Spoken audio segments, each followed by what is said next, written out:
Yeah, hi, hello everyone. Am I audible?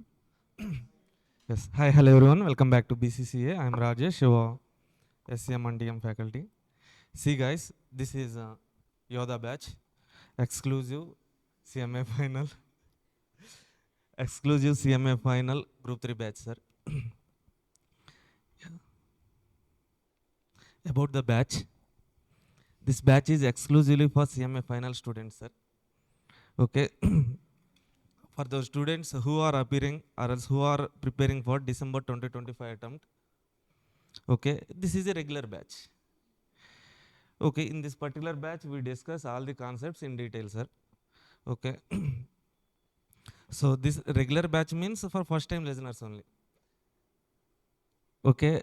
So special features of this batch are like study hours, timely examination, color books will be provided. Okay. So our team, okay. So SFM, Ravi sir, legend Ravi sir will deal with SFM. And so Mandeep sir, he deals with direct taxation. Okay, this cute boy, me only. I deal with SCM and DM, sir. So Bhavya madam, she deals with law. Okay, so fees details and everything was explained by Bhavya madam in a particular video. See, coming to the books, sir. So first of all, for SCM and DM, once again I'm updating workbook, sir. Okay, so by adding June 25 attempt, December 24 attempt questions and recent MQP questions, by adding all those questions, I'm once again updating workbook. So that's why those books will be given. So it will take 10 days, sir, at least. Okay, meanwhile, I will be giving you chapter-wise PDF soft copy for each chapter and handwritten notes also I will be providing, sir. Okay, so coming to the concept book. Okay, so handwritten notes itself I will be providing chapter wise. Okay, so right now itself, at the beginning of the batch itself, if I give the concept book means no one is writing the concepts and all, sir. So you have to write the concepts. You have to write everything whatever I am writing in the class. No, so that's why I want you to write everything whatever I am writing on the screen. So that's why. Okay, I will be giving you the concept book, but at the end of the batch. But meanwhile, so from the beginning of the batch itself, you start writing the notes along with me, sir. Okay, so coming to DT also, Mandeep sir is so working on DT workbook and concept books. Okay, at least it will take 10 days also. Okay, date and timings. Okay, so coming to batch completion and all those things. So today 23rd, sir.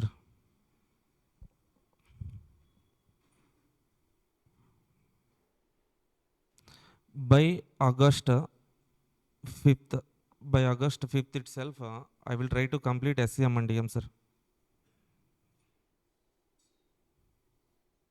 Okay, so DT will be completed by, so DT also commencing today itself.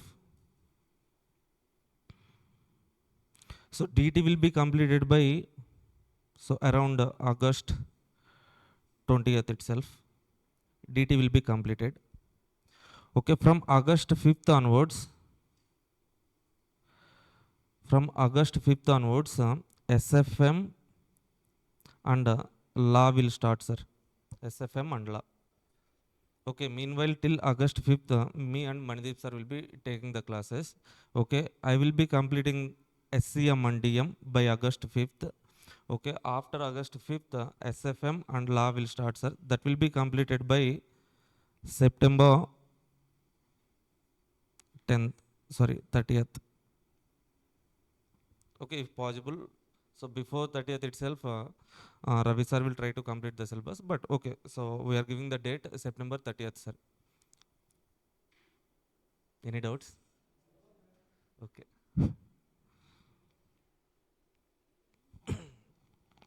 So now this is about the batch, sir.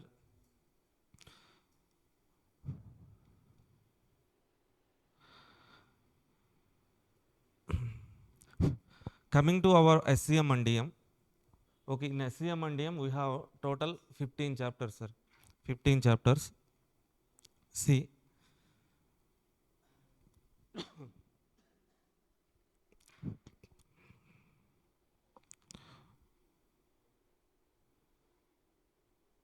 SCM and DM for 100 marks. Okay, question paper will be coming for 128 marks, sir. Okay, so in this particular subject, paper number 16, SCM is 60 percentage of weightage, sir. DM is 40 percentage of weightage. Okay, so but in question paper,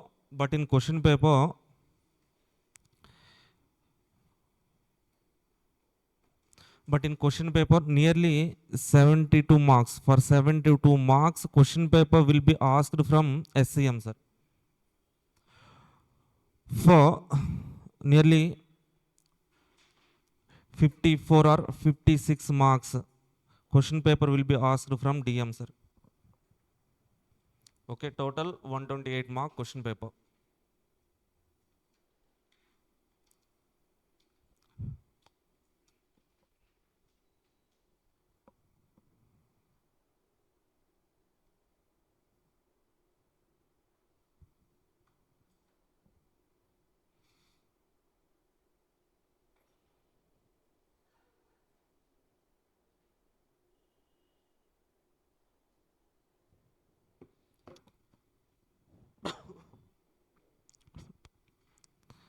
See, we have total 15 chapters in SCM and DM, sir. First 5 chapters from SCM. Okay, next 9 chapters, 10 chapters will be from DM, sir. Okay, see, this is the index, sir, with the past papers analysis and all. Okay, so here I'm giving the index, okay, by categorizing the chapters based on so questions which will be asked in examination, sir. See, so chapter number 1 and 2, sir. From chapter number 1 and 2, so question number 4B only will be asked, sir, for 7 marks. Okay, like that I have categorized the chapters here. So based on the questions that will be asked in examination. See, so first of all, let us see the question paper pattern, sir. Question paper.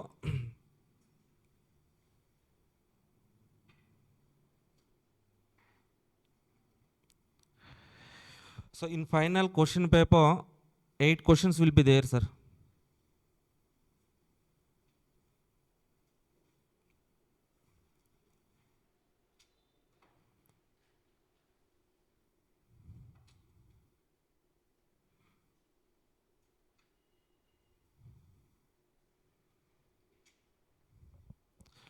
Total 8 questions will be there. As you all know, question number 1 is MCQ, sir. MCQs. 15 MCQs will be there. Out of 15 MCQs, from SCM part, so 8 questions are being asked, sir. From DM part, 7 questions, sir. 7 MCQs from DM, 8 MCQs from SCM. Okay, coming to question number 2 to question number 8. Okay, so total how many questions, sir? 7 questions are there. Out of 7 questions, we have to write how many? Only 5 questions only we have to write, right? Okay, each question weightage is 14 marks. Okay, so out of these 7 questions, first 4 questions, question number 2, 3, 4, 5, sir. These 4 questions from SCM part. Question number 6, 7, 8. These 3 questions will be from DM part, sir. Okay. So from question number 2, this question number 2, direct 14 mark question is being asked from last 4 attempts, sir. This 14 mark question that can be asked from marginal costing or else relevant costing, sir. Out of last 4 attempts, for 3 attempts marginal costing question was asked, sir. For 1 attempt only relevant costing question was asked. Okay. So now coming to question number 3, sir. This question number 3 will have 2 parts, part A, part B. Part A, sure short question, sir. That is from transfer pricing. Transfer pricing, sir. Okay. Sure short question. For last 4 or 5 attempts, only transfer pricing question was only being asked for this particular 3A, sir. For 3B, we have 4 chapters there, sir. Target costing, asset life cycle costing, product life cycle costing, and probability in decision making, sir. So presently you don't know about these chapters. Okay, I will show you the index. Just for the time being, just try to note this one, sir. From question number 4, again, this question will have two parts, part A, part B. Part A question will be asked from chapter number 4. Part B will be from, it's completely theory question, sir. Theory question for 7 marks. For 7 marks from chapter number 1 or chapter number 2, sir. From chapter number 1 or chapter number 2, only theory question, sir. Okay, now complete SCM and DM paper. In total SCM and DM paper, only one theory question, that is for 7 marks only being asked, that is 4B, sir, from chapter number 1 or 2.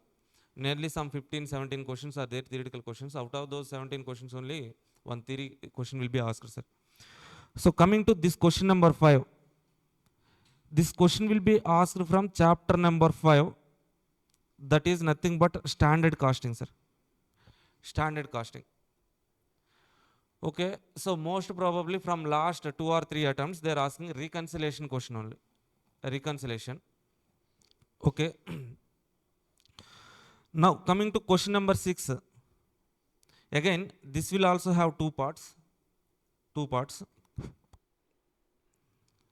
Part A, part B. Part B is sure short question, sir. That is from simulation.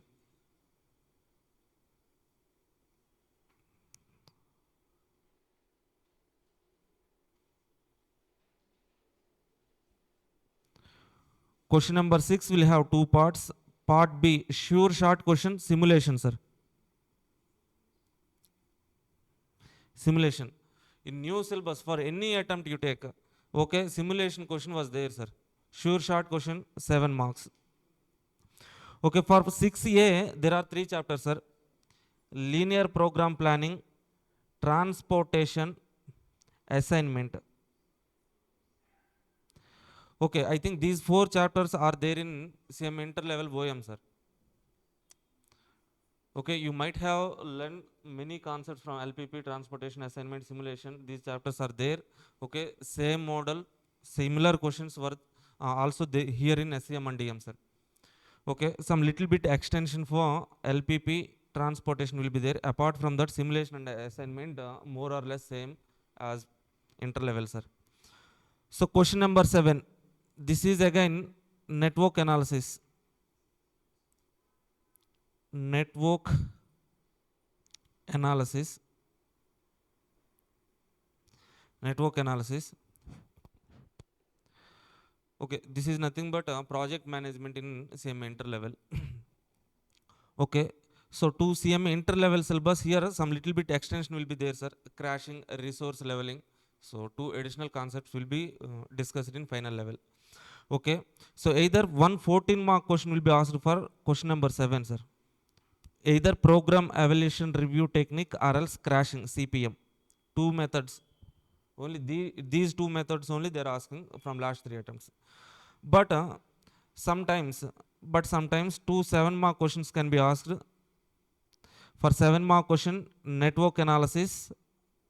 For another 7-mark question, learning curve, sir. That is chapter number 12. This is chapter number 11. Network analysis, 7-mark question, or else learning curve, 7-mark question, sir. Either this pattern will be asked or else this pattern, sir. But from last 3 attempts, they are asking network analysis, 14-mark question, sir. Either program evaluation review technique or else CPM. Crashing or program evaluation review technique. So next one, question number 8. So here we have again part A, part B. So this part B is sure short question again from business forecasting.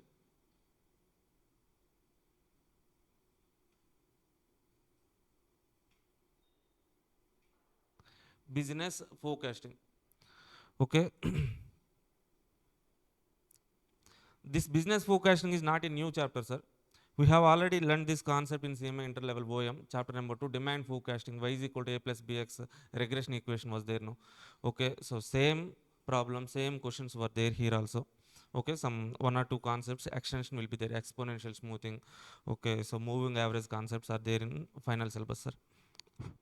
Coming to this question 8a, sir. So for question 8a, so most probably they're asking maxima, minima. Maxima, minima. This maxima, minima is nothing but, okay, so if you have already taken group 4 coaching, okay, SPMBV chapter number 3, economic efficiency of firms are there, sir. Okay, in that we have discussed some problems like either maximization or minimization of particular function. Step 1, step 2, step 3. Same problems here, there. Okay, some one or two concepts. Okay, constraint optimization, one additional concept was there, sir, in SCM. And next chapter is game theory, sir.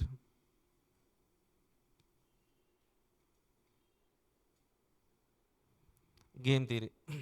Okay, out of last 4 attempts, for 3 attempts, maximum minimum question was asked, sir.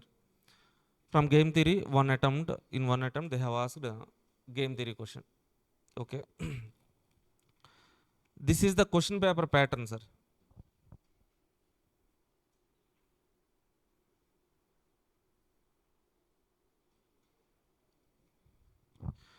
Okay. So,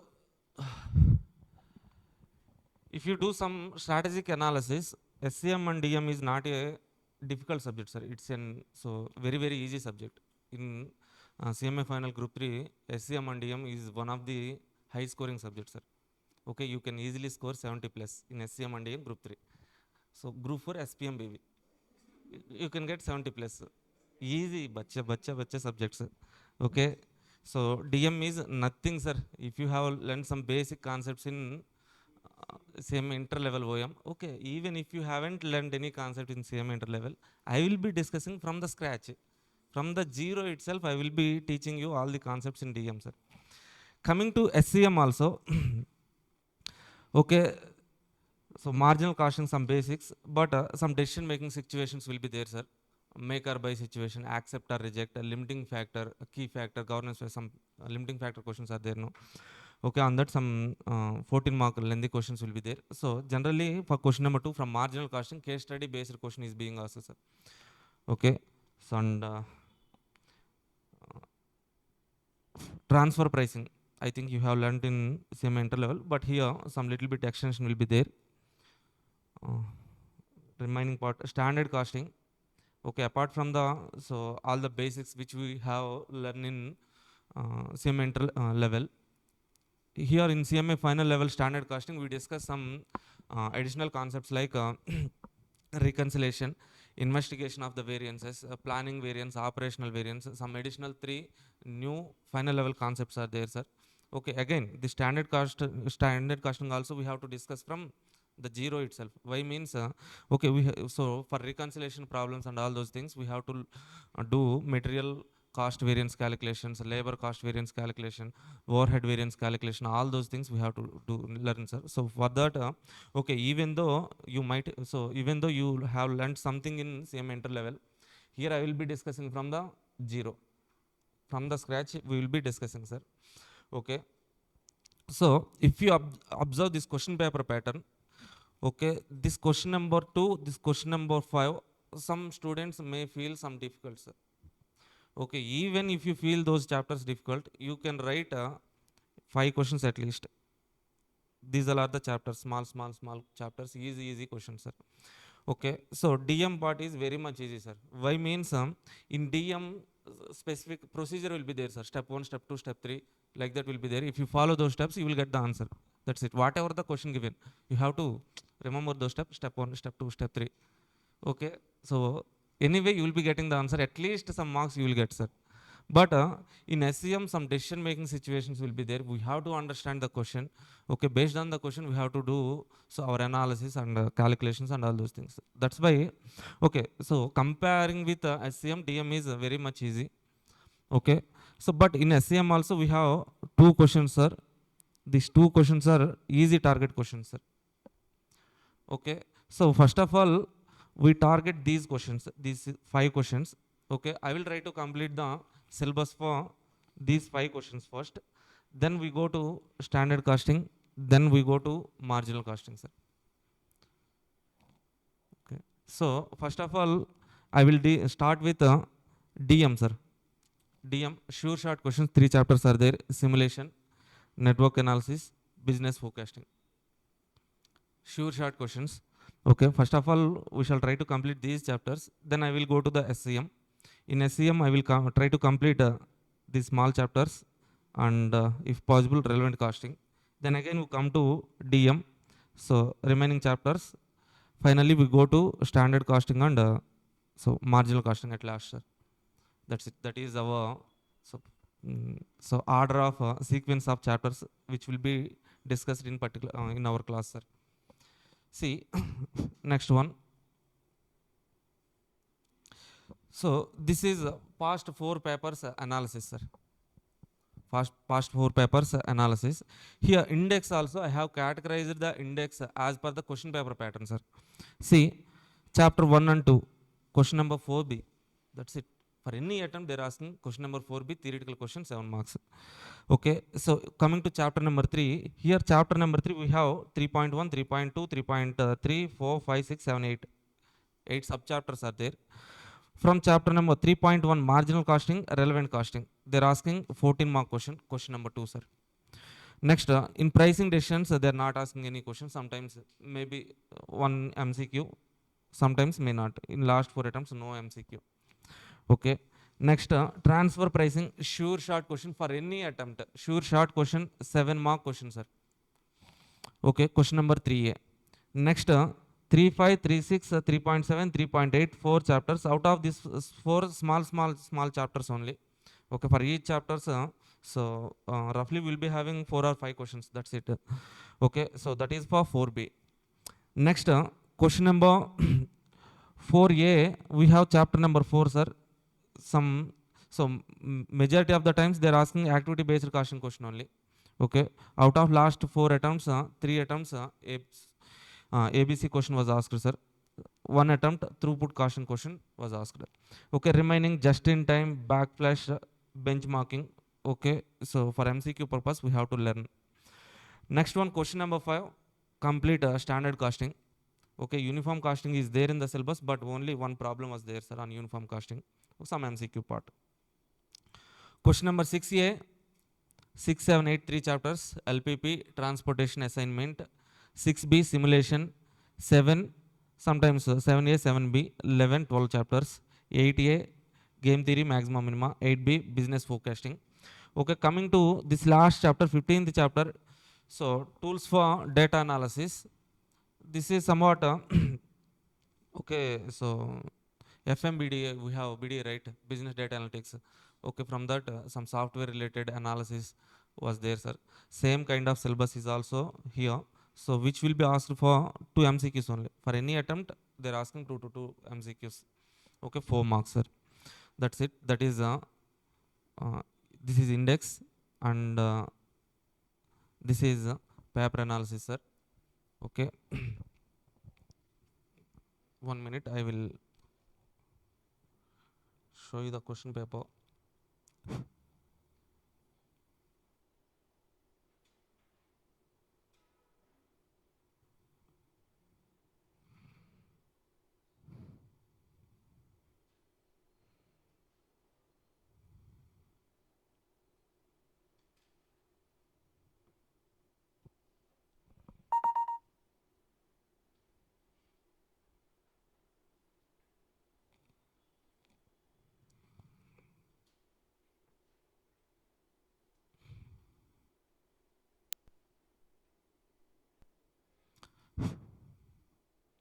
Okay, this is June 25 attempt question paper, sir. Okay, if you are listening SCM for first time, you don't know anything. But okay, so I will tell you from which chapters questions are asked for this particular attempt, sir. See, question number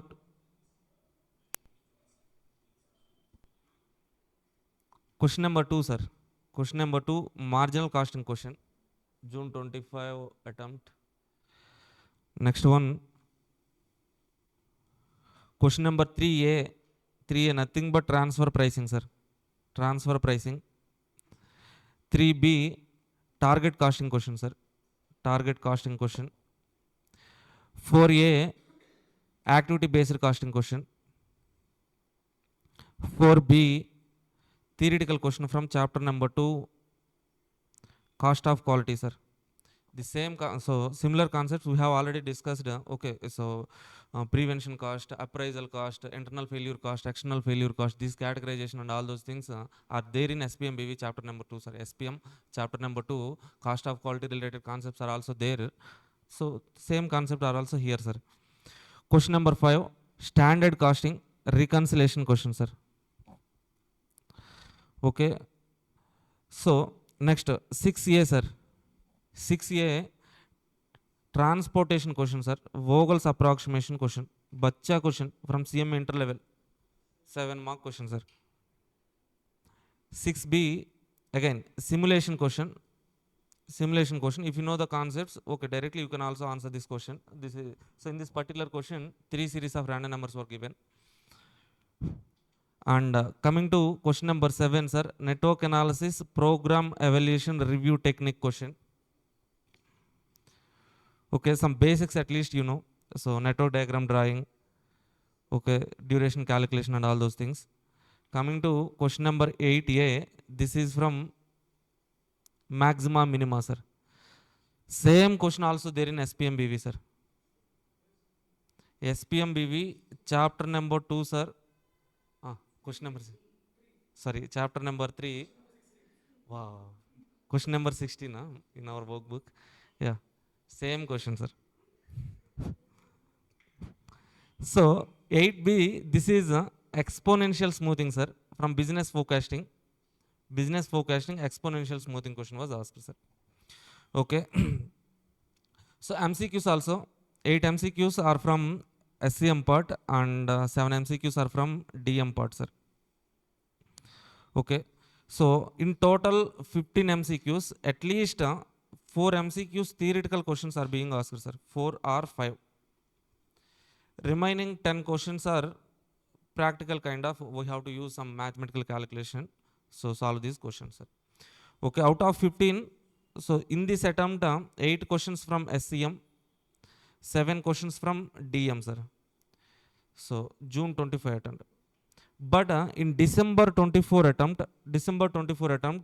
only 7 MCQs from SCM, 8 MCQs from DM part, sir.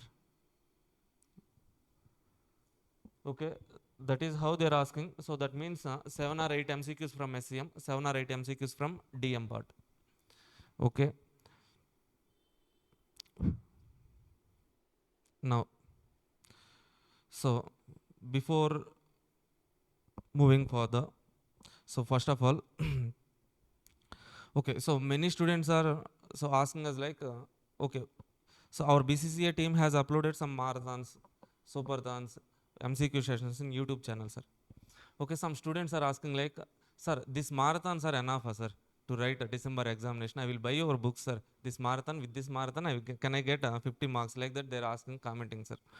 But what I suggest is like, first of all, you have to listen regular classes, sir. Regular class.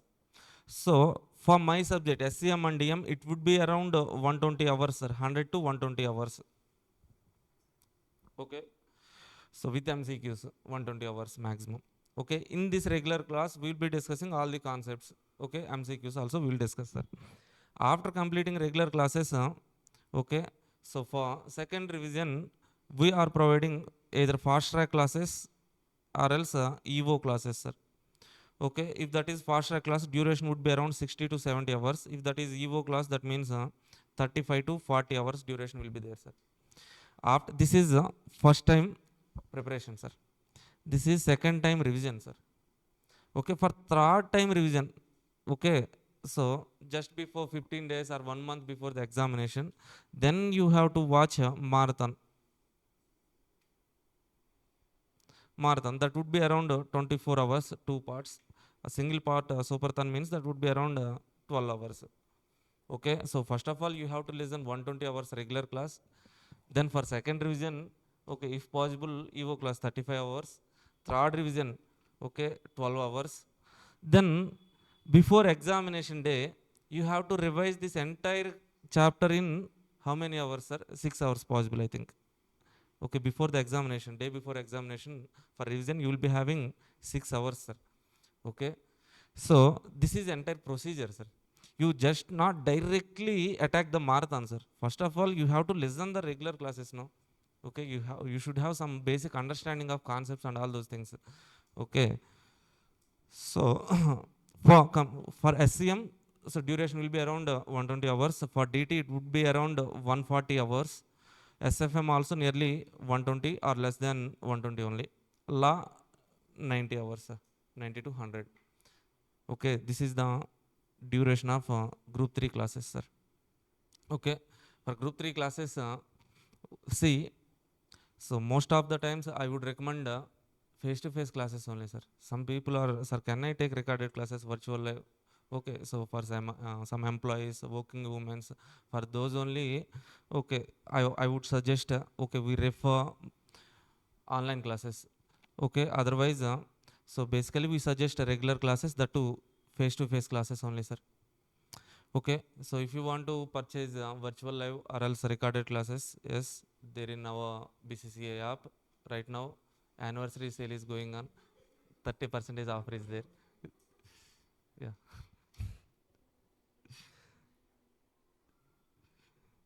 See,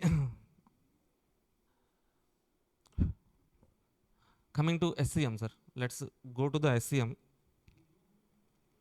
SCM and DM, sir. Total subject overview I have to give now. SCM and DM.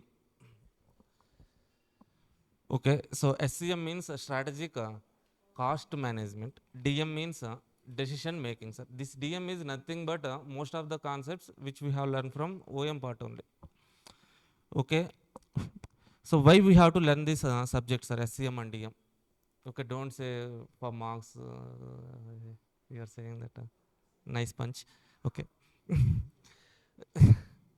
Oh, see, this is not just subject, sir. This is part of our life. Okay, in real life situation also, okay, we face some situations where we have to take decision. Okay, for the decisions, we have to use some concepts of SCM and DM, sir.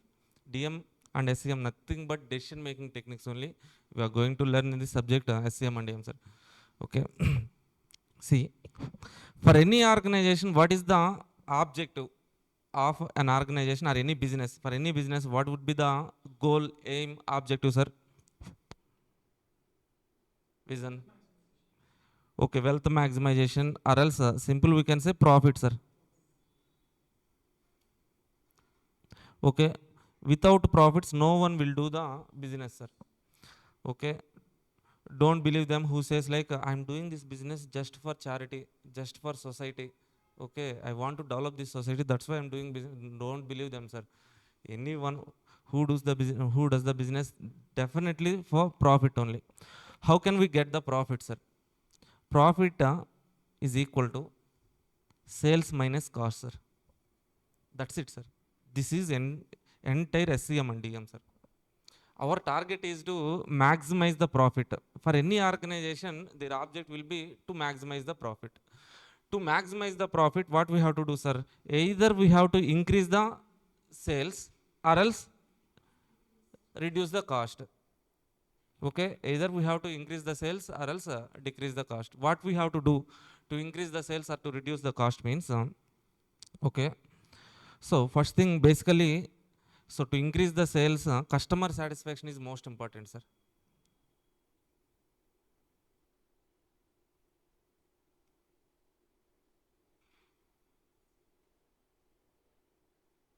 Okay, to get maximum profit, okay, customer satisfaction is the key element, sir. How, when customer gets satisfaction means, okay, when the customer will get satisfied, sir? Good quality. Yes, good quality. Low price. On time delivery. Yes or no? Yes.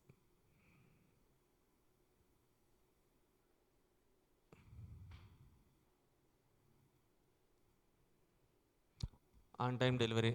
Okay, see, to improve the product quality, here we have the chapter called chapter number 2, sir, cost of quality. Okay, so to improve this delivery times, okay, lead times and all those things, we have the concept like supply chain management, okay, value chain. Okay, so Porter's 5 force model, these concepts are there in chapter number 1, sir. Okay, so for this quality, so cost of quality, Six Sigma, TQM, BPR, business process reengineering. Next one, benchmarking. This will be there in chapter number 4, sir. These all are the concepts. Okay, next, coming to less price. When can we fix the lesser price, sir? Okay, to fix selling price, lesser means our cost should be less, right? Okay, so that means we have to minimize the cost, sir.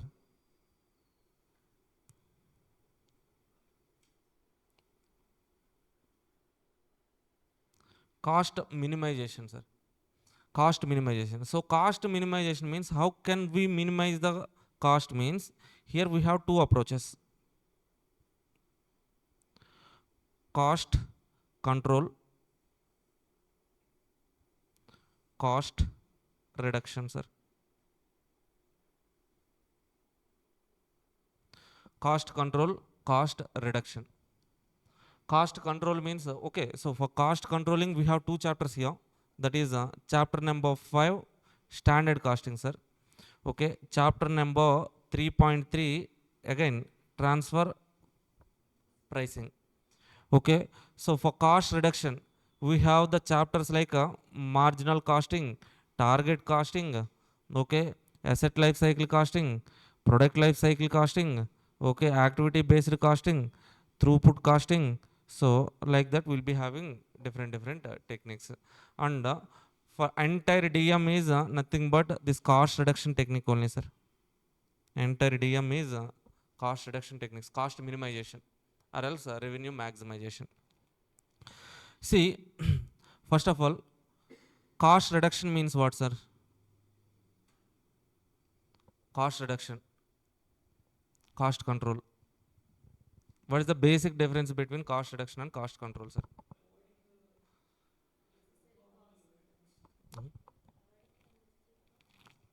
Cost control. Okay. So cost control. Okay. So then what is cost reduction?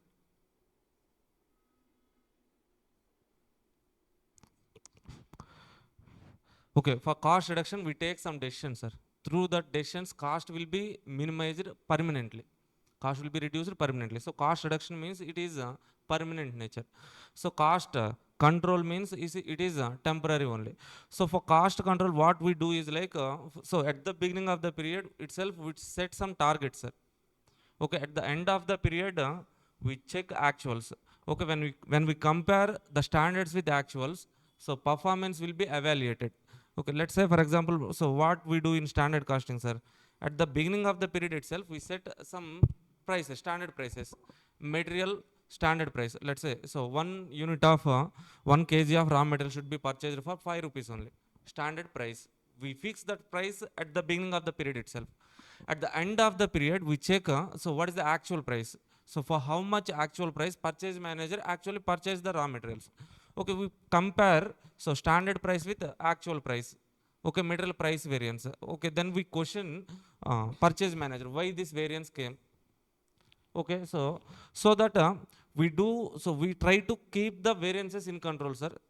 So nothing but cost control. Let's say in simple, sir. So in this room we have electricity cost. Okay, lights, AC, all those things are there now. Okay, for cost reduction, what we have to do means, okay, just remove this AC, keep it outside. Permanent reduction. Okay, what is cost control means?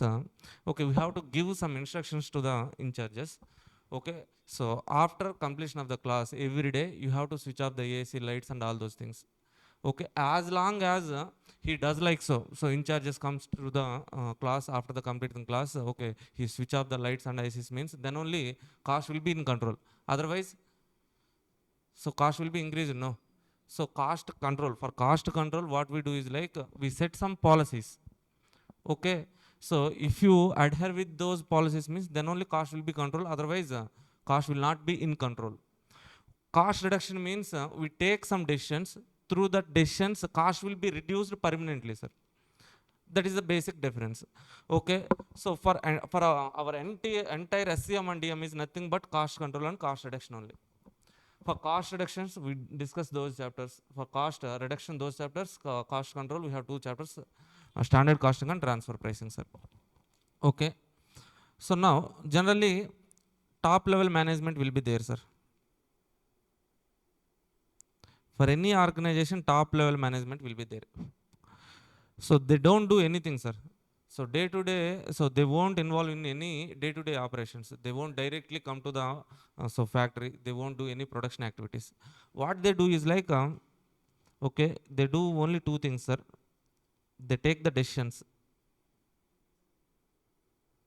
Okay, in particular situation, what we have to do. So like that, they will take some decisions. Okay, they make lower level employees, middle level or lower level employees, operating level employees to implement those decisions, sir. Okay, first one, they take decisions. Second one, they make so lower level employees or management to implement these decisions. Okay, that means they give some directions. Okay, so as some decisions are delegated to lower level employees, top level management has to check whether those policies decisions are being implemented as planned or not. Okay, so for that we do nothing but performance evaluation. This performance evaluation is nothing but for cost control only. Again, so here we have two chapters, standard costing, transfer pricing, cost control or performance evaluation chapter, sir. Okay, for decision making, entire DM is for decision making only, sir. Okay, so we have five different jobs, 5 persons are there. So for which person, which job to be allocated, we have to take the decision. So how we can take the decision means we can use assignment technique. Okay, like the transportation, different destinations are there, different source points are there, from where to where we have to transport the goods. To take the decision, we can use transportation. Okay, so if limiting factors are there, we can use marginal costing or else linear program planning to take the decisions. Whenever you are dealing with the projects, okay, to take some decisions for cost control or cost reduction, we can use okay, so program evaluation review technique, crashing, so network analysis concepts are there, sir. Okay, so like that, for every DM chapter, starting with chapter number 6, ending with chapter number 14, every chapter is decision making chapter, sir. So in each chapter you see either maximization or else minimization, sir. Maximization, minimization. Maximization means what we have to maximize means okay, we try to maximize the sales, profit and all those things. Minimization of cost.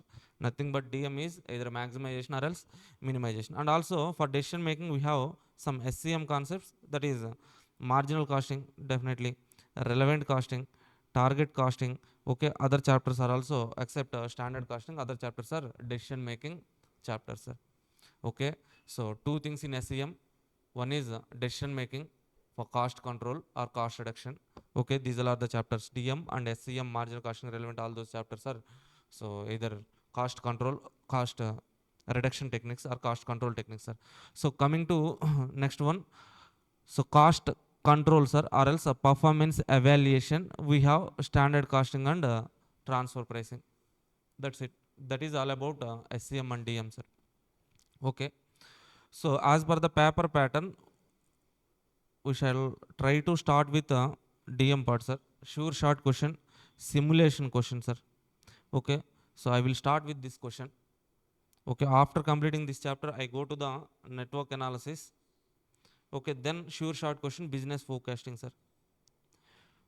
Okay, so then we come to the SCM part. Here we discuss some chapters, then we complete DM part, and finally in SCM, marginal costing, standard costing, sir, at the end. That's it. Now,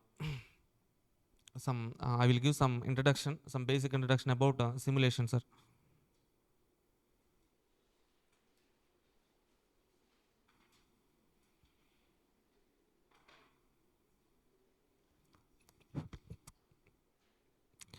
chapter number 10, simulation. Sure shot 7 mark question, sir.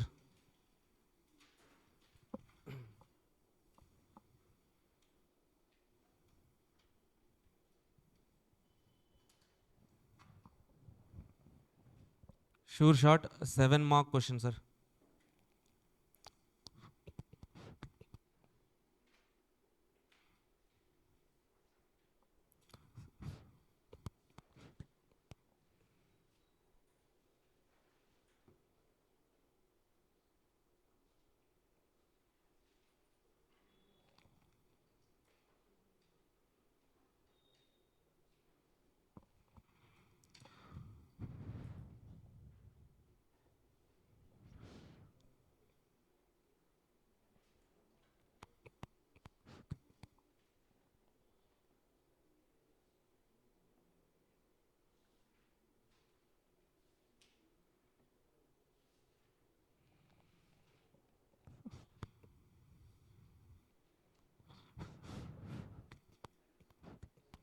See, simulation. So what is simulation, sir? Okay, simulation involves, so try to write the notes along with me, sir. Okay, after each chapter I will share the handwritten notes as well as okay, so for problems at the beginning I will share PDF, sir. Okay, don't worry. Simulation, it involves creation of a model, sir.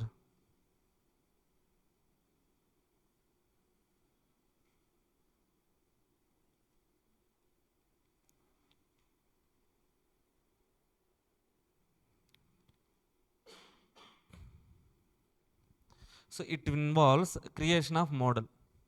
This model represents,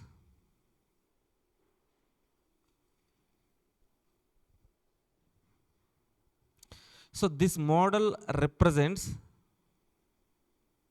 it, so it means this model which exhibits or else simple wordings shows characteristics of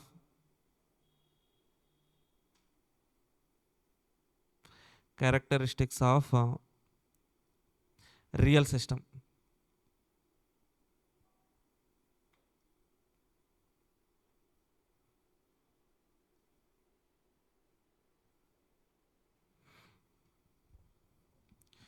Characteristics of real system. Okay, so why this model creation and all those things means, okay, so what does it means there will be some real system. For that real system we create a dummy model. Okay, so by analyzing this model,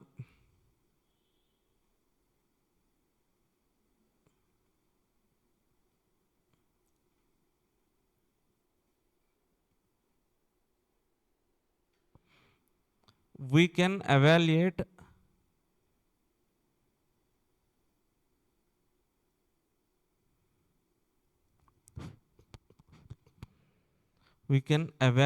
a real system.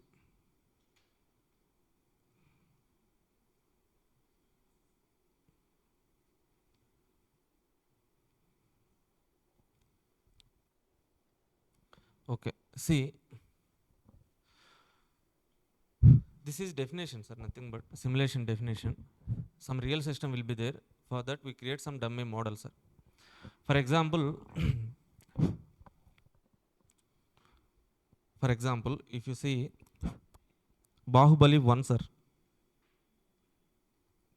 In Bahubali 1 movie, what they do is like, so in Bahubali 1, second half, sir, before the war begins. Okay, so Rajamata, Sivagami, and Prabhas, Ballala Deva, so all those characters meet at one place. Okay, so they do some planning, sir. Okay, Kalakayas are coming for the war. Okay, so Rajamata asks, tell me some strategy. Okay, Bahubali says, Trisula Vihum, something like that. Okay, so okay, immediately Katappa brings some art kind of model. Okay, so some art kind of model, sir. See, here it is Ballala, Bahubali, Rajmata, Kattappa. So Trisula Vyaham means this is Trisulam. Kattappa will be explaining like this, sir. Okay, so this is Kalakayas. Okay, Ballala goes like this, Bahubali goes like this and kills Kalakaya king. Okay, that is the plan, no? Okay, with some dolls and everything, so Kattappa will be explaining that strategy. Okay, now, so you have seen that movie, right? Are you, so can you visualize that? Okay, so there Kattappa used some art kind of model, sir. For what, sir? For real war. Okay, for future real war. Okay, Kattappa uses some art kind of model. Nothing but simulation, sir. Okay, this is nothing but model. Which model, sir? Physical model, sir. Okay, they have created some physical model to represent the real system. Okay, which shows the some characteristics of real system. By analyzing this model, we can analyze the real system. Okay, pros and cons, future problems, errors or mistakes, we can analyze by using this model, sir. Like so same thing was done in Bahubali 1 movie, sir. Next, if you see some Tamil movie was there, sir, in Telugu also that was released, Tick Tick Tick, sir, JM Ravi. Tick Tick Tick. Okay, in that particular movie and so hero and co, so some 3 or 4 members, they have to go to,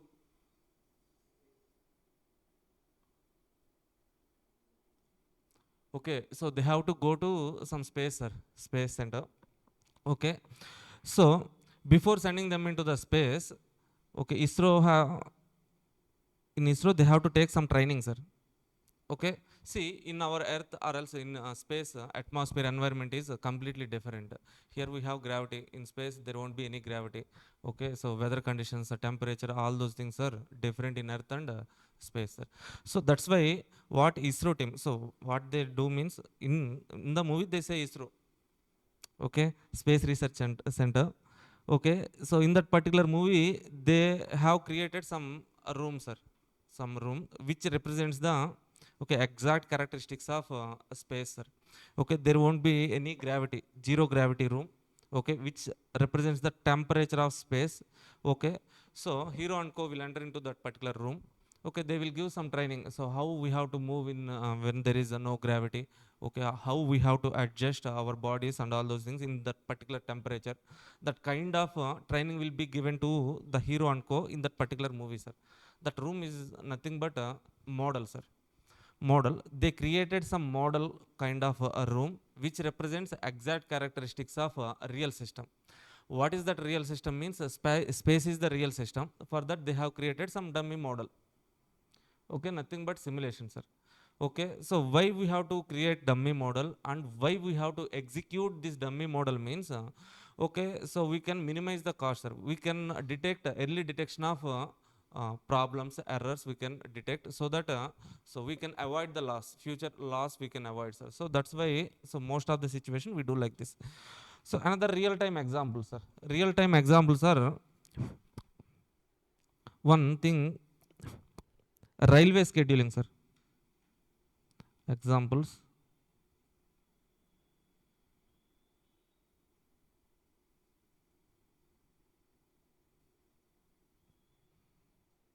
railway scheduling, sir. In railway scheduling also they use modeling, sir. What modeling means? Okay, so for each so central stations, hi, good morning. Okay, they create in railway stations, some particular big railway stations, they create some art kind of model, sir. In those art kind of model they'll be having some tracks, tracks. Okay, trains, train schedules, sir. Okay, so particular from in which track which train has to go at what time. So for all those things they will be preparing some schedule. Train railway system scheduling will be there. Okay, so they route the trains in particular tracks for each time, sir. Okay, so their schedule will be executed in dummy model, physical model, sir. They take some tracks, okay, they take the trains, okay, they execute their schedule. Okay, if any particular track, one passenger train is coming, this side goods train is coming, sir. Okay, so that is nothing but a schedule error. Okay, if you do the so if they do this kind of modeling, this kind of simulation means, Okay, so they can analyze errors in those scheduling, sir. Okay, are you able to understand this one, sir? Okay, they prepare some train schedule. Okay, that schedule they execute in physical model they have created, sir. Okay, some tracks will be there, trains will be there, they execute those timing schedules. If any clash in that schedule means clash means okay, in single track at a time two trains got the permission to go on that particular track. That means there will be some so chances of accidents, right? Okay, that is what happened in 1 year back, Kerala or something, Karnataka. Scheduling error. Okay, goods train came, passenger train gone. Okay, around 300 people, 100 plus some people died, sir. Okay, likewise same same thing can be done for aeroplane scheduling, sir. In aeroplane scheduling also, at the airports runways will be there. Okay, so for each flight landing time, takeoff times will be scheduled. Okay, they execute those schedules in the physical art model. If any errors or mistakes means, they will identify as early as possible, they will try to correct, sir. So that okay, so we can avoid human life loss. Okay, or else money loss, these things we can avoid, sir. Next coming to next example, children parks, sir. Children parks means okay, in the parks itself some children parks will be there. In those parks traffic signals, some kind okay, some dummy traffic signals will be constructed at some children parks, sir. Red light, green light, green, red, yellow, something like lights, some signal crossings will be constructed, some art model only. Okay, so children, some small kids will be sent to that setup. Okay, green light is there means go, red light is there means stop, yellow means get ready. So like that children will be trained in that particular kind of children box, sir. Okay, this is one more example. And planetarium means if you ever go to uh, Wonderla, water world. Okay, there will be some kind of okay, planetariums will be there, sir. What does it mean by planetarium means they will send us to some particular big room. Okay, so there we can see they will be giving us some glasses. Okay, dark room, they will show some projectors, projector shows will be conducted. There we can feel exact like earth, so different planets we feel exactly same, sir.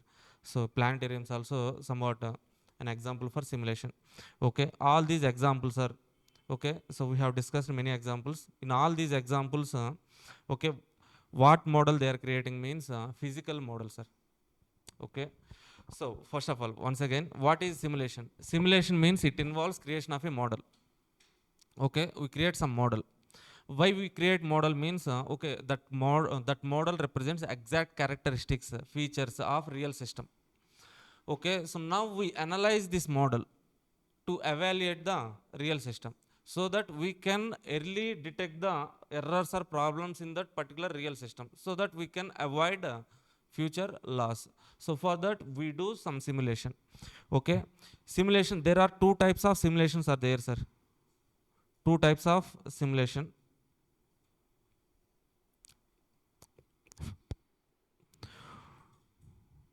Types of simulation, please write it, sir.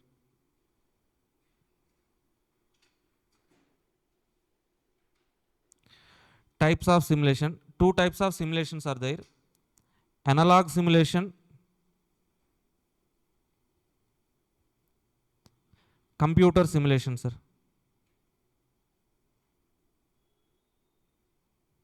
Analog simulation,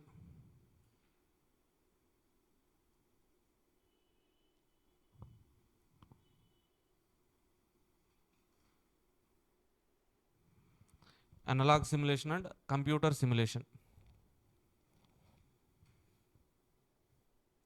Okay, so what is the basic difference between analog simulation and computer simulation means in analog simulation we create a model. In computer simulation also we create a model, sir. But creation of model is same in both kind of simulation, but in analog simulation we create physical model, sir.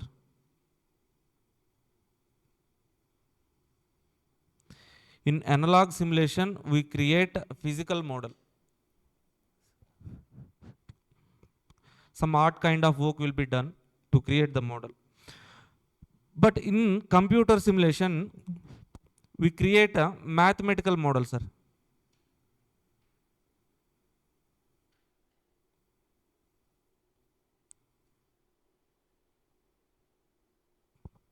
We create a mathematical model. Okay. First of all, step one, we have to create the model, sir. Okay, some problems will be there, some decision making situations will be there.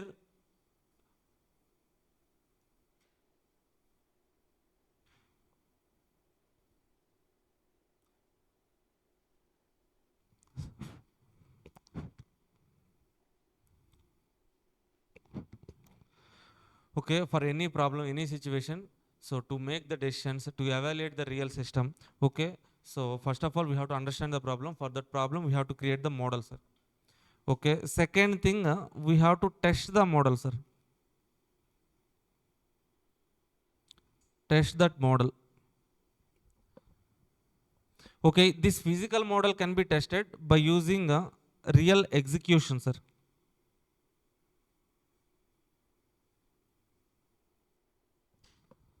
Okay, in that model, some imaginary execution or real execution will be done, so that will be tested, sir.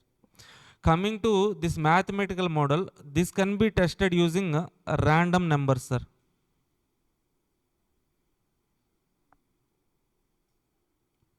Random numbers. Random numbers means numbers which are random. Yeah. Randomly taken numbers, sir. Random numbers means simple. Now, so creating some mathematical model and testing that model using random numbers, this is nothing but Monte Carlo simulation, sir.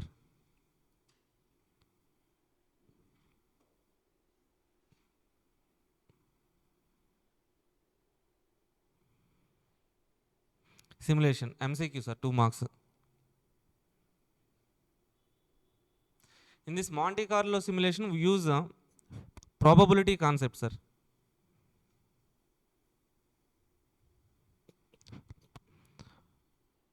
Probability concepts.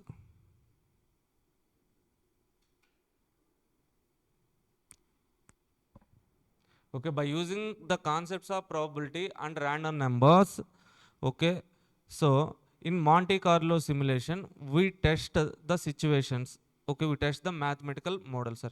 All the problems we will be doing in this particular chapter are computer simulation only, sir. Okay, so for this computer simulation only problems are there, sir. This analog simulation for theoretical problem MCQ point of view only, this is important, sir. Here, what are the examples of analog simulation means?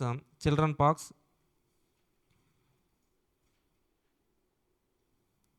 children pox, 2 marks MCQ, sir. Yeah, which was asked in last attempt, December 24 attempt.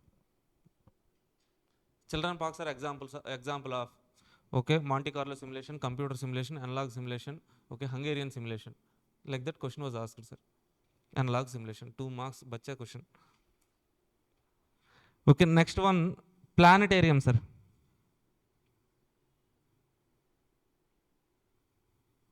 Planetarium. Next one, railway scheduling. Railway scheduling. Aeroplane scheduling.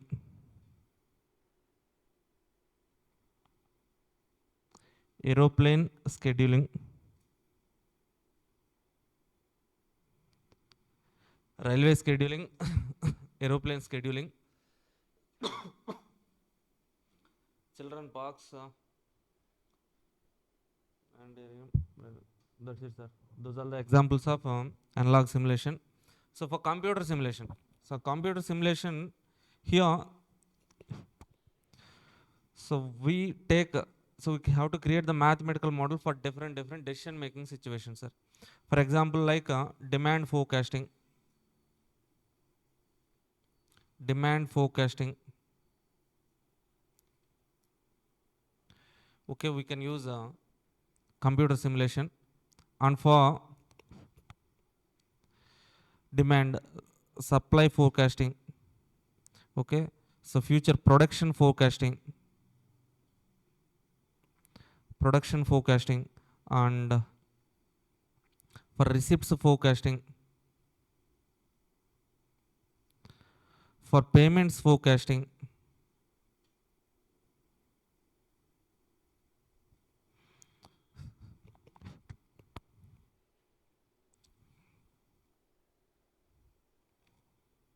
and sequence forecasting.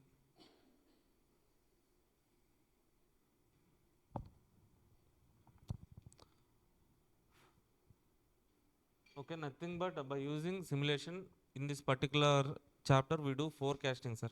Demand forecasting, production forecasting, supply forecasting, receipts, payment. Okay, so some problems are there. Doctor patient problem, petrol bunk problems are there, sir. In those particular problems, yeah, we use simulation to estimate the so customer arrival pattern and customer waiting pattern, so idle time of the so pump or idle time of the service point. So for those forecasting and all those things, we use simulation here. Okay, so let us directly enter into the computer simulation, sir. In computer simulation, we create a model, sir. What model, sir? Mathematical model, sir. Yeah. So how that model to be created, how that can be tested, let us try to so understand with one example, sir. If you understand this example means over, chapter is nothing but step 1, step 2. Okay, if you learn these two chapters, problem chapter, complete chapter, all the problems you can do on your own, sir. That's it. So for example,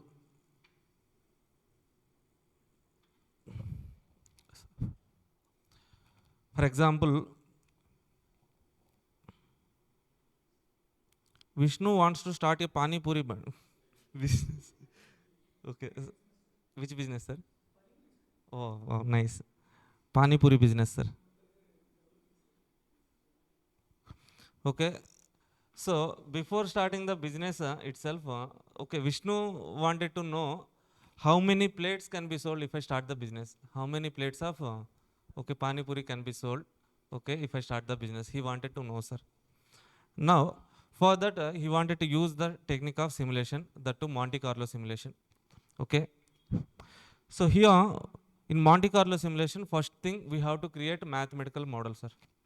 So for creation of mathematical model, we need past data. Past data. Okay. So we are trying to estimate the demand, right? We have to estimate the demand. Okay. So we need past data. Past data means he hasn't done pani puri business earlier, no. So that's why he went to the other pani puri bandi, pani puri wala. Okay. So he asked them how many plates of pani puri you sold in last 10 days. Okay, so they gave the data like this, sir. Days, units sold. Okay, demand units day. So on day 1, okay, say for example 100 units were sold, sir. On day 2, 110 units were sold. Day 3, 90 were sold.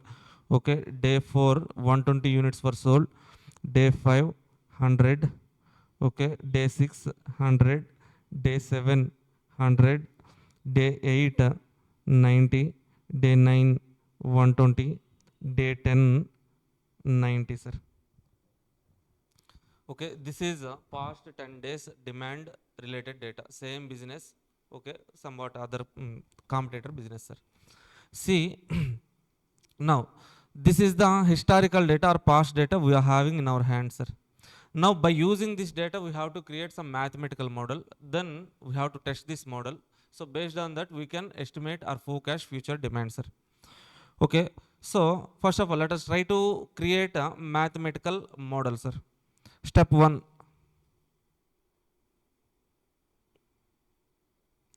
creation of mathematical model, sir.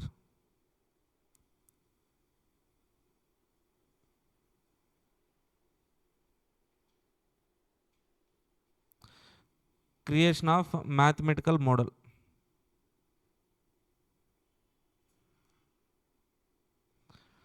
So nothing but here we create a random number range, sir.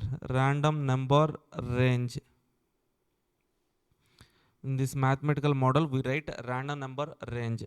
Okay, so how to write this mathematical model means okay, so what is our decision making variable, sir? What we are trying to estimate, sir? Demand. Okay, so demand is our decision making variable. Okay, so take demand x, sir. X nothing but demand. Demand. So how many decision variables are there, sir?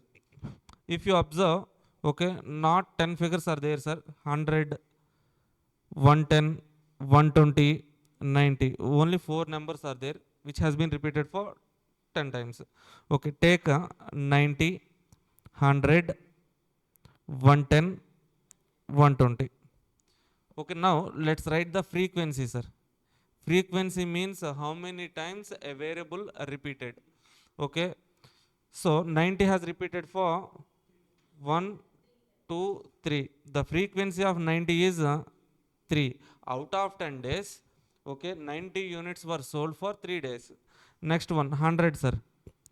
100 was repeated for 4 times, right? 4 times. Out of 10 times, 100 demand was there for 4 days, sir. Next, 110. One time only. Okay, remaining 120 is for 2 times. 2 times, sir. Total sigma f. Sigma f means total frequency. Okay, 10 days data, sir.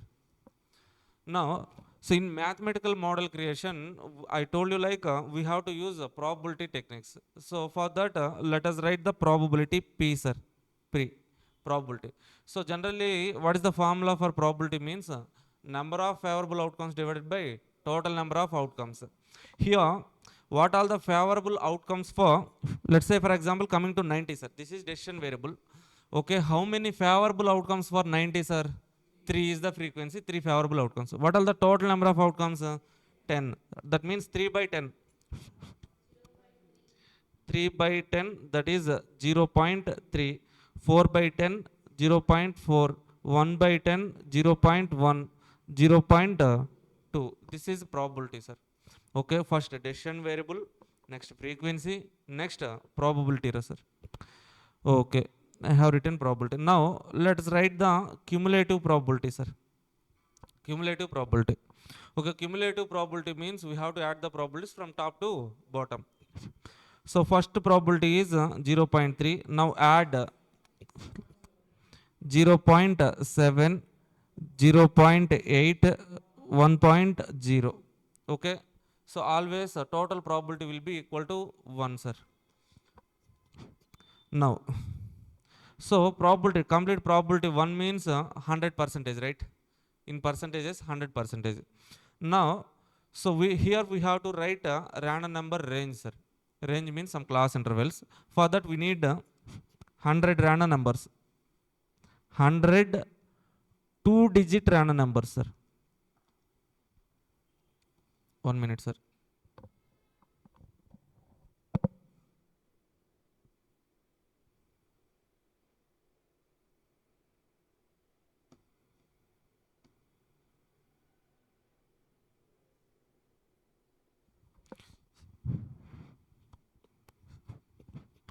Okay, we need 100 2-digit random numbers, sir. 2-digit numbers. Okay, 2-digit numbers we know starts with 10, ends with 99. How many numbers, sir? 10 to 99. 90 numbers. Okay, 0, 1, 0, 2, 0, 3, and so on, 0, 9. 9 numbers. If I take 00 also, so this will be 10, this will be 90. Total 100 numbers, sir. 002, 99. Total 100 2-digit numbers, sir. Okay, now I have to assign these 100 2-digit numbers to the decision variables based on their probabilities, sir. Okay, see, first of all, how much probability is there for 90, sir? 90 probability is 30 percentage. 03 means 0.3 means 30 percentage. Okay, out of 100 2-digit numbers, I have to assign 30 numbers to the decision variable 90.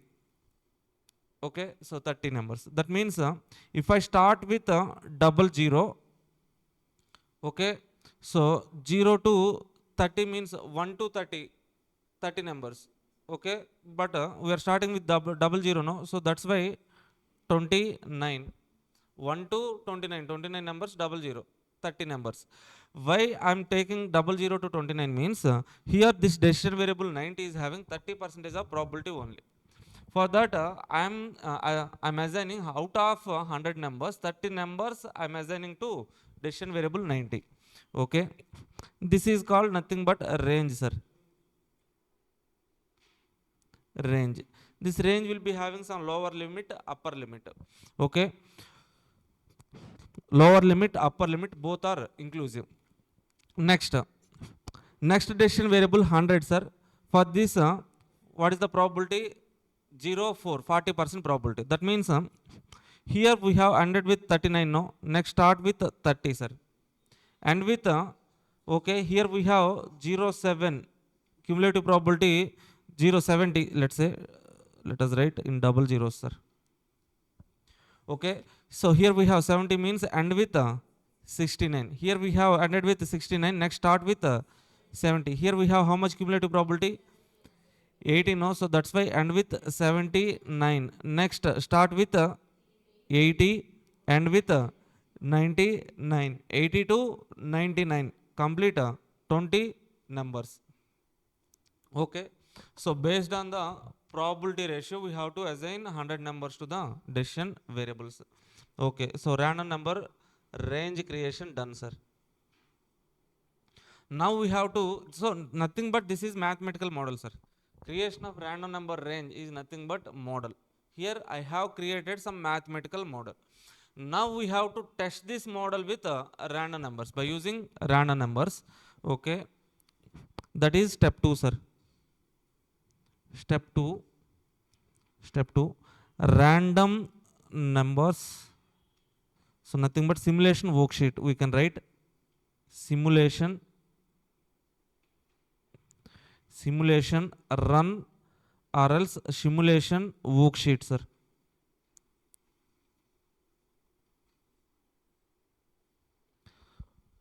Second step. Step 1 is what, sir? Creation of random number range or else mathematical model. Step number 2, simulation worksheet or simulation run, sir. Okay. Now, here to test the mathematical model, first of all, we need random numbers, sir. Tell me some random numbers randomly, sir. 66, 50, 69, 24, 25, 18, 89. Next. 25 there. Oh, okay. If you take, so one more time, 25 may come again and again. Okay, how many numbers, sir? Okay, 4 more numbers, sir. 91. Next, 38,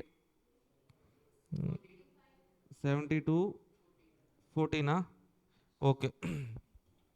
I have taken 10 random numbers, sir. Okay, how many random numbers? Okay, 10 random numbers.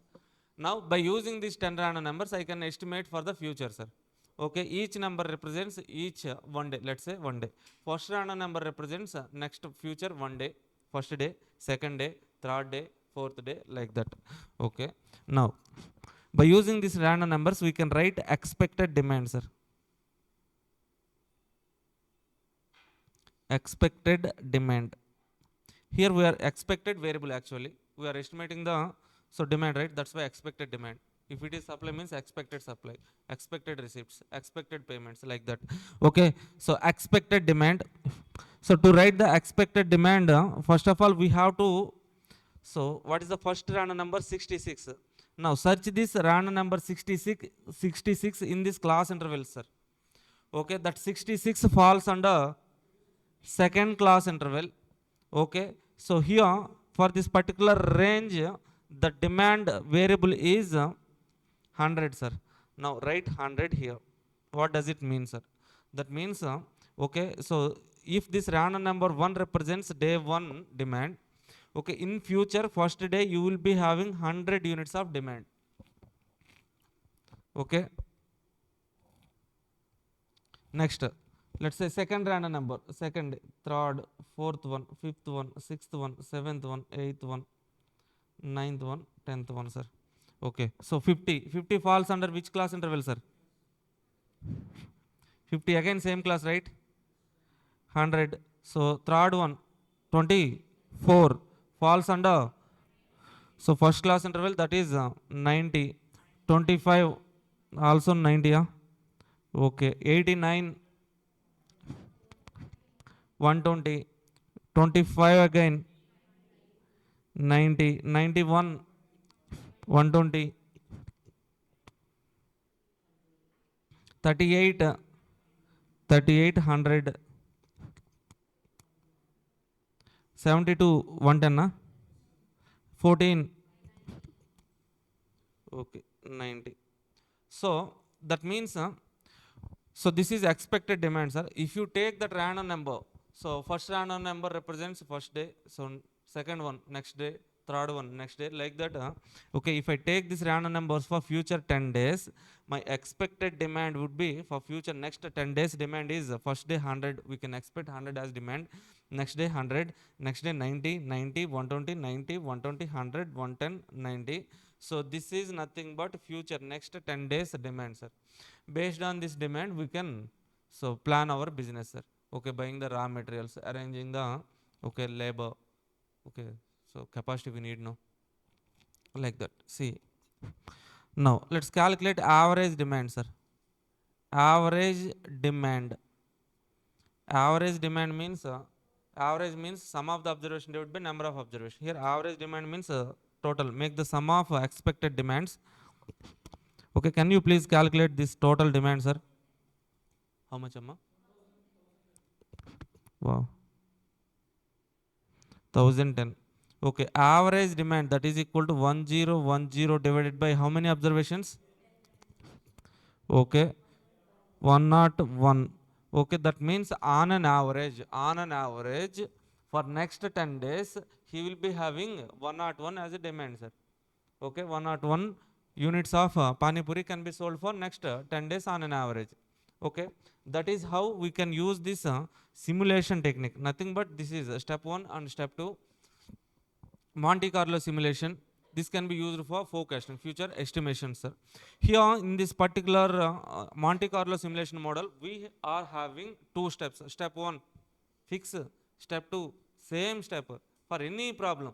Step 1, step 2, common, sir. Okay, so for some questions, some analysis will be there. Here we have written average demand. In some questions, the profit calculation, cost calculation, different analysis will be there. But the step 1 and step 2 common for all the questions, sir. Okay, what is our step 1, sir?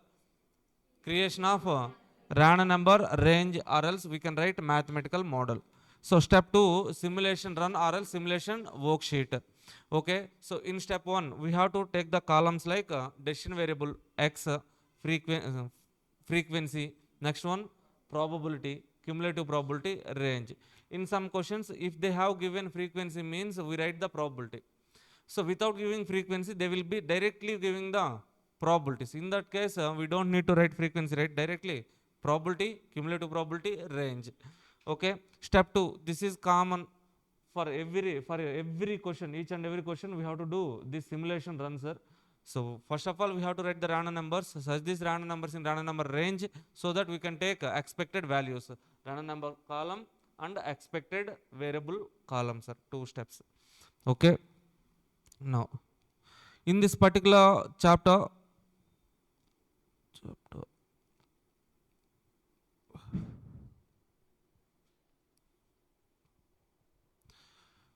okay, so in total, this is a categorization of problems in this particular chapter, sir. Okay, so in total, I think we have 16 questions here. All the questions were categorized into main questions and additional questions. Okay, for each and every chapter, at the beginning of the chapter, so I will be giving some analysis table like this. Here in this chapter, so total problems can be classified into 3 models. single random number series, double random number series, triple random number series, sir. The example which we have discussed is single random number series. Okay, if they have given one random number series, means we have to write one series of range. If they have given two series of random number, means we have to write two series of range. Three series of random numbers means three series of range. Okay, so and also random numbers we know, right? How can, so here I asked you to tell the random numbers, but generally those random numbers will be developed by supercomputers. Supercomputers will generate okay, lakhs and lakhs random numbers. They will be testing the mathematical model with so here we have taken 10 random numbers only. Supercomputers will take okay, lakhs, millions of random numbers, and they will test the solutions, so that as per the mathematics we can expect like accurate decisions, somewhat not near accurate, somewhat probable decisions we can get, sir. Okay, next okay, so you know how to generate random numbers, means if you have played that housey game, housey housey, we need random numbers, right? Okay, to generate random numbers, generally students will use the app called random number generator in Play Store, sir. If you go to the Play Store, there will be an app called random number generator. By using that app, generally students play housey games. Okay, no, coins కూడా use చేస్తారా? Technology వాడట్లేదు మీరు. Okay, అవునా, okay ఓకేనమ్మా.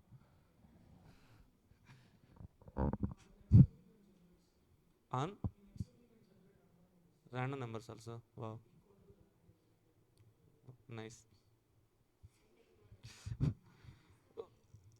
uh yeah, I will give break forever.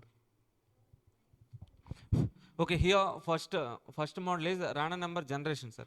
For the random number generation also, here we have one formula. Okay, that was never asked in the examination, even for MCQ. One and only one problem was there, sir. That is not that much important, but even though we discussed that one. Second one, in single random number series, demand forecasting, production estimation, profit calculation. In profit calculation, first of all, we have to estimate supply and demand, sales or cost.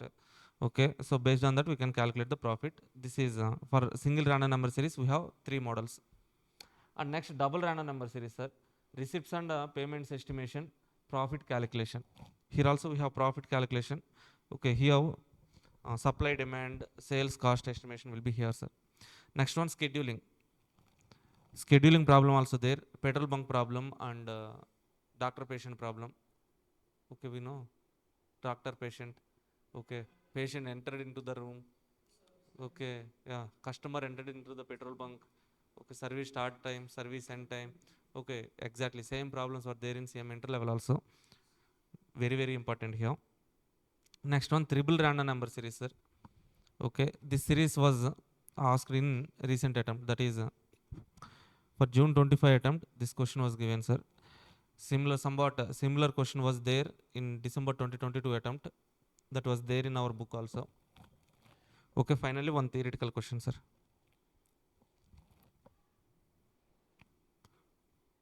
Okay, so we will start doing the problems from next class onwards, sir. I know you guys are feeling excited to listen the class to solve the problems, but yeah. Okay, that's it for today, sir. Thank you all, guys. We'll meet you in the next class. Until then, bye bye.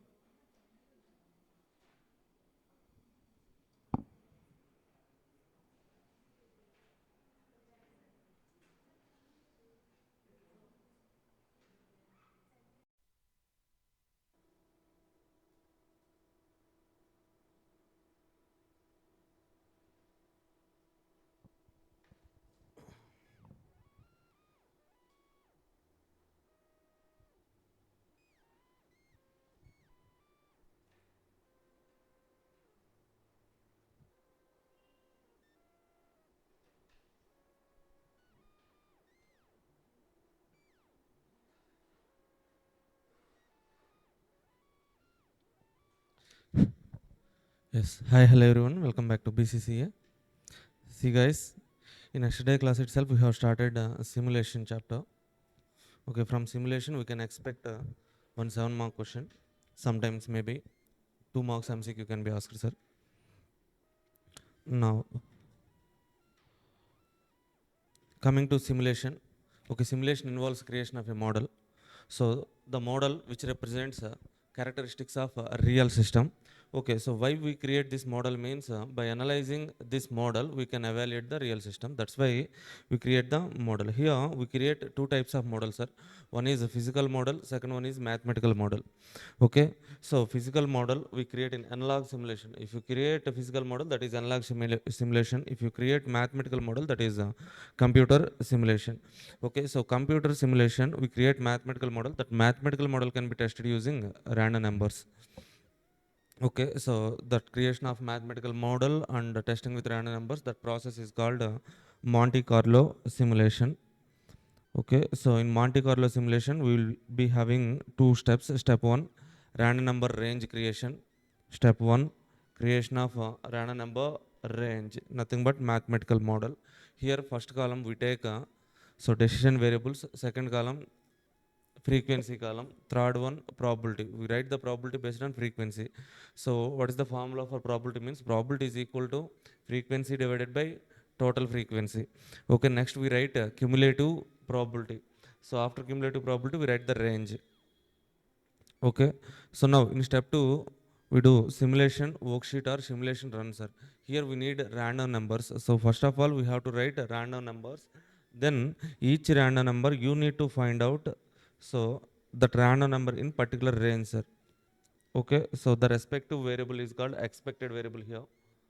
Okay, likewise by using random numbers we can estimate for the future expected demand, expected cost, expected sales, expected supply, all those things we can do, sir. Okay, now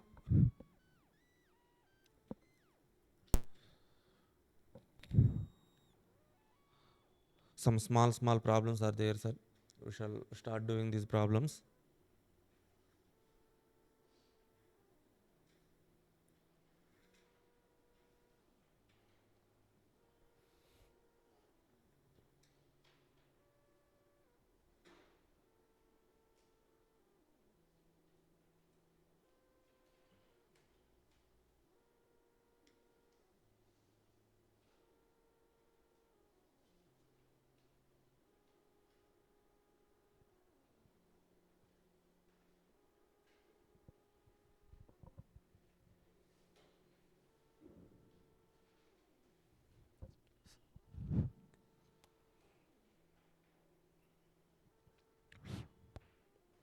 See, here we are dividing the total problems in this particular chapter into three types. So first one is the questions in which they have given single random number series. Okay, so some questions will be there in which we can find double random number series. Okay, even some questions are there. So in those questions we can find,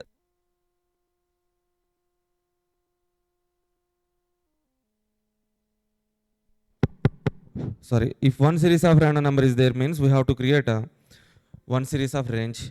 If two series of random number are there, we have to create two series of range, two separate series of range. Okay, so if triple random number series, three series of random numbers are there means we have to write three series of range.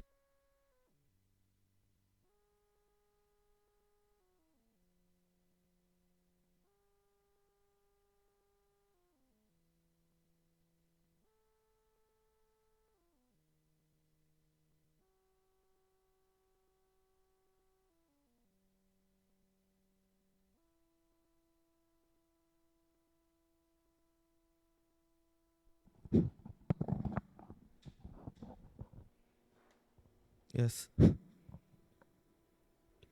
First of all, okay, so in question paper, whenever you are reading a simulation question, you have to identify whether single random number series given or two random number series, three random number series. Okay, so first of all, identify the random number series given, then step 1, step 2, common, sir. Okay, if one series means single series of range, two series means two series of range, three series means three series of range. Okay, so till step 1 and step 2, all the problems are same, sir. Okay, based on the problem, you have to do some basic analysis and calculation and all those things. That depends upon the problem. Okay, now coming to the first question, read this question once. Question number 1, this is nothing but demand forecasting question. Study material question number 2, sir.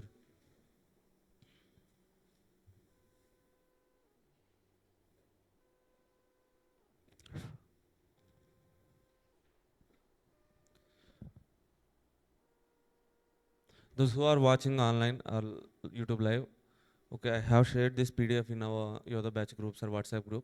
Okay, you can find this PDF in the group. Okay.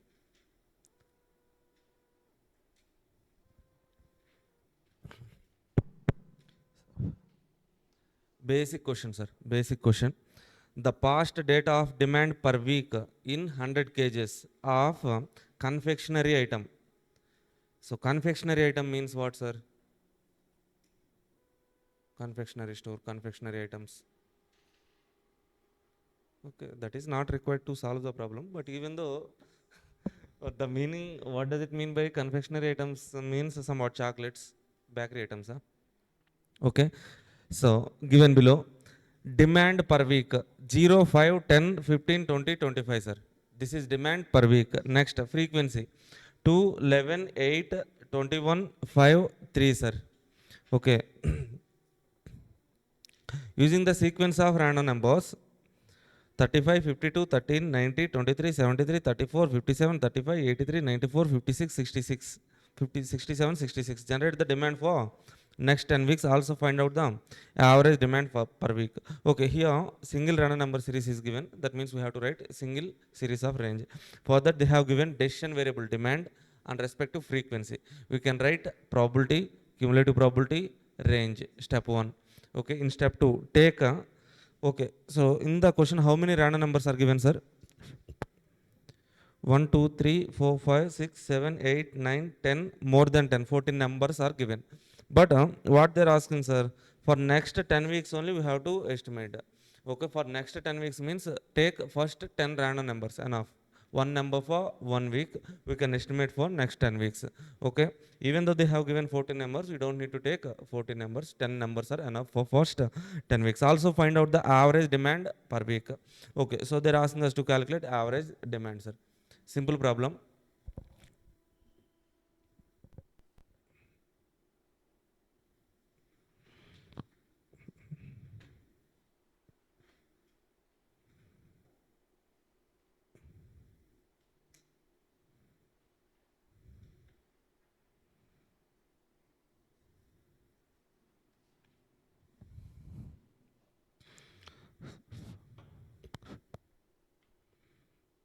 Try to solve or practice along with me, sir. Okay, so what is our step number 1, sir? Step 1, calculation of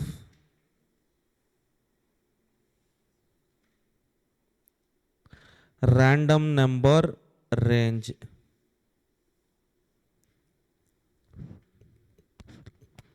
So here our first column is decision variable. Okay, X, that is nothing but demand per week, sir. Demand per week, first column. Next column, frequency is given. Okay, let's write those numbers 0, 5, 10, 15, 20, 25. 0, 5, 10, 15, 20, 25.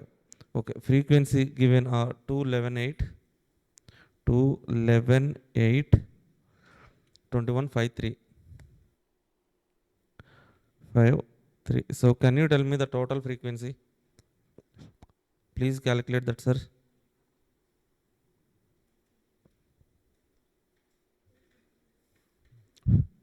50 or 50.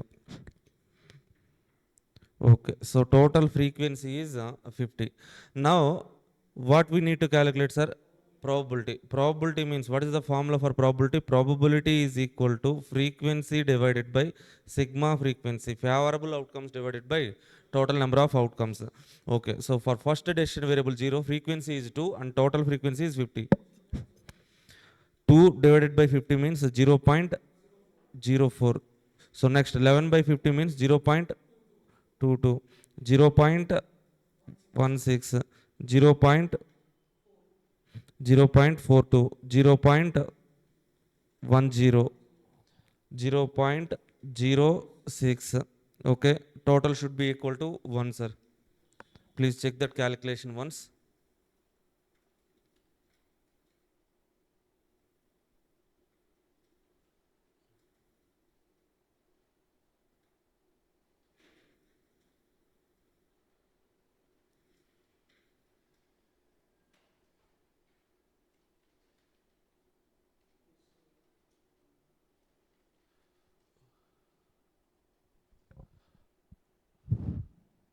Hi Ramu Satish, good morning. Hi Saha, the book which you are providing, does it covers everything? SM, PYQ, MQP, RTP, workbook, MCQs, booklet. Yes, sir. Okay, so here in this particular book, we are covering study material questions. Okay, past attempt questions, MQPs as well. Okay, so RTPs are RTP. ICMA won't release RTPs, right? Okay.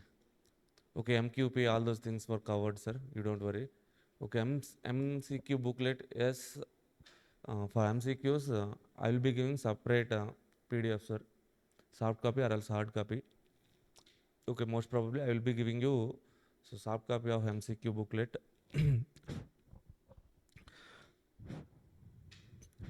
So MCQ booklet will cover all the MCQs from past papers, MQP, study material MCQs, MCQ booklet which was released by ICMA also will cover, sir. Okay. Next one, cumulative probability, sir.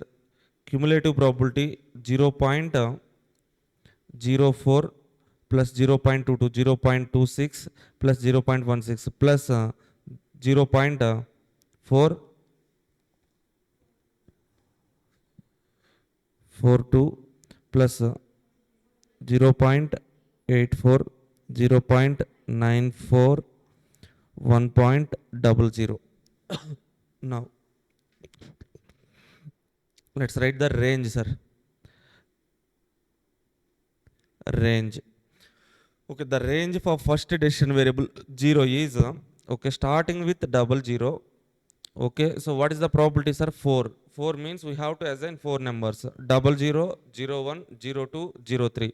Right? 03 here. So as we ended here with 03, start with 04, sir. Next, and with here we have 26, no? That's why 25. Start with 26 here, 42 here, there. So 41. Now start with 42. As we have ended with 41 for the previous class, next start with 42. As we have 84 as cumulative probability, take 83 here. So next 84 to 93, 94 to 99. That's it, sir. That is the range.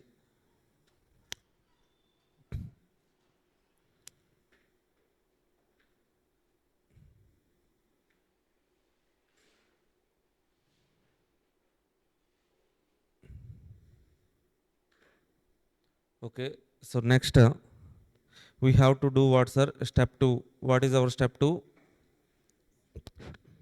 Step 2, simulation worksheet.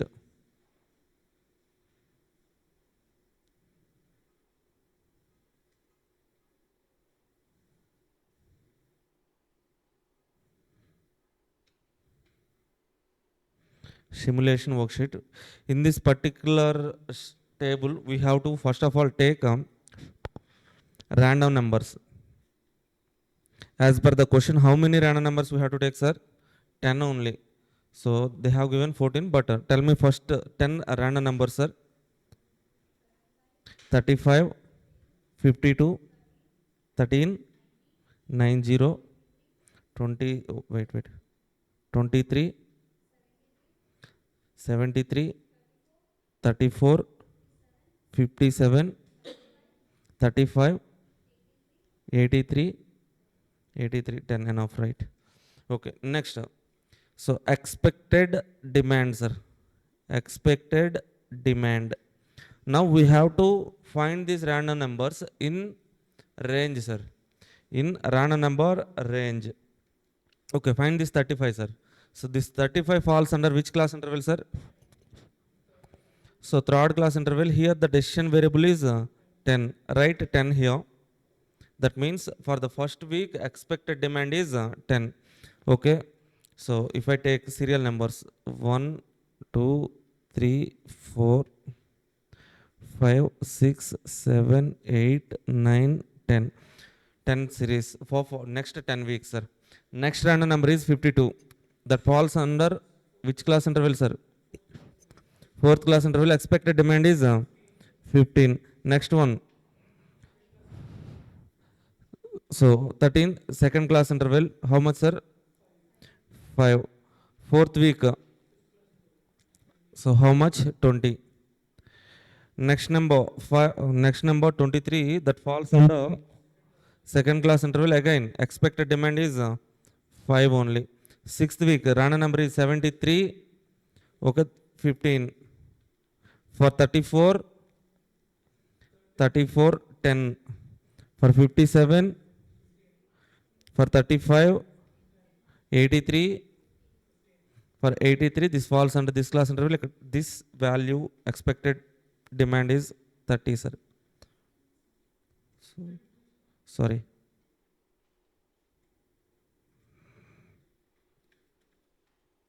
15 or 20, 15. 83 only, no. Sorry. 83, that falls under this class interval, 42 to 83. So here expected decision variable is 15, sir. Write 15 here. So now, what is our target in this particular question? Means in the question they're asking us to calculate average demand per week. Here we have calculated 10 weeks expected demand for next 10 weeks, sir. So total demand is 120. Okay, so now average demand is equal to, so total demand divided by 10 weeks, number of weeks 10, sir. Total demand is 120 divided by number of weeks 10, that means 12 units per week.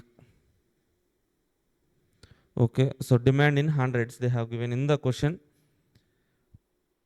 100 kgs, that means 1200 kgs, sir.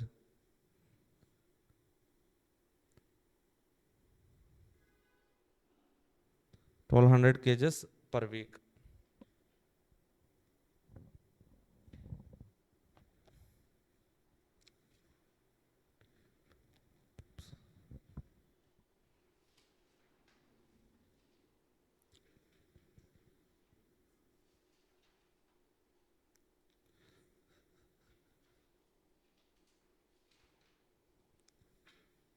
Done.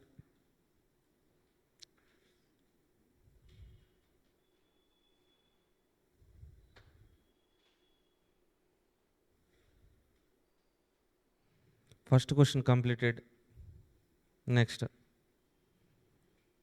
this is also demand forecasting question, sir.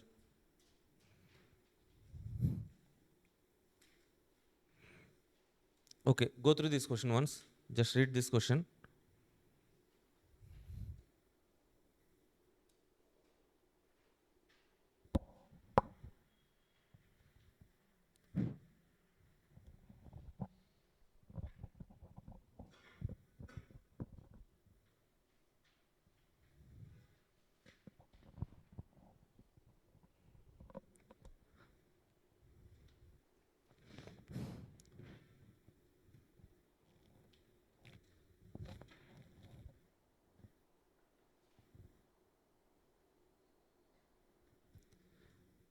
Question number 2, demand forecasting, December 2018 question, sir.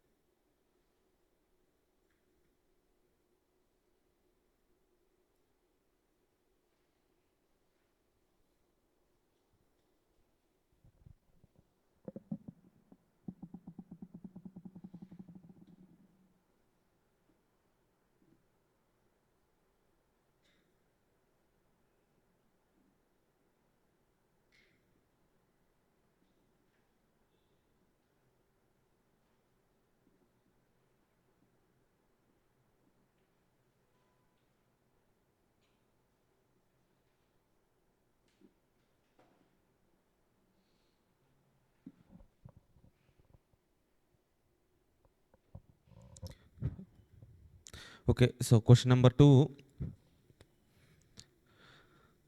The following was the pattern for demand of cars, sir, rented out by a tourist operator observed for 100 days, sir. Okay, tourist operator has observed for 10 days demand, sir.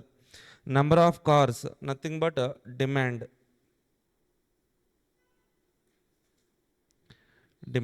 number of days.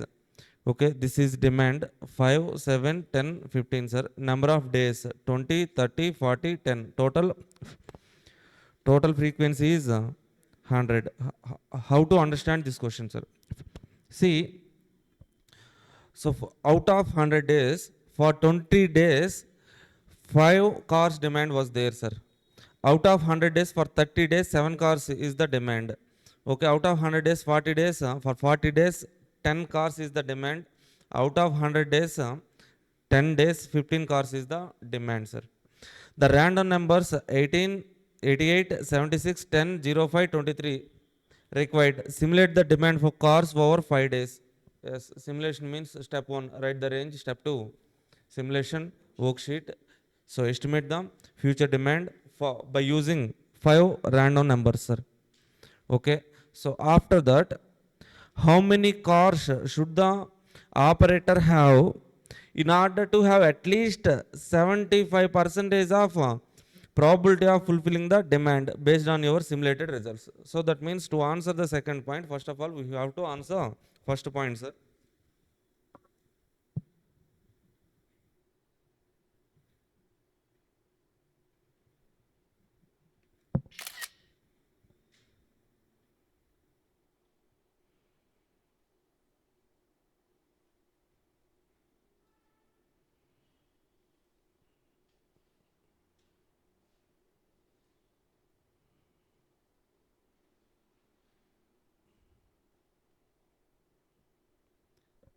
See, step 1, sir. Same steps, same procedure.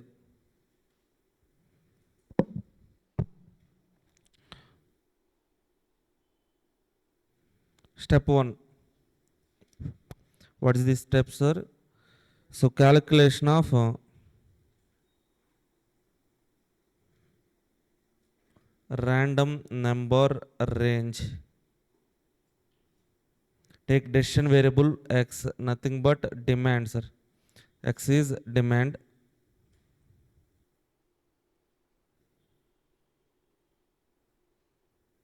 Next one, frequency. Frequency is nothing but number of days.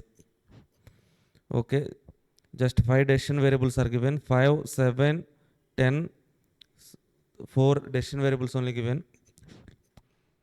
Okay, next 20, 30. Frequency is 20, 30, 40, 10, sir. Okay. Total frequency is 100. Now, probability. So, frequency divided by total frequency. 20 by 100. How much, sir? 0.20. 30 by 100. 0.30. 40 by 100. 0.40. 10 by 100. 0.10. Okay, now write cumulative probability, sir.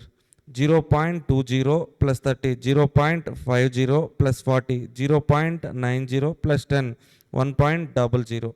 Next one, range. Write the range. Range. Okay, starting with 00. First decision variable probability is 20. That's why assign 20 numbers to first decision variable, sir. Starting with 00. That means ending with 19, 20 numbers. Okay, next range start with 20. Okay, and with as we have 50 here and with 49. Okay, so next start with 50 here. Okay, and with 89. Here start with 90 and with 99, sir. Okay. Now we can go to step 2. Done. Completed.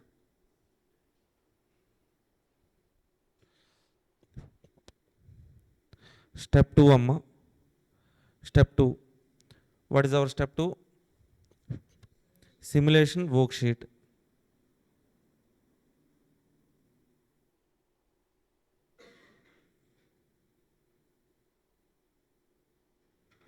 simulation worksheet. Here we have to take first of all what's are random numbers. Take serial number also sometimes needed. Serial number, random numbers, expected demand. Okay, so in serial number, how many random numbers are given, sir? Okay, 5 random numbers are given. Take 5 series, 1, 2, 3, 4, 5. Okay, random numbers are 88, 88, 76, 10, 5, 23. Okay, random numbers. Expected demand. First of all, find out this random number 88 in particular class interval, sir. 88 falls under fourth class interval. Here the demand is 10. Expected demand 10, sir. Next, random number 76. That also falls under third class interval. Expected demand 10. 10. Next, third random number 10. That falls under first class interval. Expected demand. How much, sir? 5. Fourth random number 5. This also falls under first class interval, first range. That is expected demand there is 5. 23. Next random number 23. This falls under second class interval. Expected demand there is 7. Okay. So why 37, sir? They're not asking us to calculate total demand and all those. Okay, see,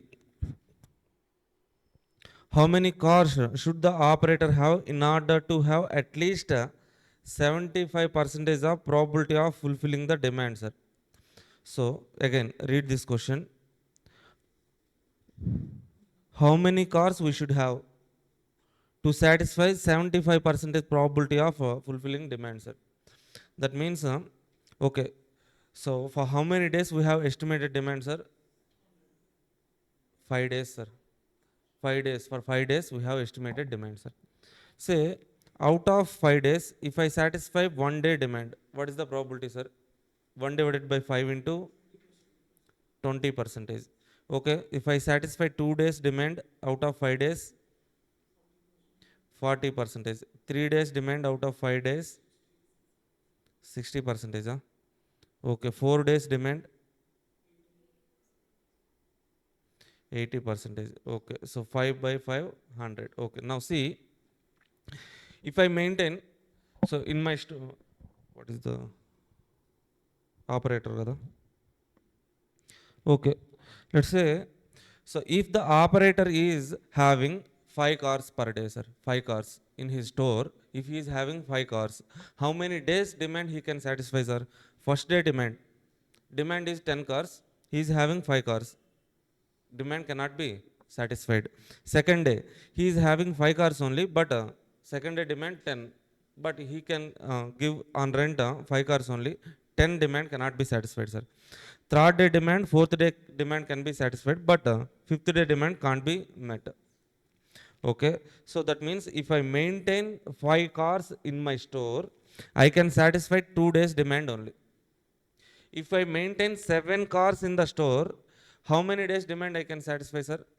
3 days demand I can satisfy. 3 days demand means okay, 60% of probability of satisfying the demand. Now, to have the at least 75% of probability of satisfying, how many cars we need to maintain, sir? If I maintain 10 cars, then only I can satisfy. Okay, if I maintain 10 cars means I can satisfy all the days demand. Okay, that is 100%, more than at least 75, no? 75%, or else, okay, 75% probability of 5 days, sir. 5 into 75%, how much, sir?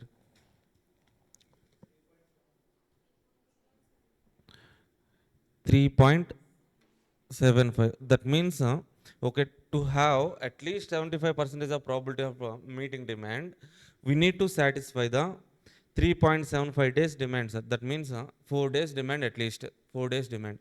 To satisfy 4 days demand, if I have 5 cars, I can satisfy 1 day demand, 2 days demand only. If I maintain 7 cars, then 3 days demand I can satisfy. Okay, 3 days only. Okay, to satisfy the demand of at least 4 days, I have to maintain 10 cars, right? Okay, so now what is the answer for this particular question means how many cars should the operator have in order to at least in order to satisfy 75% probability of fulfilling the demand, sir. That means how many cars we should maintain, sir? 10 cars. Okay, అర్థమవుతుందమ్మా? No. Here, read this conclusion. For 75% or more probability, we need more than 3 days demand fulfilled, sir. Okay, so more than 3 days means 3 by 5, 60% only. That means at least 4 days demand we should fulfill. Okay, 4 days demand means we have to maintain at least 10 cars. Then only we can satisfy at least 4 days demand. Okay, if you maintain 10 cars, you can satisfy 5 days demand, 100% probability. 100% chance of fulfilling the demand, sir. Write this note point, sir. Enough.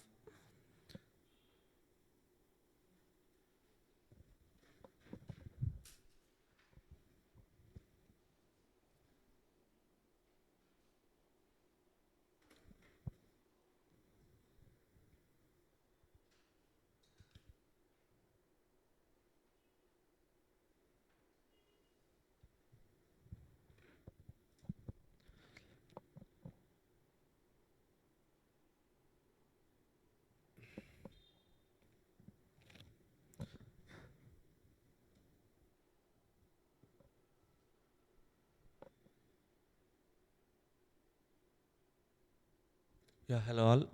Those who are watching this live class, please comment from where are you watching this class, sir? Okay, Kolkata, Bangalore, Hyderabad, Chennai. Okay, US, UK, Russia. From where you are watching this class, please comment. Iran.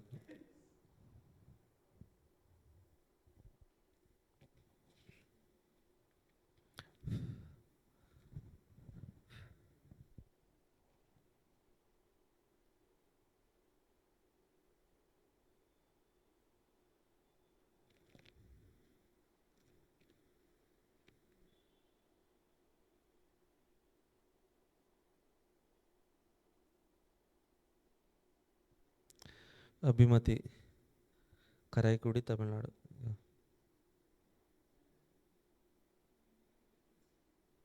Yeah. Hi, Abhimati.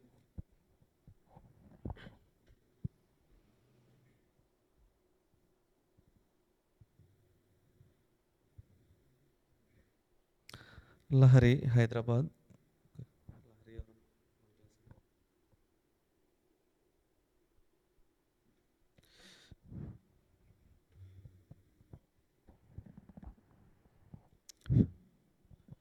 You don't need to copy paste the 2 points, sir.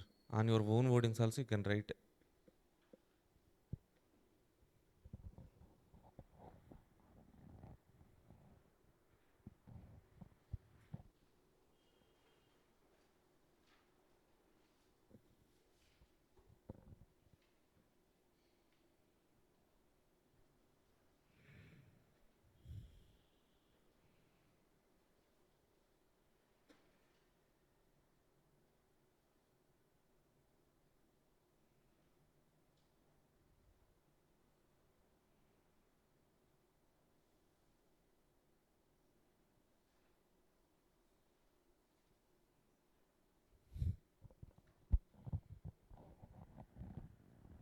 Done.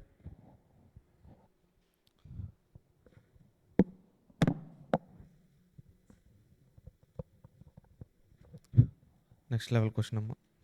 The same question is also there in same mental level. So question number 1 and 3 are there in same enter also, sir. Now read this question number 3, sir.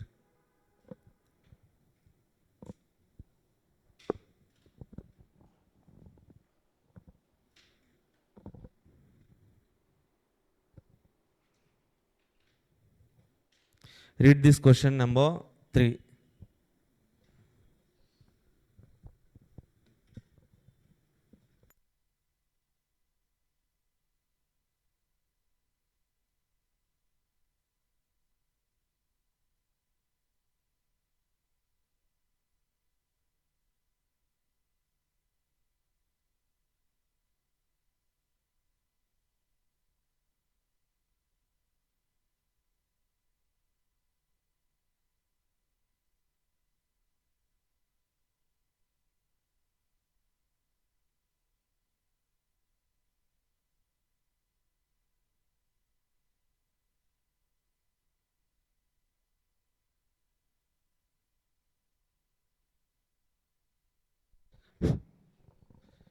Yeah.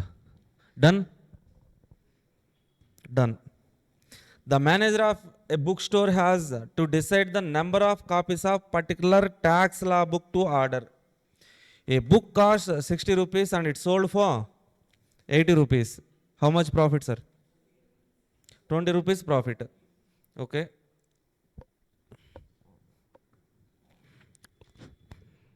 If I purchase the book for 60 rupees and if I sell it for 80 rupees, 20 rupees is my profit. Since some of the tax laws change year after year, as amendments will be there, no? Any copies unsold while the edition is current must be sold for. So any unsold stock has to be scrapped. Scrap value is 30 rupees only. Okay, you are purchasing the book for 60 rupees and you are scrapping that book for 30 rupees. Profit or loss, sir? How much, sir? Excellent. From the past records, the distribution of demand for this book has been obtained as follows. Demand 15, 16, 17, 18, 19, 20, 21, 22. Proportion. Okay, so first of all, observe this proportion, sir. They are not given the word probability, but the numbers are in decimals. That means this is nothing but probability only. Okay, so without frequencies, directly they have given probability, sir. We don't need to calculate probability as that was given already in the question. Using the following sequence of random numbers, generate the demand for 20 time periods. Okay, for 20 years they're asking us to estimate the demand, sir. Calculate the average profit obtainable. So this is the main key point, sir. Calculate average profit. Okay, under each course of action open to the manager. Okay, how many alternatives will be available to the manager? That is what we need to estimate in this particular problem, sir. What is the optimal policy? Okay, so they're asking us to estimate the demand for 20 years. How many random numbers are given, sir? 20 numbers are given, huh? Okay, then fine. Okay, so common, sir. Step 1, step 2. Step 1, creation of random number range. Okay, random number range creation. Write the range. Then step 2, sir. Step 2, simulation worksheet. Okay, so in that simulation worksheet, take 20 numbers, estimate the demand. Then analysis part and all, I will tell you, sir. Okay, so start doing this problem. If you are getting any doubts, means I will explain.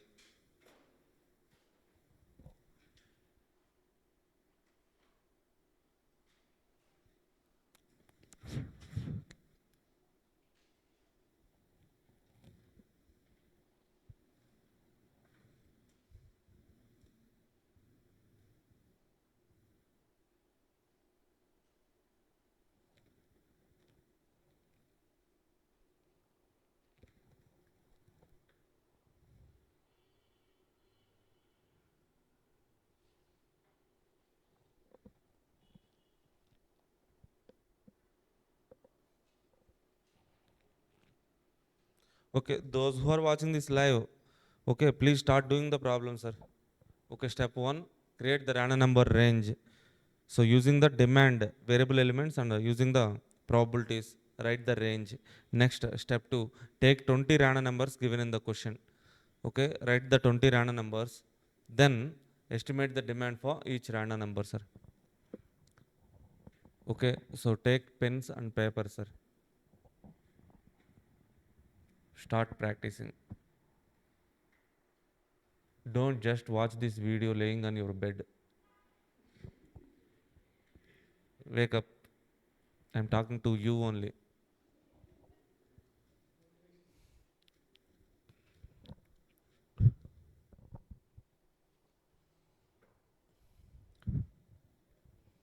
So see, create some environment to watch the class properly, sir.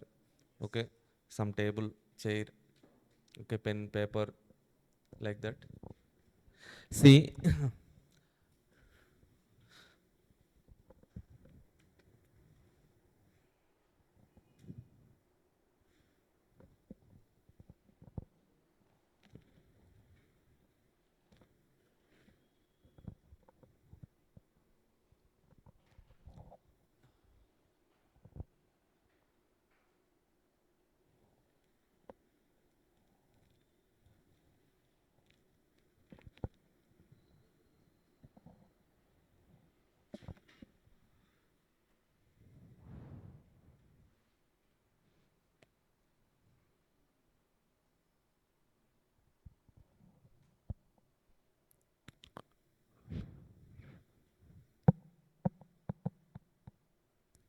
So same steps, sir.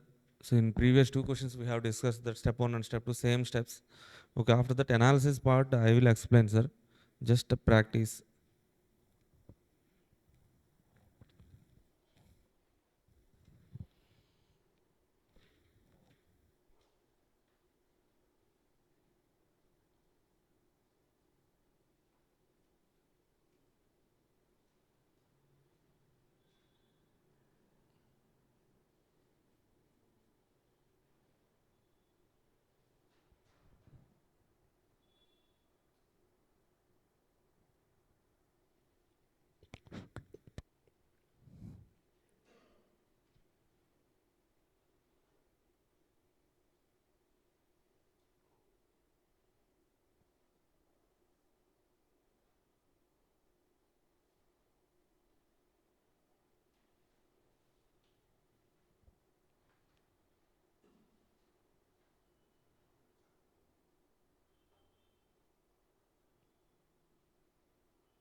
Done?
Done?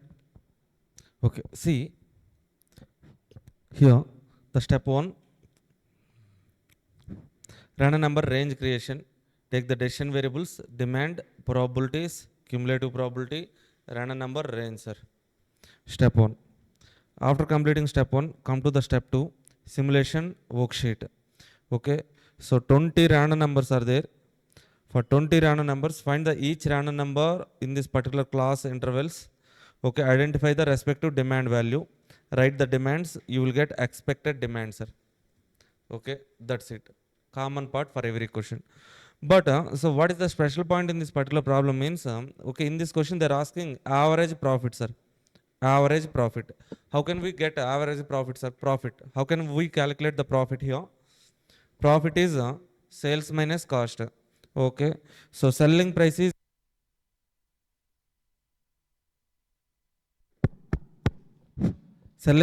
80 rupees, sir.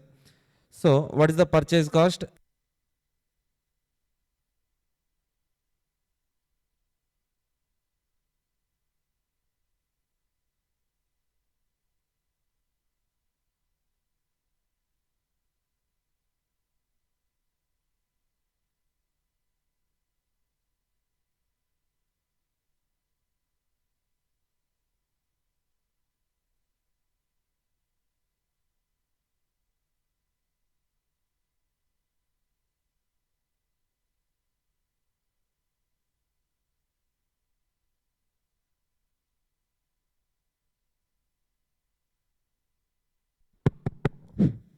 See, say for example, I have purchased 10 tax law books, sir. 10 books I have purchased. Okay, out of these 10 books, I could able to sell only 8 books. Okay, 2 books remained as unsold, sir. Unsold books, how much profit I will get, sir? So purchasing at 60, selling at 80 means 20 rupees is the profit. Okay, so if any unsold stock is there means on that I will be getting loss, right? How much loss, sir? Purchasing cost 60. Okay, so scrap value 30 rupees is the loss. That means how can we calculate the total profit, sir? If I purchase 10 books, if only 8 books are only sold, okay, 8 into 20, 160 is the profit, and 2 into 30, 60 is the loss. Only net profit is 100 rupees only. This is how we have to calculate the profit, sir. Right? That means we need to calculate what, sir? Unsold books. To calculate the net profit, we need unsold books. How can we calculate unsold books, sir? Okay. So now we have estimated the demand, sir. Okay. So what is the demand number which has repeated highest number of times, sir? Which number has repeated most number of times? Okay. So check that once. 17, how many times, sir? 6 times, huh? 1, 17, 17, 17, 17, 17, 17. Okay, 17 has repeated for 6 times. Next highest number, 18, huh? 18, how many times? 5 times. Next, 16, how many times, sir?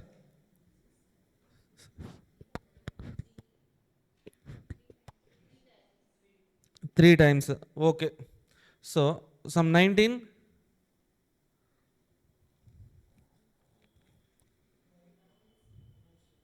19, no 19, 20, 15, 23 times, huh?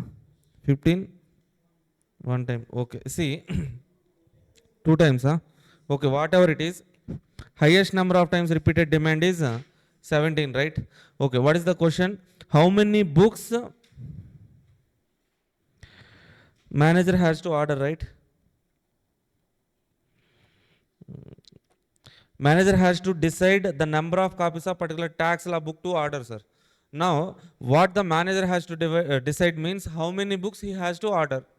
Okay, so how many books he will order means, okay, highest repeated number of demand 17. That 17 books only he will order, sir. Generally, that is the final answer.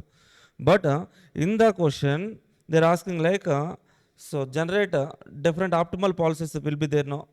So average profit obtainable under each course of action available to the manager. Here, so 17 is the highest number of times repeated number. That's why I'm taking 17. Okay. Next repeated 18. Okay, 17 plus 1, 18. So below that 16. Okay, if I order the 17 books, okay, then there is less risk that I will be getting losses. Okay, if I order 18 books, there will be some risk. 16 more risk. Okay, if I order 15 books means there will be some risk of unsold books, no? Okay, now we have to check what sir means. At 17 books, if I order 17 books for next 20 periods, how many books will be unsold? So I am taking 3 numbers, sir. 17, 18, 16. Why 17 means 17 is the highest number of repeated demand. Now, one number more, one number less. 16, 17, 18. I am taking 3 alternatives at 16, 17, 18. On these 3 alternatives, I shall try to calculate the unsold books, sir. Why unsold books means I need number of unsold books for profit calculation. So that's why take 16, 17, 18, sir. Calculation of unsold books. Here, calculation of number of books unsold. 16, 17, 18 book alternative. 3 alternatives. Here how we have to understand means, see, first one. 16 means what, sir? I have ordered 16 books. That means in my store, let's say, this 16 means in my store I have 16 books. Okay, what is the expected demand for first week, sir? 17. Okay, 17 books is the demand. That means 17 customer came to the store to purchase the books. But how many books we are having, sir? 16. Okay, so can we sell all the books 17? No. Any unsold books? No. Okay, 16, all the 16 books we can sell, right? Okay, unsold books are 0. Okay, next one. So 17, if I have 17 books in the store, 17 is the demand. 17 customer came to purchase the books. Okay, so any unsold books? No, unsold books will be 0. 17 number of books are there, sir, in store. 17 customer came to purchase the books. Okay, all the books can be sold. If I have 18 books in the store, 17 customer came to purchase the books. Then unsold books, one book will be unsold, sir. One is unsold. Next one. So second week demand. If I maintain 16 book stock, if I have 16 books in the store, second week demand is 15. We have 16 books, but demand is 16 only. Unsold books are, one book will be left as unsold. Okay. Next one. So next one. So if I have 17 books, 15 is the demand. 2 books will be unsold. If I have 18 books, 2 are the unsold books. 3 is the, sorry. So 18 books, 15 is the demand. 3 books will be unsold, sir. So like that we have to calculate unsold books for 20 time period, sir. Are you getting this point, sir? What is this 16, 17, 18, sir? Okay. 16, 17, 18 is the number of books ordered by the manager. Books ordered means he will be purchasing those books. Purchasing those books means his supply at the store. Okay, this is the supply, this is the demand, sir. By comparing supply and demand, we are trying to calculate how many units could be actually sold, how many books will be unsold. That is what we are calculating, sir. Okay, for 16 book alternative, calculate the unsold books for 20 periods. For 17 books, for 18 books, calculate the unsold books for 20 time periods.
Done.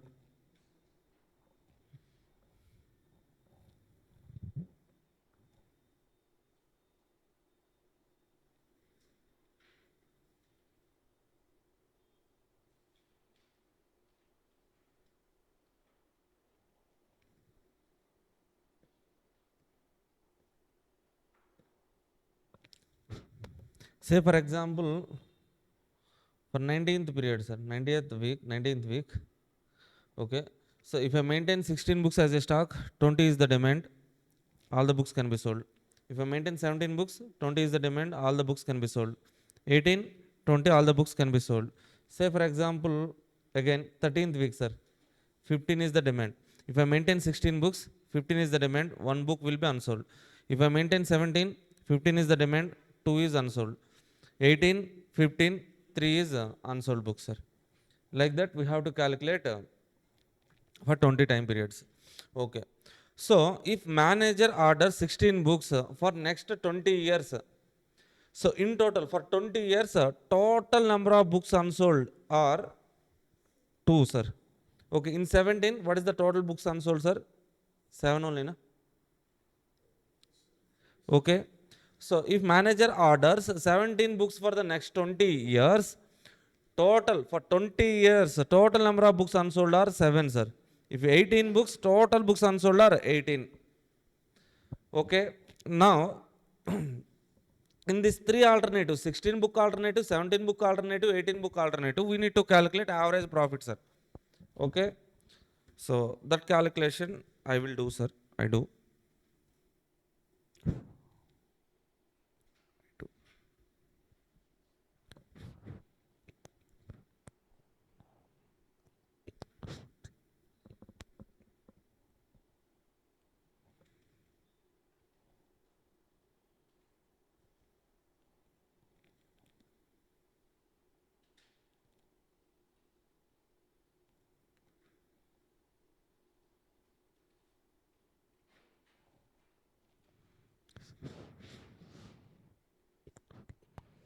See, step 3, sir. Step 3 for that particular problem, calculation of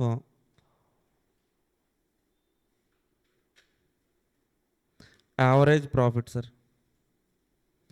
See, if I order 16 books for next 20 periods, next 20 periods means 20 years into 16, sir. How many books the manager will order, sir? 320 books, right? Okay. So out of these 320 books, how many books are unsold, sir? 2 books are unsold. That means 318 are books sold, right? Okay. So if the book is sold, how much profit I will get, sir? On sold book I will get 20. On unsold book we will get 30 rupees loss. Okay. The profit is 318 into 20. How much? 6,000. 6,360 is the profit and 60 is the loss. Net profit is 6,300. Next, calculate average profit, sir. Average profit. Average profit. This 6,300 is for 20 years. Per year, how much profit, sir? 6,300 divided by 20. 315. So, are you okay with this calculation? This is alternative. This is calculation. That is average profit, sir. Now, so 17 book alternative, sir. So if I maintain the stock of 17 books for each period, 17 books if I ordered for next 20 periods, that means how many books we can order, sir? 340 books. Out of these 340 books, how many books will be unsold? 7 books are unsold. 7 na? Okay. So then how many books will be sold, sir? Number of books that are sold, that will be sold are 333. So what is the profit on sold book? 20. What is the loss on unsold book? 30. Okay. Now calculate the net profit. 333 into 20. That means 6,660 minus 7 into 30. 210. How much? 450. Average profit is 6,450 divided by 20. 323. Let's make it to 323 round figure.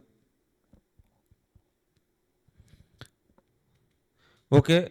Next one. If I maintain the 18 books in the store, if I order 20 books for next, if I order 18 books for next 20 years, that means in total I will be ordering 360 books. Out of these 360 books, how many books are unsold, sir? How many books will be unsold? 18. That means sold books are 342. 342 into 20, 18 into 30. 6,840, 1830 is 5,540. So net profit is 6,300. Average profit already calculated 315. Okay. In which alternative the manager will be getting highest average profit or else highest net profit, sir? 17 book alternative. So write the conclusion. In 17 book alternative, manager will be getting highest average profit. So this alternative is the most profitable alternative for the manager. he has to order 17 books.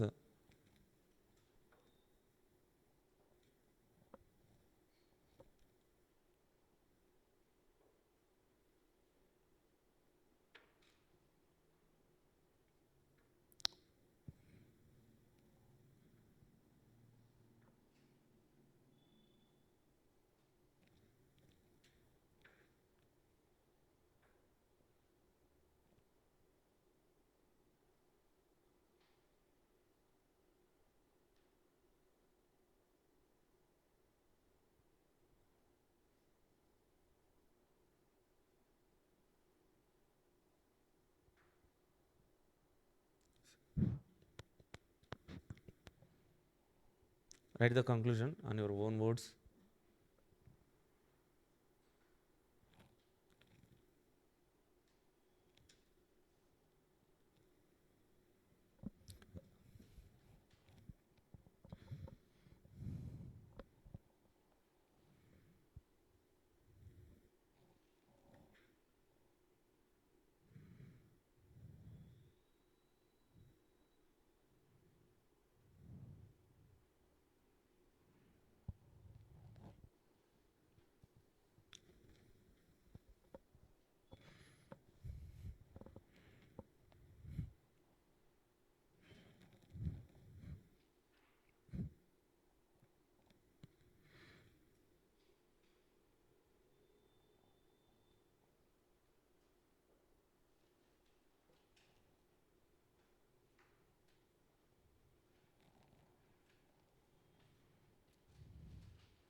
Done.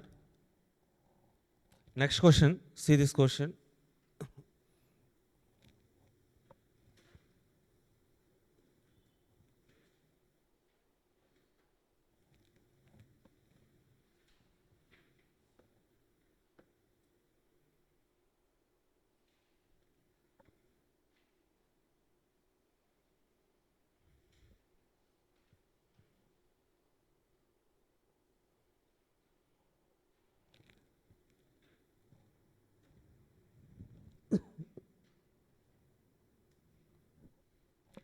Production estimation, sir. December 23 attempt question. December 23 attempt question. Okay. Question number 4. So an automobile production line turns out about 100 cars a day. That means an automobile production line produces 100 cars per day, sir. Okay, but deviations occur owing to many causes due to different reasons.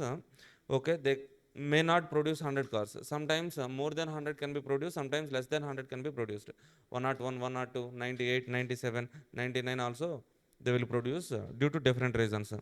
Okay, the production is more accurately described by the probability distribution given below. The production per day, sir, 95, 96, 97, 98, 99, 100, 101, 102, 103, 104, 105. This is the production numbers. For each production number, respective probabilities are given, sir. The probability of producing 95 cars are 0.03. The probability of producing 96 cars per day is 0.05.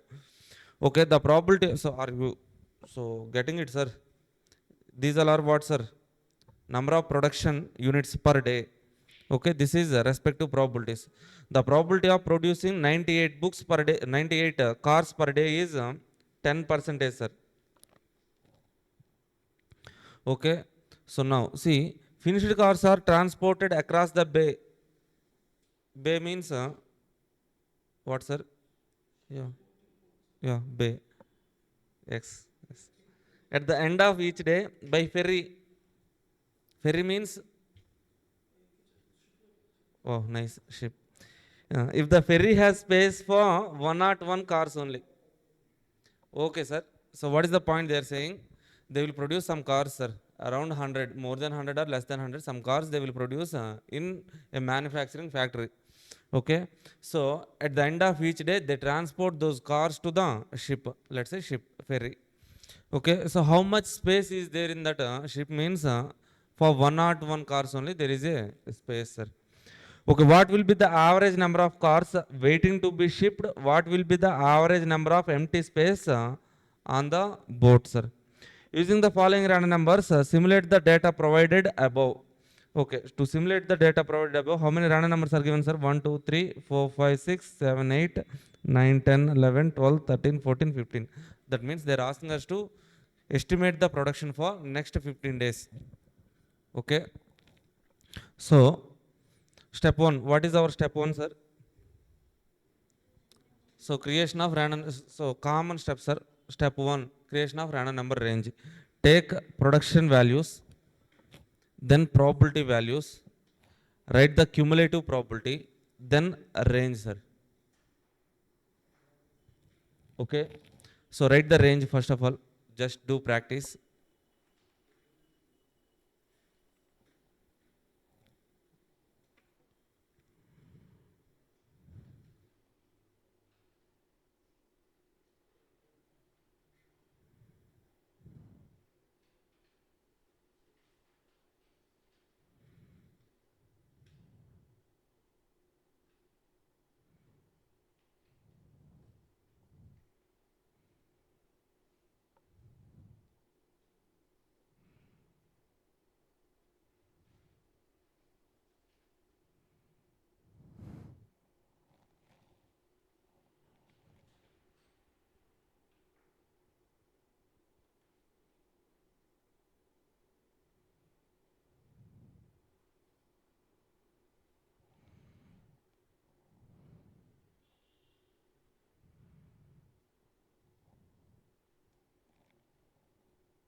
Write the range, then we estimate the demand for 15 next 15 days.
Just write the range, sir. Then if you done with that step means then go to the step 2.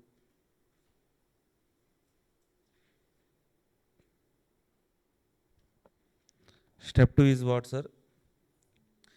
In step 2 we will be having some analysis part, but so you take 3 columns: day, random number, production estimation. First of all, write the range.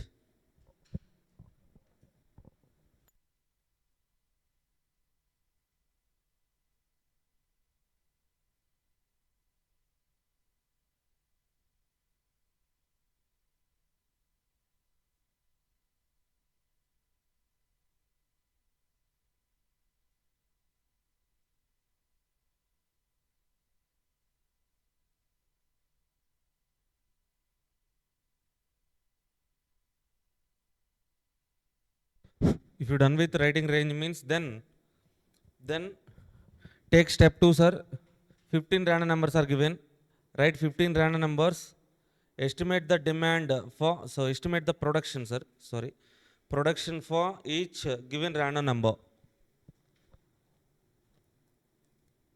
Okay, stop there. After writing the expected production, okay, just wait, sir. I will explain remaining point.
Okay, done.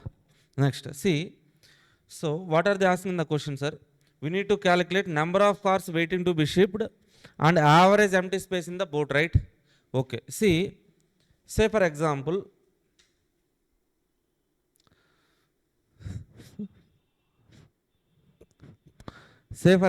on first day. So how much production happened, sir? How much production was done? 98. Okay. So units produced are 98, sir. Now at the end of the day, we have to ship these 98 cars to the boat, right? Okay. How much space is there on the boat, sir? 101. 101 space is there. Okay. So I will take this 98 cars to the boat. How many cars I can put on that boat, sir? 98 books, 98 cars I can keep in the boat, right? Okay, so 101 space is there on the boat. Okay, we have produced 98 cars only. That means we can keep 98 cars in the ship. Okay, so cars waiting to be shipped, sir. Any cars waiting to be shipped? No, all the cars are kept on ship. So 0 cars are waiting to be shipped. Any empty space? Yes, total space is 101, but we have filled 98 cars only. That means empty space is 3.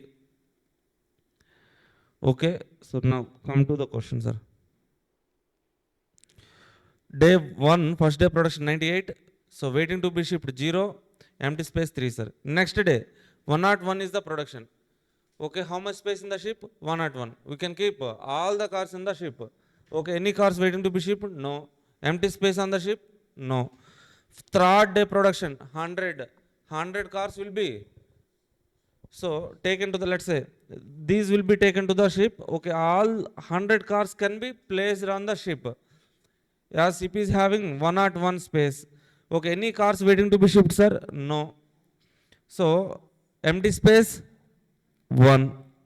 Now 98, sir. Same 98 repeated. 100, 100, 100, 103. Let's say 103, sir. If I produce 103 cars, I can keep how many cars on the ship, sir? 101 only. Maximum space is 101 only. That means 2 cars will be waiting to be shipped. Okay, empty space 0. Like that, right? Waiting number of ships waiting to number of cars waiting to be shipped. Empty space on the boat. Empty space waiting to be shipped. Make a total of both, sir. Okay, number of cars waiting to be shipped are 6. Empty space on the boat is 18. Do the calculation for 15 days. Cars waiting to be shipped and empty space on the boat.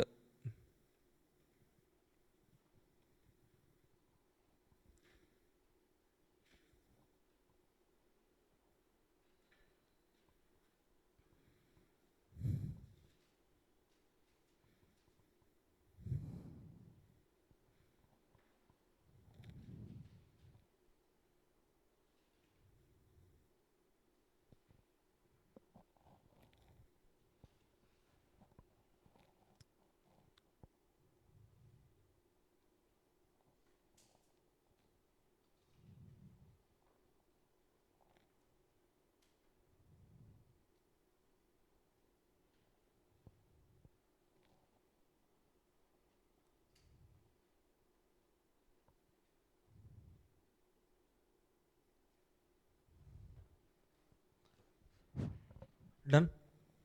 Okay. Now we need to calculate what, sir? Not number of cars waiting to be shipped, not empty space, sir. But they have asked what? Average number of empty space on the boat and average number of cars waiting to be shipped, sir. We have to calculate averages. Averages means what, sir? The 16 number of cars waiting to be shipped for how many days? 15 days. Per day how much, sir? 6 divided by 15. 0.40 car per day. Okay, next, empty space on the boat. 18 is the empty space on the boat for how many days? 15 days. Per day, 18 by 15, 1.2 per day. Okay, just write this calculation, sir. Average cars waiting to be shipped, average empty space.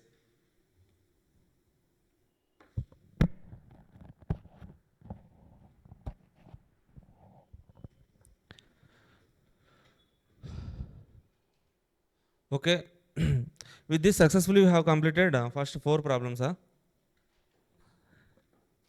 Okay, in tomorrow's session we will do remaining problems, sir.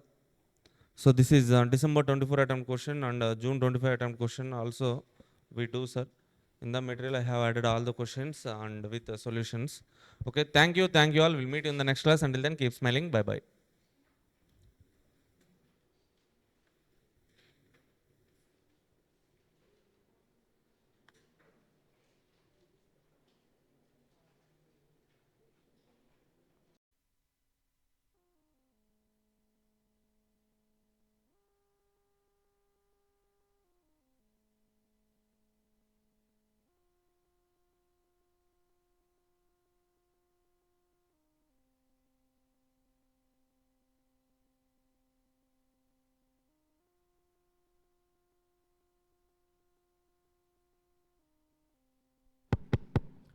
Yes.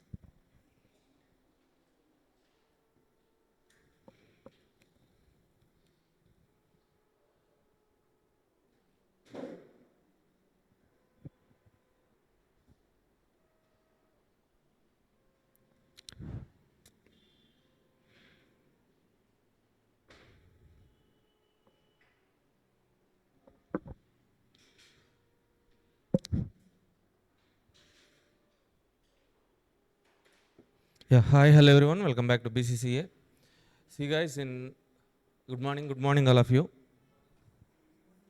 Good morning, Amma. Namaskaram andariki.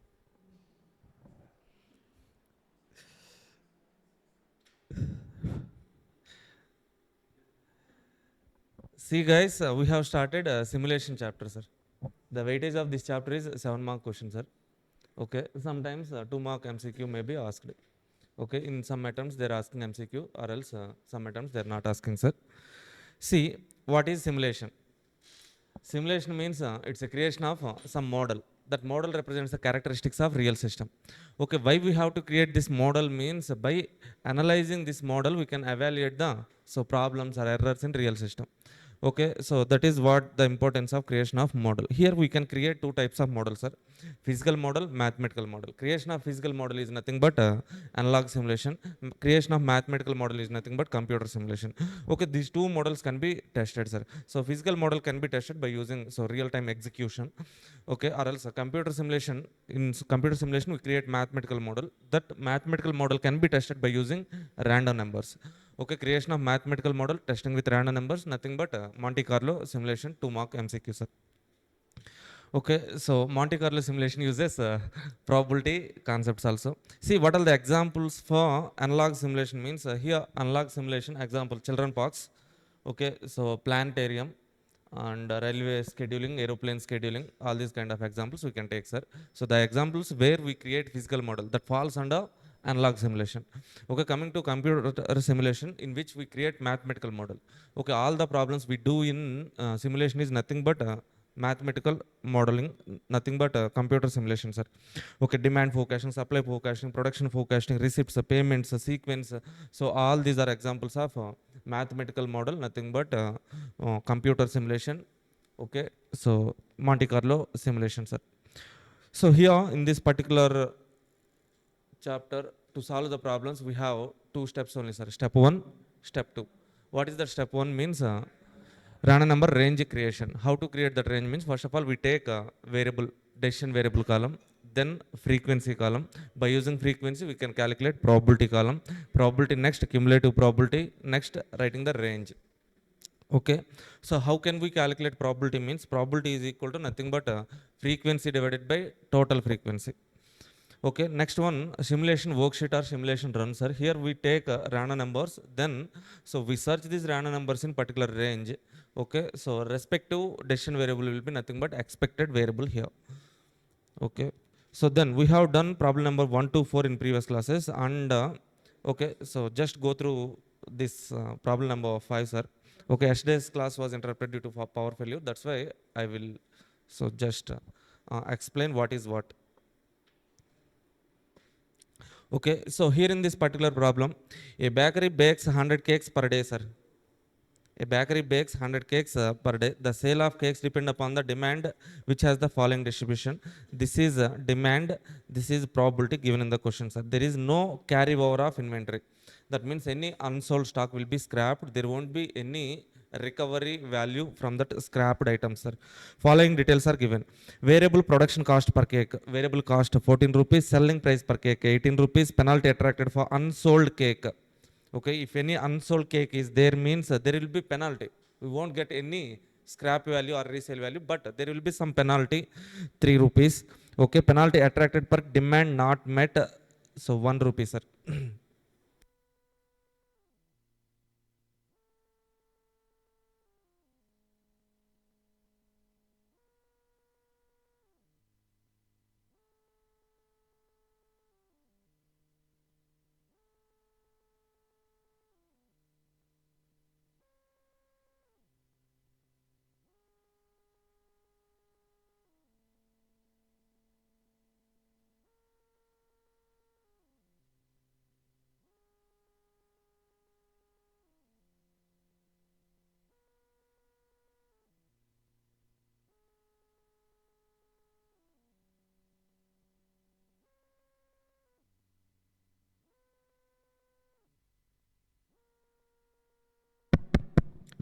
Yes, sir.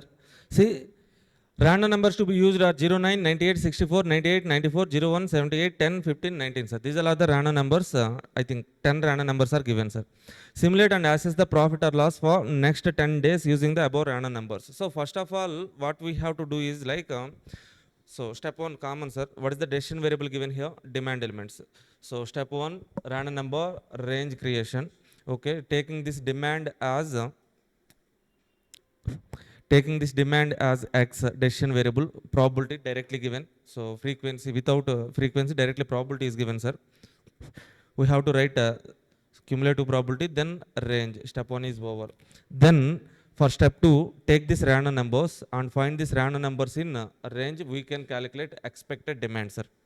Now what is our target, sir? Our target is to calculate profit or loss for the next 10 days. How can we calculate the profit, sir? Profit is nothing but sales minus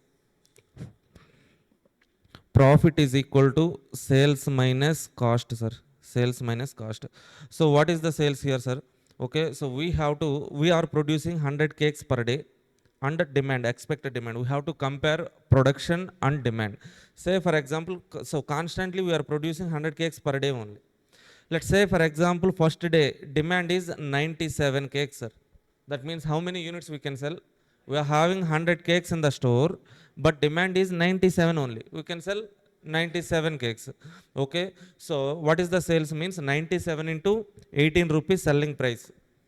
Okay, minus cost. What is the cost, sir? 14 rupees is variable cost. So this 14 rupees variable cost we have to take for units produced, not on units sold. Why? Means scrapped units will not be having any recovery value. Okay, resale value, no. So that's why we have to take units produced. So then 100 into 14, sir, we can calculate variable cost minus, okay, 2 penalties are there, no. Penalty attracted for unsold cake. Okay, here in this particular example, we have produced 100 units but sold 97 only. That means 3 units are unsold. Unsold units into 3 rupees. That is also something like cost or loss, sir. Okay, revenue minus variable cost minus penalty. We get profit. Okay, so sometimes Okay, demand will be more than 100, sir. We are constantly, we are producing 100 units only. Say for example, if demand is 103, then how many units we can sell, sir? Demand is 103, but we are producing 100 units only. That means we can sell 100 units. 3 units are unmet demand, not satisfied demand. On that 3 units will be having what, sir? Penalty 1 rupee. So next, so sales 100 into 18 minus production cost 100 into 14, 1400 minus penalty 3 into 1. So like that we have to calculate the profit, sir. See, this is table number 1, in which we can calculate demand, probability, cumulative probability, random number, range. Next, coming to simulation worksheet, 10 days are 10 random numbers are given. First of all, take 10 random numbers. Okay, so find these random numbers in particular range. We can write demand, not just demand, sir. This is expected demand. Expected demand. We're expecting the demand in the future. So then we have to compare this expected demand with 100, sir. So why we have to compare with 100 means, here in the question itself they have given like a bakery bakes 100 cakes per day. Constantly they will be producing 100 cakes only. Why 100 cakes, sir? Their capacity is limited to 100 only. They will be producing 100 cakes only. Okay, so now by comparing, see, first day sales, so first day expected demand 9700, 97 units sold. Unsold cakes 3, unmet demand 0. Revenue, sold cakes into 18 revenue. So production cost will be, variable cost will be constant, sir. Daily we are producing 100 units into 14. For any day, variable cost is 1400 only. So if there is unsold cakes into 3 penalty, or else if there is unmet demand into 1 penalty. So then profit, sir. That is how we can calculate this problem, sir. Okay, so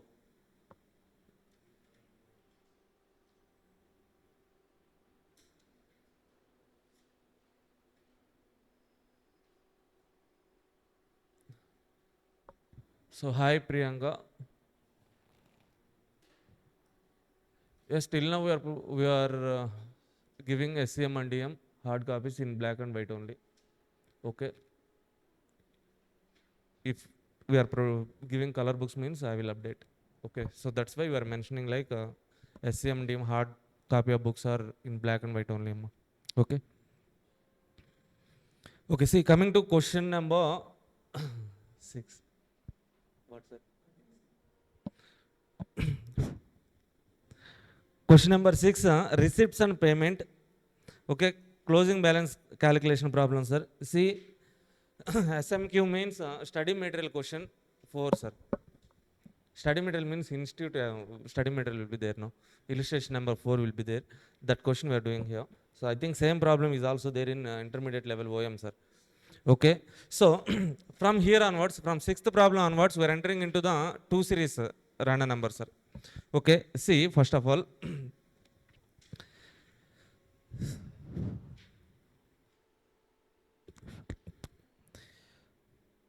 if one series of random number is given in the question means, we have to write one series of range, sir.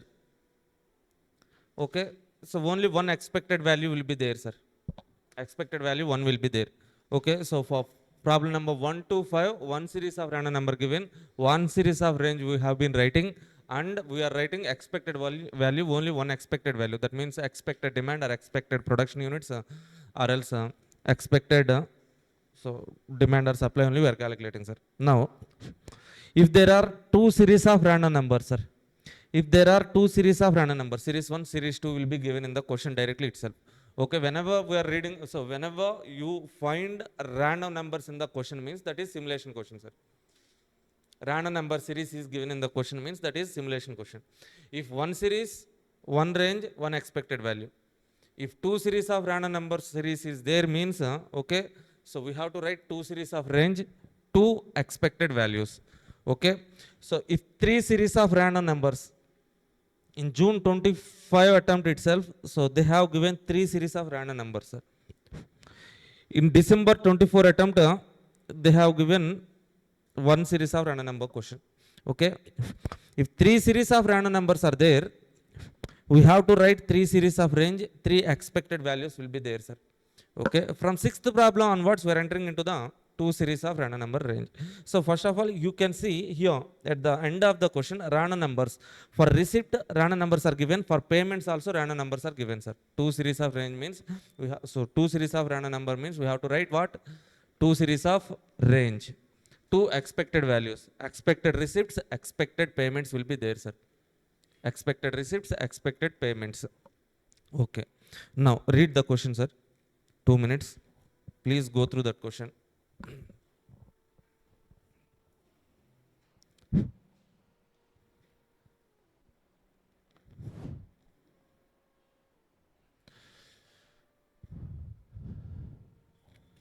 So those who are watching this live, I have shared this PDF in your batch WhatsApp group, sir. Okay, so you can find this PDF there. Read the question, please.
Done.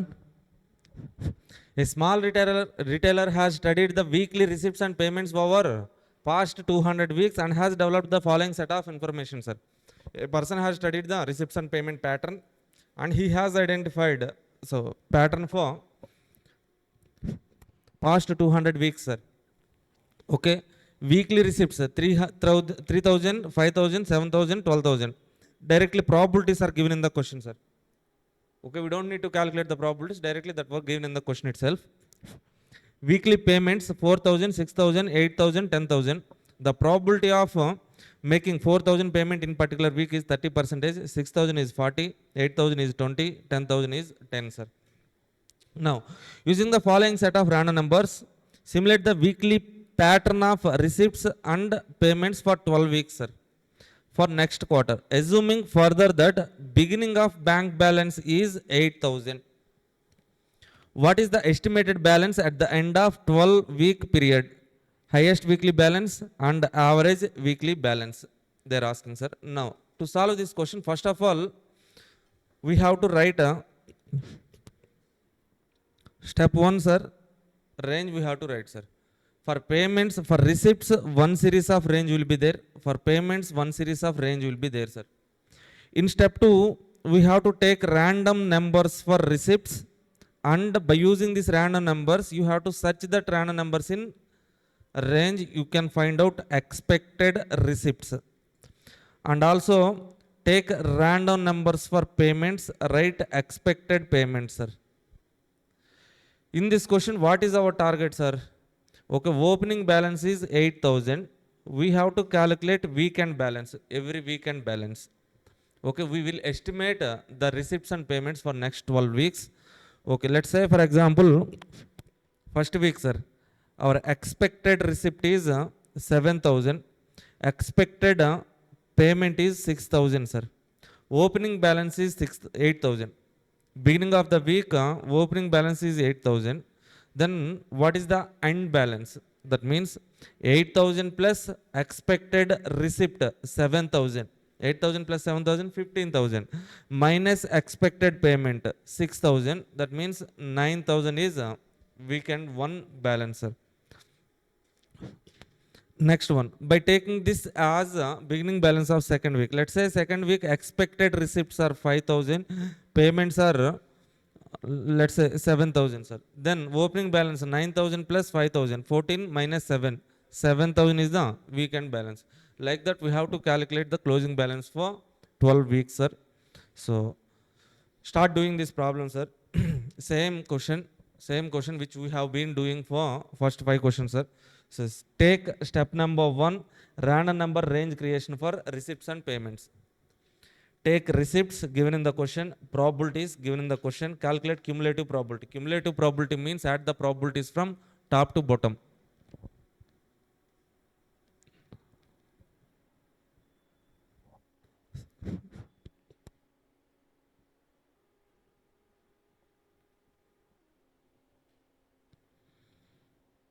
Previous 5th question total చేశారండి.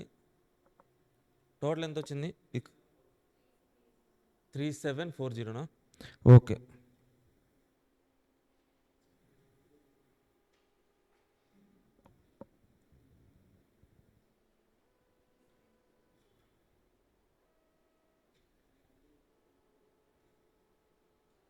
Okay sir. So this total is 3740. Some clerical mistake. Then average will be 374.00, sir. Please make that correct.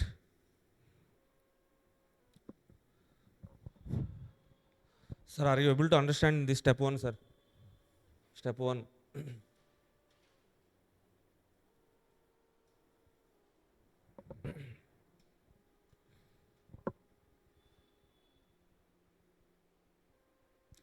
Step 1, random number range creation. Take receipts, probabilities, cumulative probability. That means add the probabilities from top to bottom. Then write the range, sir.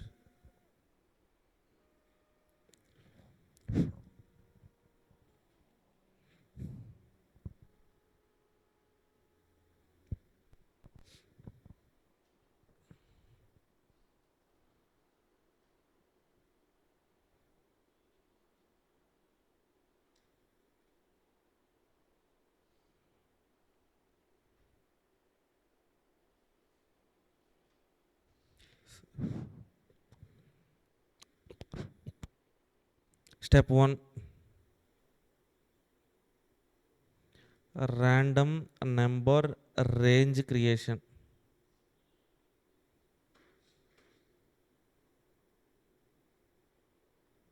Random number range creation. Next, here we have to write 2 series of ranges. So first of all, I am taking receipts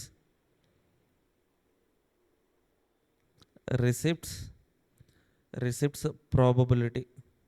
Okay, what are the receipts given in the question? 3,000, 5,000, 7,000, 12,000. 3,000, 5,000, 7,000, 12,000. Okay, what is the probability for respective receipts? 20, 30, 40, 10. 0.20, 0.30, 0.40, 0.10. Now write cumulative probability, sir. Add the probabilities from top to bottom. Then we will get what? Cumulative probability. 0.20 plus 0.30, 0.50 plus 0.40, 0.90 plus 0.10, 1.00. Now how to write range, sir? Range. Okay, as probability of first decision variable is 20%, we have to assign 22 digit numbers to first decision variable, sir. That is 3,000. Okay, so start with 00, sir. Start with 00. Here we have cumulative probability 20, no? So that's why end with 19. 1 to 19, 19 numbers. Here we have taken 00 also. That's why total 20 numbers. Okay, 20 numbers. Why 20 numbers means here we have the probability is 20. That's why out of 100 numbers we are assigning 20 numbers to the 3,000 decision variable, sir. As this range ended with 19, next range start with 20, sir. And with here we have 50, no? So that's why end with 49.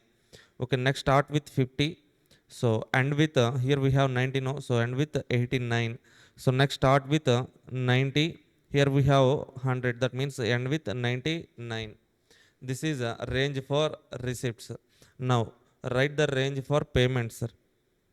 Payments. payments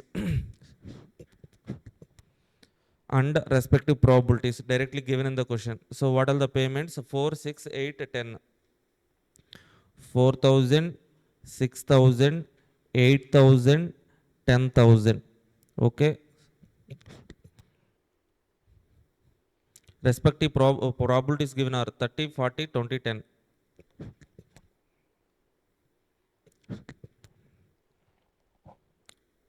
30, 40, 20, 10 payments. Next, cumulative probability 0.30, 0.70, 0.90, 1.00. Next, write the range, sir. Range. This range will be from 00 to, here we have cumulative probability 30, no, and with 29. Start with 30 and with 69. Start with 70 and with 89. Start with 90 here and with 99. Sir, are you getting this? Saluda already done. Step 1 completed. Okay. So this is our step 1, sir. Step 1 is what, sir? Random number range creation. Okay. Now let's coming to the step number 2, sir. Step number 2, simulation worksheet, simulation run and calculation of weekend balancer. Weekend balance for every week. See here in this particular question, how many random numbers are given, sir?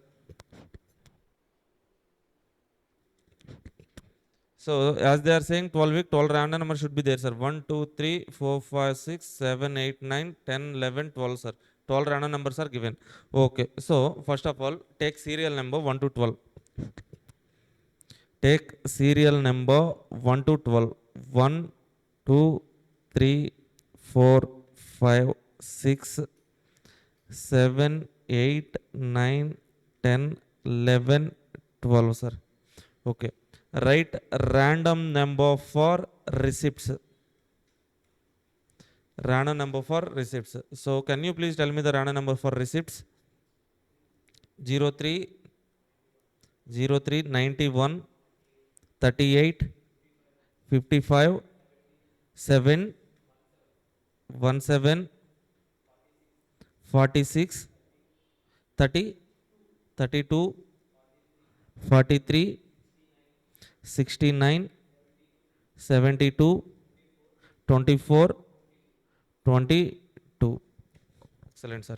Now, so we have to write, based on these random numbers, we have to write expected receipt, sir. Expected receipts. Now, find this random number 103 in step 1 range, sir. In step 1 we have range, right? Okay. First random number 03, sir. We have to find these random numbers in which range, sir? Here we have two ranges. So search this random number in receipts range only. Okay. 03 falls under first class interval. That means what is the value here? 3000. Okay. Expected receipt is 3000, sir. Next. So second one. So 91 falls under which class interval, sir? Last class interval. 12,000 expected receipt. 12,000. Next one, how much, sir? 38 falls under which class? 5,000. 5,000. Next one, 55. 7,000. Next, 17.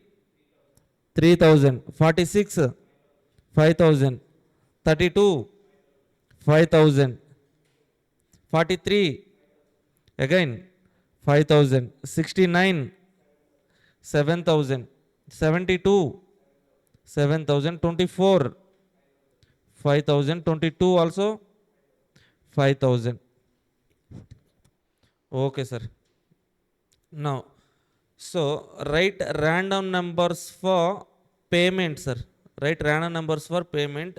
Then write expected payments. Expected payments. Okay, so take random numbers for payments. In the question they have clearly given, sir. 61, 96, 30, 32.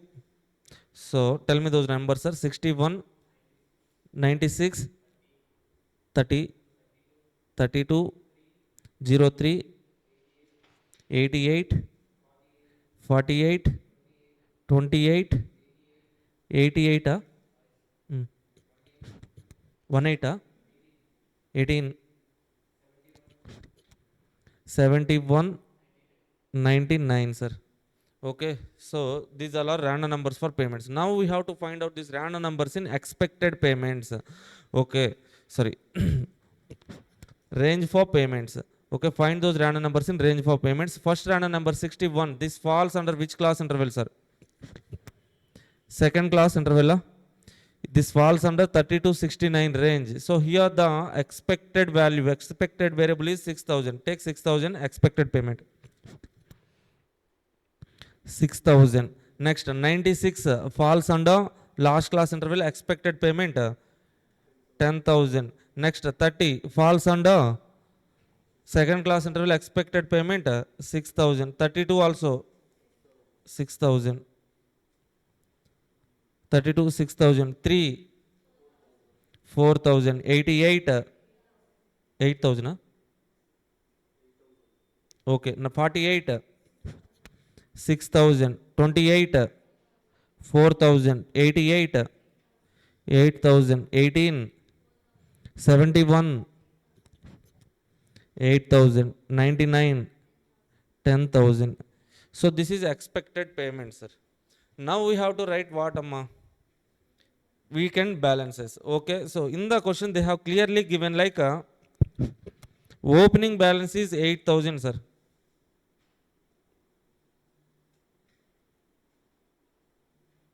With opening balance of 8,000, we have to calculate weekend balances for every week, sir.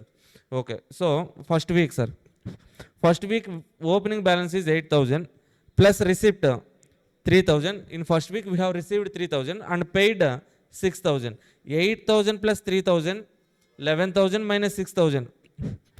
So weekend balance is 5,000. So this will be the opening balance for second week. 5,000 plus receipt 12,000. 17 minus 10, 7,000. 7 plus 5, 12 minus 6.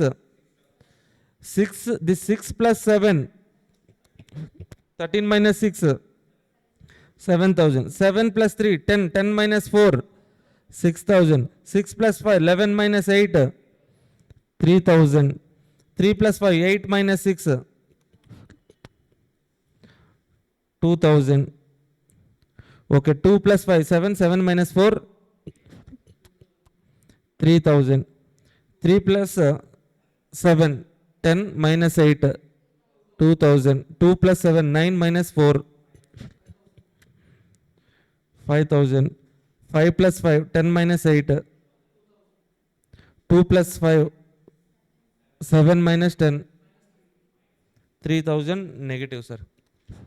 That means there may be some overdraft will be there, sir. Okay.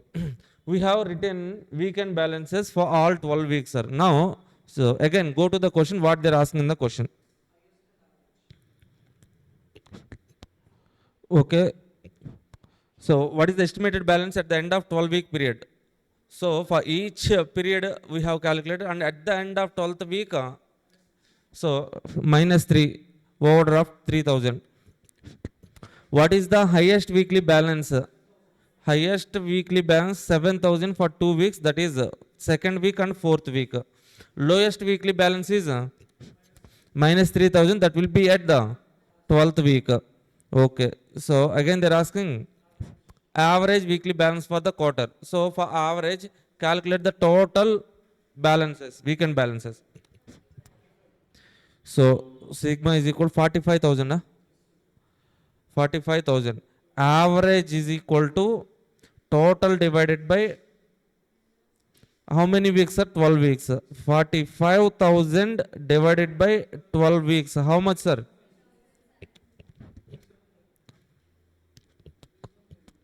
3750 rupees on an average balance for 12-week period, sir. That's it. 7 mark question, sir. Okay.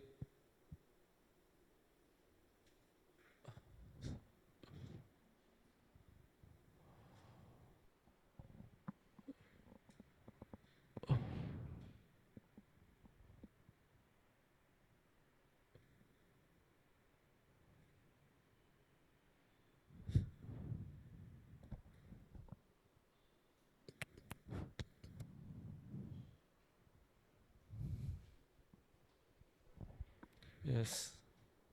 Yes. Good morning, all of you. Yeah.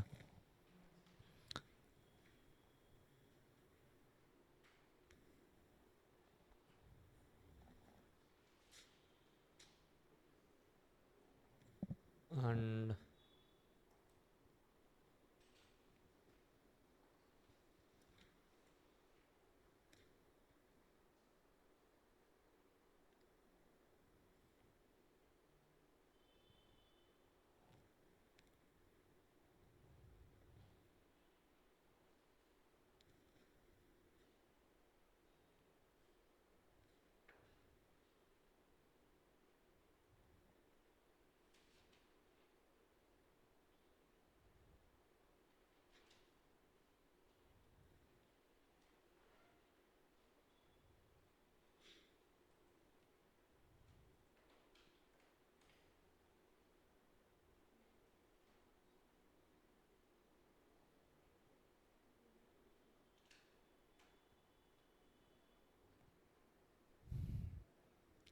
see, this is some basic questions, sir. Receipts and payment problem. Now, coming to this problem, sir. Seventh question, profit calculation, sir. Okay, with so two series of random numbers. Please read this question once.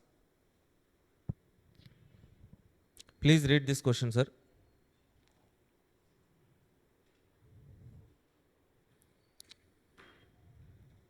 Just go through that question. So try to identify what are they asking, how can we solve the problem, what are the columns we have to take in step 2. So just analyze.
Done? Okay. So this is a June 23 attempt question, sir. But syllabus S16 means old syllabus questions. Old syllabus attempt. Okay, old syllabus paper, sir. Smart, a retailer deals with perishable commodity. Perishable commodity means what, sir? Okay. Tell me some examples, sir. Vegetables, okay.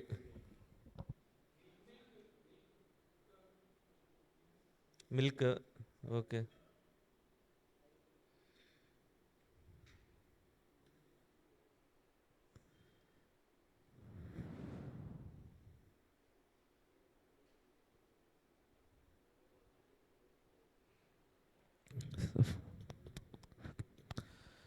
See,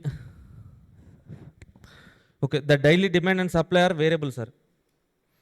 Okay, the data for the past 500 days shown in the following demand and supply. Okay, supply availability. So,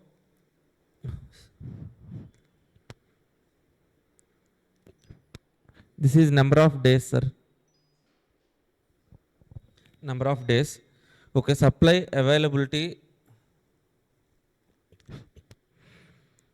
So, for 10, so out of 4, so calculate this total, sir. Number of days total. This should be 500, right? 500. Okay, how to understand these numbers means, okay, out of 500 days, for 40 days, supply availability is 10, sir. Out of 500 days, for 190 days, supply is 30, sir.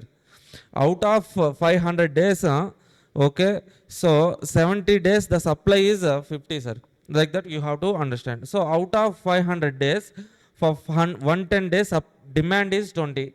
For 200 days, demand is 30. Like that, they have given what, sir? Supply numbers and number of days. Nothing but this is frequency, sir.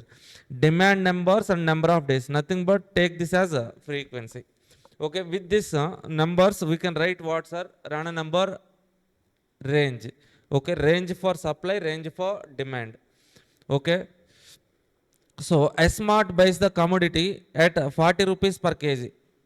Okay, they are purchasing the commodity at 40 rupees only and selling at 60 rupees per kg. So that means what is the profit, sir? 20 rupees. Buying cost 40, selling cost 60. Sorry, selling price 60 means profit is 20 rupees.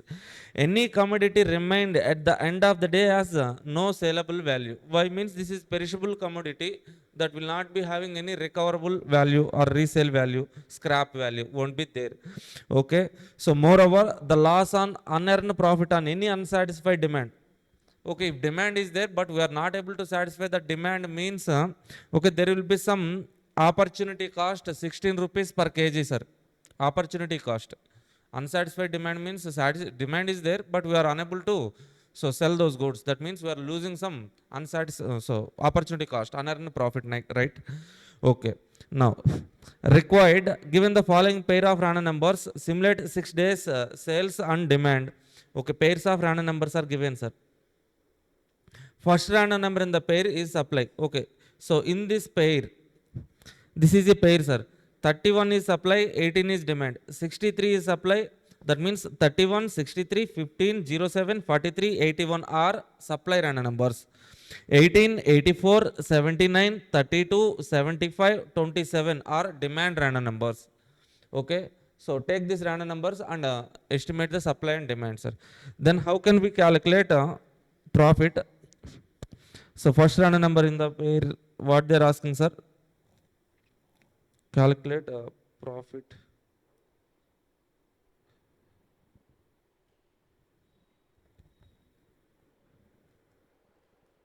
Nowhere they have mentioned like calculate the profit like that, no? Okay, whatever it is, our target is to calculate profit here, sir. Simulate the demand and supply. We have to do step 1, step 2.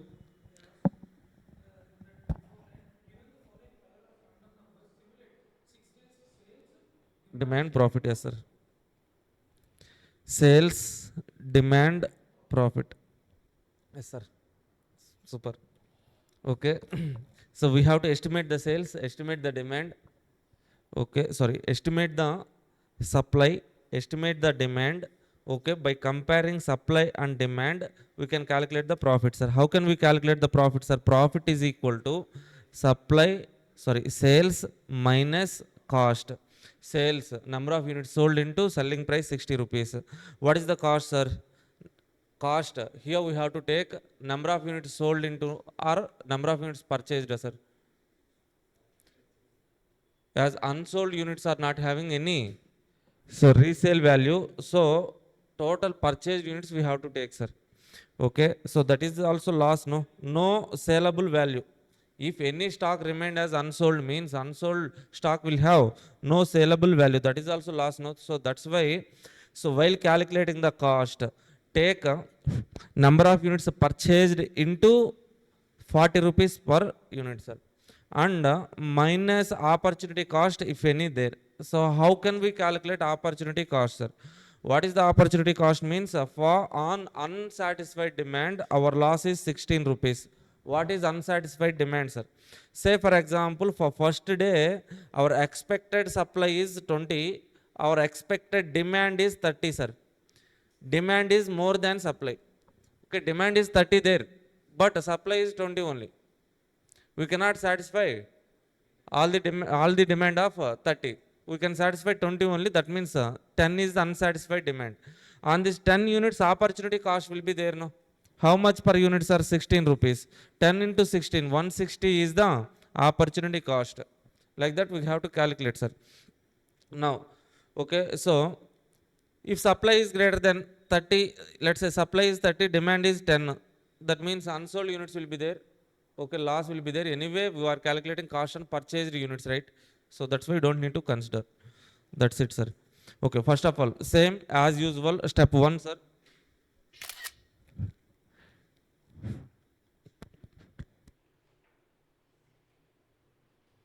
Yeah, kisik.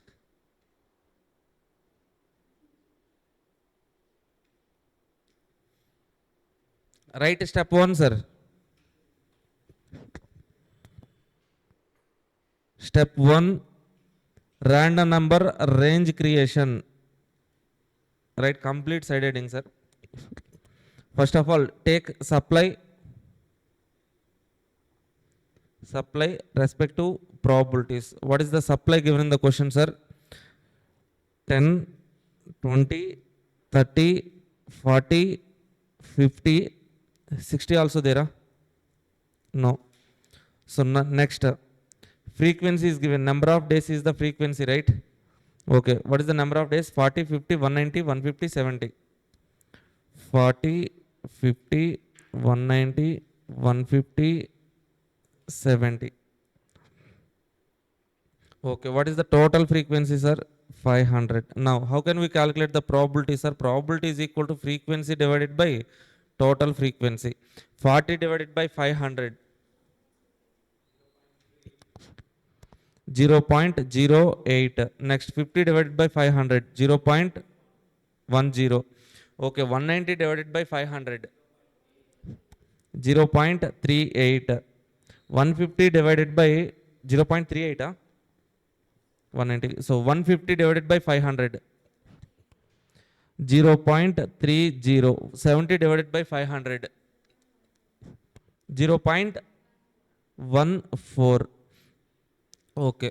So now write cumulative probability. 0.08 plus 0.10. 0.18 plus 0.38. 0.56 plus 0.30. 0.86 plus 0.10. 1.00. Okay. So next write the range, sir. Range. Okay. So take 8 numbers for first variable. 00 to 07. 08 to 17. 18 to 55. 56 to 85. 86 to 99. Are you able to write this range, sir?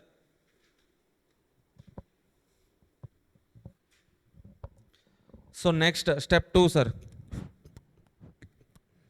Sorry, we have to write the range for demand also, no? Take demand. So what is the demand unit, sir? Same, 10, 20, 30, 40, 50. 10, 20, 30, 40, 50. Okay, frequency given in the question. 50, 110, 200. 50, 110, 200, 100, 40. 40. Okay, so probability that would be 50 divided by 500. 0.10. 110 divided by 500. 0.22. Okay, 0.22. 200 divided by 500. 0.40, 100 divided by 500, 0.20, 40 divided by 500, 0.08. Next, cumulative probability, 0.10 plus 0.22, 0.32 plus 40, 0.72 plus 20, 0.92 plus 80, 8, 1.00. Now write the range, sir. How can we write the range? Starting with a 00. Here we have cumulative probability 10 no and with 0.9. So next start with 10. Here we have cumulative probability 32, 31. Start with 32 and with 71. Start with 72 and with 91. Start with 92 and with 99. So that is the range, sir. రాస్తున్నారా sir అర్థమవుతుందా? Okay, I think I'm assuming like you could able to write this range and all. So that's why directly I'm writing, sir. If you are not even able to understand this one means, okay, I will explain in detail. Okay, done with step 1. Excellent, sir. Now, come to step 2, sir. Step 2, simulation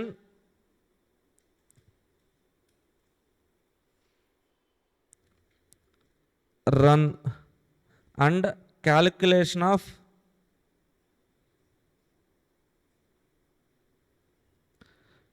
sales cost, penalty, opportunity cost, profit.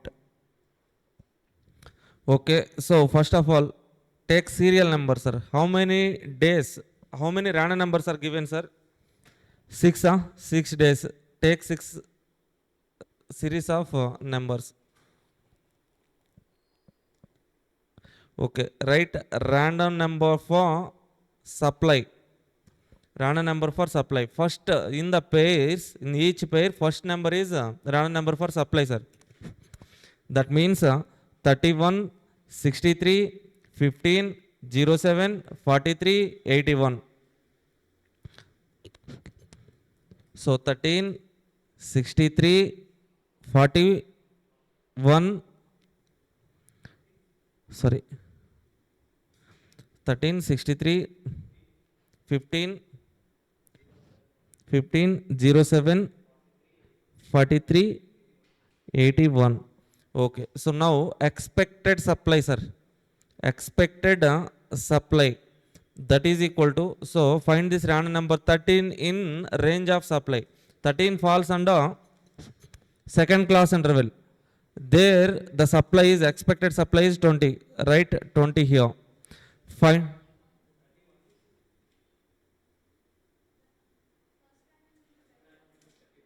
31. So sorry, sir, by mistake I have written 13. 31, 31, right? 31, this falls under which class interval, sir? Third class interval. Their expected demand, expected supply is 30. Okay, second random number 63, right? Okay, what is the expected demand, sir? 40. Okay, so third random number 15. Find this random number 15 in class interval, second class interval. Expected supply is 20. So next random number 07, expected supply 10. Next random number 43, expected supply 30. Next random number 81, expected supply 40. Now write random numbers for demand, sir. Random numbers for demand. Given random numbers are, so please tell me those random numbers, sir. 18, 84, 79, 32, 75, 27. Expected demand. Expected demand, sir. Expected demand for random number 18. Find this random number in range of demand, sir. This falls under second class.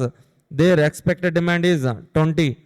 Expected demand 20. For 84, expected demand 40, right? 40, na? 84 falls under last before class 40. Okay, so next Random number 79, that falls under, again 40. So 20, 40, 40, 32, 30, 40, 20. Okay. Now,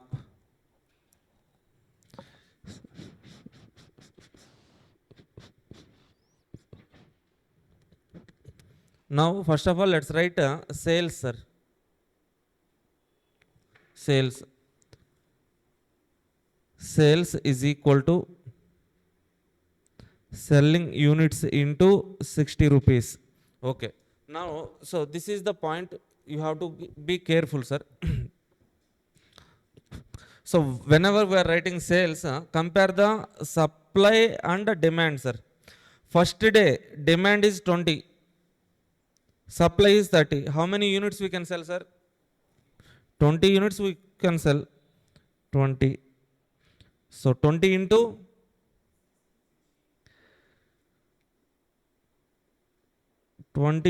60. How much, sir? Sales would be 1200. Okay. Now, second day. So 40, 40. All the units could be sold. 40 into 60. 2400. Okay. Next one. Compare. Third day, sir. Supply is 20, but demand is 40, sir. We can sell how many units? 20 into 60. 1200. We write the penalty later. So first of all, let's complete this column, sir.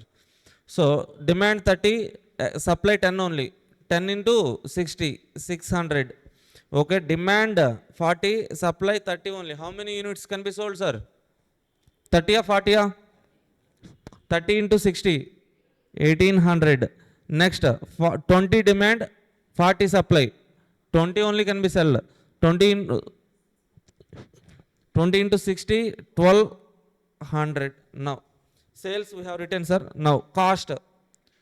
What is the cost, sir? Purchase cost. Okay, purchase cost means here we have to take purchase cost only. Why not cost on sold units, sir?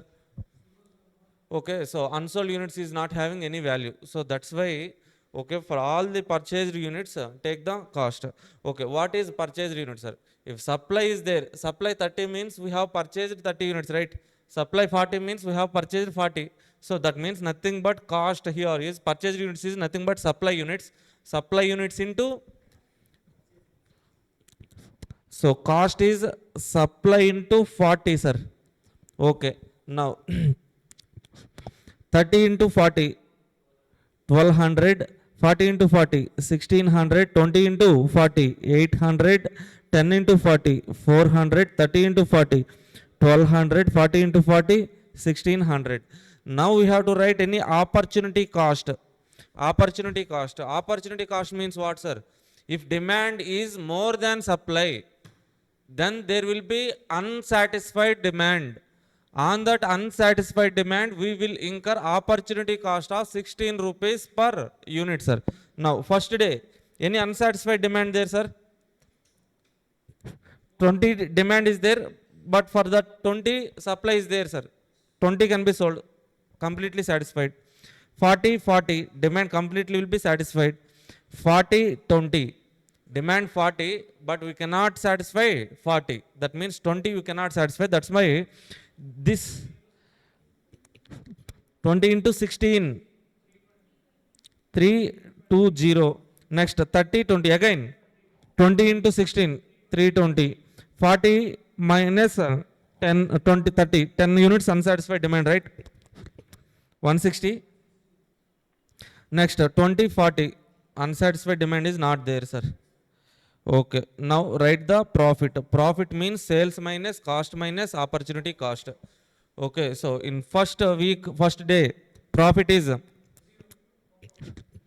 no profit, 0. Second, 800. Okay. Third one, 80. Fourth day, loss. Loss how much, sir?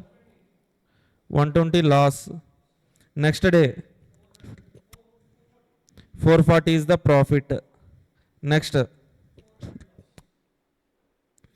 400 loss. That's it, sir. Loss.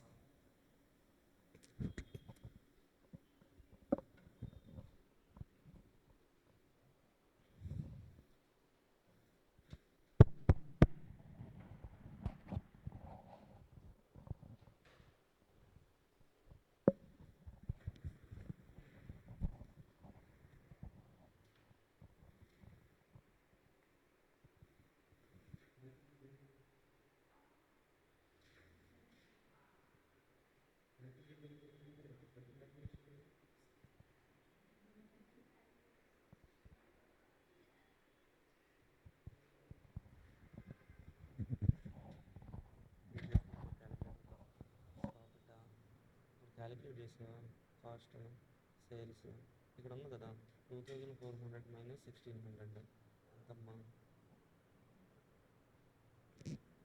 అది అక్కడ direct రాసేయచ్చు calculator నీడెడా ఇలా చిన్న చిన్న క్యాలిక్యులేషన్కి నువ్వు calculator use చేస్తే నీకు time waste అయిపోతుంది try at least అలవాటు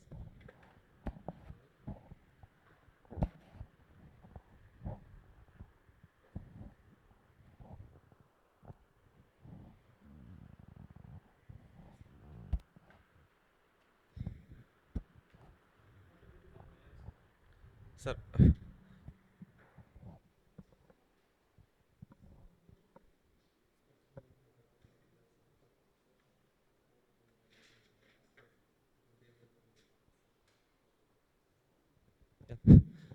Sir, for small bacha calculations, don't use calculator, sir.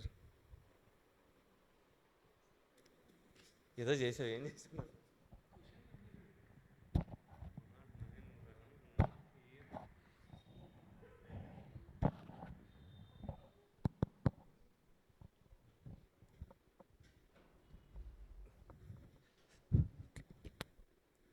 Done, sir. Any doubts? No doubts, huh? Okay.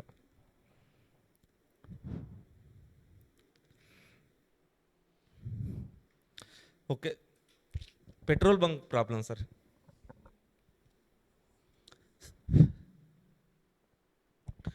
Okay, so similar kind of 4 questions are also there, sir.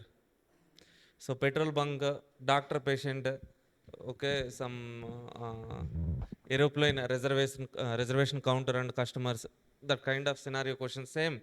Okay, if you understand this problem means you can do other problems also. Okay, so first of all just go through this problem, sir. Just read this problem, then we shall try to solve this problem step by step, slowly, one by one, one by one, one by one.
Just go through this problem, sir.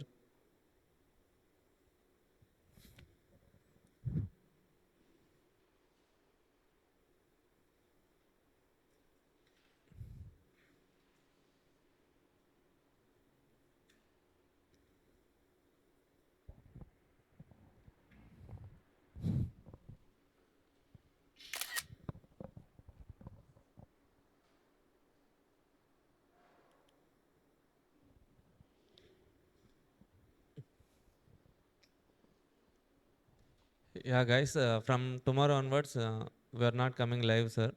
If you want to attend the class, just attend face to face, or else this class will be live on Class Plus app. Yeah, our BCCA app. Okay.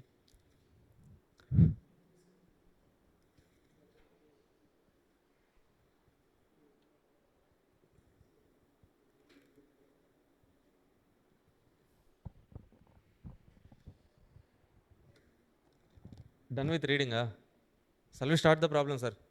Yes. Okay. After observing heavy cognition of customers over a period of time in a petrol station, Mr. Petro has decided to set up a petrol bunk facility on his own in nearby site. Okay, so general human tendency, sir. Whenever there is some growth in any business, people wanted to start that business only. Say for example, if one pani puri wala is getting higher sales means, okay, so you also wanted to start pani puri bun, right? If any, so nearby tiffin center is making high sales means, okay, nearby person definitely will start another tiffin center beside that center only. Okay, so like that, Mr. Petro has decided to set up petrol pump facility in nearby site. He has compiled statistics relating to the potential customer arrival pattern and service pattern as given below, sir. Okay, so he has also decided to evaluate the operations by using simulation technique. First, arrivals and service. So two series of data is given, sir. First one, inter arrival time probability, service time probability. So let us try to understand what does it mean by inter arrival time, sir.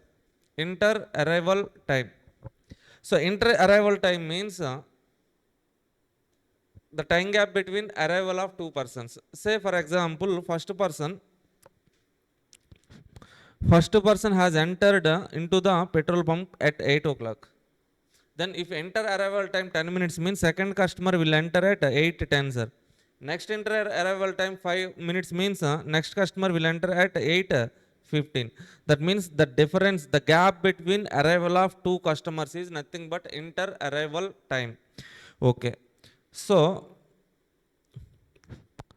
here they have given inter arrival times respective probability, service time respective probability, sir. Assume the clock starts at 8 hours, 8 a.m. Let's say morning 8 a.m. clock starts means they are opening the petrol pump at what time, sir? 8 a.m. Only one pump setup is there, sir. This is assumptions. The following 12 random numbers are used to depict the customer arrival. For customer arrival, first series. For service pattern, second series, sir.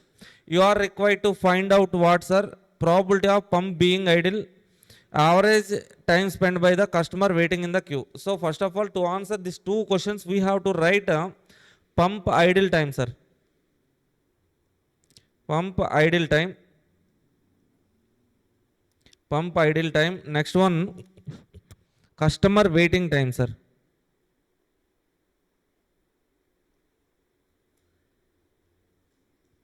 Customer waiting time. So our target is what, sir? Customer waiting time and pump idle time. So what is customer waiting time? How can we calculate that waiting time, sir? So that waiting time can be calculated. Say for example, first of all, we need customer entry time into the queue. Let's say one customer entered into the queue at 8:10, sir. Okay, so then service start time, service end time, sir. If his service has started at 8:15, that means he has waited for how much time, sir? 5 minutes. So how can we calculate customer waiting time? Means the difference between entry time into the queue and service start time. Okay, what is pump idle time, sir? Pump idle time means, let's say first customer service ended at 8:20. Next customer entered at 8:22. His service started at 8:22, sir. So ended at 8:30. See here, first customer service ended at 8:20. Second customer service started at 8:22. That means there is a gap between two services. Okay, there is 2 minutes gap, sir. This 2 minutes, for this 2 minutes pump is being idle only. Okay, so how can we calculate the pump idle time? Means previous customer service end time, next customer service start time. This is how we can calculate pump idle time, sir. Okay, now see, to calculate this customer waiting time and pump idle time, we need what, sir? 3 columns. What are the 3 columns? Entry time into the queue, service start time, service end time, sir. Okay. How can we write this entry time into the queue? For this entry time into the queue, we need inter-arrival time, sir. Inter-arrival time. For that, they have given some sequence of data, inter-arrival times and probabilities. Okay. Next one, service start time, sir. Okay. So this service start time can be so calculated. So if first customer entered at 8:10 means if the pump is idle means immediately service can be started. If pump is busy means after completing previous customer service, then service can be started, sir. That is, we can do some analysis. Service end time. How can we calculate this end time? Means service start time plus service time. We get service end time. For that, we need service time. Okay.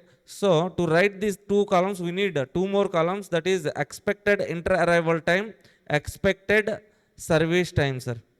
Okay, for this expected inter-arrival time and expected service time, we have to do simulation, sir. Step 1, create the random number range. Okay, so then take inter-arrival time random numbers, expected inter-arrival time. Take so random numbers for service time, expected service time, sir. See, now come to the question. Here we have two series of data, no? Take step 1, sir. Start doing step 1. Step 2, I will explain, sir, step by step, point to point. Write step 1 only. Take this inter-arrival times and probabilities, cumulative probability range. Then take services.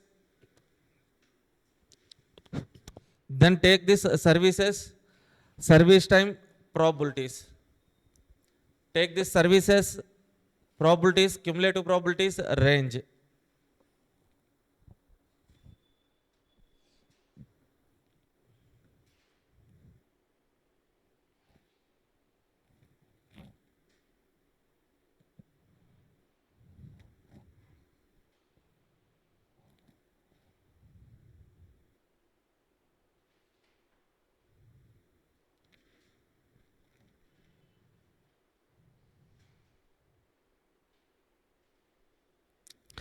Okay, write step 1, sir.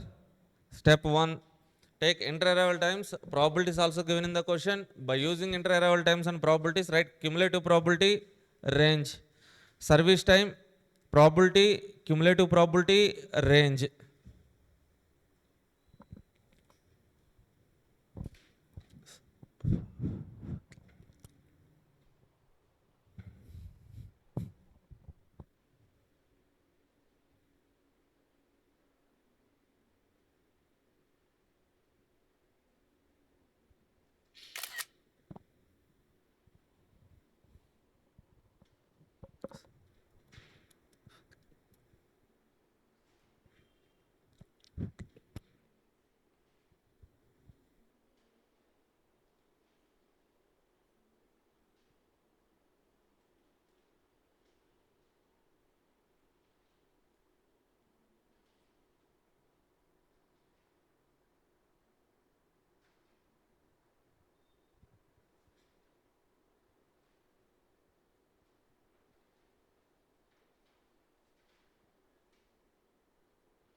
Write the range.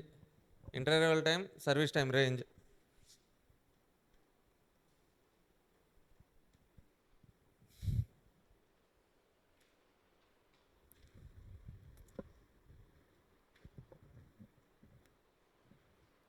Okay, so in step 2 also, take random number for inter-arrival time, expected inter-arrival time. Random number for service time, expected. So total we need how many columns, sir? 4, 3, 7, 8, 9. So total we need 10 columns, sir. Okay, adjust the space accordingly. So after writing step 1, random number range, done? Done with step 1, sir? Please Please respond. Please respond. Okay. Thank you for your response. Okay, if you're done with step one, random number range writing. So, inter-arrival time, probability, cumulative probability, range. Service time, probability, cumulative probability, range. General step only. Okay, after doing these many questions, even 10th class students also write this range, sir. Right? Yeah. Bacha step only. Then, coming to step two, sir. Simulation worksheet and calculation of waiting time, idle time. These two we need to calculate, sir. Okay. So for that, first of all, take serial number. Serial number means how many numbers are given, sir? Random numbers. 12 random numbers are given. For that, take serial number till 12, sir. Then take random number for inter-arrival time, 12 numbers. Write expected inter-arrival times by finding these random numbers in range of inter-arrival time. We can write expected inter-arrival time. Like that, take random numbers for service, expected service. Write this four columns, sir. Okay. Then leave the space for 5 columns right side. Take this four headings and write these columns and leave the space for next 5 columns. Okay.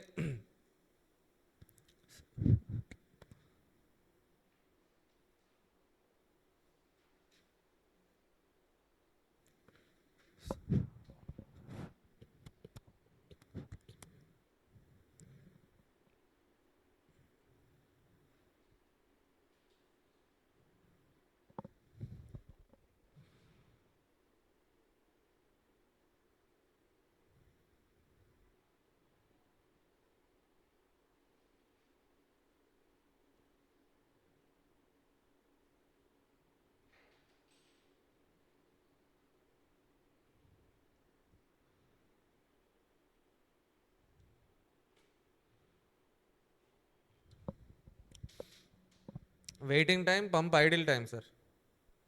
Okay, just do with these 4 columns, sir. Nothing is there. Write the numbers, find these numbers in range, write expected values. Expected range, expected.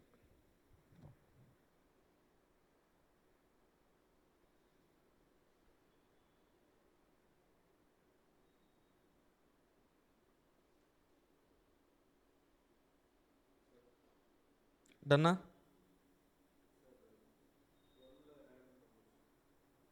Oh, 12 random numbers. Okay, I missed something. Yeah, 12 is there, sir. Okay, so just see here, I will explain. Okay, 12th random number we can write, sir. 12th random number is there. What is the data? 82, 8, 37, 6. 8. Okay, now see, sir. We have so expected inter-arrival time, expected service time, sir. What is our target to calculate, sir? Waiting time and idle time. So waiting time, what is waiting time, sir? The difference between customer entry time into the queue to service start time. For that we need what, sir? Entry time into the queue. Entry time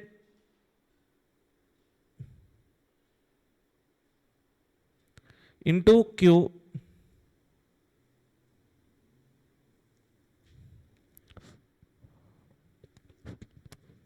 Entry time into the queue, sir. Okay. Next 2 columns we need to take are service start time, service end time. Okay, with that we can calculate waiting time, idle time, sir. Okay, so how to calculate this entry time into the queue, sir? So clock started at which time, sir? 8 o'clock. That means in the morning 8 a.m. itself, petrol pump was opened by Mr. Petro. Okay, so what is the first enter arrival time? 8 minutes means after opening the petrol pump, okay, after 8 minutes, first customer has entered into the queue. That means first customer will enter at which time, sir? 8:08. Next customer will enter at interval time 4, means 8 plus 4, 8:14, right? Sorry, 8:12. Okay, 8 o'clock, 8 minutes. After 4 minutes, second customer will be entering. That means 8 plus 4 minutes, 12 minutes, 8 12th minute, 8 o'clock, 12th minute, second customer will enter, sir. Next, add 10. Third customer will be entering at 8:22. Next customer will enter at after 2 minutes. That means 8:24. Next, 4 minutes, 8:28. Next, 6, 8:34 plus 2, 8:36 plus 4, 8:40 plus 6, 8:46 plus 2, 8:48 plus 10, 8:58 plus 8. Okay, 9:06, sir. Okay, now how to write this service start time, sir? Service start time. Okay, so first customer entered into the queue at 8:08, sir. At that time, petrol pump was free only. Okay, that is not doing any job, no. That means petrol pump opened at 8 o'clock. First customer entered at 8:08. Immediately, service can be started, no.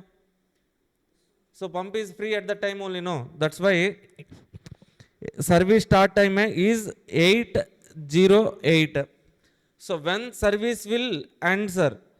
End means what is the service time? Service started at 8:08 plus service time 6 minutes. 8 plus 6, 8 by 8:14. First customer service will end, sir. Sir, are you able to understand, sir? Okay, first customer entered into the queue at 8:08, sir. So at that time, petrol pump is so not doing any service. That means free. Immediately they can start giving the service. Service start time 8:08. How much time they will give service means consider expected service time, sir. For 6 minutes, we are expecting that for first customer need to give 6 minutes service. Okay, service start time plus 6, service end time we get. Okay, now see this point, sir. Excellent point. When the service for second customer will start, sir? Okay, so first customer entered at 8:12, but immediately at 8:12 service will be started. No. Why, sir? Why means here at 8:12 pump is busy with 8, so giving the service to previous customer. Till 8:14 pump is busy. Only one pump is there, no. Okay, so that's why whichever is later we have to take, sir. Whichever is later means 8:12, 8:14.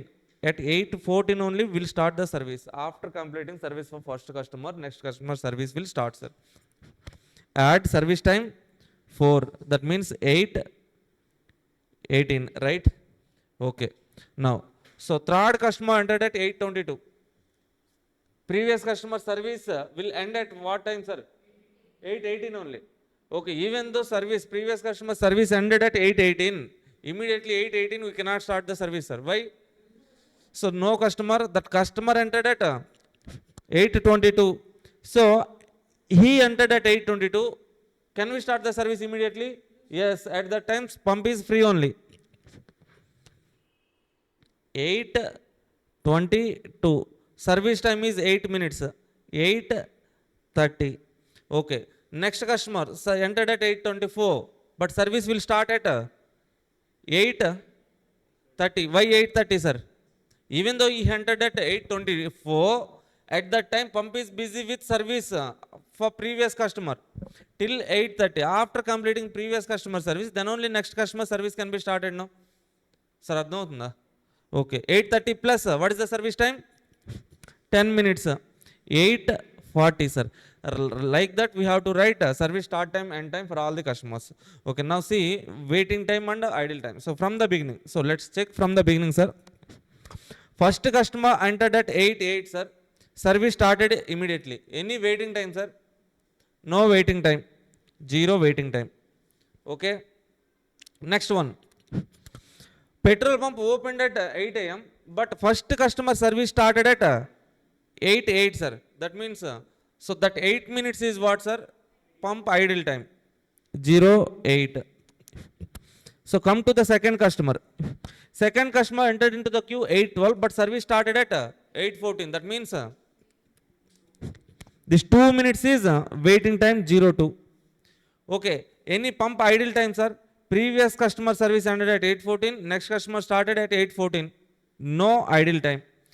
See, for third customer, he entered into the queue at 8:22, but his service started at 8:22. Zero waiting time. But any idle time, sir? Previous customer service started at ended at 8:18. Next customer service started at 8:22. Any difference? 4 minutes. 4 minutes is what, sir? Pump idle time. Next, fourth customer entered into the queue 8:24. His service started at 8:30. How much gap, sir? 6 minutes. 6 minutes is what, sir? Waiting time 0.6. Any idle time, sir? So third customer service ended at 8:30. Next, fourth customer service started at 8:30. That means no idle time. No idle time, sir. Like this, we have to write the service start time, end time, waiting time, idle time for 12 customers, sir.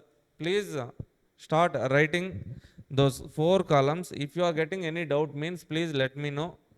Let me know. Here itself, we shall try to explain. Okay, we have to take the columns in this order only, sir. Then only it will be somewhat easy.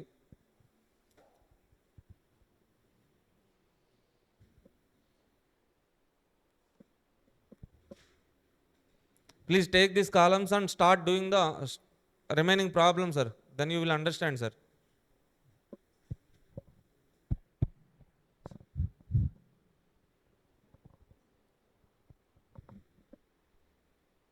This model is only one of major important models, sir.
So if you are coming to face class, means I will come to each and every person, sir. I will check whether you are able to solve or not. I will check your notes. Okay. So if any doubt is there, means here itself I will try to clarify, sir. That's why we refer face classes. I suggest you to come to the class. Okay. So not just to watch the class on YouTube, sitting at home, laying on the bed, okay, chilling with friends. Not like that, sir. Eating snacks and watching class.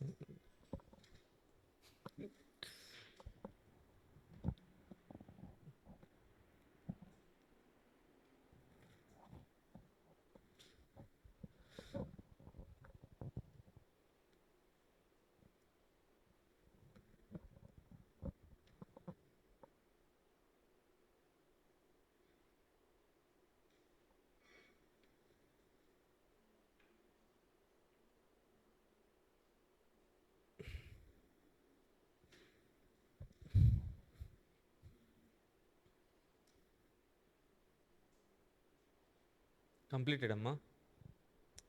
Excellent.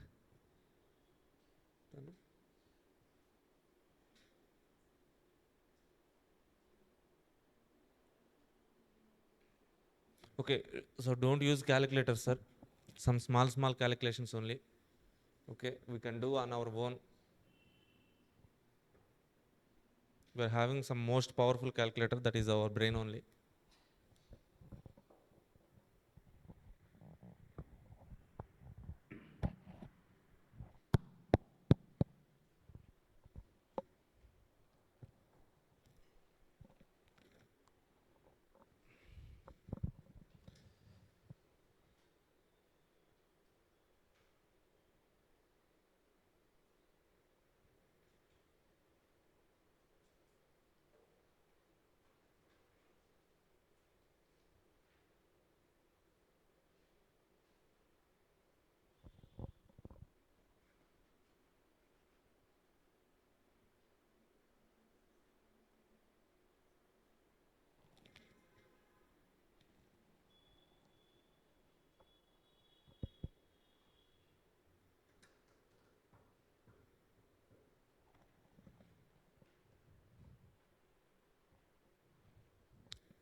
Done?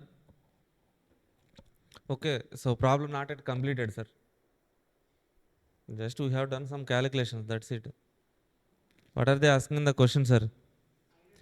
Probability of pump being idle and average time spent by the customer waiting in the queue. Okay, first of all, to calculate average waiting time, we need to calculate total of waiting time column, sir.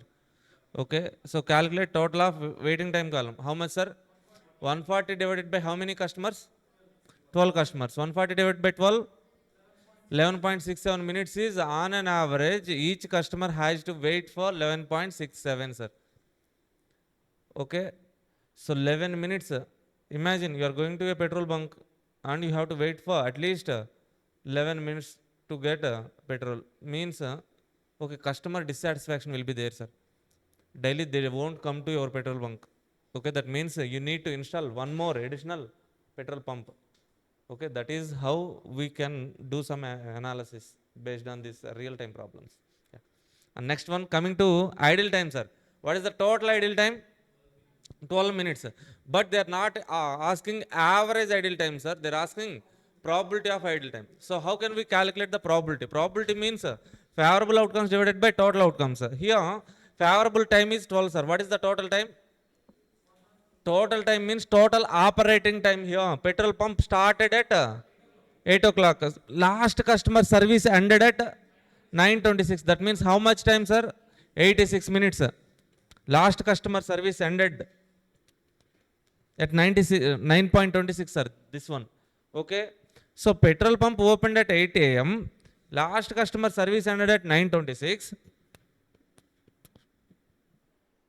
That means total operating time of petrol pump is 86 minutes, sir. Okay, what is the probability of idle time? So that means proportion, nothing but percentage of idle time. Idle time is 12 minutes out of 86 minutes. 12 divided by 86 into 100, you will be getting what, sir? Percentage. 13.95 percentage of idle time. That is nothing but probability. Okay. Any doubts in this question, sir? No. Okay, that's it, sir. Remaining questions will be done in next class. Okay, so let's write an weekend exam on this chapter in this Sunday, sir. Okay. Okay, remaining questions will be completed, sir. Don't worry about that. Okay, weekend test Sunday, complete simulation chapter. So meanwhile, prepare the questions which have completed in the class itself. Okay, thank you all, sir. We'll meet you on the, sir. These kind of questions are there in additional questions, sir. Come to the additional questions, page last. Doctor patient problem is there, sir. Page number 10.16. Okay, so that one. And question number 15, June 2019 question. And scheduling June 24, 10.19, sir. 3 questions are there, sir. Okay, so try these questions, sir. At least try 2 of any of these 3 questions. Same pattern, same columns. Same procedure, just numbers are changed, sir. Okay, so remaining problems we shall solve in the next class, sir. Until then, keep smiling. Bye bye.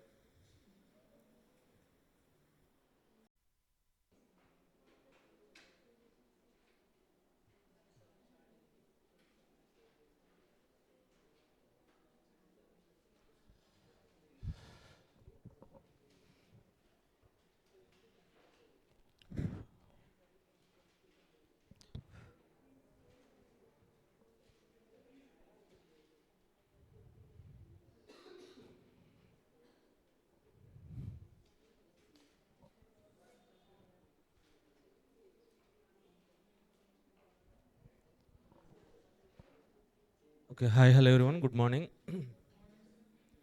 Okay, welcome back to BCCA. I am Rajesh, your SCM and DM faculty. See guys, we have started simulation chapter. Okay, the weightage is 7 plus 2, 9 marks, sir. Okay, so can you please tell me what is the definition of simulation, sir? Simulation,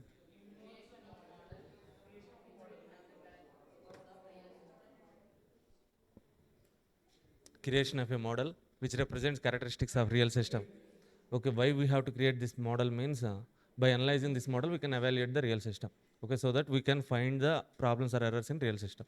So that's it. Here we have two types of simulation: analog, computer simulation. Analog simulation means in which we create a physical model. In computer simulation we create a mathematical model. What are the examples of analog simulation, sir? Railway scheduling, aeroplane scheduling, children parks, planetarium. Okay, next one. So after that we have started problems, sir. We have done with first 6 problems. Seventh one is also completed. Eighth one is also completed. Wow, nice. Okay, so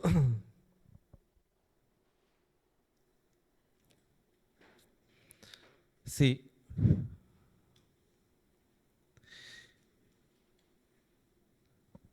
whenever you see a series of random numbers in a particular question, that is nothing but simulation question, sir. If random numbers are there means that is simulation. Okay, if one series of random numbers are there means we have to write one series of range, one expected value will be there, sir. Okay, if two series of random numbers are there means we have to write two series of range, two expected values will be there. Okay, so on two expected values we have done this problem, petrol bunk problem. Similar problems are also there, doctor patient problem, and uh, so railway ticket reservation counter problem also there, sir. Next one coming to okay, triple series of random numbers, sir. Okay, so in any question, if random numbers are there means simulation question. That is simulation, sir, nothing but. If three series of random numbers are there means in step 1 we have to write three series of range. Okay, in step 2 we will estimate by using three series of random numbers, we will estimate three expected values. Okay, the same similar kind of question was asked in recent June 25 attempt, sir.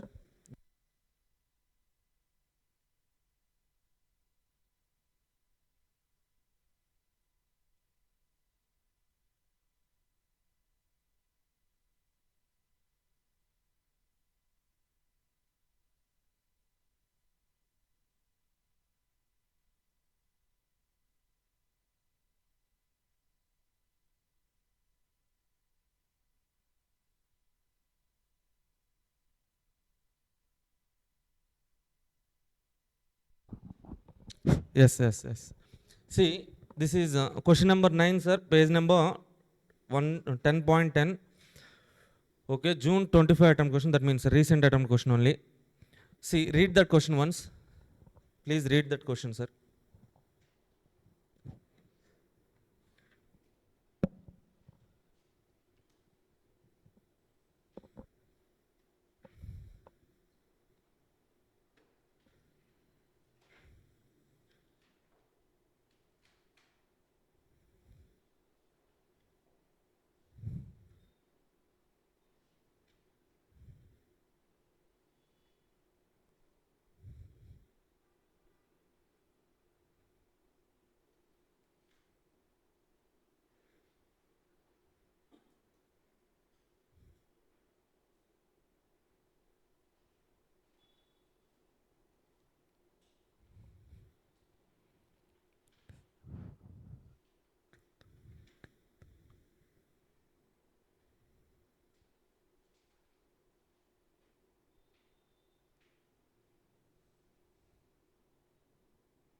Done.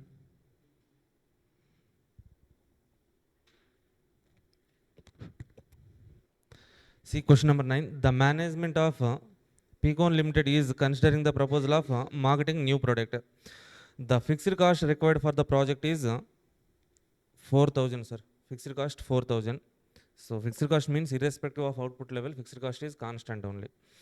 Three factors are uncertain: selling price, variable cost, and annual sales volume, sir.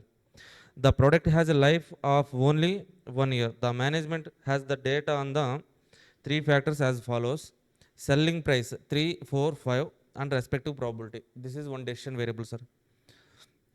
Variable cost and probability, sales units and probability. Okay, so three variables are there. By using these three variables and respective probability, we can write three series of range. Next one, consider the following sequence of 15 random numbers. Okay, so these three are one set, one set, one set, one set, one set. 5 threes. Required using the sequence. First three random numbers for first trial. Simulate the average profit for above project on the basis of 5 trials, sir. Okay, now the question is like, okay, 5 trials are there. Okay, so now out of this first trial, three random numbers are there. First number for what, sir? For selling price, variable cost, sales units. Second number for selling price, variable cost, sales units. Okay, how we have to take, sir? Okay, in the question clearly they haven't given, so that's why you can assume like first random number represents selling price, second random number represents variable cost, third random number represents sales units. Like that, 5 trials are there, sir. In 5 trials we can estimate 5 values. Okay. So what they're asking the question, sir, directly they're asking us to calculate profit. How can we calculate the profit? Profit is equal to sales minus cost. So even fixed cost is also there, sir. Okay.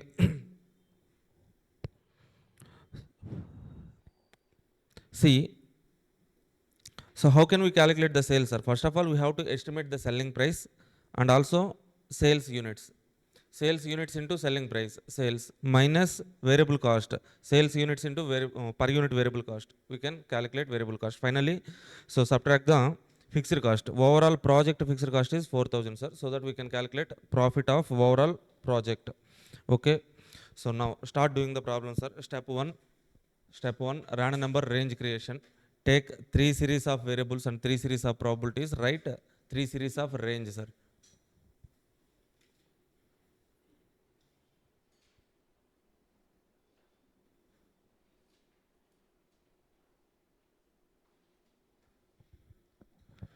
Okay, good morning, Pravalika, Rakesh. Okay, thank you, Rakesh.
So step 1 sir, step 1, random number range creation.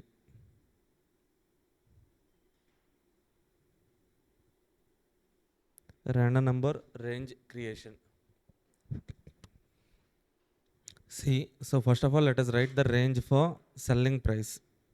Take selling price and probability. Selling prices, three selling prices are given, 3, 4, 5. 3, 4, 5. Respective probabilities are 20, 50, 30.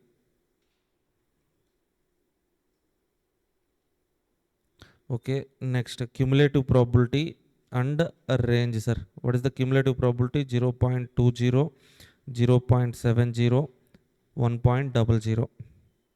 What is the range here? We can write the range like 00 to 19, 22, 69, 72, 99. Okay, now let's write the range for variable cost. Variable cost, sir. What is the variable cost in the question? 1, 2, 3. 1, 2, 3. So respective probabilities are 30, 60, 10.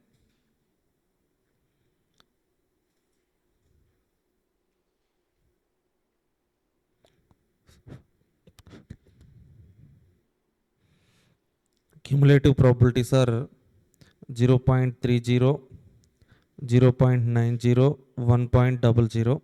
Range is 00 to 29, 32, 89, 92, 99. This is range for variable cost, sir. Next one, sale units, range of sales units. Sale units. Take the units 2000, 3000, 5000. 2000, 3000, 5000 units, sir. What is the probability, sir? Probability 30, 30, 40. 0.30, 0.30, 0.40. What is the cumulative probability? Cumulative probability is 0.30 plus 0.30, 0.60 plus 0.40, 1.00. Next one, range, sir. Range starting with 00, ending with 39. As we have cumulative probability 30. As we ended with 29, next start with 30 to 59, 60 to 99. That is the range, sir. Okay, so after writing step 1, we can go to the step 2, sir.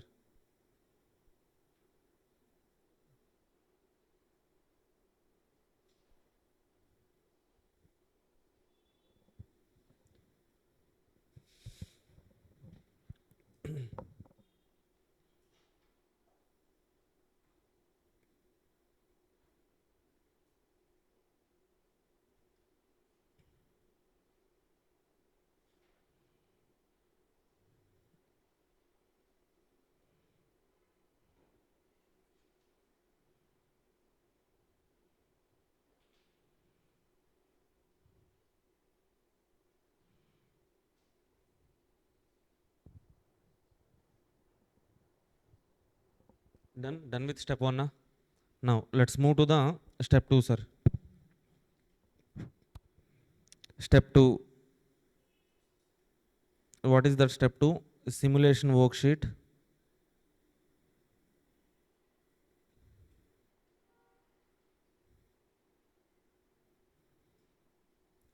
Simulation worksheet. Okay, in which we write expected values. Expected values for what, sir? Expected values of yes, nice. Expected values of selling price. Expected selling price, variable cost, sales units, and then we calculate average profit and calculation of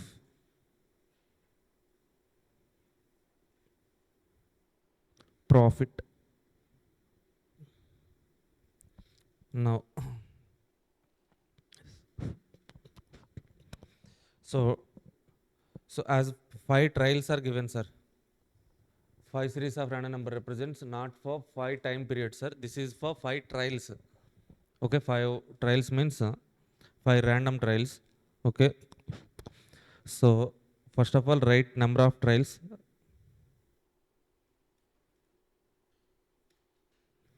1, 2, 3, 4, 5 trials, sir. 5 trials. And first of all let us take the random number for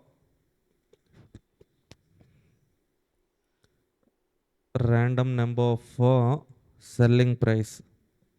Okay, so in each group take first number as the random number of selling price: 81, 04, 67, 10, 39.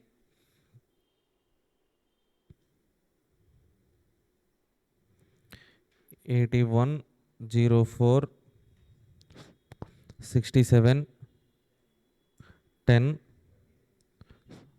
39. Okay, now by using these random numbers we can write expected selling price. Expected selling price, sir. Now search these random numbers in range of selling price. Okay, so 81 falls under which class interval, sir? Last class interval. That means what is the selling price? 5 is the expected selling price. Next, 04 falls under first class interval. What is the expected selling price? 3. 67, 4, 4, 10, 3, 39, 4. Right?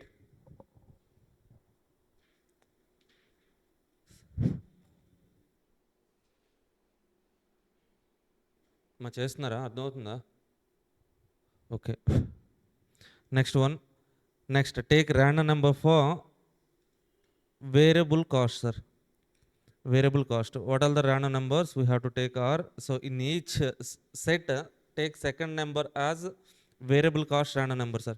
32, 46, 25, 40, 68.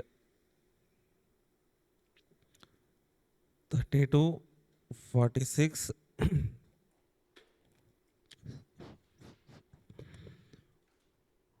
25, 40, 68. Okay, now write expected variable cost. Expected variable cost, sir.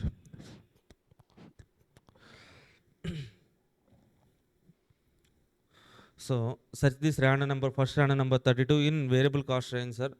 So first random number 32 that falls under second class interval. That means variable cost per unit is 2 rupees, right? Next one 46 that falls under second class interval only. Again variable cost is 2, sir. Third random number 25 that falls under first class interval. There the variable cost is 1 only. Okay, so next 40, 68 that also falls under second class interval. That means expected variable cost is 2, 2. Now finally we have to write what, sir? Sales units. Okay, random number for sales units. Okay, in each set of random numbers take third random number as random number for units. Okay, 60, 31, 24, 02, 08. 60, 31, 24, 02, 08. Okay, now let's write expected values. Expected sales units. Expected sales units. Okay. Now, so what is our first random number? 60. Search this 60 in, so this range, sir, sales range falls under third class interval. So expected units are 5,000. Next one. So 31, for 31 expected number of units is 3,000. So 24 expected number of units are 2,000. Yes, 24, 2,000, 2,000. For 8 also 2,000. Now, so we have written expected values, expected selling price, expected variable cost, expected sales units, sir. Okay, what is our target, sir? Our target is to calculate profit. How can we calculate the profit, sir? Profit is equal to sales minus variable cost minus fixed cost. Okay, how can we get sales, sir? Sales units into selling price minus variable cost. Sales units into variable cost per unit minus fixed cost 4,000 directly given in the question, sir. 4,000, you know? Yes, 4,000, right? Okay. So here we can do one thing, sir. Direct calculation we can do, or else individual columns, sales one column, variable cost one column, then direct profit column, or else directly selling price 5 minus 2, okay, 3 rupees into 5,000 units, okay, so minus 4,000, like that we can calculate. But okay, this is 7 mark problem only, we can do direct calculations, or else here in this particular problem, let's do the elaborate calculations, sir. Sales, 5,000 units into 5, 25,000. 3,000 into selling price 3, 9,000. Yes, 9,000. Next, 2,000 sales units into 4 rupees, 8,000. Again, 2,000 into 3, 6,000. 2,000 into 4, 8,000. Next, variable cost, the total variable cost, 5,000 units into 2, 10,000. Okay, so 3,000 into 2, 6,000. Again, 2,000 into 1, 2,000. 6,000 into 2, sorry, 2 into 2, 4,000. So again, 2,000 into 2, 4,000. Okay, so we can take one more column, fixed cost 4,000, 4,000, 4,000, like that, or else directly write profit, sir. Profit is equal to sales minus total variable cost minus 4,000. 4,000. 25,000. So first one, 25,000 minus 10,000. 15,000 minus 4,000. 11,000 is the profit, sir. Okay, so here as space constraint is there, I am writing K, sir. But actually we have to write what, sir? Zeros. Okay, don't write like this in the examination. Okay, next one. Second, for second trial, 9,000 minus 6,000. 3,000 minus 4,000. That means 1,000 loss. Okay, so next one, 8,000 minus 2,000. 6 minus 4, 2,000 profit. Next 6 minus 4, 2, 2 minus 4, minus 2,000 loss. Last one, 8 minus 4, 4 minus 4, 0. Okay, so if you observe in the first trial, we are getting 11,000 profit. In second trial, we are getting loss of 1,000. In third trial, we are getting 2,000 profit. Fourth trial, 2,000 loss. Last trial, 0 profit, sir. Okay, so in the question, they are asking not just profit, sir, but average profit. Here we have calculated profits for 5 trials. Now let's calculate the average profit, sir. Average means sum divided by number. Okay, average profit that is equal to total profit. How much, sir? Total profit 11,000 minus 1,000. 10 plus 2, 12. 12 minus 2, total 10,000. 10,000 total profit divided by this 10,000 total profit for 5 trials. Okay, divided with 5. That means on an average profit is 2,000 rupees.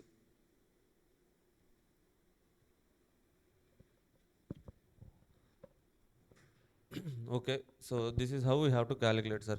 3 series random numbers.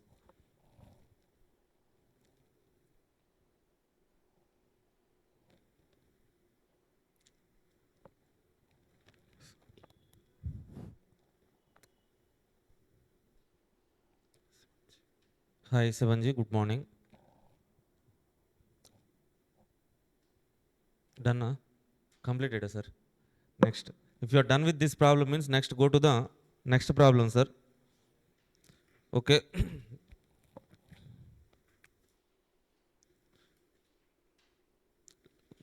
So question number 10. Product defect identification, sir. Just go through that question, sir. Okay. So try to identify how can we write the range. Okay, what is the probabilities are given in the question, how to write the range. Just don't look at the answer, read the question, just think how can we solve that question, sir.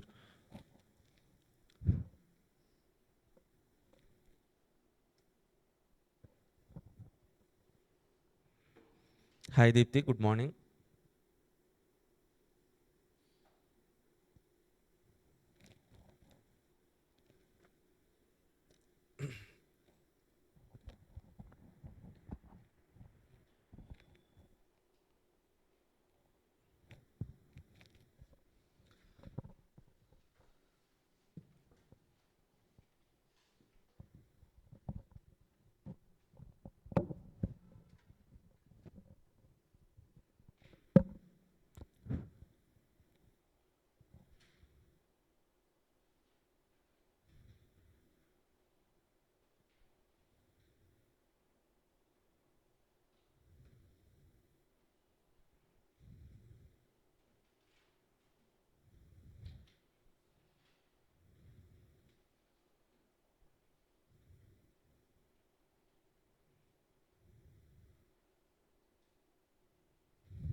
See, done. Have you guys read this question, sir?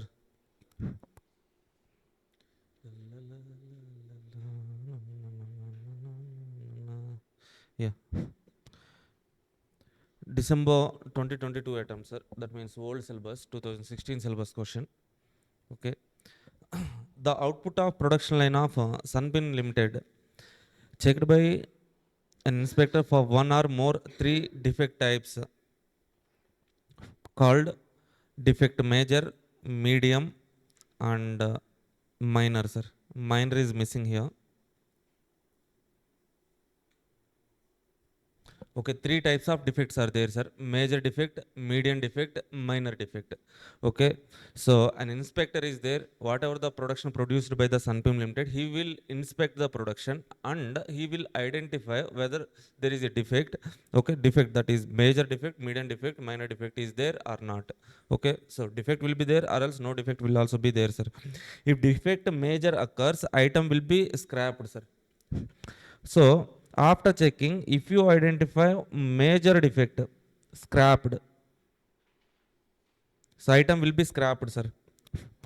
If minor or medium defect occurs, item must be revoked. Okay, so they will incur some cost of quality cost. They will revoke on that to put the product into original condition, sir. The time required for reworking for minor defect and medium defect 15 minutes, 30 minutes, sir.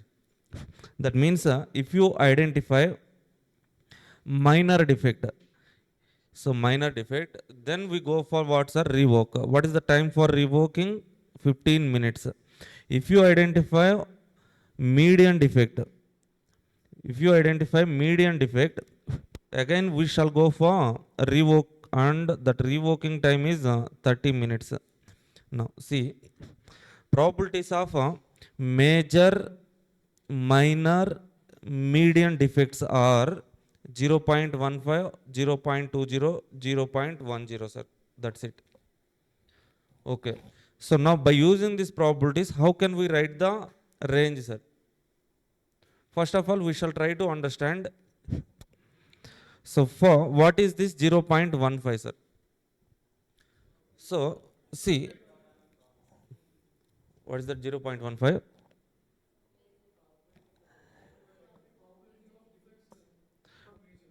Probability of occurrence of a major defect. See, first of all, if you observe the question, there are three series of random numbers, sir. That means we have to write three series of range. Okay. So this 0.15 represents probability of occurrence of major defect. Okay. So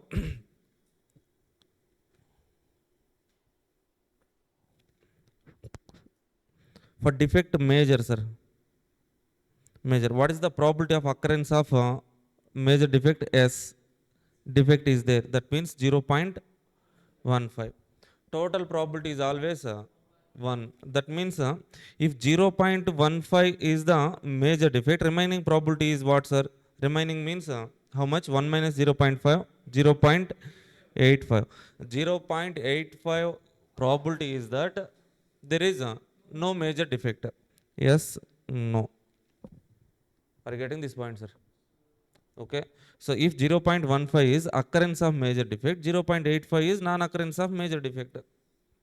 Okay. Likewise, for minor, next one, minor, medium. For minor, 0.20, sir. For minor defect,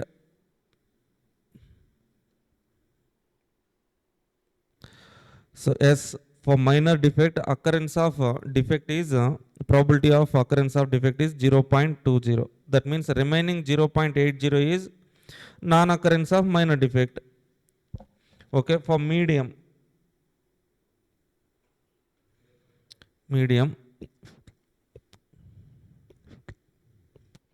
So what is the probability? 0.10. Yes, for occurrence of a median defect, 0.10 is the probability. Remaining 0.90 is the probability of non-occurrence of median defects. This is how we have to take the probabilities. What some students do is like, what the mistake generally they do is like, okay, 0.15, 0.20, 0.10. Total probability is, okay, 35, 45. Remaining 55 is occurrence of no defect. They take like, they take the decisions variable like major defect, minor defect, median defect, and no defect. 0.15, 0.20, 0.10, 0.55. Total is 1. This is the probability. Like that, they write a single range, sir. So what is that? That is the major mistake most of the students will do, sir. But this is right only. But when this will be right means when there is single series of random numbers are given, that would be right, sir. But here in the question, three series of random numbers are given, sir. Three series of random numbers are given. That's why we have to write three series of range. We should not take the probabilities like this, sir. Okay. So we have to write three series of range. Let's write the range, sir. This is the probability. Then what is the cumulative probability? 0.15, 1.00. What is the range, sir? 00 to 14, 14, 15 to 99. Okay. So this is probability. This is cumulative probability. 00 to 19. Okay. So 22. Sorry, cumulative probability we have to write. Sorry. So 0.20, 1.00, range is 00 to 19, 20 to 99. Here also cumulative probability 0.10, 1.00, range would be 00 to 09, 10 to 99. Okay, if you are able to write this range means half of the problem is over. Step 1, random number range creation. Take heading, step 1. Take heading, sir. Step 1, range creation.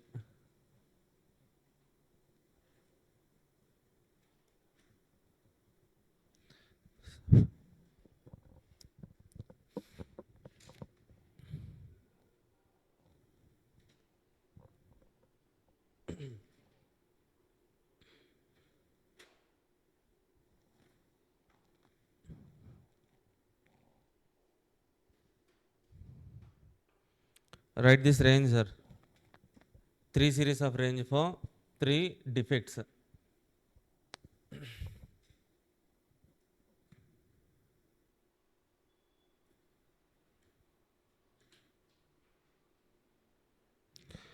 Hi, Rohit Kesri. So I will be discussing network analysis next chapter from tomorrow onwards. Network analysis, 14 marks, sure short questions are from network analysis, and also 1 or 2 MCQs. That means so 16 to 18 marks weightage. One of the easiest chapter, high scoreage chapter, sir. Done?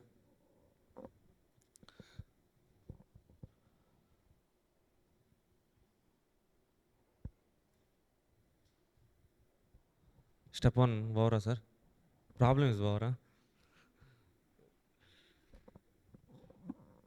Chapter is Vora. Wow, nice.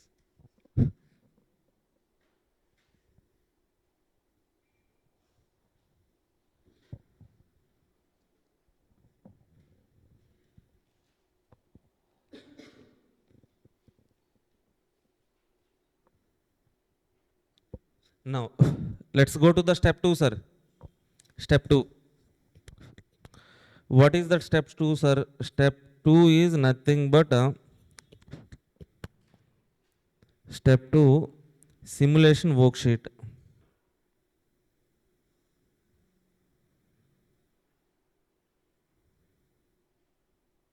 Okay, so first of all, what we have to do in this particular problem means read the question. 3 series of random numbers are given. For first 10 items coming off from assembling line, that means 10 random numbers are given for each defect.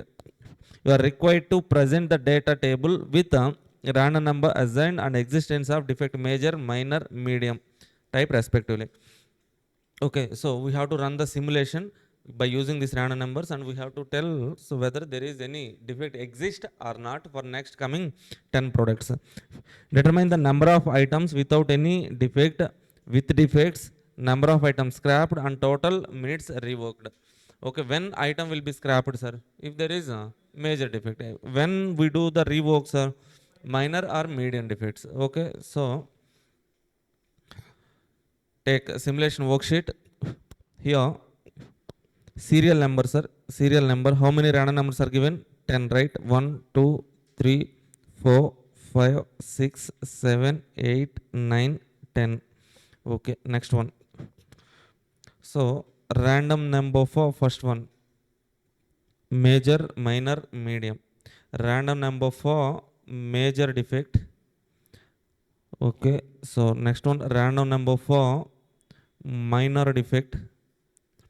Random number for median defect, sir. Okay, so can you tell me the series of random numbers for major defect? 48, 55, 55, 90, 91, 91, 40, 93, 01, 83, 63, 47, 52, sir. Okay, so next random number for minor defect. Minor defect random numbers are 47, 36, 57, 04, 79, 55, 10, 30, 57, 09. Okay, next random number for median defect, that is starting with 82, 95, 18, 96, 20, 84, 56, 11, 52, 03. Okay. Now, so after taking these 3 random numbers, so what we have to do, sir? We have to calculate whether there is existence of defect or not. So take the column existence of defect.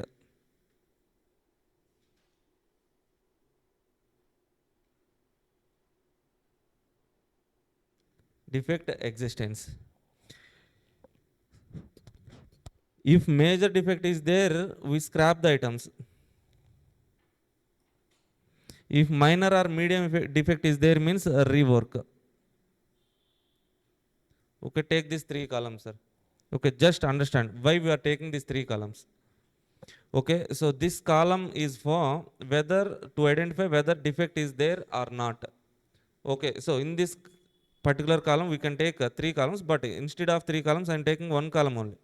Whether major defect is there or not, minor defect is there or not, median defect is there or not, we can write 3 columns, but instead of 3 I am directly writing 1 column only, sir. Expected value column, somewhat like. Okay, so if major defect is there, scrap. Okay, whether we are scrapping or not, 1 column. Revoke minor or median defect, sir. So first of all, take first product random numbers. For first product random number, for major random number, for major defect random number is 48, sir. Check this 48 in range. 48 falls under second. That means no major defect. Okay. Second minor random number 47. 47 also falls under second class. That means no minor defect. Okay. So medium random number 82. This falls under second class. No median defect. No major defect, no minor defect, no median defect. That means existence of defect existence, no. None of the defects are existed for that particular product one, sir. Okay, if there is no defect means no scrapping, no revoke. Okay, are you getting this one, sir? Next, for second product, for second product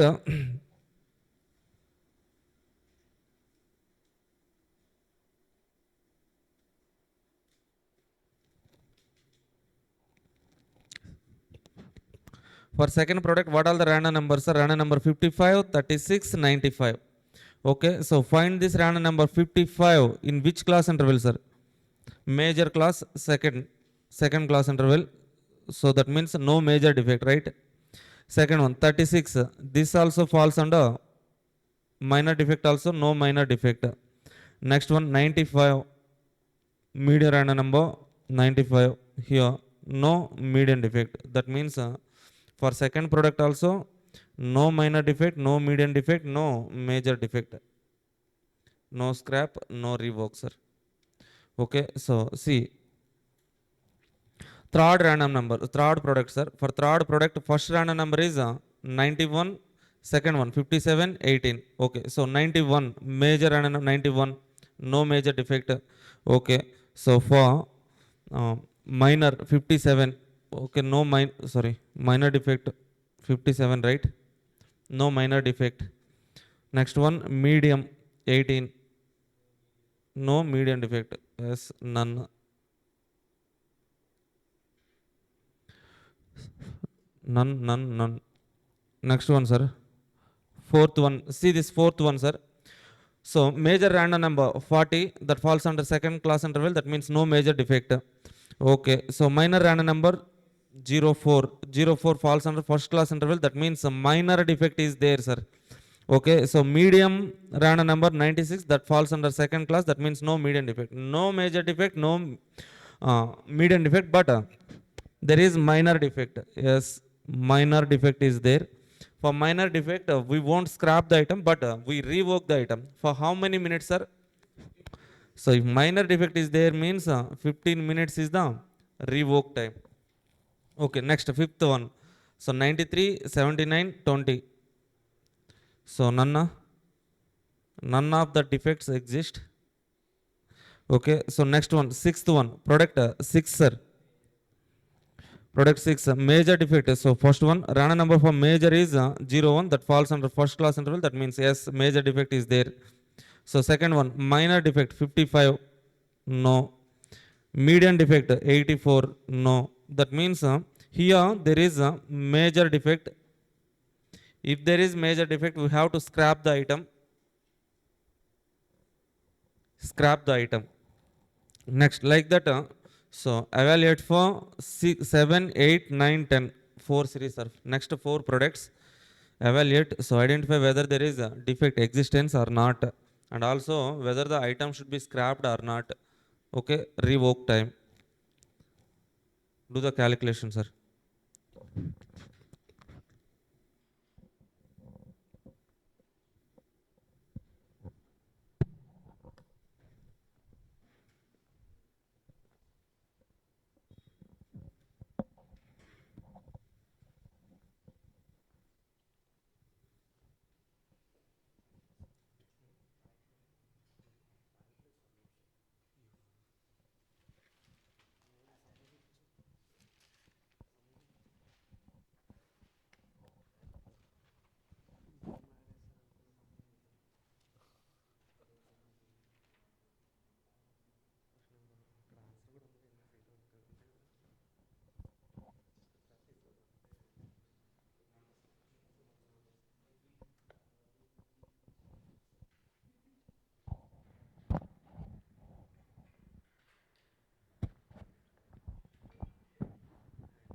Next, for seventh product, sir, what is the random numbers? 83, 10, 56. Okay, so 83 major defect is not there. For minor, 10 means minor defect is there. Yes, minor defect is there. And 56 median defect is also not there. That means for seventh product, minor defect is there. Rework time is 15 minutes, sir. Next one, product 8, 63, 13, 11. Minor defect is there. Minor 15 minutes revoke time. And ninth product 47, 57, 52. None of the defects are there. Okay, 10th item 52, 09, 03. 09 minor defect, 03 median defect. Both the defects are there. Okay, so major defect is not there. Medium and minor defects are there, means revoke time 15 plus 30, 45. Okay, so if you go to the question again, what are they asking, sir? So items without any defect. How many items without any defect, sir? 1, 2, 3, 4, 5. 5 items are without defect. That means 50% items are without any defect. Okay. So with defects, 5 items are with defects. Okay. Out of those 5 items, 1 item is scrapped. 4 items, on 4 items we have revoke done, sir. Okay. So 15, 15, 15, 45. 45, 45. 90 minutes is the total revoke time, sir. Total revoke time. Scrapped minutes of, so 90 minutes is revoke time. 5 items are without any defects. 5 items are with defects. 1 item is scrapped. That is the data we have to write. Finally, conclusion. Conclusion. Write that sentence.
Completed, Amma?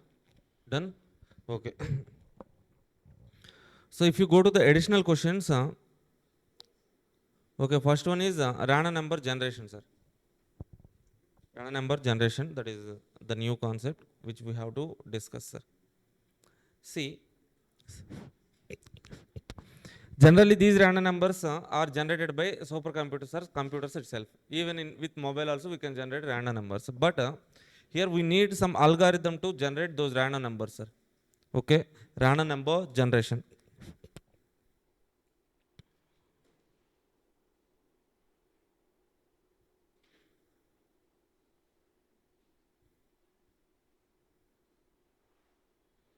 Random number generation.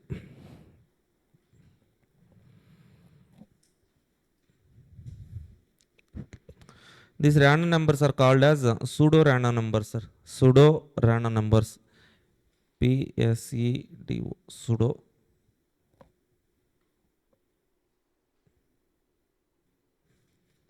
pseudo random numbers. Okay, these random numbers can be generated by using some mathematical model that is called congruence method or else residual method, sir.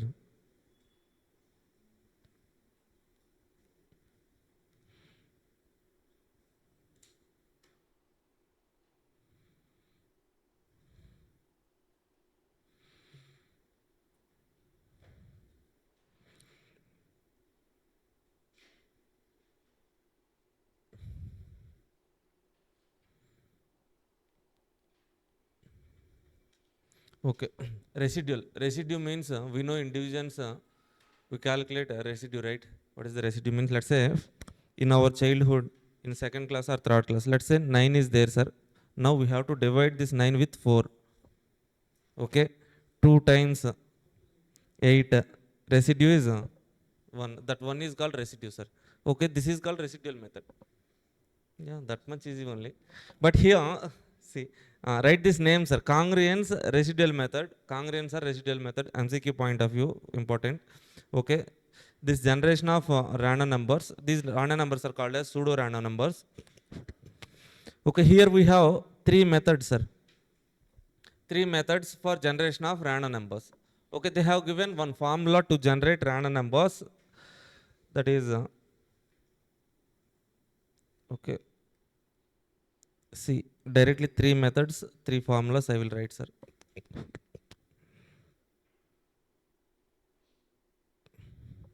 Additive model,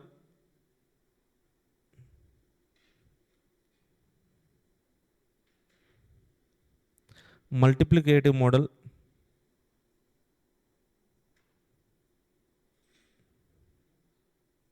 mixed model, mixed type.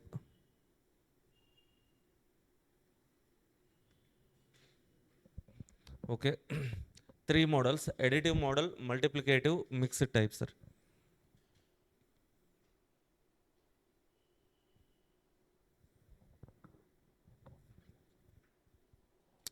Okay, see, here to generate random numbers, we need seed, sir. Seed means not actual seed. That is the starting point. Okay, we call that starting point R. That is seed, sir. You take any starting point that is called as R or else seed here. Say for example, I am taking some 2, sir. 2 is the starting point. Okay, and we need two constants A, B. So, and we also need one more constant, that is M. M is called as modulo. Okay, A is constant. So, this A, M, R, B, all these values will be given in the question itself. You don't worry. This A is constant. Let's say, for example, A is 5, B is 2, M is 4, sir. Okay, so R is what, sir? Starting point, nothing but this is called as seed. Okay, A, B, and M, 3 are constants only. Now, in additive model, how can we write the random numbers? Means, okay, use the additive model, addition. We have to use addition. That means R plus B by M, sir. R plus B by M. So here we are adding. That's why this is called as additive model. So multiplicative model. Multiplicative model means so multiply with the constant. So this origin should be multiplied with some constant A R. That is A R by M. Division with M is common, sir. Okay, mixed type means to this origin we have to multiply with one number and add with one number, then divide with M. So why we have to divide means this is the residual method, no? Residual method. So for that we need to divide with M value.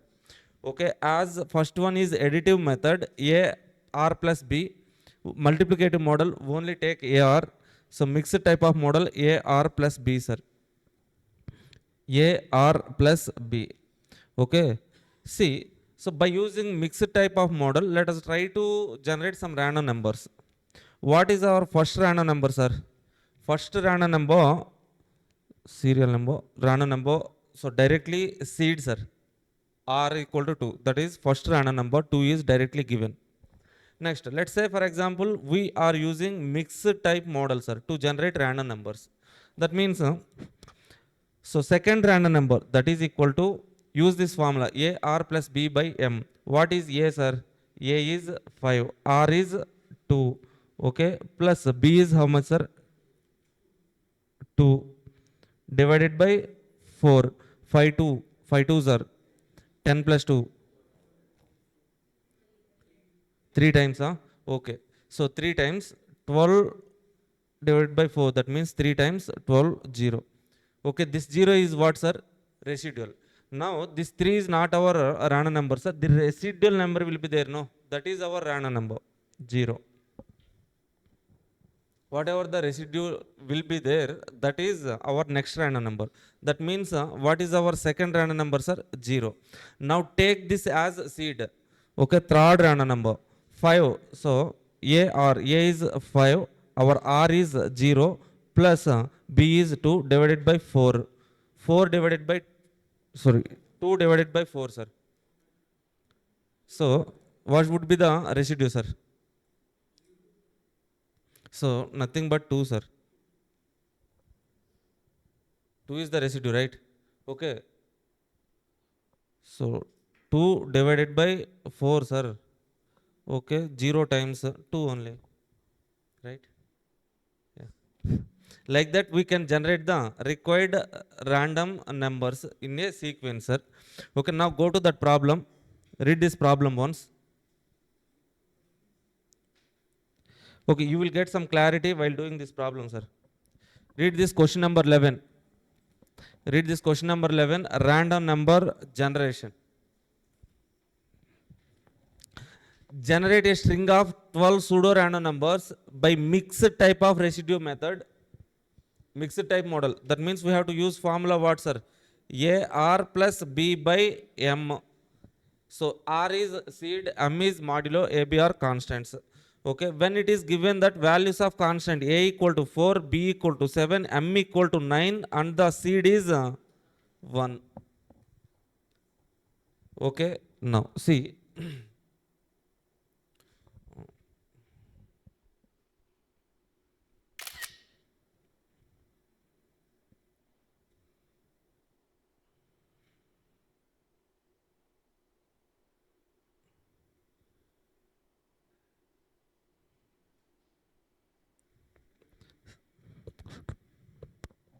Okay, serial number, calculation, random number. Okay, so what is our first random number, sir? What is our first random number? Nothing but seed is our first random number, 1. Okay, to calculate second random number, we have to take this seed for calculation, sir. What is the formula? A R plus B by M. What is A? 4 into seed 1 plus B 7 divided by 9. How much, sir? 4 plus 7, 11 by 9. 11 by 9 means how many times? 1 time. Residue will be 2. Okay, that means we can write it like 1 time 1 with residue 2. This 2 is the second random number, sir. Are you able to understand, sir? 11 divided by 9 means 1 time 9, 9. So residue will be 2. Okay, that residue we can take it as a next random number. Our second random number is 2. Now to generate the third random number, take this 2 as the seed. Okay, so what is the formula? A R plus B by M. A is 4, R is 2 plus 7 divided by 9. So what is the calculation? 4 2s are 8. 8 plus 7, 15. 15 by 9. How many times? 1 time with 1 with residue 6, right? 15 divided by 9. 1 time 9. Remaining residue will be 6. This 6 is what, sir? Our residue. Residue is nothing but next random number. Third random number is 6, sir. Okay, next to generate next random number, that means fourth random number, take the 6 as a seed. Okay, 4 into 6 plus 7 divided by 9. 4 6 are Okay, so 24 plus 7, how much? 31 divided by 9, sir. 31 divided by 9 means, okay, how many times? 3 times 27. 3 times 27, residue 4. That means 3 with 4. That 4 is what, sir? 4 is residue or next random number. Like that, we have to generate how many random numbers? 12 random numbers. Given in the question, 12 random numbers. So, like this, generate 12 random numbers. Amma.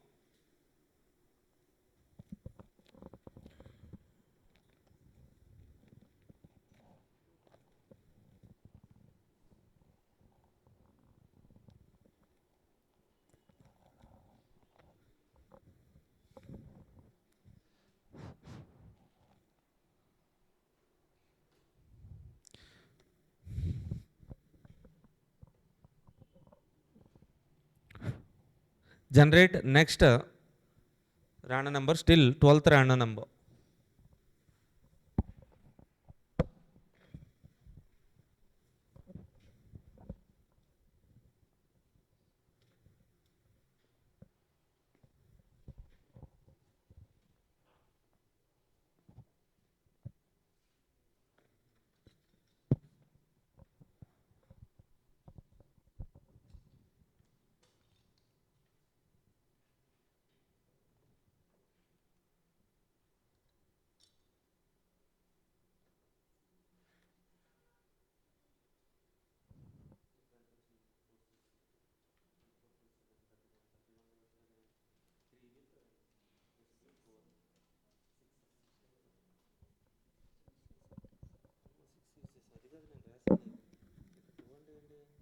This one, 2 are 8, 8 plus 7. How much? 1 with 6. Eన్ని times cancel అవుతుంది with residue. ఇది ఏంటంటే ఎన్నిసార్లు cancel అవుతుంది, ఇదేంటి residue. ఇక్కడ ఎన్నిసార్లు cancel అవుతుంది? 31 divided by 9 అంటే so 3 times 3 9 27. 3 with residue 4.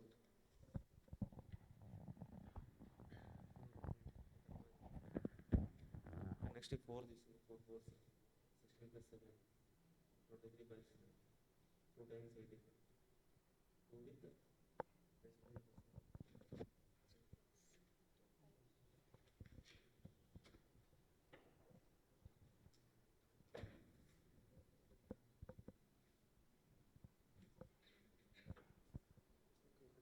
Residue 5. 5 అయితే ఇక్కడ ఏంటి? 5 అనా? ఓకే.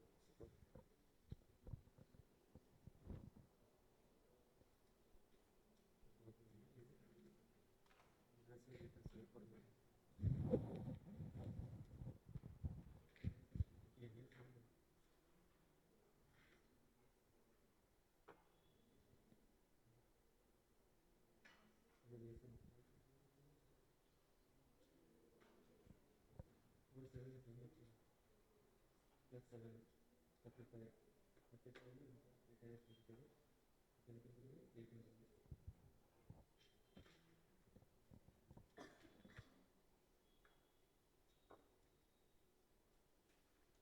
ఇక్కడ 0 with 7 ఉంది. 0 time with residue 7.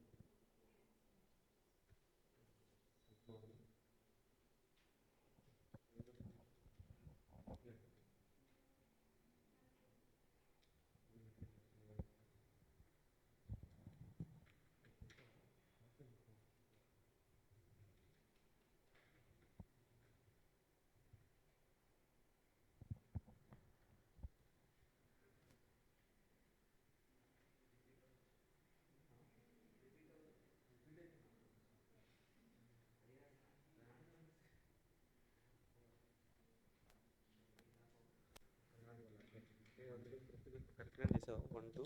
అవును సార్, మళ్ళీ దీంట్లో కూడా చెక్ చేసాను. ఫస్ట్ 1 2 6 4 5 0 7 8 3 3 1 2 6. మళ్ళీ ఇప్పుడు ఇవే నెంబర్స్ తీసుకుంటాం కాబట్టి మళ్ళీ అయ్యే రిపీట్ అవుతాయి కదా సార్? అయితే అవుతాయి బట్ వాళ్ళు చెప్పిన మెథడ్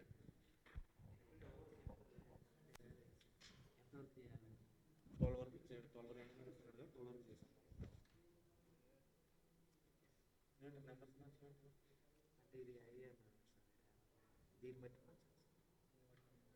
అక్కడ చూస్తావా? నేను చెక్ చేసిన తర్వాత మార్చాను. ఏ చెక్ చేసాను ఇక్కడ R1 R2 R3 ఇచ్చాను సీరియల్ నెంబర్ అయితే అవును సార్ సీరియల్ నెంబర్ మీరు పెట్టి చేశాను సార్ అయితే 12 రావాలి 11 వచ్చిందంట మళ్ళీ మీకు కంపేర్ చేసి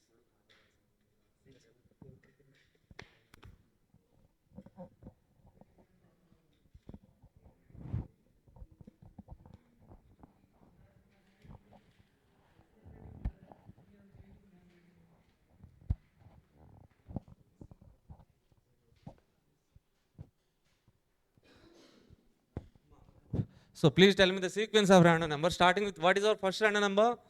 That is 1. Next random number? So 1, 2, 6, 4, 5, 0, 7, 8, 3, 1, 2, 6. 12 random numbers. That's it. Next question, sir. Ramayana book question is there. One of the lengthy question. Okay, can you try this question?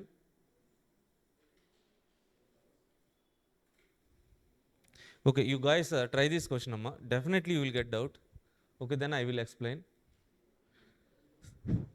Then after Ramayana question, sales cost profit. 13th question, easiest question only. Okay, so two series of sequence is there. We can estimate sales cost profit. We can write, sir. Doctor patient problem is there. I think you guys have done. Next one, sequence problem.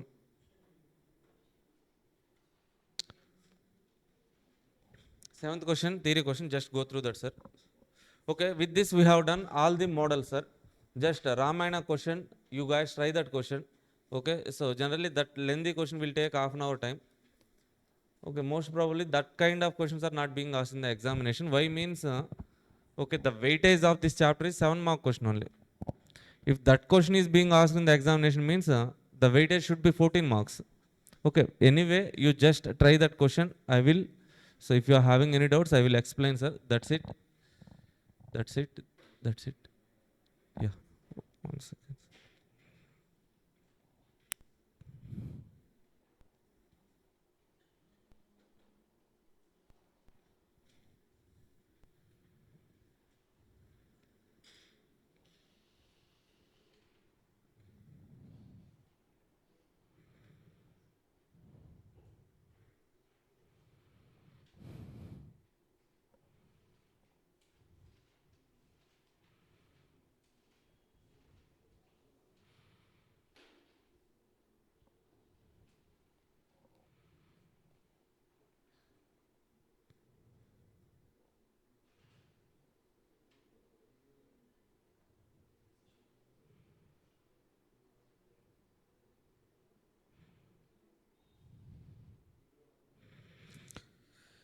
See guys, two most repeated MCQs, problematic MCQs are there.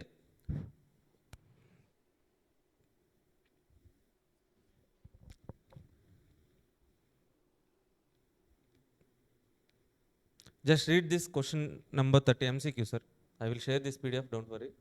Okay, by compiling past papers, MQPs and okay, most repeated questions we have done for every subject in CMA final level. We have compiled bullet MCQs that would be around 200 to 250 MCQs are there, sir.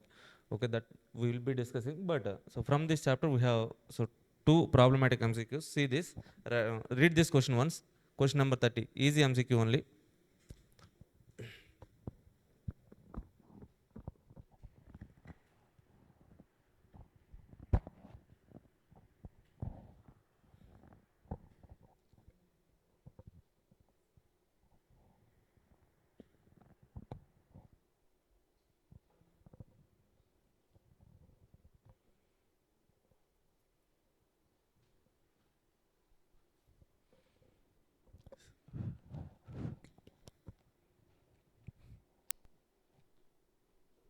Hey, what happened?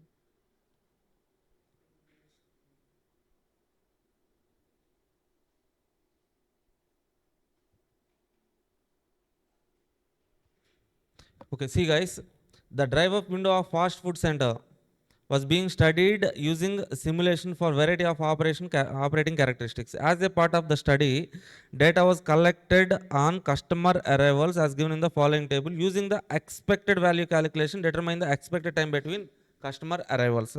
See, inter-arrival time probabilities are given, sir. Here, random numbers are not given. Okay, how to write expected values, sir? Okay, see, generally how we write the expected values means if there are probabilities, so decision variable x and probabilities are there means, okay, if you write sigma of x into p, that is called expected variable, expected value, sir. How can we write expected value means multiply the variables with probabilities, make a total. Okay, if you multiply profits with the probability, you will get expected profits. If you multiply cost with the probabilities, you will get expected cost. If you multiply sales with probability, you will get expected sales, like that. So anyway, this calculation you will be doing in SFM portfolio analysis, sir.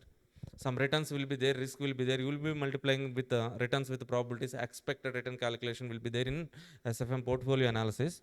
Okay, some detailed calculation will be there. But whatever here, so whenever, so in this particular chapter, so simulation chapter, without giving random numbers, if they're asking us to calculate expected value means, okay, multiply variable values with probabilities. That means XP, write this column and make a total of it, sir. You will be getting expected value. See, here in this particular MCQ, they have given inter-arrival times. Inter-arrival times 0.5, 1.0, 2.0, 3.0, 4.0, 5.0, 6.0. Respective probabilities are given. For expected values, what we have to do is like, okay, expected value sigma px, okay, 0.5 into 0.10 plus 1.0 into 0.25 equal to m plus calculator. Please take your calculators and do these calculations.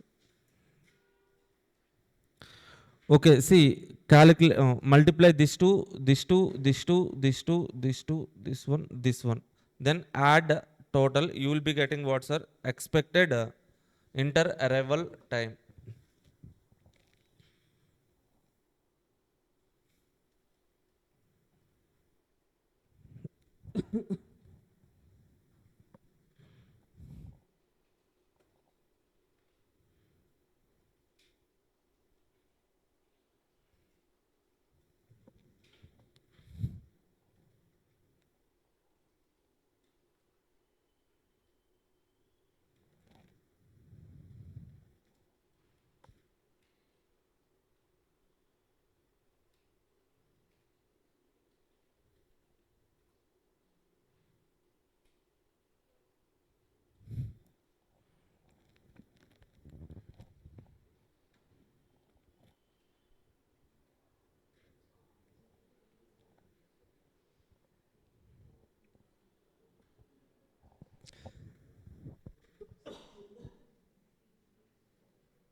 How much, Amma? 2.35 minutes you are getting. Okay, so how to calculate this one? Okay, so take variable values, probability values, multiply each variable value with respect to probability values, then make a total of it. You will be getting expected value. That's it. Simple MCQ, 2 marks. Now, one more MCQ, sir. See, easy one only. The drive-up window of fast food operation was being studied using the simulation for variety of operating characteristics. As a part of study, data was collected on order processing time as the given following table using the first two digits of random number. See, here random numbers are, this is random number, sir, but random numbers are how many digits, sir? 4 digits random numbers are given, sir. But using the first two digits, in 4 digits, even though 4 digits are given, we have to take first two digits only. Taking first two digits of random numbers, determine the processing time that would be used to simulate the first sample. First sample means this one is the first sample. What is the random number here? Fifth sample, sorry. Fifth sample, random number 37, sir. For random number 37, we have to calculate expected value. Okay, processing times 1, 2, 3, 4. Relative frequency, nothing but, even though they have mentioned the word frequency, the values are given in decimal parts, sir. That is nothing but probability only. Okay, so take x values, that means processing time values and probabilities. We can write the range, right? Range would be, okay, 00 to 29, 30 to 74, 75 to 94, 95 to 99. For fifth sample, first two digits are 37. Here, you have to find out this 37 in respective range. That falls under 30 to 74 range. Expected value is 2. That means processing time is 2 minutes, sir. Okay. Just same process, but some small part only given as the MCQ, sir. December 24 attempt question. Children parks in a city with various signals crossing the simulated model of city traffic is a type of analog simulation. Even though some theoretical MCQs are there, we will see those MCQs later, sir. Okay, I will share this PDF. Okay, you can go through those MCQs. Thank you. Thank you all. We'll meet you in the next session. Until then, yeah, keep smiling. Bye bye.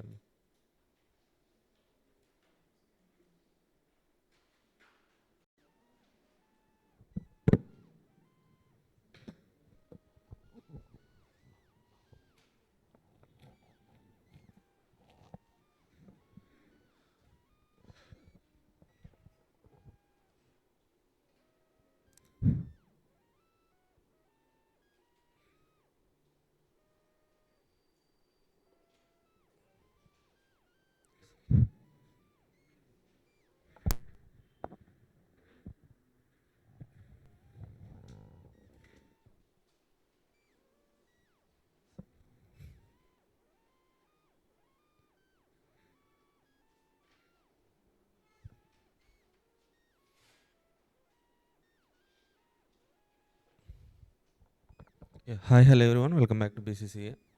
So, have you guys gone through those additional questions in simulation? Okay.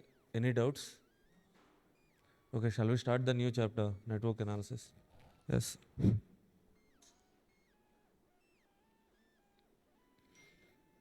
Just listen the concepts today, sir. Okay. I will provide you the material afternoon or Monday, sir. Next class is Monday, no?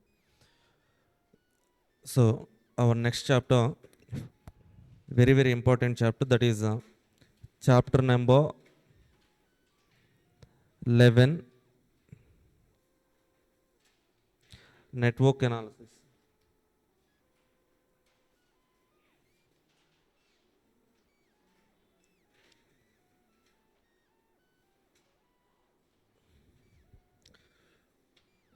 Chapter number 11, network analysis.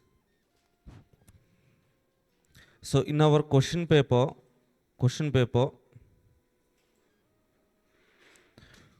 number 6, question number 7, question number 8 will be from decision making, DM part, sir. Out of these three questions, question number 7, sure shot 14 mark question from network analysis, sir. Most probably they are asking network analysis only. Okay, that too we can identify a trend. A trend means for every December attempt they are asking crashing questions, sir. That means CPM, crashing. Network analysis on crashing they are asking the question. For every June attempt they are asking program evaluation review technique, 14 mark question, sir. Okay, in December 24, December 23, they have asked crashing question. In June 25, 24, 23, program evaluation review technique only. Okay, these two concepts are the most important concepts which will be asked for 14 mark question from this particular chapter, sir. Okay, whatever it is, but we have to learn from the basics. Okay, from zero we have to learn this chapter, sir. And one or two MCQs will be asked, sir.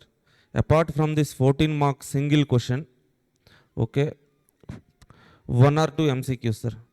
One or two. Why I am saying one or two means in December 24 attempt, they have asked two MCQs, but in any other attempt they have asked only one MCQ. That means sure shot 14 plus 2, at least in worst case 14 plus 2, 16 marks weightage, sir. 16 marks weightage for this chapter. Okay. In this particular chapter, there will be some definite steps will be there, sir. some process will be there, step 1, step 2, step 3. If you follow those kind of steps, okay, definitely you will get the at least 80 to 90% of percentage of answer you will get, sir, definitely. So there are more chances that you will get high marks, high score in this particular question. Okay, see, let's start with the concept, sir. This is not a new chapter, you might have learned already in OM level, sir. Okay, so first of all, network analysis. Under network analysis, here we deal with the project, sir.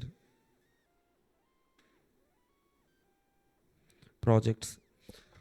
Okay, generally in SCM or DM, we deal with most probably we deal with only products. But here in this particular chapter, we deal with projects. Sir, what is the basic difference between product and project, sir? Product, project. Okay, tell me some examples of product and project, sir. Polavaram project, Kaleswaram project, Hyderabad Metro project, Chennai Metro project. Okay, so these are projects, big projects. Okay, building, so constructing this building, this kind of building project. Okay, so remote, producing this kind of remotes. Product or project, sir? Bag, mobile phone, TV. Okay, product. So what is the basic difference, sir? Difference between product and project is so resource consumption, sir. First of all, resource consumption. From resource point of view, product will consume lesser raw material, sir. To produce this particular remote, we need some small quantity of plastic, some rubber. That's it. Small amount of okay, raw materials. But to construct a project, like a Polavaram project or Hyderabad Metro project, we need how much iron, sir? Lakhs of tons of iron we need. Okay, how much cement bags? How many cement bags we need means okay, many lakhs of cement bags we need, right? That means project will consume okay, huge resources. Okay, product will consume lesser resources. Coming to labor hours. Labor hours. Okay, so some minimal small amount of labor hours needed to produce a product, but for project a huge number of labor hours are needed. Okay, generally projects, some big projects like Kaleshwaram project, Polavaram project, these projects are constructed for nearly more than 10 years. Okay, 10 years, for 10 years period of time, huge number of workers will be working on that particular project. Huge number of labor hours has to be worked on that particular project, sir. Now coming to mission hours. Yes, again, we need a huge machines. Okay, huge mission hours for projects, less mission hours for products, sir. Now, coming to money or capital. So to produce a product, our investment will be some lesser investment needed, huge investment needed for a project, sir. Coming to time. Okay, to produce a product, come, sir. It takes some minimum time, nominal or minimum time, sir. But for a project, it will take more than decades, more than years. Some years or sometimes decades also. Okay, so if you observe, as the projects are taking huge time and huge resources, huge capital investment are being involved in these particular projects. Okay, we have to perfectly manage and control these projects, sir. We have to manage and control.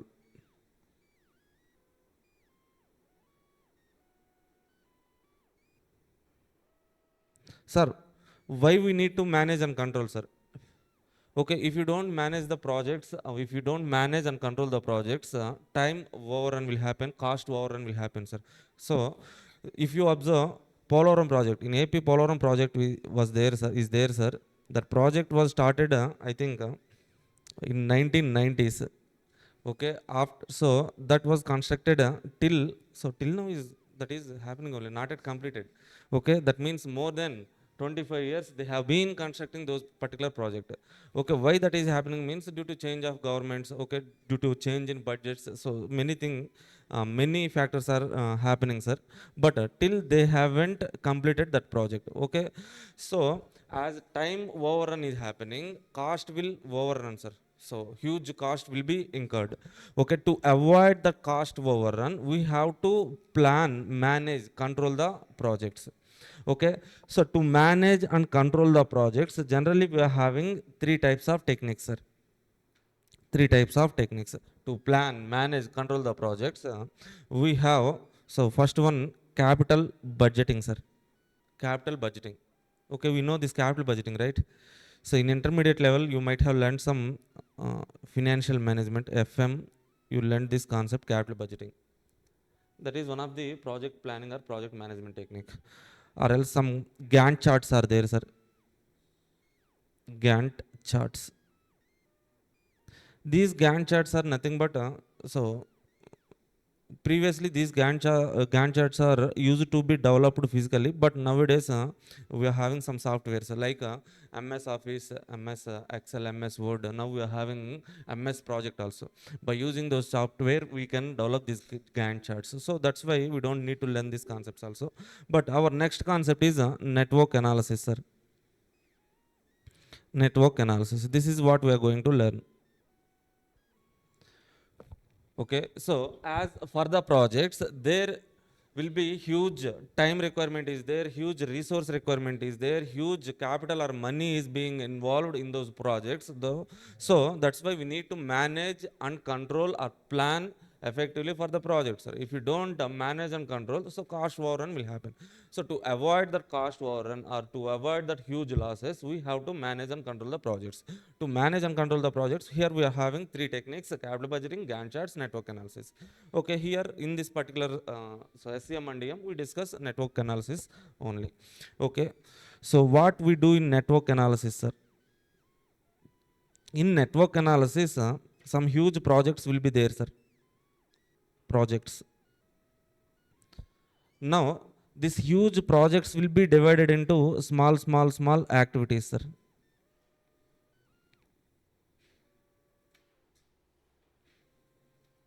Small activities.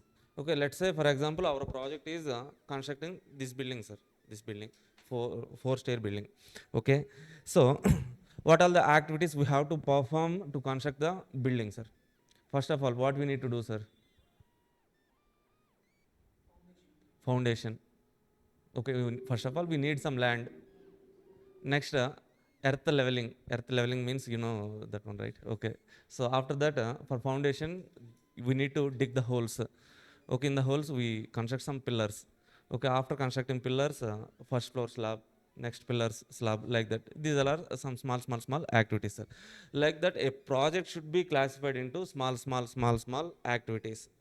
Okay, now, after classifying the projects into small activities, then these activities should be arranged in a sequential order, sir. Okay, so sequential order. Sir, why we need to arrange those activities in a sequence, sir? See, first of all, to construct a building, so earth leveling, then pillars, then first floor slab, then pillars. So there will be some sequence, sir. Okay, without constructing these pillars, directly if you go to the slab means that will be on the land. Okay, on that slab you can construct the pillars. So that means that will be some reverse order. Okay, in some particular order only, particular sequence only, we have to perform those activities, right? Okay, so activities are arranged in a sequence, sir. So after arranging the activities in a sequence, we have to draw some network diagram, sir. Network diagram.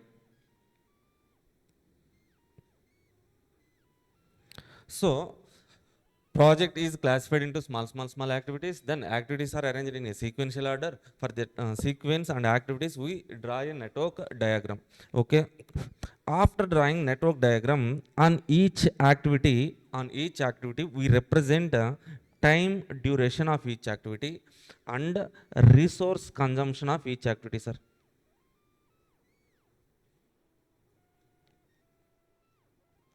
So till now we have discussed like only we represent time duration and the activities network diagram. But here there is a concept called resource leveling in final level, sir. Final level advanced concept. Okay, here for resource leveling, we need to represent resource consumption. Okay, how much money, how much labor hours, how many mission hours, how many raw material units needed for particular activity also we need to represent on activities in network diagram. Okay, so on network diagram, first of all, we represent time duration of each activity, resource consumption of each activity, sir. Okay, after representing this time duration and resource consumption, then we try to manage and control, sir. Manage and control. So this management and control. So nothing but why? So what is the objective of managing and control means? Nothing, sir. Either minimization or maximization. Okay, we have already discussed in the introduction like entire SCM and DM is for minimization or maximization. Here we do the manage or control of projects. Why means for minimization of project cost or else maximization of project benefits. Okay, see what are the techniques we are having in this particular network analysis for management and control of the projects are, see, four types of techniques are there, sir. So first one, floats calculation. Floats, floats, total float, free float, independent float. We calculate the floats. This is one concept, sir. Okay, network diagram drawing, forward pass, backward pass, floats calculation. We can take it as one concept. And next technique or concept is program evaluation review technique, sir. This is second concept. Okay, next we have third concept, CPM, or this is also called as crashing, sir. Crashing. Okay. Finally, we have new final level concept, that is resource leveling.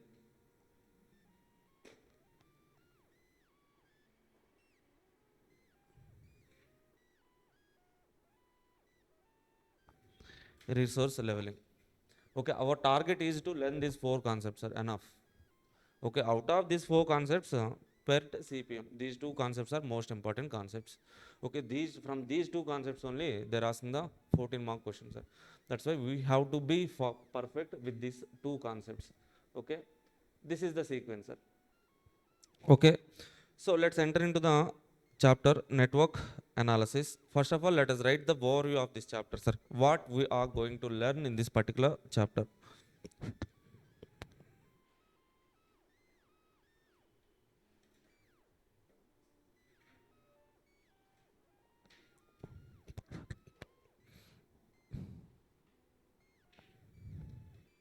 So first of all, here in this particular chapter, we learn some basics, sir. Basics, sir. Basics means what, sir? Basics means basics only. That means what is activity? Okay, what is event? Okay, so what are the types of activities? Types of activities, types of events, types of events. Okay, so next one, errors in network diagram drawing. Errors in network diagram drawing. Next one, conventions.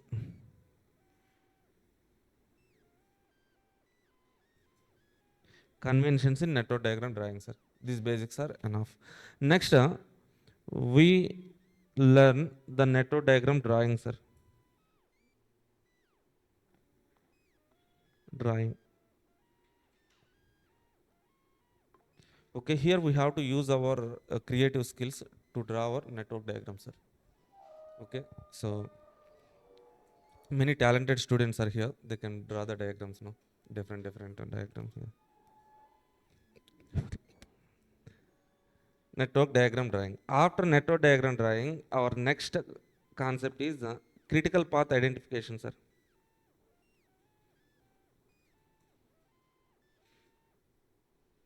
Critical path. Okay, so after learning about critical path, so our four concepts, sir. So four concepts, out of four concepts, what is our first concept, sir? Concept number one, okay, floats calculation. Okay, for this floats calculation, directly we cannot calculate the float, right? So for that, we have to do forward pass, backward pass, backward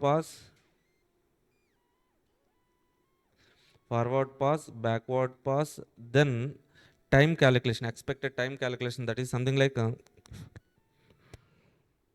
EST, EFT, LST, LFT, these time calculations.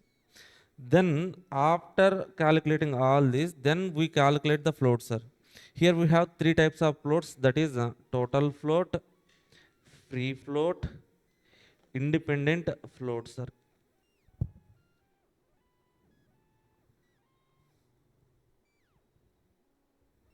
Okay, so after completing this floats concept, then we enter into the concept number two,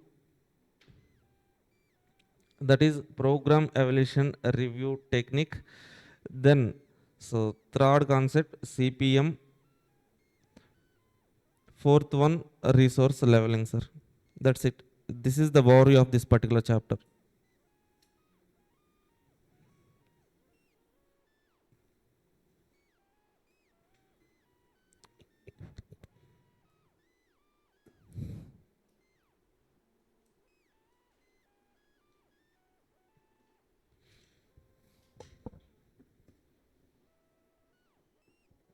Resource leveling, floats, program evaluation review technique, PERT, CPM, that means crashing, resource leveling, RL. Okay, done.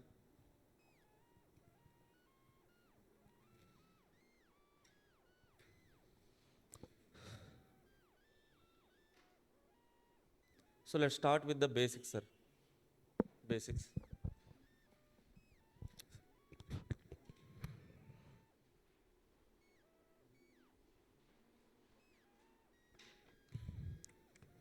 First one, activity. Activity. We are saying like the big project will be divided into small activities. Sir, what is an activity, sir? Activity. Activity means it's something that consumes time and resource, sir.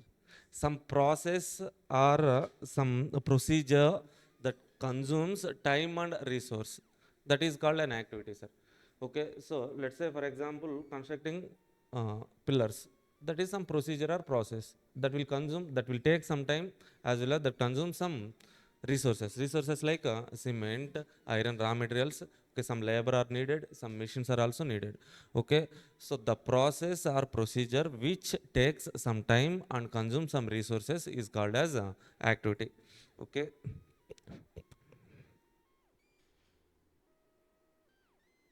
process that consumes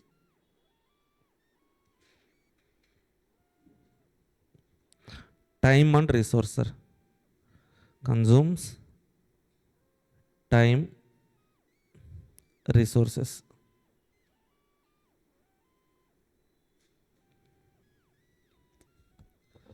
Okay, so we have to give some names to the activities, sir. Naming.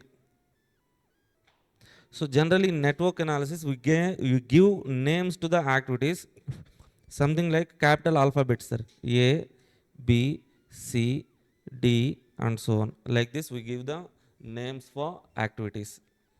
Okay. Representation. How we can represent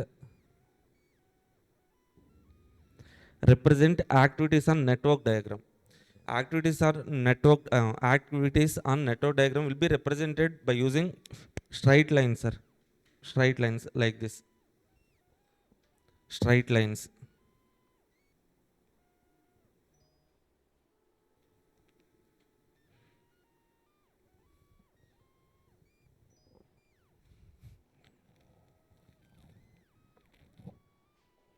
Okay, next event, sir. Second one, event. Sir, event means what, sir? Okay, event means starting point and ending point of any activity is called as event, sir. Starting and ending points. Start and end points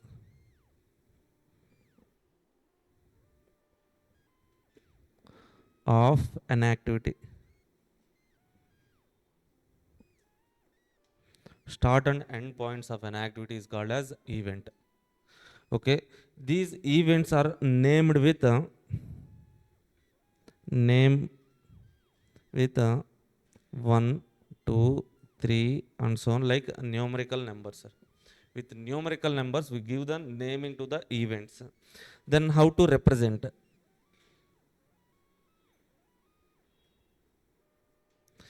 So how we represent these events in the network diagram means with circles.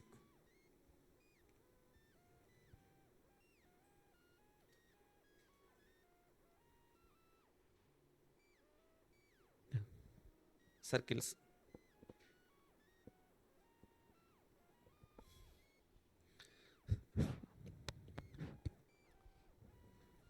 Okay. Now see, we are saying like starting and end points of an activity is called as event, sir. Let's say this is an activity A. For this activity some start point will be there, some end point will also be there.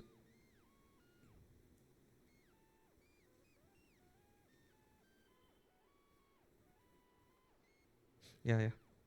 So circle అనుకోండి అది. Okay, some start point, some end points, sir. Events are named with some numbers 1, 2. Okay, now this is an activity A. This can be called as either A or 1 to 2, sir. Okay, the representation, two types of representation, sir. In network diagram drawing question, there will be two types of questions. By giving alphabets directly, activities they will give, or else sometimes with number notation they will give, sir. Okay, this activity is also represented with A, or else this can be also named with 1 to 2. Here in 1 to 2, 1 is an event, 2 is an event, 1 to 2 is activity A, sir. Okay. Now, so there are two events here. For an activity there are two events, sir. This is a starting event.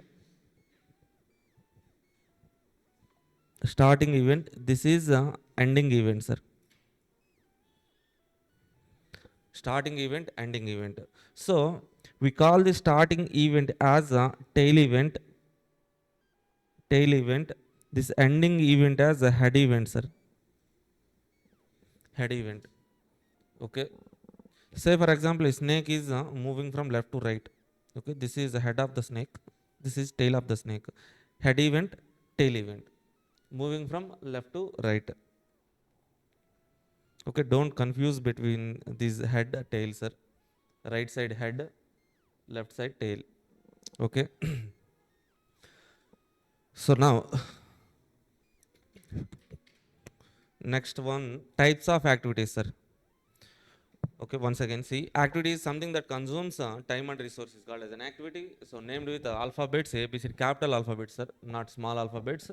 Okay, represented with a straight line. Events, start and end point of an activity is called as event. Okay, so named with 1, 2, 3, 4 numerical numbers. And coming to representation, events are represented with circles. Okay, starting and ending points of activities, events. Now, types of activities.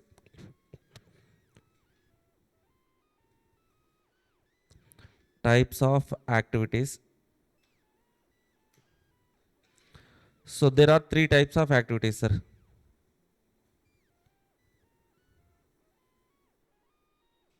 Three types of activities are there: preceding activities, succeeding activities, simultaneous activities.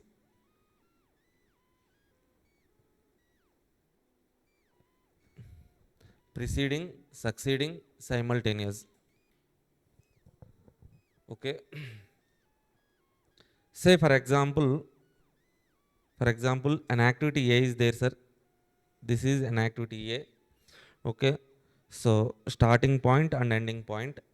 After A ends, B an activity can start, and C an activity can start, sir. Okay, this is A, this is B, this is C, sir. Okay, what does it represent means? Okay, an activity A starts here, and this activity A ends here. Okay, at this end point of A, B can start, also C can start. B and C can also start at the end point of A. That means this is start point of B, start point of C as well, and this is end point of B, this is end point of C.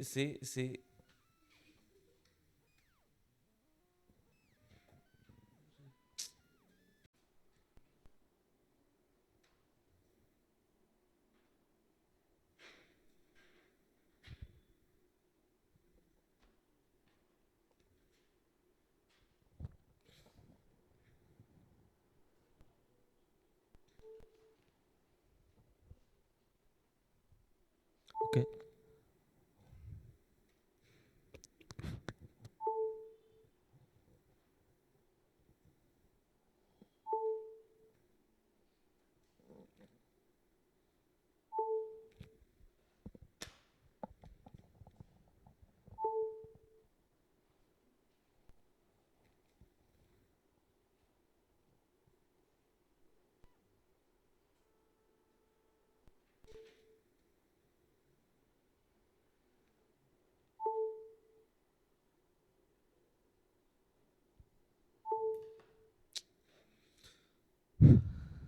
See. Okay, sorry for the inconvenience, sir. Types of activities, three types of activities are there, sir. Preceding, succeeding, simultaneous activities. Here we have three activities, A, B, C.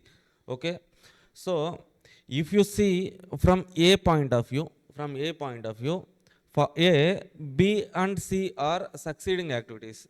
Okay, if you look at the A from B or C point of view, for B and C, A is preceding activity, sir. Okay, so for B and C, they are simultaneous activities to each other. Okay, here see, from A point of view, B and C are succeeding activities. A is preceding to B, A is also preceding to C, and B and C are simultaneous activities, sir. Okay. A is preceding to B, C. B comma C are succeeding to A. B, C are simultaneous to each other.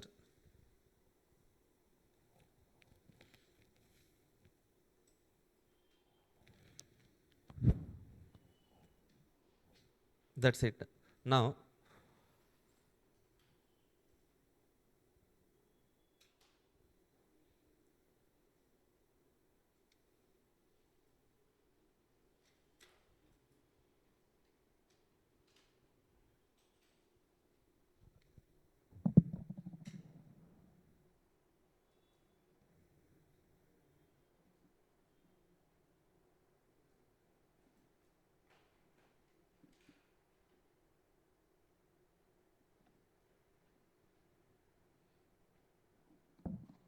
see, types of events, sir. Types of events.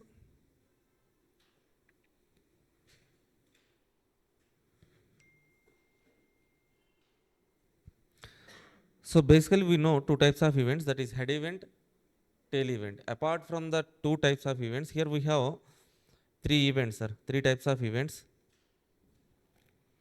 That is merge event, burst event,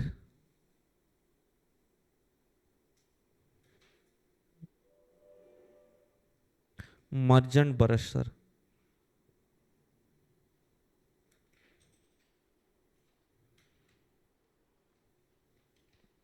Merge event, burst event, merge and burst event. Okay. Sir, what is merge event, sir? See, for example, an activity is like this, sir. An activity, something is like this. Okay, if two activities are meeting at a same event, if two activities are A and B are two activities meeting at a same event. Okay, now this event is called as a merge event, sir. The event at which two activities are meeting is called as a merge event.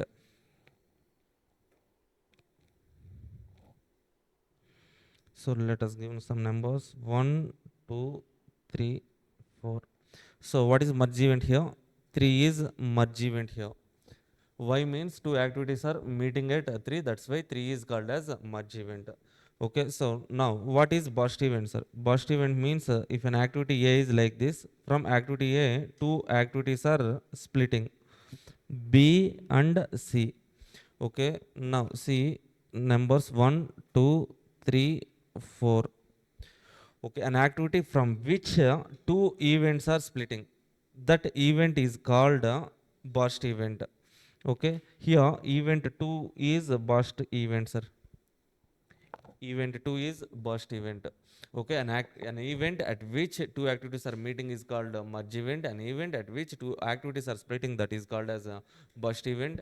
And merge and burst, an event at which both happening. So both means an event, something, an event is like this, sir, from which two activities are splitting and at which two activities are meeting. Now this is called as merge and burst event, sir. 1, 2, 3, 4, 5. That 3 is called as merge and burst event.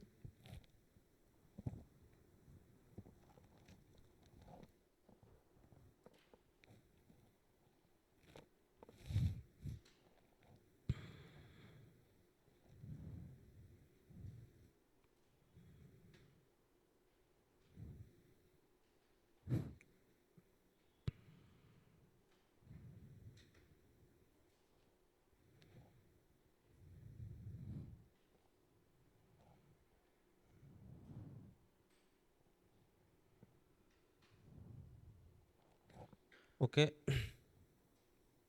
types of activities, types of events. Next one, sir. Next one, most important one, errors in network diagram drawing, sir.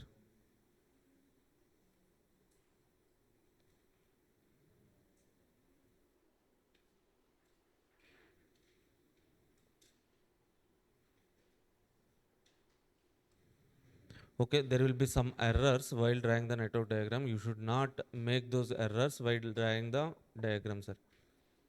Okay.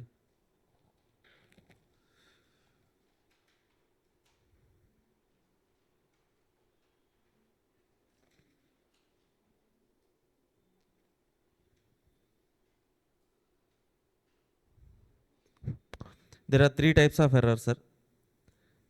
Three types of errors. So one is looping error.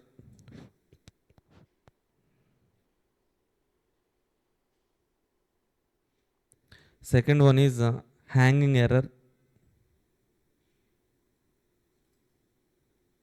Hanging or dangling error.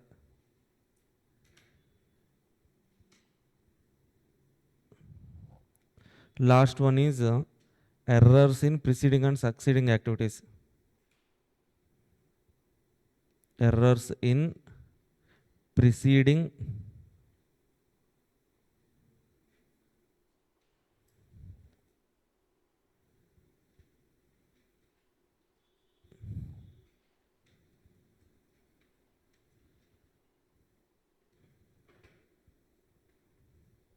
errors in preceding and succeeding activities. Okay, so three types of errors. We should not make these errors while drawing network diagrams, sir. So let us take first one, a looping error.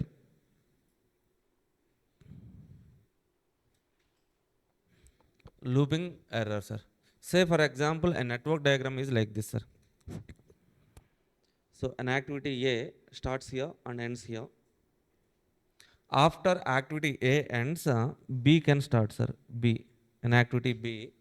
So starts after A ends. After B ends, C can start, sir. C started here and C is ending here like this. Okay. So how to understand this network diagram, sir? Activity A is starting here and ending here. Activity B is starting here and ending here. Activity C is starting here, ending here. Okay, after A ends, B can start. After B ends, C can start. After C ends, B can start. After B ends, C can start. After C ends, B can start. After B ends, C can start. After C ends, B can start. After B ends, C can start. Like this, a loop will be there, sir. We should not form that kind of loop. Okay, this will be never-ending loop. Okay, a project should end at certain point. No. Okay, a project should have one start point, one end point, sir.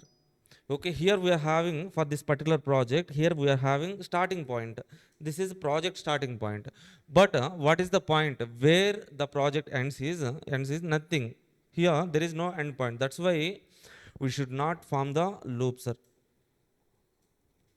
A project should have one start point, one end point, should not form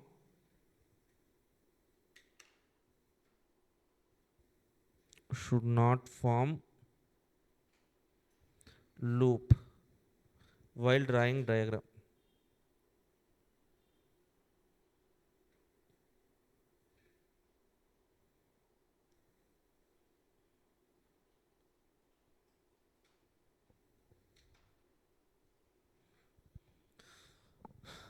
Why we should not form the loop means there should be one start point and one end point for the project only.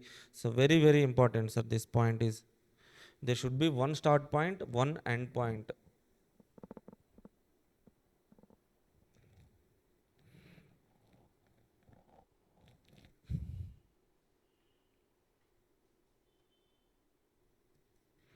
This is somewhat like a basic rule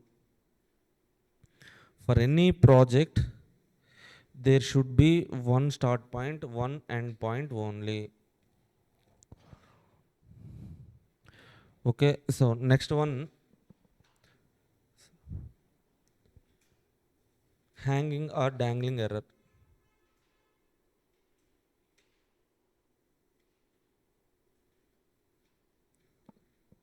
Okay, రాసారమ్మది next hanging or dangling error అమ్మ.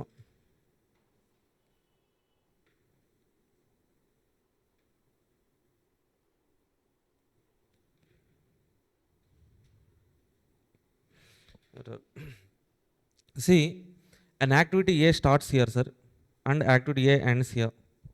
After A ends, B can start, sir. B can start. After A ends, also C can start. C. Okay, see here, activity A is starting here and ending here. Okay, arrow marks. Activity A is starting here, ending here.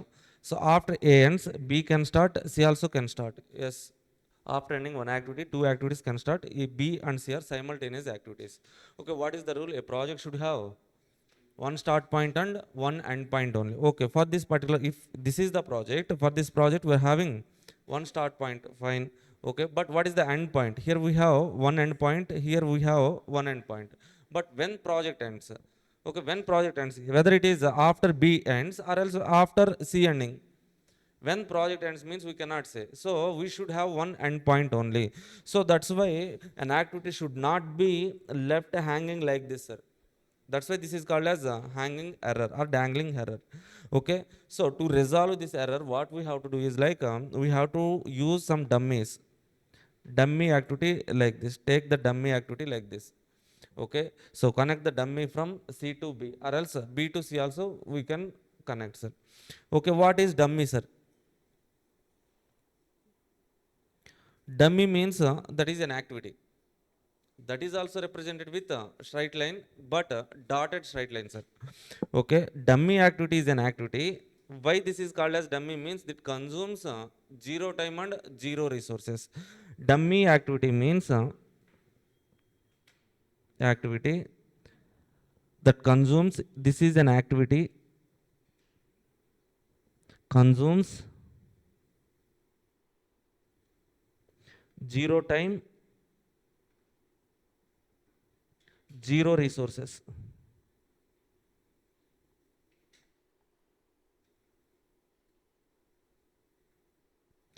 Zero time, zero resources. Dummy activity is an activity which consumes 0 time, 0 resources. How to represent on dummy activity means dummy activity can be represented with dotted lines. Dotted lines.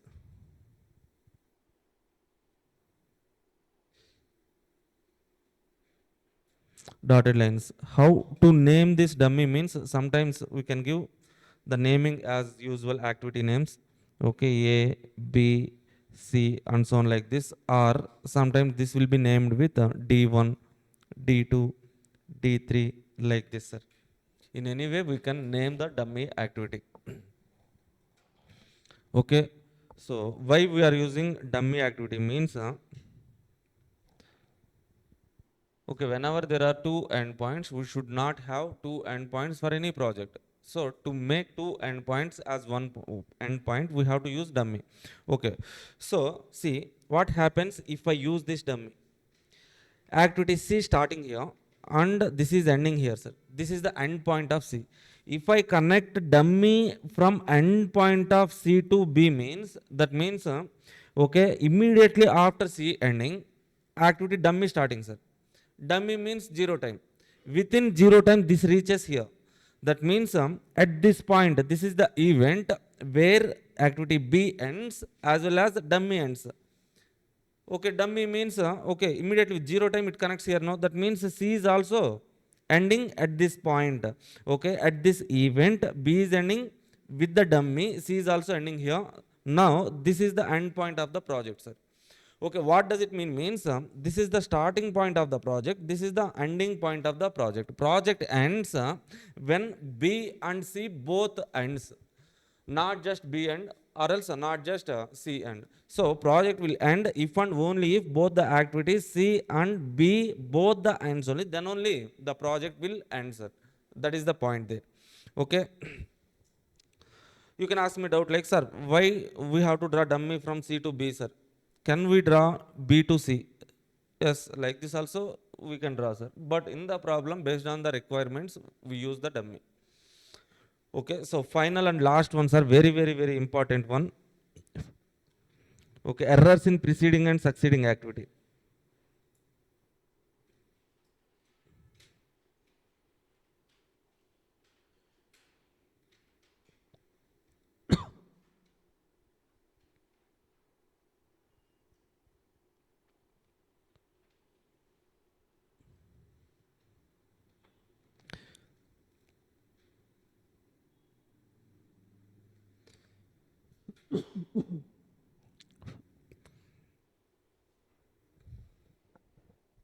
For any network diagram drawing, this point will be definitely will be there, sir.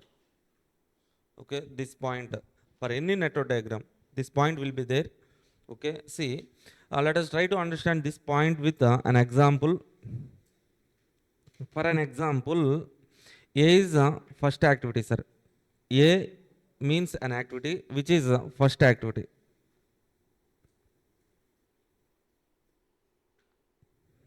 First activity. Next one, after A ends,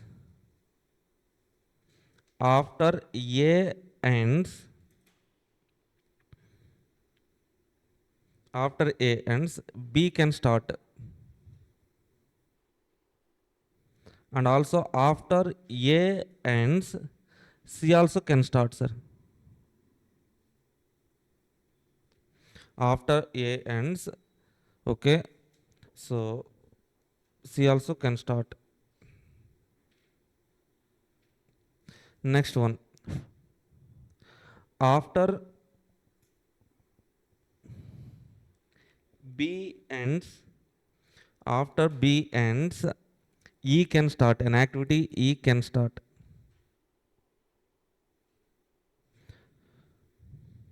After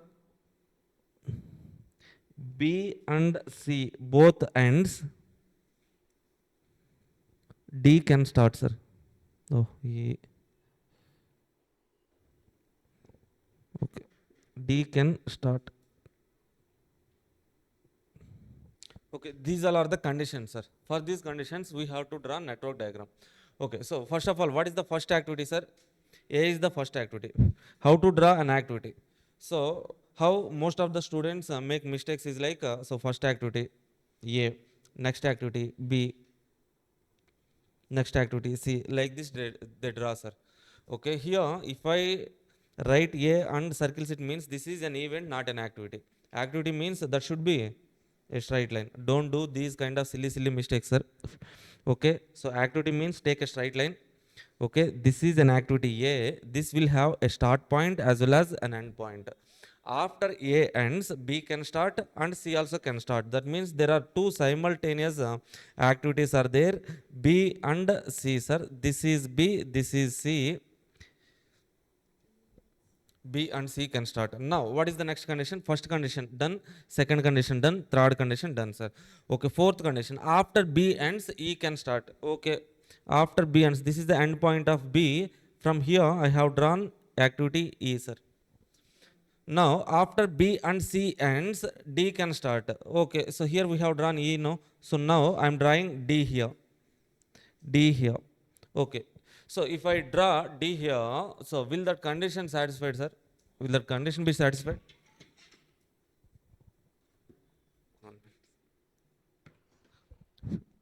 See,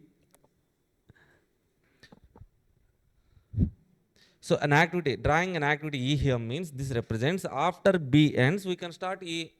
Okay, so if I draw an activity D here like this means this represents after C ends, D can start. But here what is the condition, sir?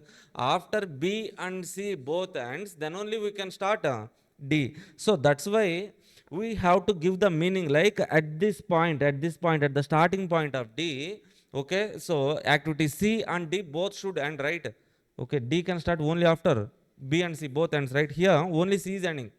Okay, so to give the condition like at this point B and both should end, we have to draw a dummy line like this, sir. Arrow mark very important, sir, for a dummy. Okay, so in which direction we have to take the dummy means this is the direction. From B to C we have to connect, sir. Okay, so if you observe at this point, what all the activities are ending, sir? C is ending here. Okay, dummy means what is the preceding activity for dummy? B. So B end point, immediately after B ends, dummy is connecting here. Dummy means 0 times 0 resources. That means immediately after B ends, it is through dummy B is ending here also. Okay, that means at this point C is ending, B also ending. After B ends, D can start, sir. Are you okay with this, sir? Okay, now what happens if I draw dummy line from C to B, sir? Okay, it gives the meaning like E ends after B and C end. So sorry, E can start after B and C start ends. Okay, D can start only after C ends. But that is not the condition. Like condition here, no. After B ends, E can start. That means okay, only after B E should start, sir. Okay, so after B and C both ends, D only can start. That is the condition. This is how we have to take dummy, sir. Okay, any doubts? Okay, so there is one more error, sir, in this particular diagram. Can you tell me that error? Two endpoints, sir. Excellent, super. Okay, now how to resolve that error, sir? Here there are many ways, sir, to resolve this error. Okay, first thing I can do is from E to D I can draw dummy, or else from D to E I can draw dummy. Okay, then this will be the end point of the project. If I draw dummy from E to D means like this means this is the end point of project. Okay, or else one more thing I can do is like I will take an event here and connect two dummies. Then this will be the end point of the project. Or else if you plan while drawing E and D itself means we can also draw like this, sir. E and D without using dummy also we can draw activities like that. Okay, in any way we can resolve that error. Okay, so generally we use dummy, sir. Use the dummy, something like this. After D, E, no, so that's why I'm connecting a dummy activity like that. Okay, so this point in any question, if you take, there will be this kind of adjustment, sir. Okay, this is the point where most of the students confused, sir. Okay, so dummy direction is also very, very important. Next one, finally, conventions, sir. Conventions.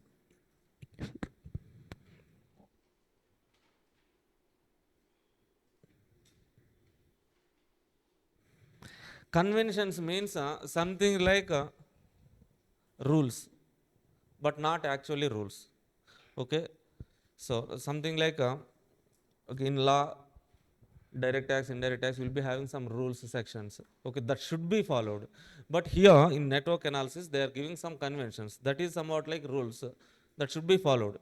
But okay, if you follow, why we have to follow these rules means for uniqueness. Okay, so if I draw a network diagram by using these rules, okay, if I send that diagram, so outside the country means some other person in UK, US also have to understand the same network diagram in same way, no?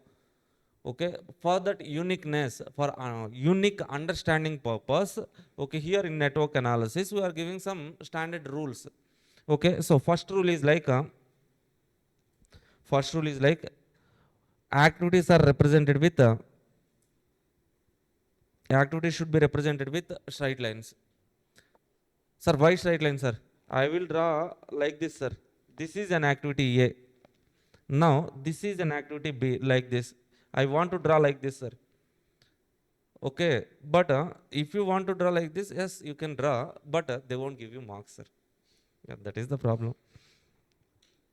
Okay, uniqueness, unique understanding purpose won't survive there, sir. Next one, events. Event should be represented with circles.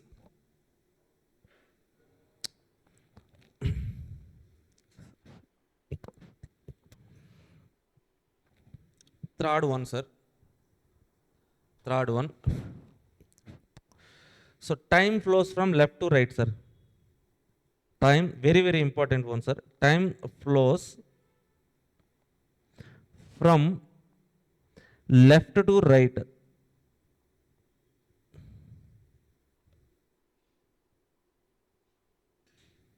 So that means if an activity A is there means in this direction we draw, sir.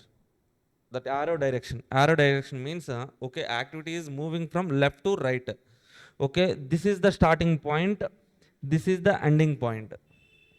One is starting point, two is ending point. Okay. Now, so as time flows from left to right, to give this that kind of representation, okay, head event number should always be greater than tail event number, sir. Tail event number. See, time flows from left to right, no? Whenever you are giving the names, okay, this head event, this is the head event, no? Head event number should always be greater than tail event number. Why, sir? Why the like so means, okay, we are saying time flows from left to right, no? So that's why increasing order event numbers. Okay, next one. So fifth one.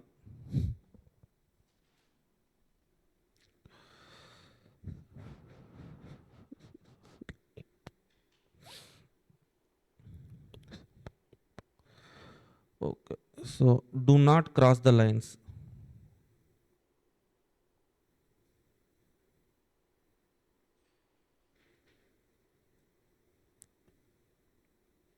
Two activities.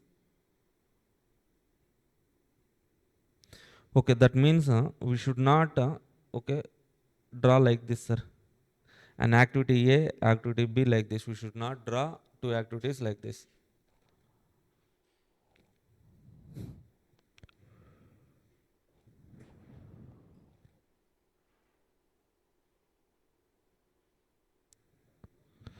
Or else avoid this crossing of lines, sir. Avoid crossing of lines. Okay, but if needed,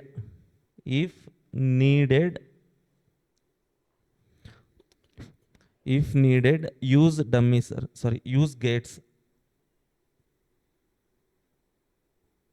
Okay, generally we should not cross the lines like this, sir. But okay, there is a situation there you have to cross the lines. Okay, then we can use the gate like this. An activity A is like this, sir. An activity A. Now we need to cross activity B like this. You should not directly cross the lines like so, but we can use gate, sir. Gate means this is gate, sir. Okay, something like in our childhood we have learned some Ohm's law. Ohm's law, Ohm was there, no? Like that we can cross the lines. And finally, most important one, sir. For any network diagram, there should be one start point,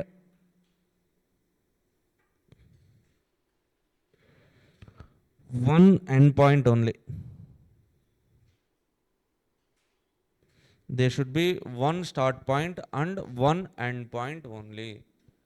You should not have multiple start points or else multiple end points.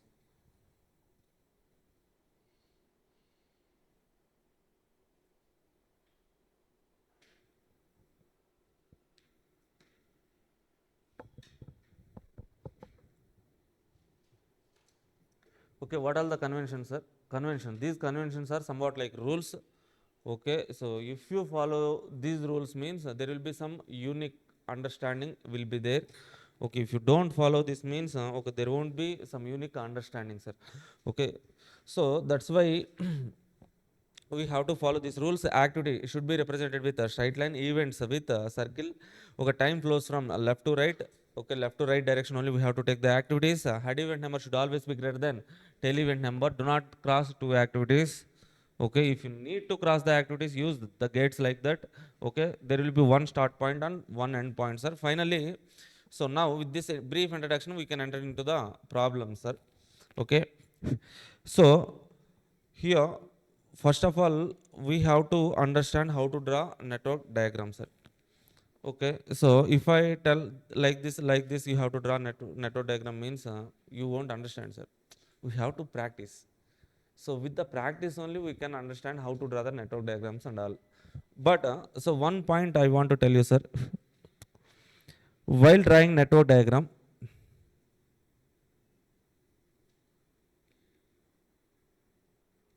there will be two types of questions, sir. In two ways question will be given, sir. So first one is like activities representation, activity with alphabets, sir.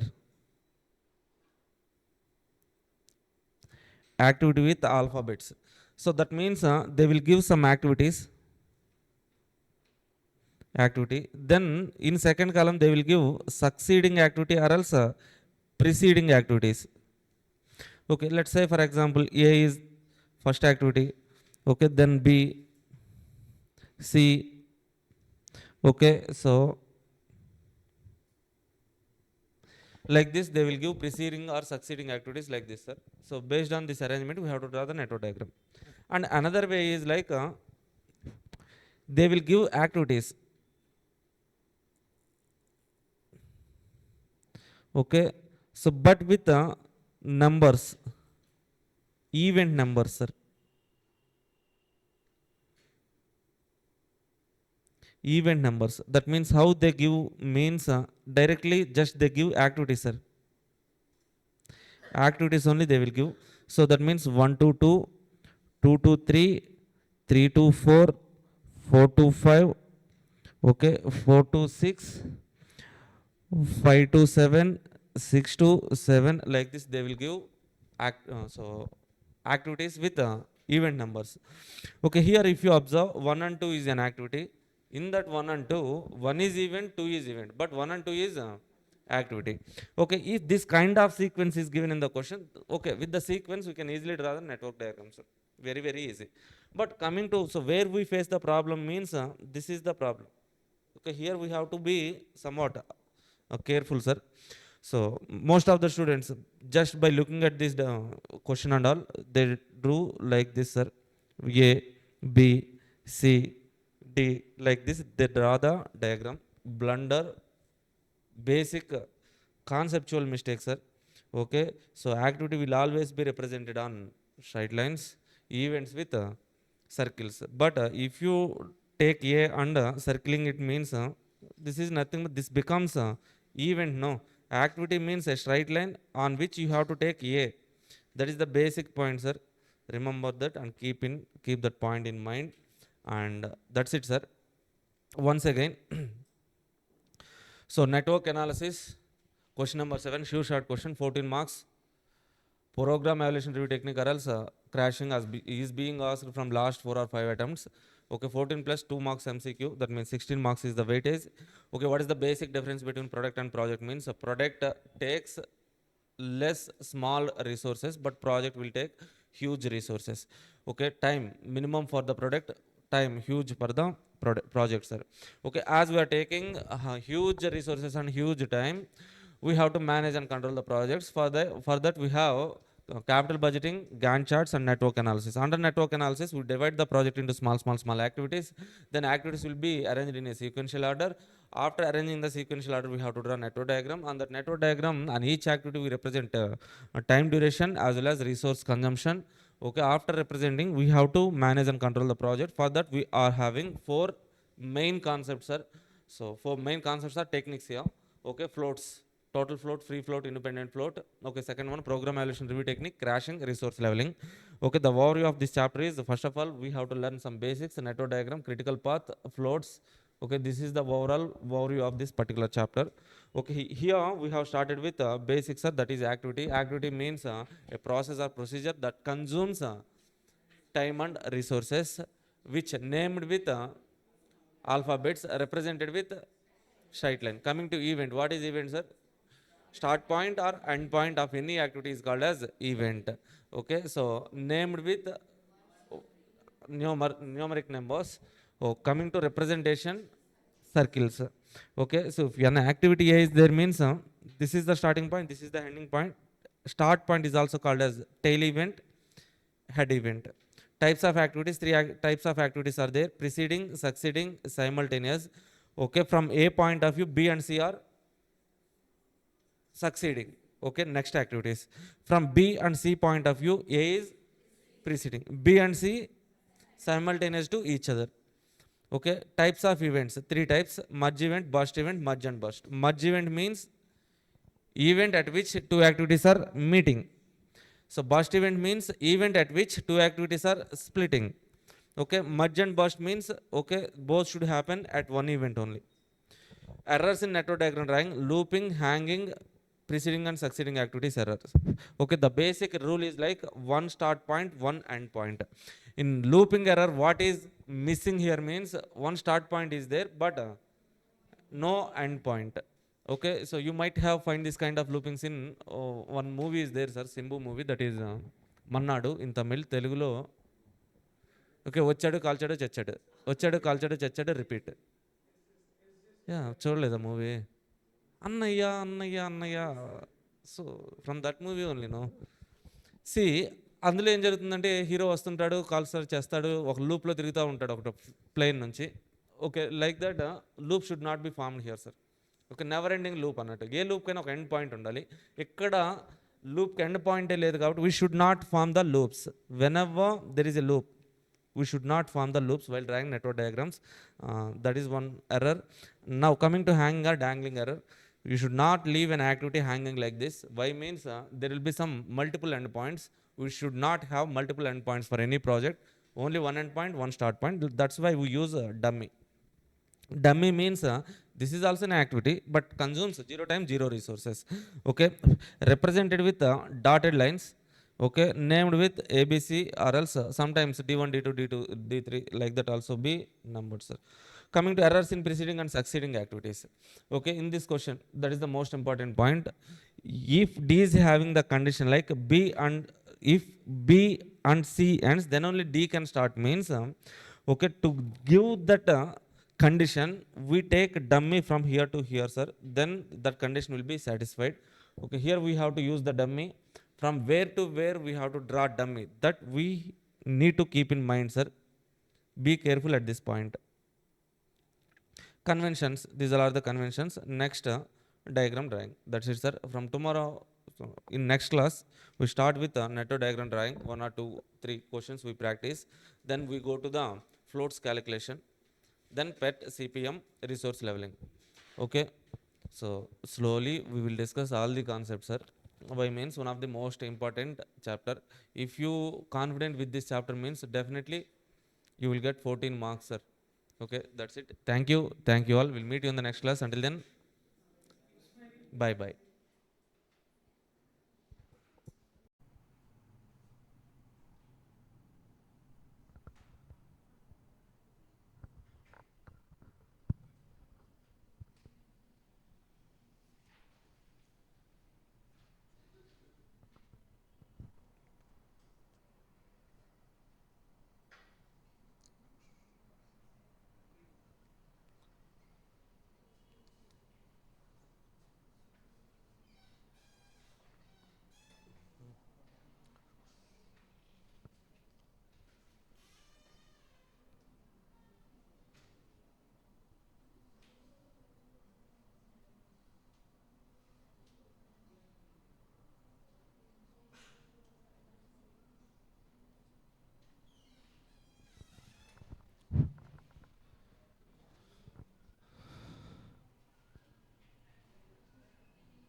Yes.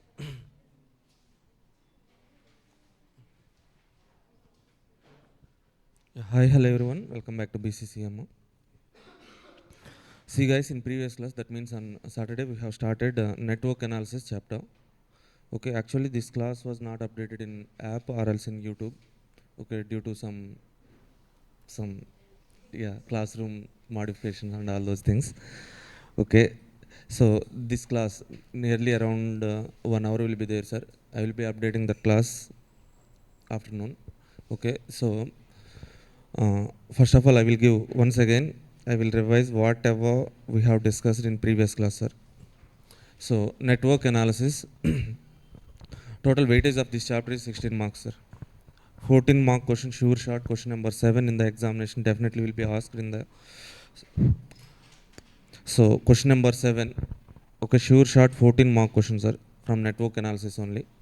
Plus, along with this 14 mark question, 2 mark MCQ definitely will be asked. So that means total weightage of this chapter is 16 marks. Okay, we have already completed simulation chapter. Okay, for every exam they are asking 7 marks question from simulation plus 2 mark MCQ. That means this is 9 marks plus 16 marks. Just 2 chapters, sir. Simulation plus network analysis, 25 marks weightage. Okay. Now, see, in this particular chapter, for every December attempt, crashing question is being asked, sir. For June attempt, program evaluation review technique question.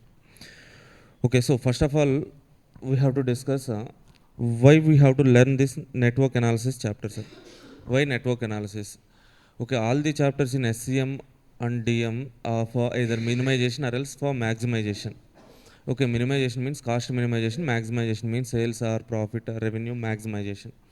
Okay, so all the concepts in DM, that means linear program planning, transportation, assignment, simulation, even business forecasting, maximum minima, game theory, learning curve, all the techniques, and also in SCM, marginal costing, target costing, all the chapters which discuss about the product only. Product, but this is the chapter which discuss about projects. Okay, so what is the basic difference between product and project means? Okay, so product requires very less resources. That means raw material, less requirement, labor hours, machine hours, capital, very minimum requirement will be there, sir. But for project, there will be huge requirements of resources. That means raw materials, labor hours, whatever it is, huge requirement will be there. And also time requirement. Okay, product takes very nominal time to produce one product, but projects to complete one project it takes more than Okay, 1 year, sometimes 5 years, sometimes more than 10 years also. Okay, so as projects are taking huge time and as well as huge resources, huge money is being involved, we have to manage and control the projects. Why we need to manage and control means we have to control the cost, we have to reduce the cost now, so that's why we need to manage and control the projects. So to manage and control the project, here we have three techniques, that is capital budgeting, Gantt charts, network analysis. Here in this particular subject, in our subject SCM and DM, we discuss about network analysis only. So in network analysis, huge projects will be divided into small activities, sir. Small activities. After dividing the project into small activities, then all the activities will be arranged in a sequential order. Okay, after arranging the activities in a sequential order, so we have to draw a network diagram, sir. Draw a network diagram. After drawing network diagram on each activity, we represent time durations as well as resource consumption on each activity, sir. Okay, so after representing time duration and resource consumption on each activity, then we try to manage and control the project as per network analysis. Okay, in this network analysis, we have major four techniques to manage and control the projects. That four techniques are: first one, floats, total float, free float, independent float calculation; then program evaluation review technique, crashing; so final level concept, resource leveling, sir. Okay, you might have seen these three concepts: floats, program evaluation review technique, crashing in CMA interlevel. But this is the final level concept, sir. Now coming to overview of this chapter, here in this particular chapter, we start with basics, sir. Okay, what is activity, event, types of activity, types of events, errors, conventions, then network diagram drawing, critical path identification, floats, program evaluation review technique, crashing, resource leveling. This is the overview of this chapter. Okay, so starting with basics, sir. First of all, we are saying like a project will be huge. Project will be divided into small activities. Okay, what is activity, sir? So activity means the process or procedure that consumes some time and resources. Okay, something that consumes time and resources is called as activity. Okay, so in network analysis, we name activities with capital alphabets. We represent activities in network diagram with straight lines, sir. Okay, coming to events. What is event, sir? Starting point and ending point of any activity is called as event. Starting point and ending point. Okay, let's say this is an activity A. This is starting point, this is ending point. The starting point and ending points are called as events. Events are named with numerical numbers and are represented with in network diagram. We represent events with circles, sir. Okay, so this is starting event, this is ending event. The starting event is also called as tail event. This ending event is also called as head event. Head event, tail event. Okay, so this activity A, so we can represent this activity with alphabet A, or else if I write 1 to 2, this is also called as an activity, sir. 1 to 2 is also an activity. Here 1 is an event, 2 is an event, but 1 to 2 is activity. Okay, types of activities. Here we have three types of activities: preceding activity, succeeding activities, simultaneous activities, sir. Preceding activities. Let's say, for example, this is some partial network diagram, sir.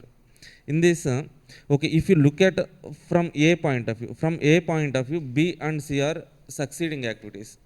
For B, A is preceding activity. For C, A is again preceding activity. But B and C are simultaneous to each other. Okay. So now types of events, sir. Types of events. Already we have discussed two types of events: starting event, ending event, tail event, head event. And here we have three types of events, that are merge event, burst event, merge and burst event. So merge event means an event at which two activities are meeting. An event at which two activities are meeting is called as merge event. Burst event means an event at which two activities are splitting. That is called burst event. Merge and burst means okay, an event at which two activities should meet and also two activities should split. Two, not just two, sir, two or more. Okay, so errors in network diagrams are most important one: looping error, hanging error, errors in preceding and succeeding activities. Sir, what is looping error, sir? If I draw a diagram like this, activity A starts here, ends here. Okay, after A ends, B can start. After B ends, C can start. If C is connected to starting point of B, then what will happen, sir? Okay, so time flows from left to right. This diagram will be so going in particular loop only. Okay, after A ends, B can start. B ends, C can start. C ends, B can start. Like this, a loop will be formed. Okay, as per network analysis, there should be, the rule is like there should be one start point and one end point only for entire project, sir. For entire project network diagram, there should be one start point only and one end point only. Okay, so here in this particular diagram, we have start point, but there is no end point. So that's why you should not form the loop. Okay. Again, hanging or dangling error, sir. If you draw a network diagram like this, see, activity A, after A ends, B can start as well as C can start. Okay, so this is a burst event from which two activities are starting, B and C. Okay, as per the rule, there should be one start point and one end point only. But here we have how many end points, sir? Two end points. There should not be two end points. So that's why we use some dummy activity to connect. So C to B or else B to C also we can connect, so that there will be only one end point.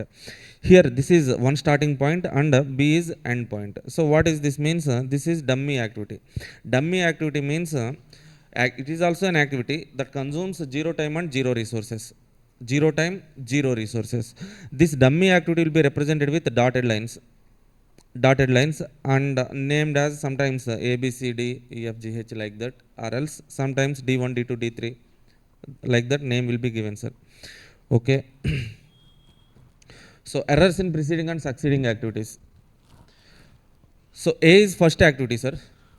After A ends, B can start. After A ends, C can start. After B ends, E can start. After B and C ends, D can start. This is the, let's say, this is the question. Now, A is first activity. No, take first activity A.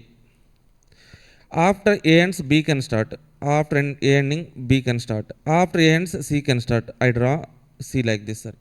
Then after B ends, E can start. Okay, B ends, E can start, sir. After B and C ends, D can start. If I draw D like this, okay, so without this dummy, let's say this dummy is not there, sir. If I draw a diagram just like this, okay, so the first condition, A is first activity, satisfied. B start after A ends, yes, this is also satisfied. After A ends, C can start, yes, this condition also satisfied. After B ends, E can start, yes, B is ending here, E is starting here. This condition is also getting satisfied. But after B and C ends, D can start. That is the condition, no? But here if you see in the network diagram, D is here, but what is the preceding activity for D? Only C. But the condition given is after B and C, both the ends, then only D can start, no? So that's why we should give the meaning like D only can start after B and C both ends. So that's why to give that meaning, to satisfy that condition, we use dummy, sir. From B to C, we are drawing dummy like this. Okay, if I draw a dummy from B to C like this means it gives the meaning like, okay, dummy means what, sir? It takes zero time, zero resources. Okay, immediately after B ending, okay, within zero time, within zero resources, so this dummy is connecting here. That means B is ending here as well as B is also ending here. So that at this particular event, C and B, both the activities are ending. That means D is having preceding activities as B and C, sir. Okay, this direction is also very, very important, sir. We should not take the direction like this. If you take dummy direction in upward direction, it gives the different meaning. E can start after B and C, like that, that meaning will be given, sir. See, okay, here in this particular network diagram, two endpoints are there. To avoid that, okay, to resolve that error, we can use dummies like that, sir. Okay, so that's it. This is the most important one, sir. So this adjustment will be asked in each and every network diagram question, sir. And okay, this network diagram, these three are some partial diagrams only, sir. Okay, you can ask me. So one student asked me doubt like, sir, here we have two start points now, two end points, two start point, two end point. This is partial diagram only, sir.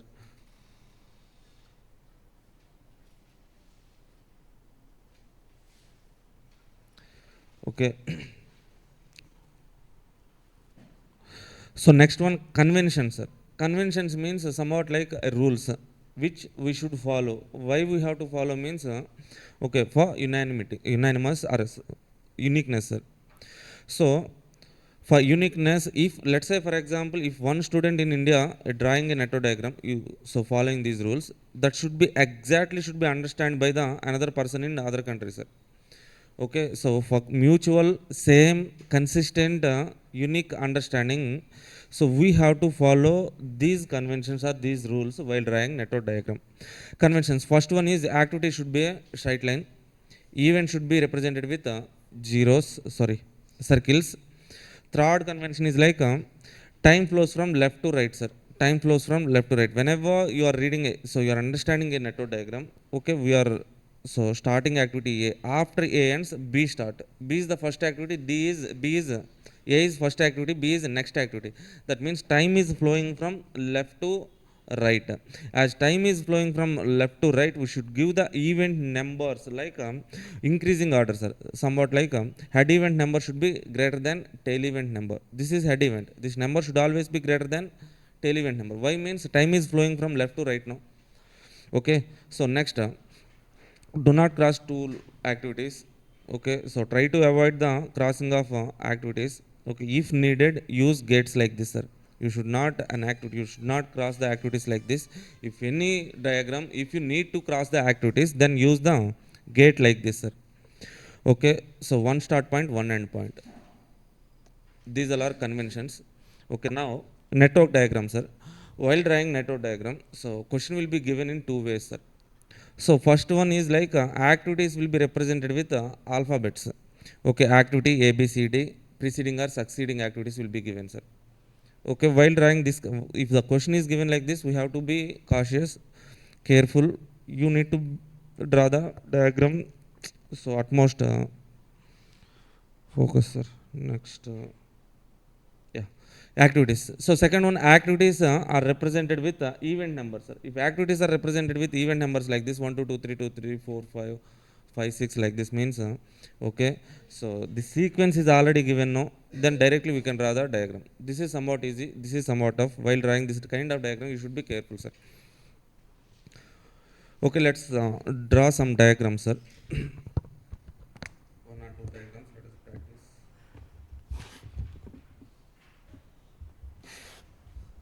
I have already shared this PDF in the group, sir. Okay, so within 1/2 an hour, so we will give the printout, handouts.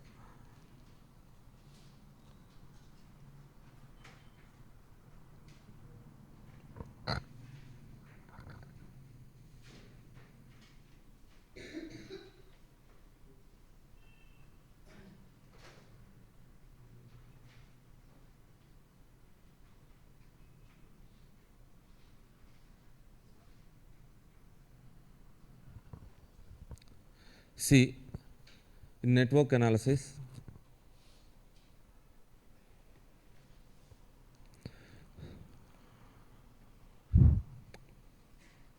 these are the total models in network analysis, sir. Okay, network diagram drawing. Two questions are there, but these questions will never be asked in the examination, sir. Intermediate level questions only. Calculation of floats. Three questions are there. Yes. Okay, sometimes may be given. We have to practice. Next, program evaluation review technique. One of the most important concept. Crashing. Next, resource leveling. That's it. Okay, if you are good with these three models, floats calculation, PET and CPM, okay, definitely you can answer 14 mark question from this chapter, sir. That's it. Okay. Now, first of all, just look at these questions, sir. Try to draw a network diagram.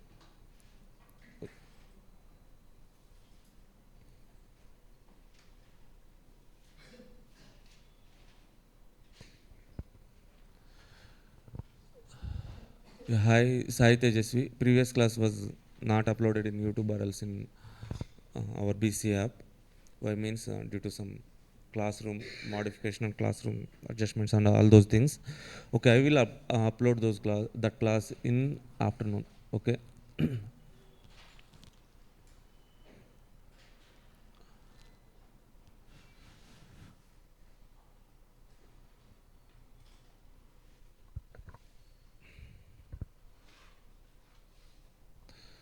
Yeah, hi Abhimati, Venkataraidu, Vikas, Vandana, Chitti, Sai Tejasvi, Jacinta, Janani Prakash. Yeah, hi.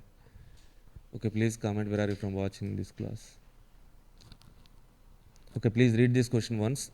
Okay, I have shared this PDF in the group, sir. Okay, for face-to-face students, handouts will be given. You don't worry. Just read this question and try to draw network diagram. Okay, it's okay if you make mistakes, if you draw a wrong diagram, not an issue. Okay, so make mistakes, then only we can learn. No? So take your pens, okay, at least on roughly also try to draw diagrams, sir.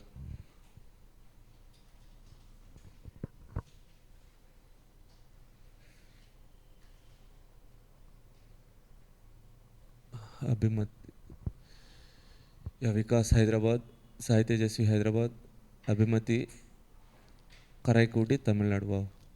Jacinta, yeah, yes, Jacinta, notes definitely will be uploaded. Yeah, handwritten notes will be given chapter wise, or else at the end of the syllabus I will be giving you the handwritten notes also. Don't worry, or else chapter wise also I will share.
Sir, where will today's test will be uploaded? Okay, test question paper I will upload in the group itself, sir. Right now for today, at least. Okay, in the WhatsApp our Yoda batch group itself, I will share the question paper. Yeah, hi Venkat Raidu, Pitapuram. Yeah, try చేశారమ్మా వచ్చిందా?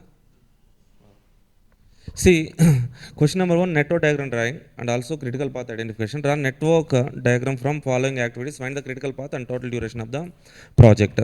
Okay, here what they have given, sir, activities along with the activities and immediate predecessor activities, preceding activities are given.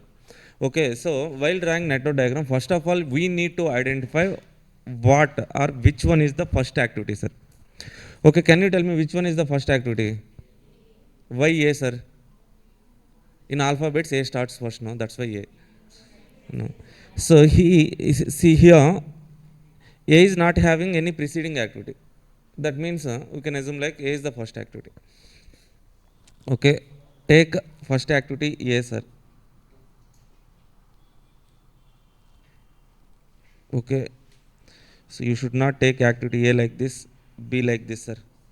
Then C like this. Okay, A, B, C are activities not events. Okay, now first one I am taking first activity A like this. A, starting event, ending event. Okay, after A, so immediately preceding activities. See, from right to left, try to read this question from right to left, sir. That means preceding activity, succeeding, preceding, succeeding, preceding, succeeding, right? Okay, if B and C and D is having A as a preceding activity, means from end point of A we can start three activities: B, C, D, sir. D.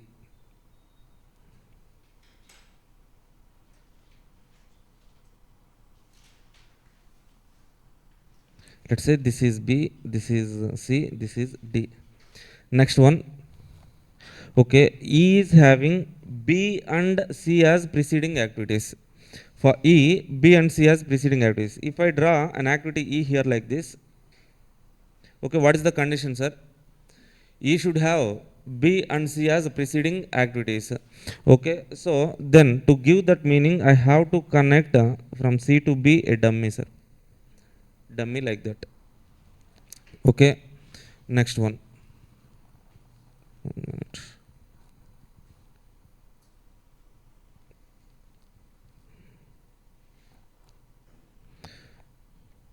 Next, F activity F is having C and D as preceding activities. Okay, I am taking F here, sir, like this. Okay, if I take F here like this, it is having F is having only D as preceding activity, but we need C and D as preceding activities, no? So that's why I am connecting from C to D and then a dummy activity. Okay, so then after final activity is G. G is having E and F as preceding activities. Okay, so here we can draw G in multiple ways, sir. I can draw like this: dummy from E to F, from here an activity G, or else I can also draw an activity G here and connect a dummy from F to G, or else what I can do, sir, take two dummies from here like this, then G, sir. So, or else we can draw like this also.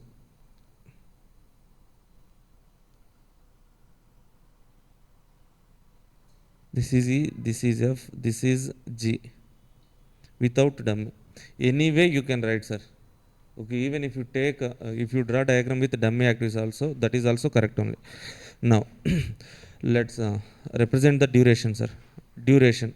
For A, activity A, it is 10 days. For activity B, it is 5 days. For activity D, C, 4 days. Activity D, 7 days. Activity E, for E it is 6 days. F, 4 days. G, 7 days. Now, so in the question, they are asking us to identify the critical path, sir. Okay, how to identify critical path? See,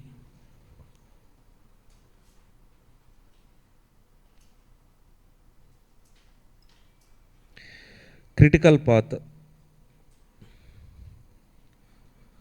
So first of all, what is path, sir? Path.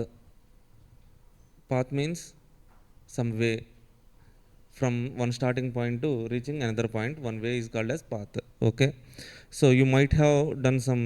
Okay, so in our childhood times, okay, in Sunday books there will be some cartoons will be there, sir. Some diagrams, some small games will be there, sir.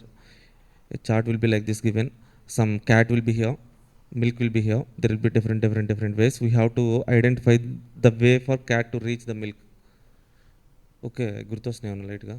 Okay, ఆ kind of games ఉంటాయి కదా, ఇక్కడ కూడా అంతే. Same like same here, sir. Okay, this is starting point, this is ending point, sir. For this network diagram, this is starting point, this is ending point.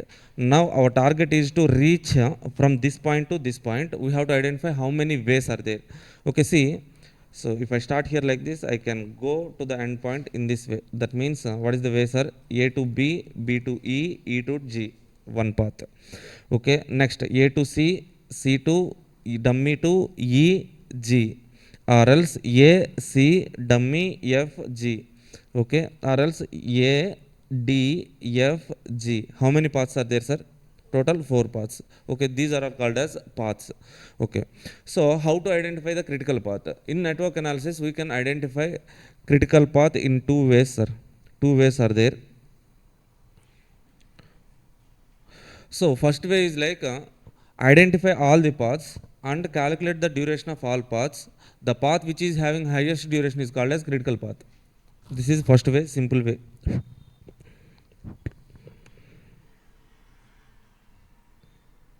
Identify all paths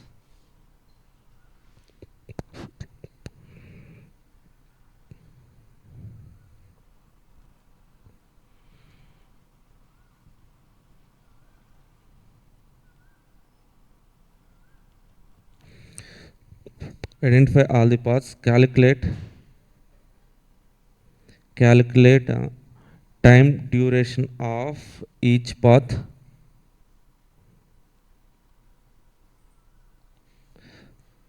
path which is having path which is having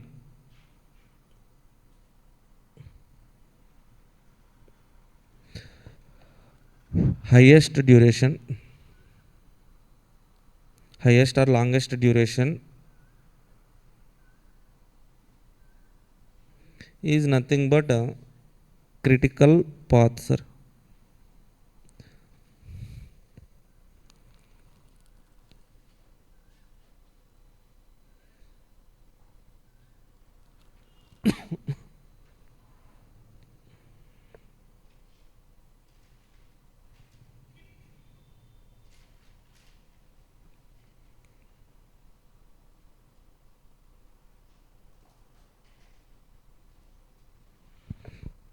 Now, what is the another way, sir? In this another way, second way, so from floats way, sir, here we have to calculate floats, total floats. Okay, so the path for which all activities float is 0 is called as critical path, sir. That is actual definition. But in any problem, if they're asking for critical path, we identify the critical path in this way only. Okay, this definition, this process and all, I will explain after learning floats way, sir. Floats calculation and all. Okay, see, first of all, write all the paths here. So what is the first path, sir? A, B, E, G. A, B, E, G. A to B, B to E, E to G. What is the duration, sir? For A, 10 plus 5 plus 6 plus 7. 10 plus 5 plus 6 plus 7, how much, amma?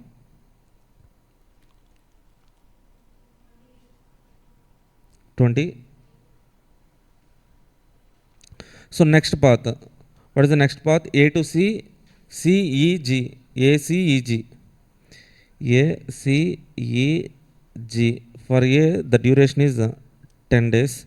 For C, 4 plus 6 plus 7.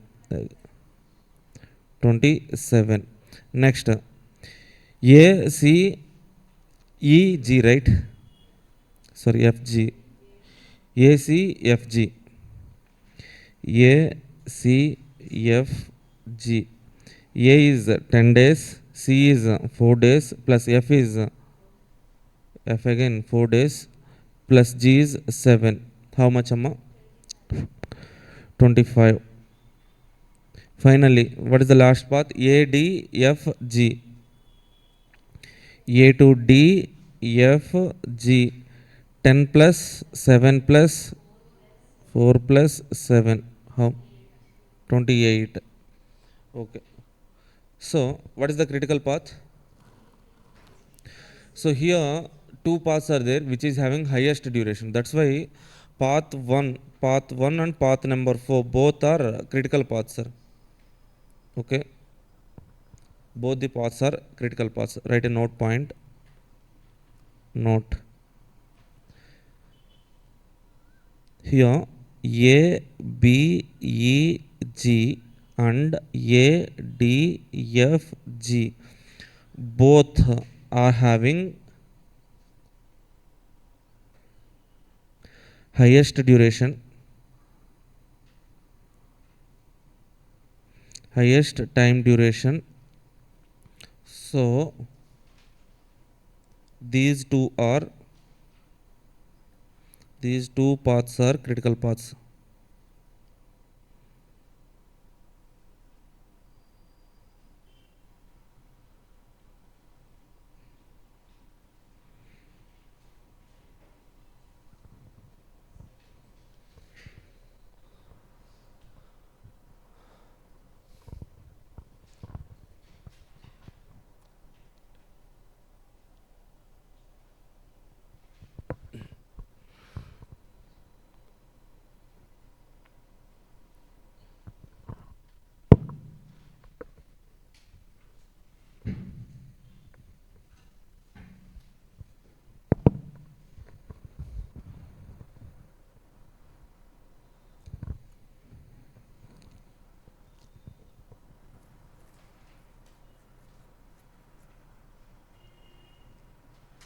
Done.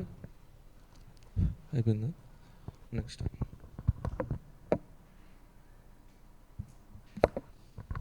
Any doubts, sir? Network diagram drawing లో కానీ ఎక్కడైనా? Okay.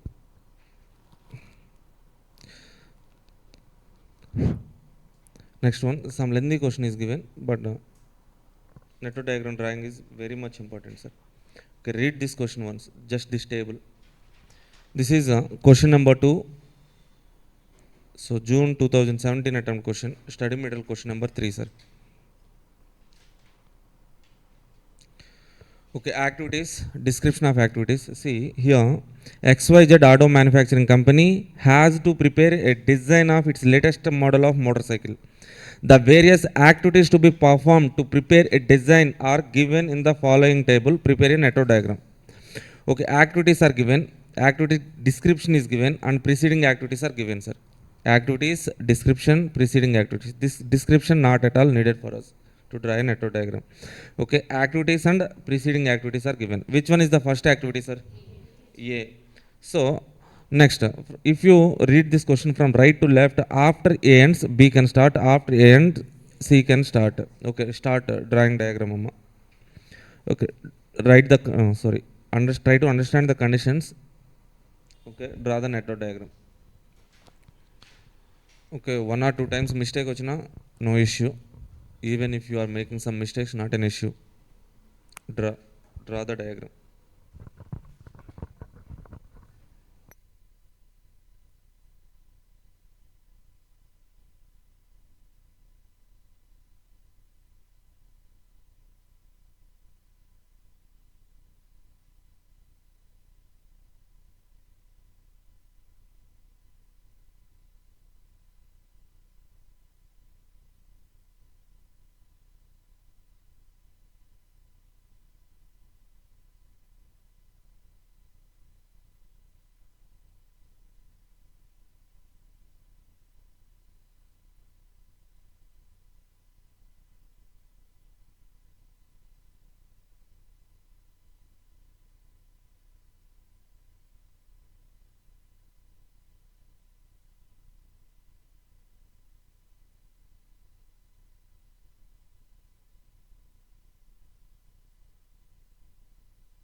Okay, please draw network diagram.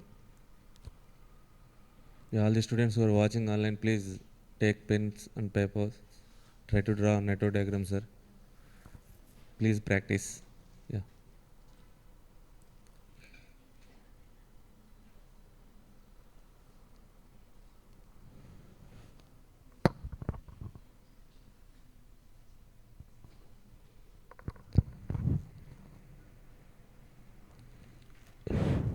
Oh.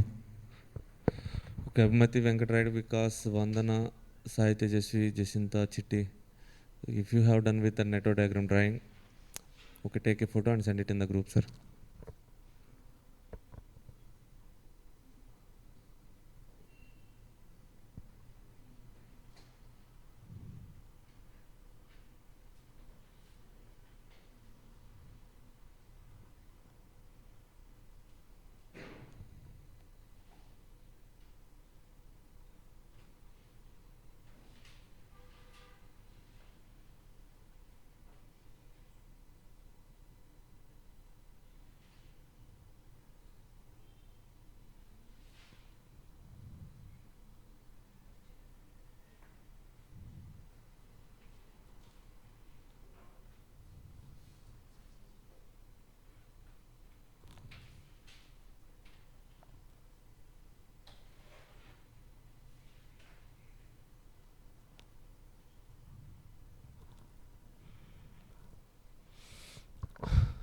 Done?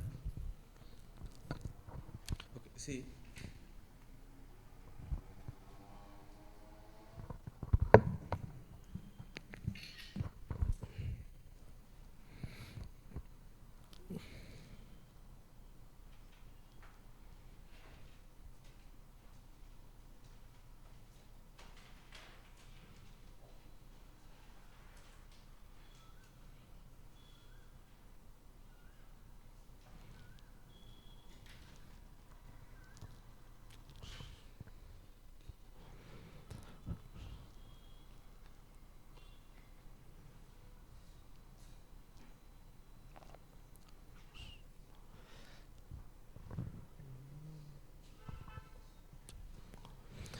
See here.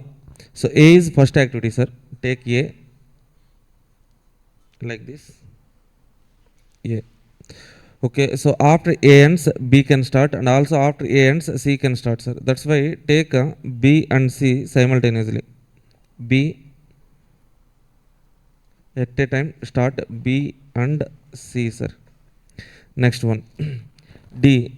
After C ends, D can start. After BC ends, E can start. Let us draw, first of all, try to draw D, sir. After C ends, D can start now. Okay, I am drawing D here. Next one, E. E is having preceding activities B and C. If I take E here, okay, it will only have B as preceding activity. So, to make C also as preceding activity to E, I am drawing dummy from C to B. Next one, F. F is having D and E as preceding activities. Okay, so next one, G is having E only as preceding activities. Okay, F, G. While drawing these two activities, first of all, G is having only E as preceding activity, no? So that's why draw G first, sir.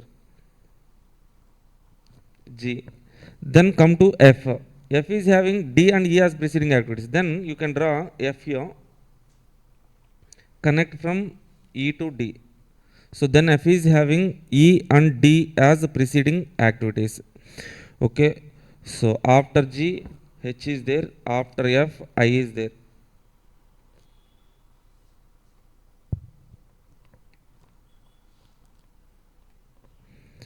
So after we have to draw H, right? After G, H. Okay. Take H here like this. Then after F, I. Okay. Then J is okay. After I and H, J. So I am drawing some two dummies like this. Then I am drawing J here. After J ends K. That's it. Okay, like this we can draw, or else here for J you can take dummy from I to H. Here also you can draw J, sir. Or else from here also you can draw J, but connect dummy from here to here. Or else connect this I and H like this, then connect J, then connect H K. Okay, anyway you can draw a diagram. Okay, keep in mind A, B, C, D, E are activities here. Activities will always be represented with straight lines. Okay, so take an event, then draw A like this. So some students, what the mistake they do is like they will take A like this. After A, B here like this, C here like this. Don't make the such kind of silly mistakes, sir. A is not an event. If you draw A here like this, means this is it represents event, not activity. Events are represented with circles. Activities are represented with straight lines. Take straight line, on that straight line only draw A, sir. That's it. That is the point. Any doubt, sir? Here, these kind of adjustments will be there in N. So, for every question, maximum network diagram drawings will have this kind of adjustments, sir.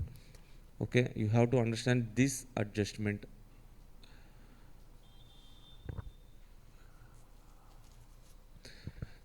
After class, if you get any doubts, you can ask me. Yeah, directly send me message, or else in the group itself also you can ask your doubts. In which group?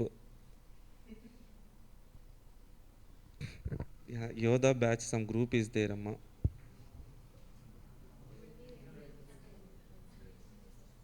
ఏంటమ్మా? Yeah మార్చాను ఇప్పుడే change చేశాను.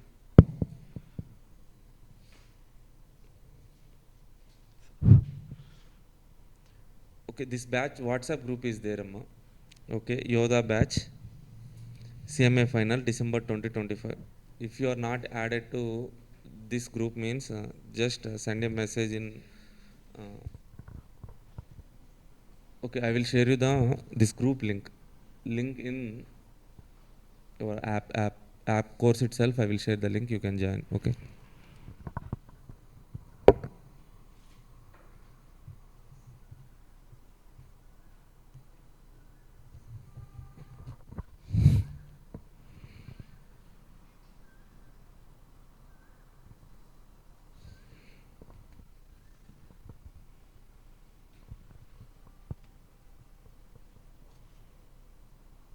One minute, Amma.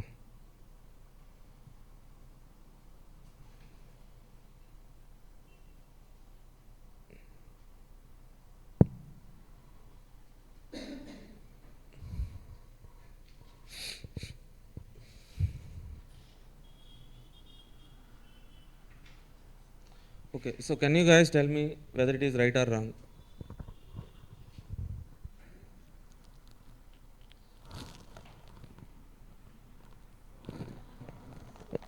What is wrong there, Amma? Okay, see here E and D are drawn from C itself. That means okay, and again dummy is connected. That means E is having B and C as preceding activities, and D is also having E and B as preceding activities. But we need what, sir? Only D should have only C as preceding activity. That means you should draw D here, only D here. You should draw E from here. Then only it gives the meaning like E will have B and C, D will have only C. Then okay. Okay, this is wrong. Many mistakes are there, no? Right? Yeah. That's it, Amma. Okay, you have to draw like this only. Okay, if you take E here, it will also have D will also have B and C as preceding activities. That is not correct. Okay, check after drawing the diagram. See, I have drawn A. A is first activity. Condition satisfied. Okay, B is having only A as preceding activity. Yes, B is having A as preceding activity. Second condition satisfied. Third one, C is having A as preceding activity. Yes, for C, A is the preceding activity. Condition satisfied. D, C only preceding activity. Yes, here D is having C only as preceding activity. Condition satisfied. For E, B and C are preceding activities. E, B and dummy. Dummy means C only here, no? So that's why he's having B and C as dummy. So preceding activities condition satisfied. Next for F, D and E. Okay, so first of all we have to draw G here. G preceding activity E. Yes, here I have drawn G, no? So that's why condition satisfied. F, two preceding activities are there, D and E. I have drawn F here, and it is also having D as preceding activity, but to give the meaning like E should also be preceding activity of F, I have drawn some dummy from here to here. Then it gives the meaning like both E and D are preceding activities of F. Next one, all the conditions are satisfied, right? Okay, we after drawing the diagram, you just check whether all the conditions are getting satisfied or not. If you get any doubt, check, check, check. That's it. Next,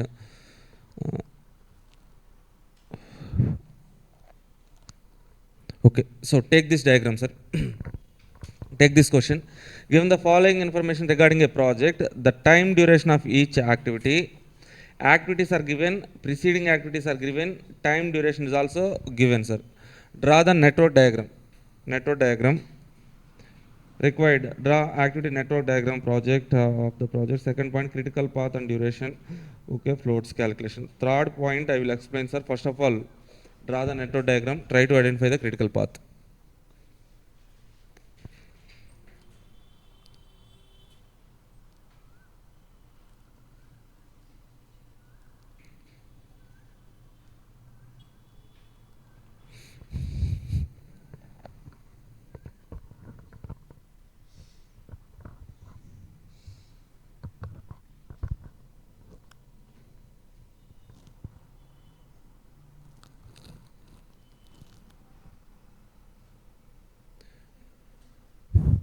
మీకు diagram draw చేయడం వస్తే half of the part question అయిపోయినట్టేనమ్మా.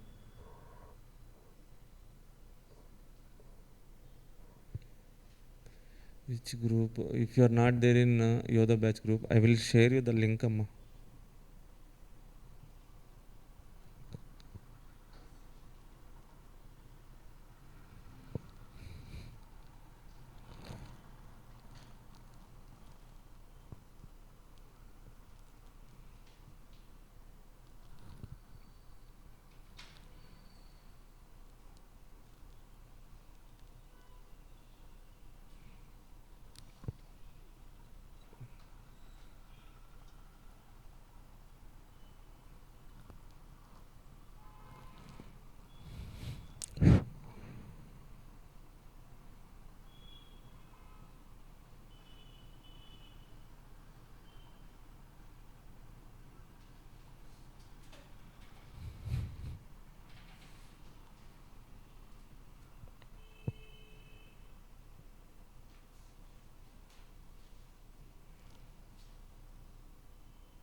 Okay, I have shared this WhatsApp group link.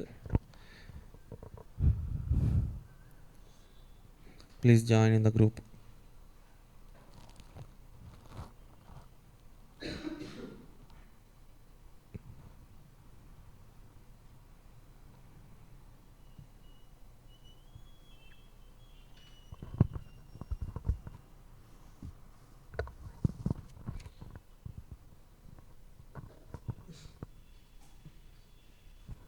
Okay.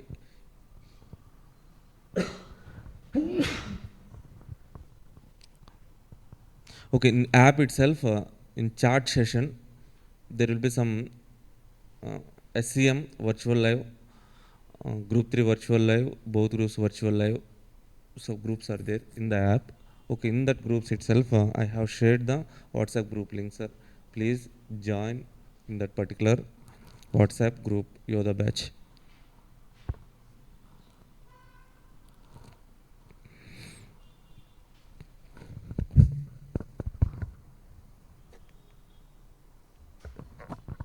Done. See here in this particular network diagram, A is not having any preceding activity, B is also not having any preceding activity. That means what, sir? A and B can be started at the beginning itself. That means take a starting event like this.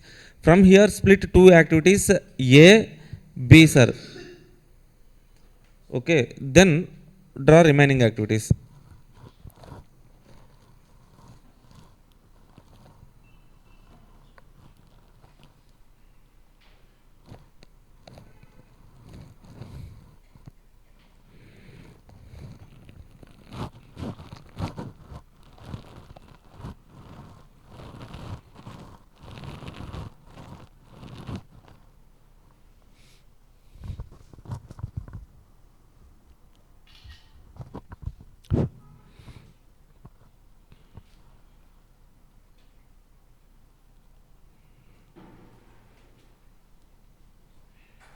Question number 3, December 2018 attempt question, sir.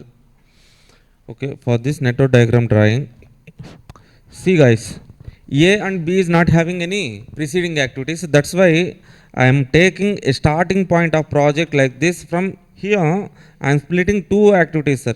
At a time, at the starting itself, we can start two activities A, B.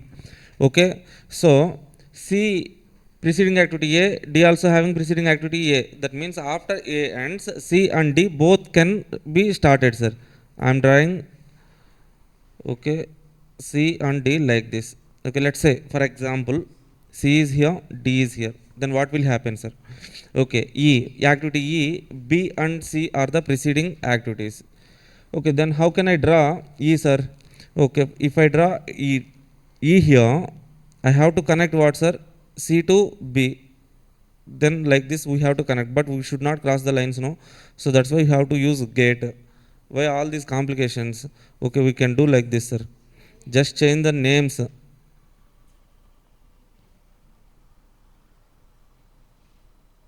Okay. If this is D, this is C, we can connect B and C, no, with dummy. Or else directly we can connect C to B, sir.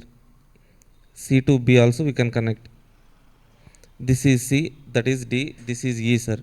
After E is having B and C as preceding activities. Condition satisfied. Finally, F. F is having what, sir? D and E as preceding activities. Okay, here we can use a dummy like this to draw F. Or else what we can do, sir? Just connect these two E and D. E like this, D like this, then take F, sir. Okay, even if you use dummy, not an issue, you can draw, but you should check whether conditions are getting satisfied or not. Okay, without dummies we can draw like this, sir. With dummies also we can draw. Okay, this is how we can draw this particular network diagram. Okay, now in the question what they are asking, sir, critical path identification. Okay, to identify the critical path, first of all, okay, write the time durations of each activities. For activity A, what is the duration, sir? 16 days.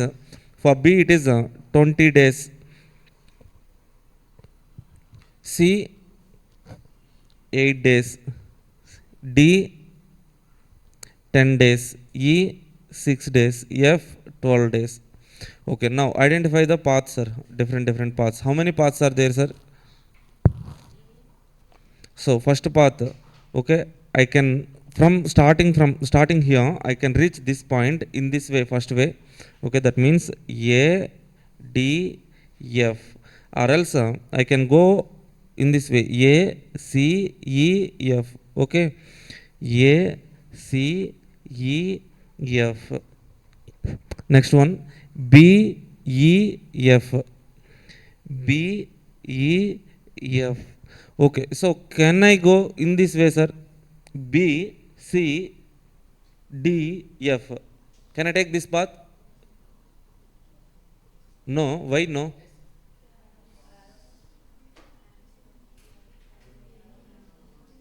Okay, activity C is moving in this direction. Okay, this direction only we can move, in opposite direction, reverse we cannot go, sir. That's why we should not take B, C, D, F. Okay, So ADF, what is the total duration, sir? A is 16, D 10, F 12. That means how much, sir?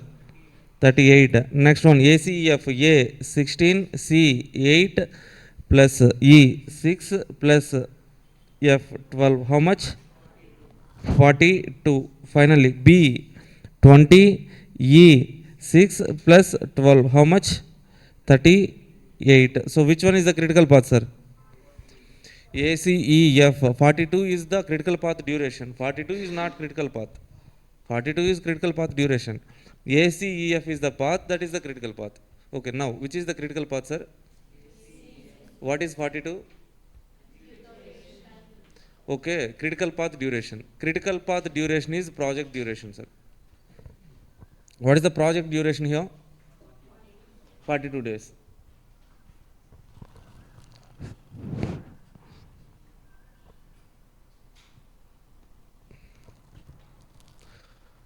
Okay, so next one here in this question, also what they're asking, Amma. First point is over. Network diagram drawing. Next one, critical path and duration of the project. Third one, total float and free float of each activity. Okay, so they're asking us to calculate floats. Now,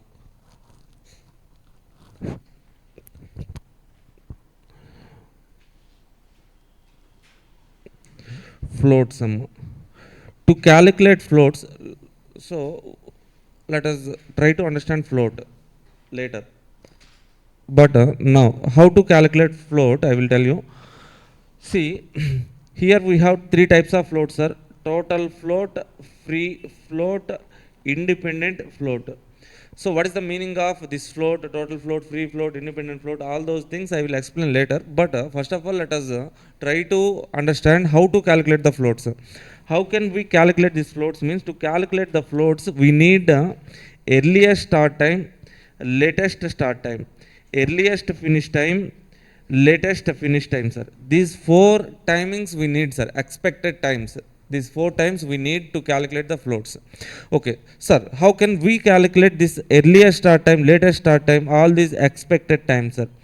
To calculate these timings, we need to do forward pass procedure,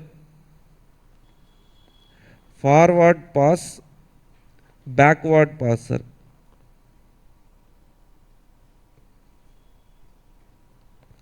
Forward pass and backward pass. Okay, if you understand this forward pass procedure and backward pass procedure, you can calculate what, sir? EST, LST, EFT, LFT. Okay, after calculating these expected timings, we can calculate floats. Okay, so for this particular question, with this network diagram, we shall try to do forward pass and backward pass, sir. Okay, so previous class is not updated, Amma Jyoti, so will be updated by afternoon, don't worry. Okay, you can watch from beginning of this class. In this class itself I have, so by taking 18 to 20 minutes I have revised whatever the content I have discussed in previous class. Okay, see, our target is to learn forward pass procedure and backward pass procedure, sir. Okay, take this diagram. You don't need to draw once again, but I am taking.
Okay, this is the project network diagram, sir.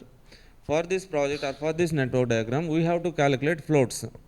Okay, so to calculate the floats, we need to write earliest time start time, latest start time, earliest finish time, latest finish time. These all timings are called as expected timings. To calculate those expected times, we have to do forward pass and backward pass procedure. Okay, so let us try to understand what is forward pass and backward pass. First one, forward pass procedure, sir. Forward pass procedure. Okay, take heading. Try to write along with me, sir. Forward pass procedure. Sir, what is this forward pass procedure? Okay, this forward pass procedure is nothing but a procedure. It's a procedure in which we calculate e value for each event, sir. Okay, it's a procedure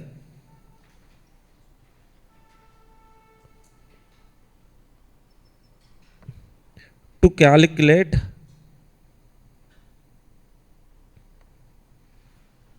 e value.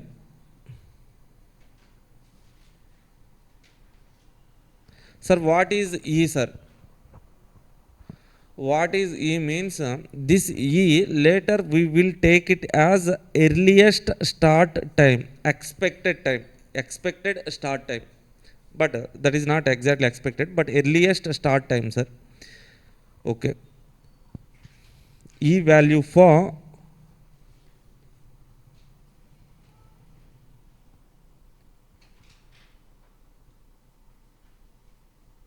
earliest start time.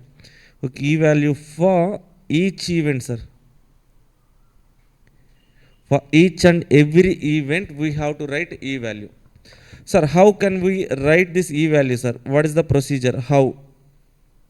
How means, so step one, take for first event, take e equal to 0 for first event. First event means project starting event, sir. At project starting event,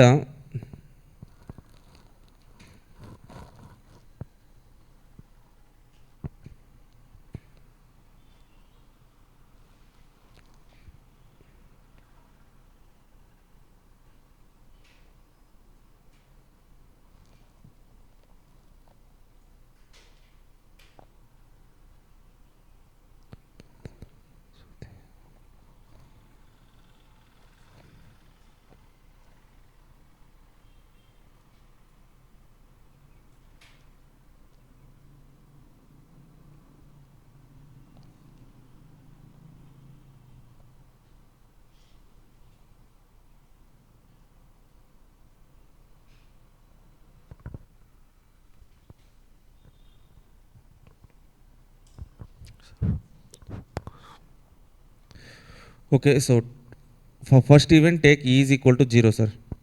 Take e equal to 0 at this event. Okay, forward pass procedure. In this forward pass procedure, we move from left to right, sir. That means from this event to this one, this one, this one, this one, like this we move, sir.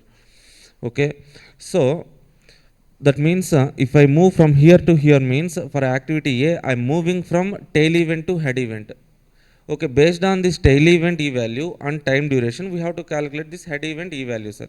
How can I calculate this head event e value? As we are moving from left to right, that means tail event to head event, we are moving. Head event e value is equal to the formula, second one, head event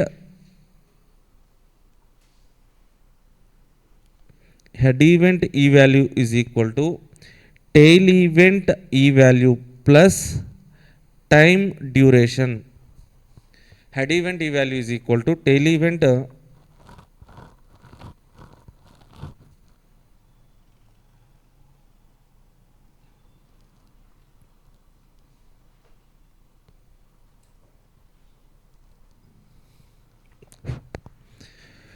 event e value is equal, sorry, head event e value is equal to tail event e value plus time duration, sir.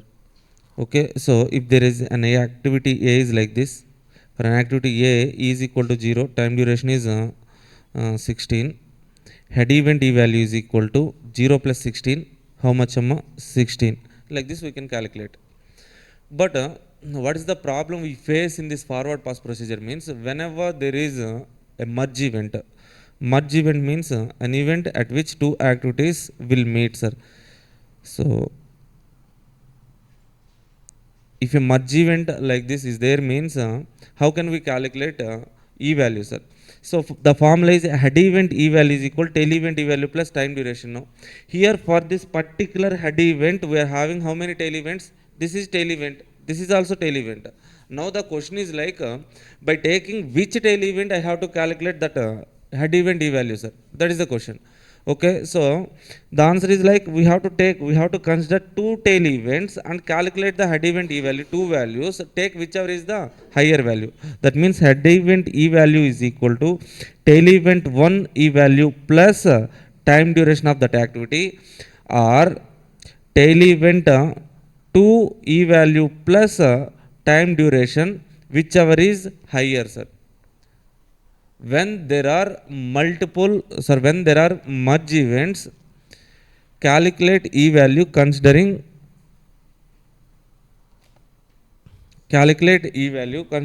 all the tail events, then take whichever is higher. Sir, why we have to take higher, sir?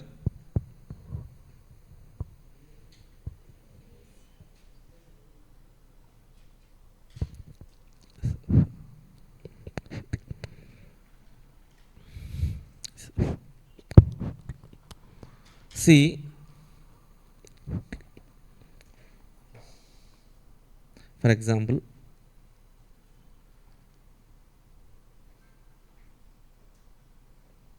here e is equal to 1, here e is equal to 2, time duration 7, time duration 9, sir.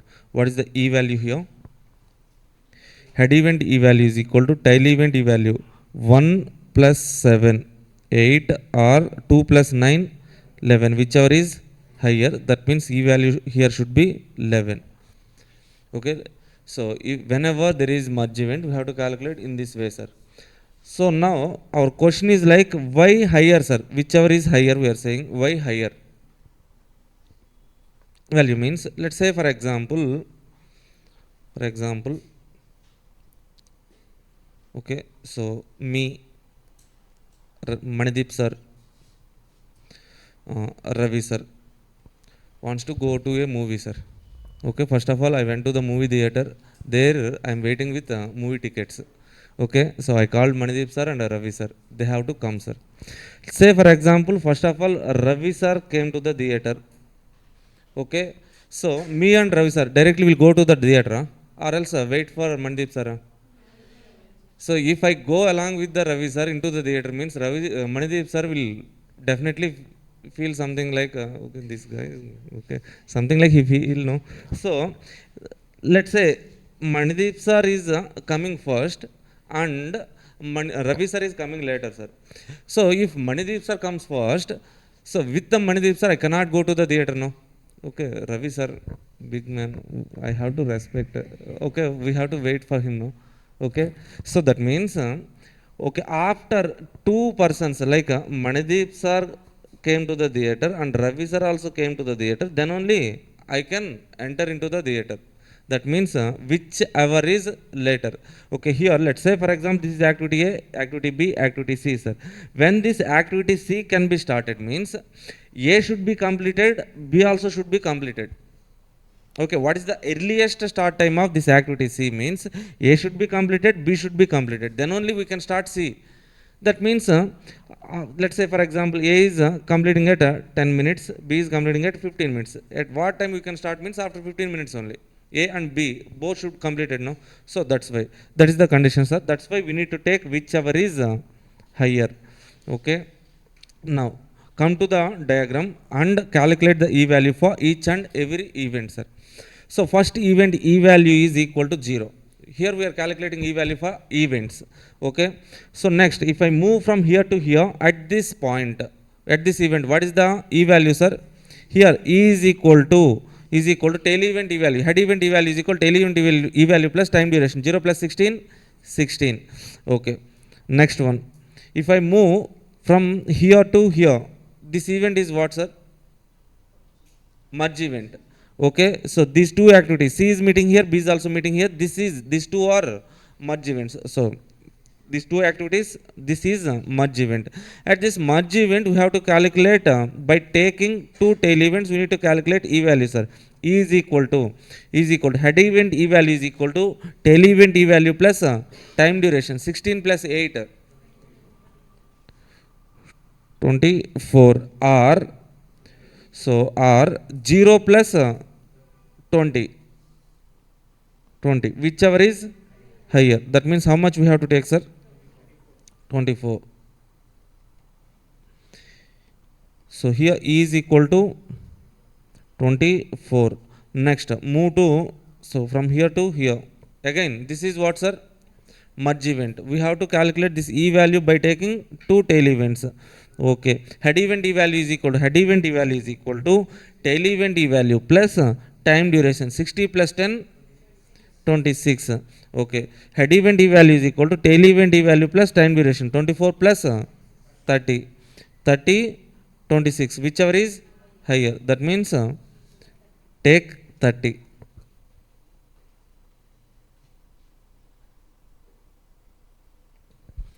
Now, finally, last event, sir. At this last event, can you tell me what is the E value here? 30 plus 12, 42. Are you okay with these calculations? Okay, how to calculate E value means step 1, take first event E value equal to 0. Then move from left to right. That means we are moving from tail event to head event. Head event E value is equal to tail event E value plus time duration. If there are merge events, okay, so for that merge events, multiple tail events will be there. By taking all the multiple events, calculate the E value, then take whichever is higher. Okay, so this is forward pass procedure, sir. Step 1, take E equal to 0. No, write one note point, sir.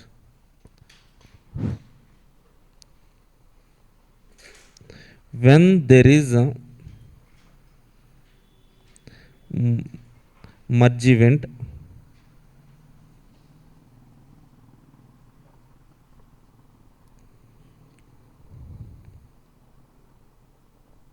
calculate E value by taking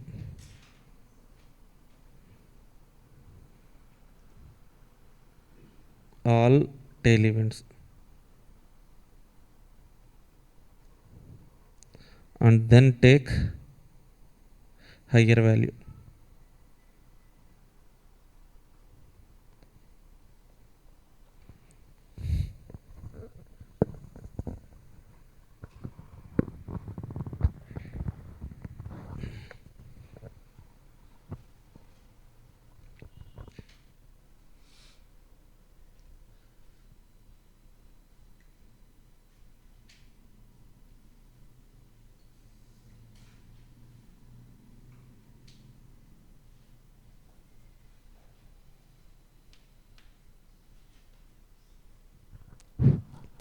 Done? Okay, next one. So forward pass is over, sir. Next one, backward pass procedure. Second procedure, backward pass.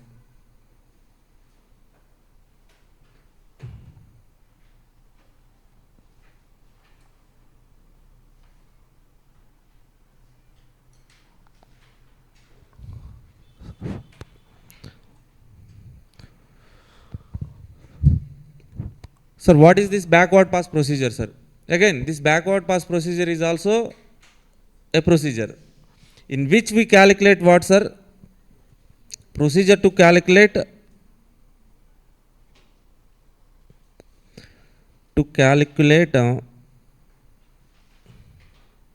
L value, sir.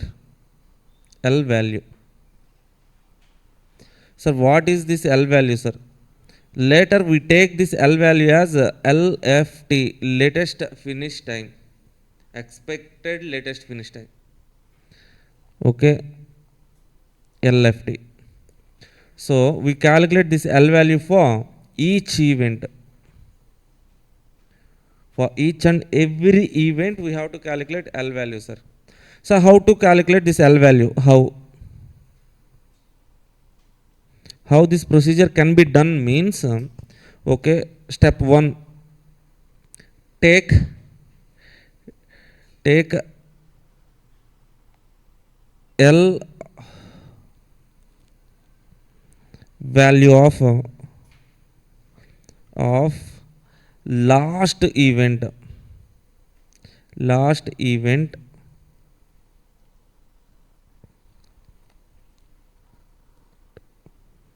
equal to E. That means L equal to E, sir. At last event L equal to E.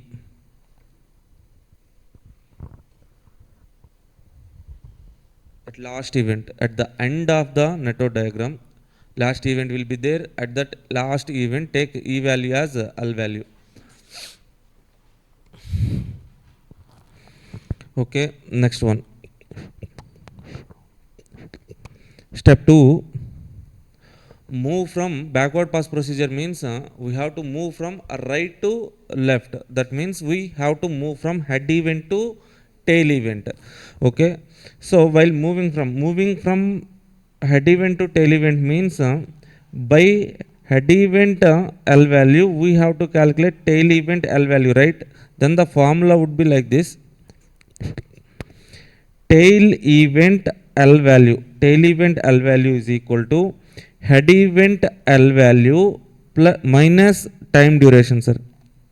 Minus time duration. In forward pass procedure, we have to add. In backward pass procedure, subtract. There, in forward pass procedure, add the time duration. Here, subtract the time duration. So tail event L value is equal to head event L value minus time duration. Okay, here we face the problem whenever there is some burst event.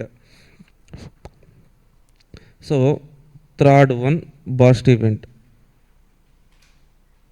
When there is a burst event, what we have to do, sir?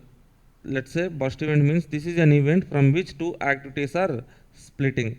Okay, if burst event like this is there means then there will be multiple head events. So let's say we have to calculate this L value, sir. To calculate L value, tail event L value is equal to head event L value minus time duration. But here we have two head events. So by taking which head event we need to calculate the L value of tail event, sir. Consider the both.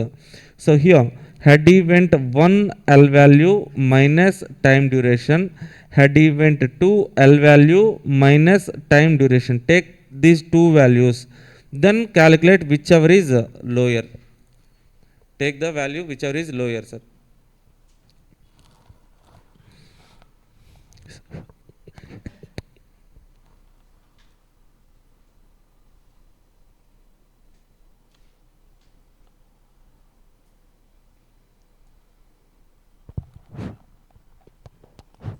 Done? Okay, see, let's do the backward pass procedure. Starting with the end event of the project. What is the end event? This is the end event. At this end event, we have to take L value as E value of that event, no? So that's why take L is equal to 42. So move from right to left. If I move from this head event to tail event L value is equal to head event L value minus time duration 42 minus 12. L is equal to 30 here. Then if I move from here to here, so this is what, sir? Normal event only. Okay. So what is the L value here? 30 minus head event L value minus time duration. 30 minus 6. How much, sir? L is equal to 24. Okay. But if I move from here to here, what is this event, sir? This event is so from these two activities are splitting. No, that's why this is what? Burst event. Whenever there is burst event, you have to be cautious. Okay, calculate L value by taking two head events. Okay, head event L value 30 here, 30 minus 10. That means 20, or here L value 24 minus 8. How much, amma? 16. We have to take whichever is lower. 20 or 16, whichever is lower. L is equal to 16. Okay, 20 or 16, whichever is lower. Next one. What is the last event, sir? This one done. last event. What is this last event, sir? This is again burst event. We have to consider two head events. Okay, here 16 minus 16, 0 or 24 minus 24, 0 or 4, whichever is lower. That means here L is equal to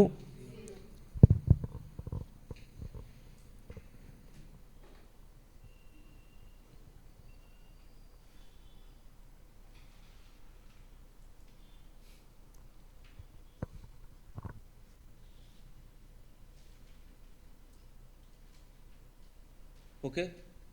Any doubts? కొంచెం అర్థమైనట్టు ఒక expression ఉండమ్మా. Backward pass procedure. Are you okay with this procedure, sir? Any doubts? Okay, so that's it for this class, sir. In next class, okay, we will write EST, EFT, LST, LFT, all those values. Then we learn so floats calculation, sir.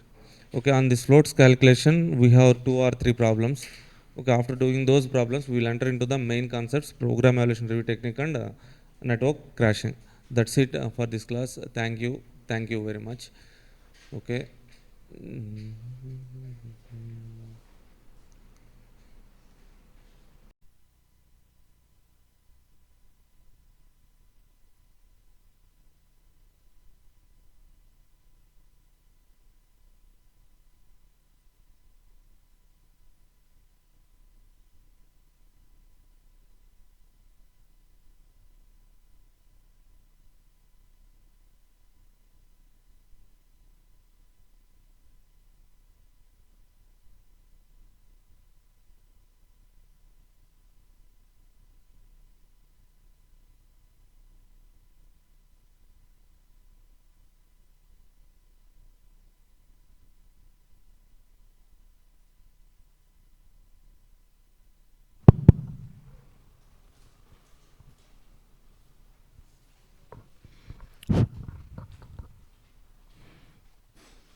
Hello guys, welcome back.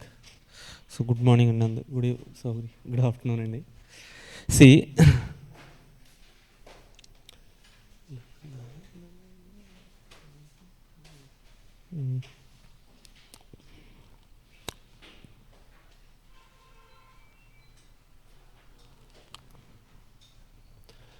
so in floats calculation, so to calculate total float, free float, independent float, first of all we need to calculate earliest start time, latest start time, earliest finish time, latest finish time.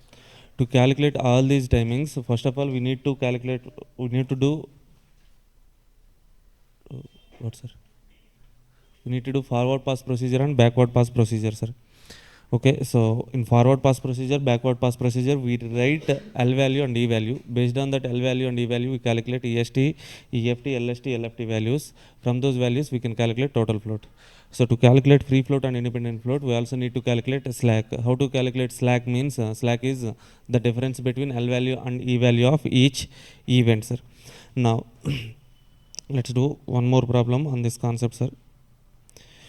That is question number 4. Question number 4, sir. Study material question number 1.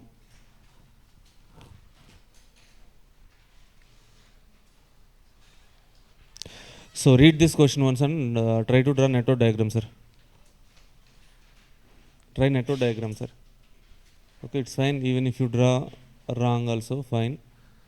Try to draw the network diagram.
Yes, guys, read this question number 4 and try to draw network diagram.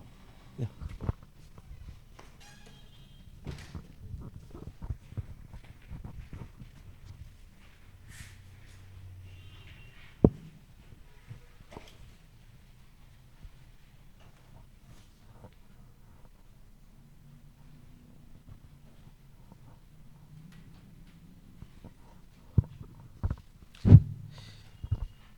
In this question, if you observe, activity A is not having any preceding activity. That means activity A is the first activity. Also, D and E are also not having any preceding activities. So, we can assume like activity A, D, E can be started at the beginning itself. From the project beginning itself, we can start 3 activities A, D, E. Okay, take for starting event, from that split 3 activities A, D, E.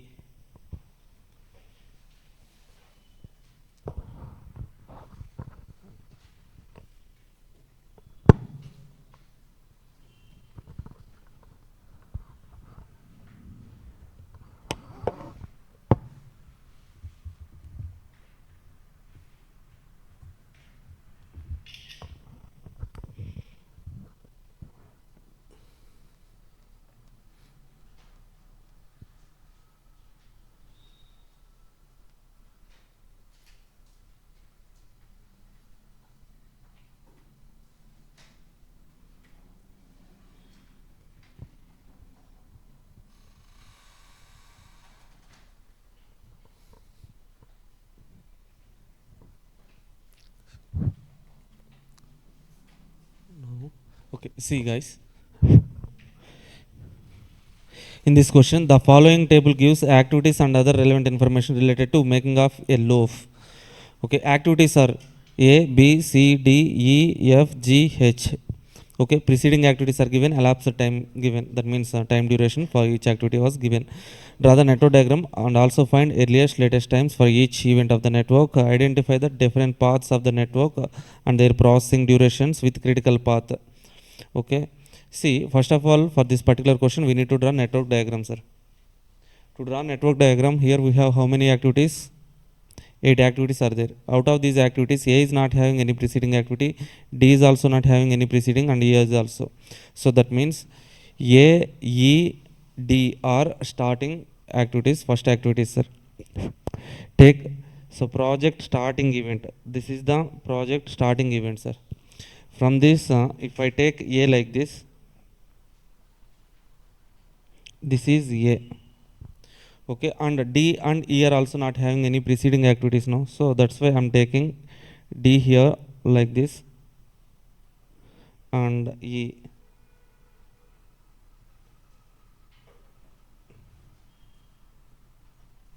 Okay, so now this is D, this is E, sir. Next one. So what is the next activity? B. B is having A as preceding activity. That means if I read the question from right to left, that means after A ends, B can start. Yes, draw B. This is B. Now, next activity C. After B ends, C can start. Okay, after B ending, C can start. Okay, next one. D, E already drawn. So next one, F. F is having C and D as preceding activities, sir. Okay, now how can we draw F? F is having two activities. Two activities. What are the two activities, sir? C and D as preceding activities. Say for example, if I take F here like this, F. Okay, what will happen, sir? F is having only C as preceding activity. Now I need the meaning like F should have so preceding activity C and D. So that's why I can take dummy from D to C, sir. Okay, so at this particular event, activity D is ending and also activity C is ending. So after this D and C, F can start, sir. Okay, next one. G. After F ends, G can start. Draw G like this. Okay, H. For H, E and G are preceding activities, sir. Okay, see, if I draw H here like this,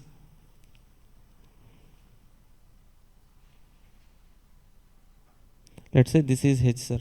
Now H is having only G as preceding activity, but we need E also. That's why I'm connecting this E to H starting point with a dummy activity. Okay, this is how we can draw network diagram, sir. But if you see in study material question, they have given, so without dummies, they directly take an activity D like this and activity E like this, sir. Okay, so you can also draw like this, or else by using dummies also we can draw, sir. But so instead of directly connecting the activities, if I take a dummy, what will happen, sir? So nothing will happen except slack calculation. One small adjustment will be there, sir. Apart from that, if you take any number of dummies, it won't create any problem, sir. Okay, so now let us take this diagram only. By using this diagram only, let us calculate all the calculations. Okay, then we will understand what all the adjustment we need to do, sir. If you take dummies, okay, what all the consequences you will face, that we will understand in this particular problem, sir. See, this is network diagram.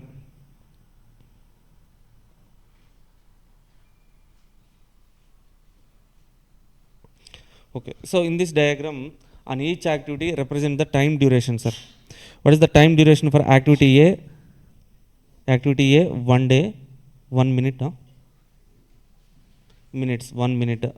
For activity B, it is 3 minutes, 3 minutes. For activity C, it is 60 minutes. Okay, so for activity D, 1E, 10.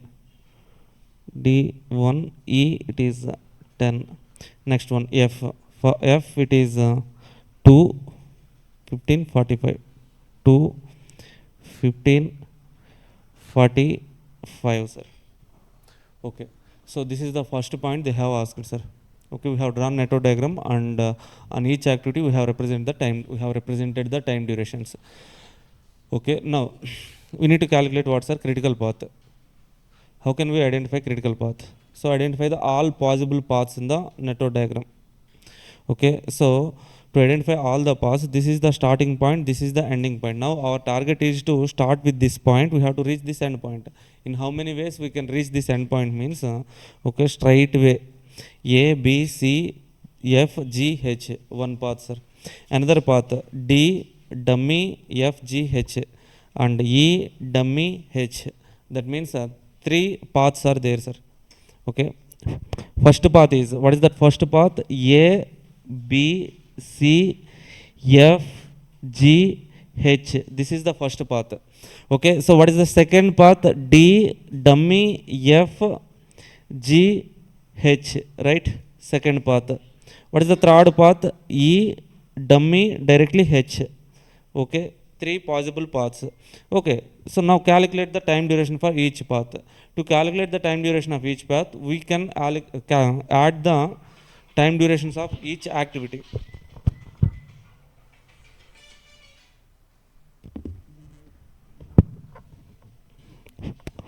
Add the time durations of each individual activity in that particular path, sir. Activity A duration 1 plus 3 plus 60 for C, plus for F it is 2, plus for G it is 15, for H it is 45. Next one, for D it is 1 plus F 2 plus G 15 plus for H 45. E time duration 10 minutes, for H it is 45 minutes. So can you please tell me these totals? 126 for first path, for second path 63, last one 55. So now which one is the critical path, sir? First path, A, B, C, F, G, H is the critical path. The critical path duration is 126 days. Now the project duration is also 126 days. Critical path duration is only the project duration, sir. Okay, that's it. Now any doubts? Now let's calculate. So our target in this particular problem, our target is to calculate floats, sir. So if you observe in the question, Okay, question number 4 and 5 are connecting questions, sir. Fifth question, same question, but in this question, they're asking free float, independent float, and all the floats. Okay, so these two questions are in institute material, question number 1 and 2, continuous questions, same questions, extension. So that's why let's do these two questions, question number 4 and 5 at one place, sir.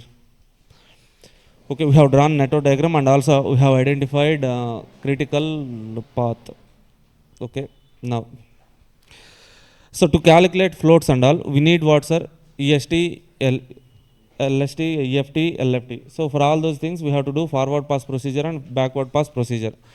So let's start with forward pass procedure, sir. In forward pass procedure, we have to calculate what, sir? We calculate E value.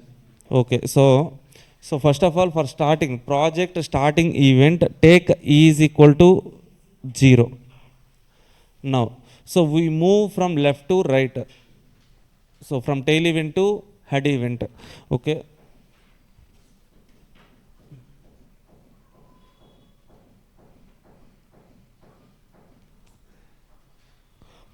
Okay, see, if I move from this event to here, so what is it? Head event E value is equal to tail event E value plus time duration, sir. 0 plus 1. Here E is equal to 1. Next one, close the door, sir. A door close here.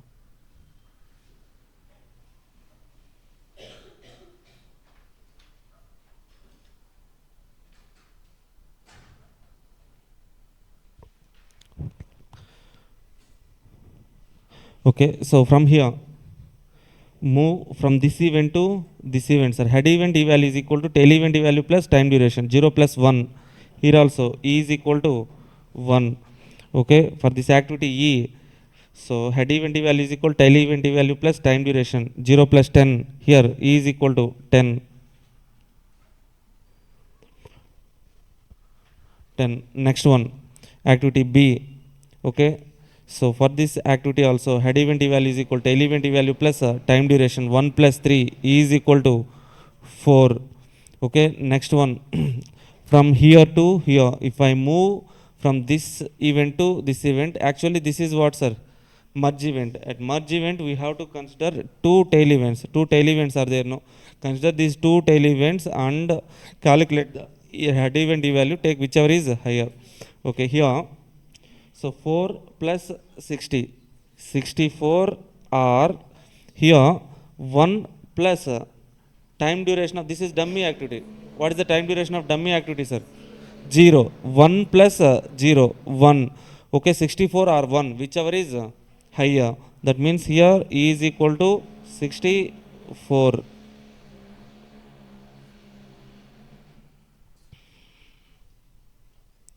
Next one, from here to here, if I move from this tail event to head event E value is equal to tail event E value plus time duration. 64 plus 2 is equal to 66. Next, if I move from this event to this event, again this is what, sir? Merge event. Whenever there is a merge event, you need to consider two tail events. 66 plus 15, how much? 81. Or this 10 plus dummy activity duration, 0, 10. 81 or 10, whichever is higher. So here E is equal to 81. So next, 81 plus 45 is equal to 126.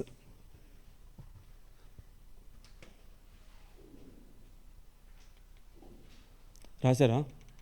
చేస్తున్నారు నాతో పాటు?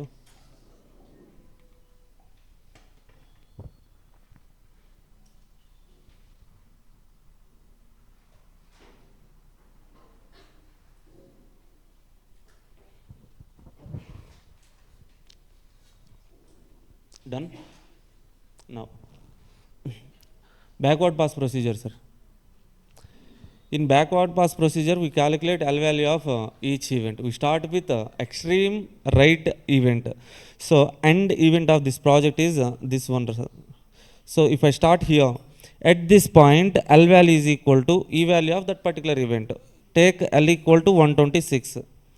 Right to left, move from right to left. Okay, tail event L value is equal to head event L value minus time duration. If I move from this event to this event, 126 minus 45, L is equal to 81. Next one, move from this event to this event. Okay, 81 minus 15, L is equal to 66. Okay, if I move from this one to this one, L 81 minus 0, L is equal to 81. Okay, so from here to here, 66 minus 2, here L is equal to 64. Okay, so again move from this event to this event, 64 minus 60, L equal to 4. So next one, move from this event to backward this one. Okay, here what is the L value, sir? 64 minus 0, we get L equal to 64. Next one, from here to here, 4 minus 3, L equal to 1. Okay, so finally last event, sir, this one. Okay, this is what, sir? Burst event. Okay, from this event 3 activities are splitting now, so that's why we are having 3 head events. Okay, so to calculate L value of tail event, consider these 3 head events, calculate the value, take whichever is lower. So 64 minus 1, 63, or 1 minus 1, 0, or 81 minus 10, 71, whichever is lower. That means here L is equal to 0. Any doubts? Okay, done with this procedure. Forward pass and backward pass. Next. So after doing forward pass procedure and backward pass procedure, we calculate EST, EFT, LST, LFT values, sir. Here in this table itself, we calculate total floats, all the floats also. Okay, that's why. So leave a space for, at least we have to maintain 11 to 12 columns here. Okay, so accordingly manage the space, sir. Take side heading, calculation of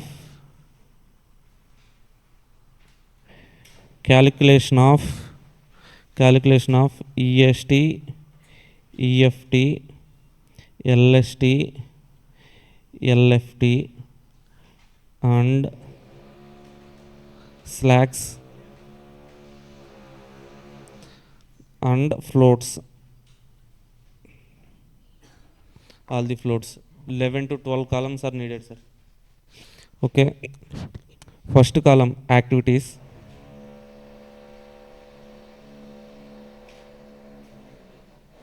Activity with respective time duration. Okay, how many activities are there, sir? A, B, C, D, E, F, G, H. Right, 8 activities are there.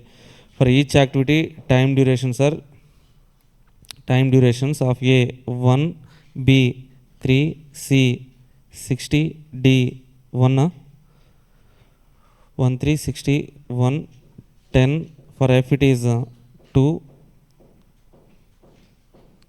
15, 45. These are time durations. Now let's calculate start times. 2 start times, 2 finish times. What are the 2 start times, sir? Earliest start time, latest start time. Earliest finish time, latest finish time. 2 start times and 2 finish times, sir.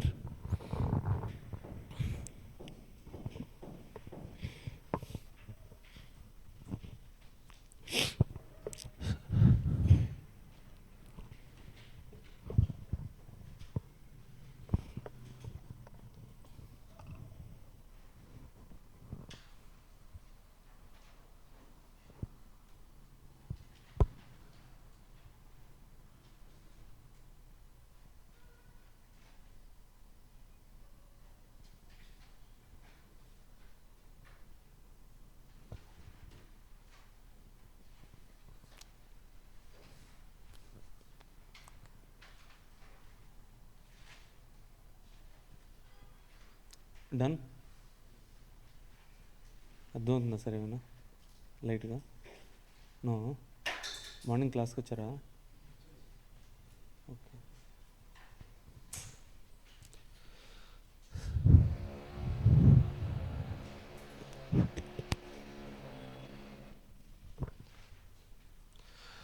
So after taking these time durations and all, first of all we need to calculate what's our earliest start time.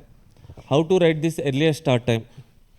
Earliest start time means for each activity there will be two events, sir. Start event E value will be taken as EST, earliest start time. Okay, so if you go to the diagram, for each activity starting event, for each activity starting event E value. For activity A, this is the starting event, E is 0. For activity C, this is starting event E equal to 4. For G, it is starting event E equal to 66. Like that, for each activity, starting event will be there. For starting event, E value will be taken as EST here. Okay, so can you tell me the EST values for each activity? Okay, so for activity A, it is 0, B 1, C 4, D 0, E 0, F 64, G 66, 81. Okay. If I know the earliest start time, based on the earliest start time, we can calculate what's our earliest finish time. Okay, earliest finish time depends upon earliest start time. If I start early, I can finish early. So how to get this earliest finish time means, okay, so earliest finish time is equal to earliest start time plus time durations. Here we have earliest start time and time durations column. Add these two columns, you will get what, sir? Earliest finish time. 1 plus 0, 1, 3 plus 1, 4, 60 plus 4, 64, 1 plus 0, 1, 10 plus 0, 10, 2 plus 64, 66, 15 plus 66, 81. So 81 plus 45, 126. Okay, write these values now. So EFT 1, 4, 64, 1, 10, 66, 81, 126.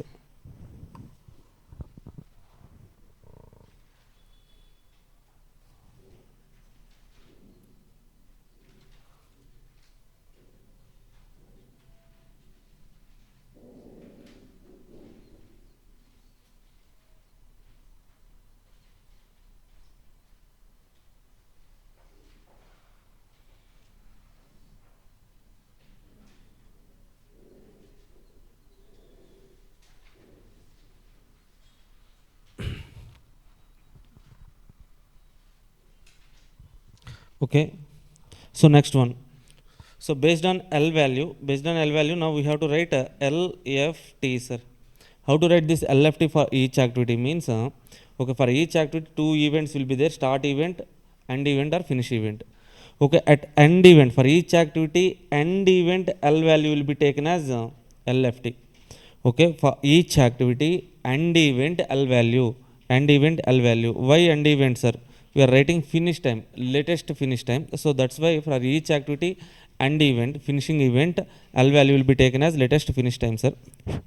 Okay, so here if you come to the diagram, for H activity head event L value, for G head event L value, for F head event L value, like that. So we have to take head event L values as latest finish time, sir. Okay, start with this activity H. Okay, here L value is 126. For activity G 81, 81. For activity F 66. For activity E 81. Okay, for activity D head event L value 64. Activity C 64. For activity B 64. 4, only 4. Okay. For activity A 1.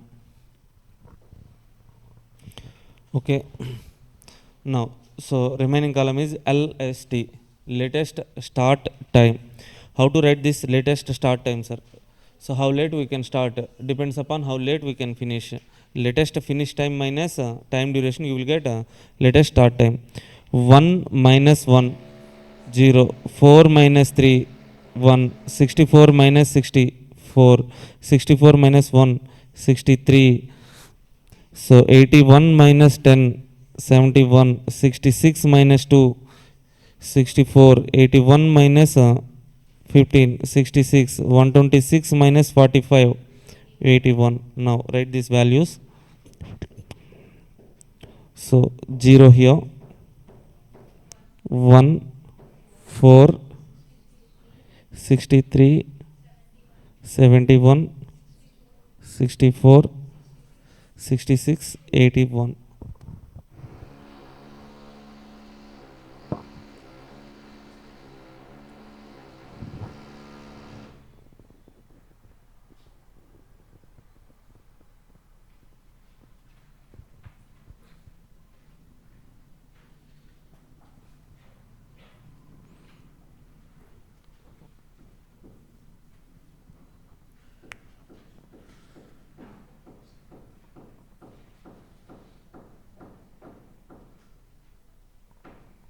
Done? మా అర్థం అవుతుందమ్మా అందరికి? Girls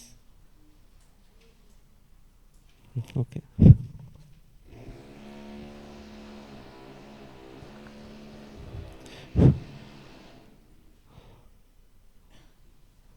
Now let's write a float, sir. First of all, write total float. Total float. In previous class we have discussed the total float. How to calculate this total float, sir? The difference between two start times or else difference between two finish times. Okay.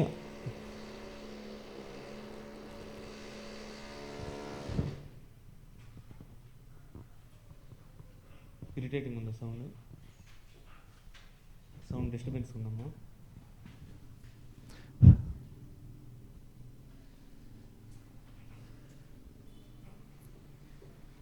Okay, hi Lahari, Gopal, Vama, Chitti, Janani, Vandana, Vikas, Jacinta.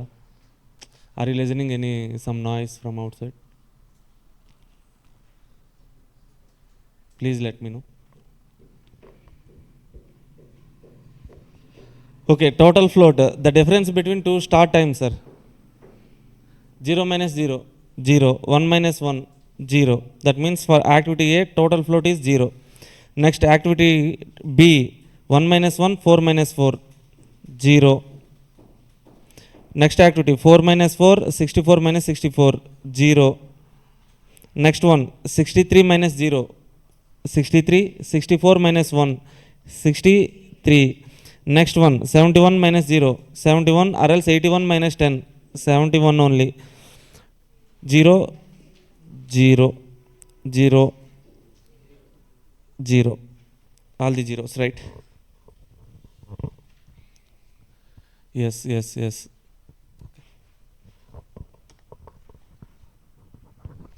So then to write free float and independent float, we have to calculate slack. Go to the network diagram and calculate for each event the difference between L and E is nothing but L minus E is nothing but slack. Please write S value L minus E for each event.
Done. So what is the S value at starting event, sir?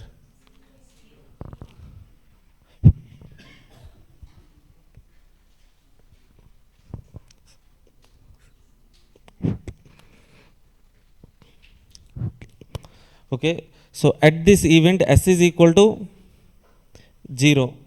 Okay, so for this event what is the S value, sir? S is equal to 63. Okay, next one, at this event what is S value, sir? S is equal to 0. Here also S is equal to 0. Okay, at this event S is equal to 71. Okay, so here S is equal to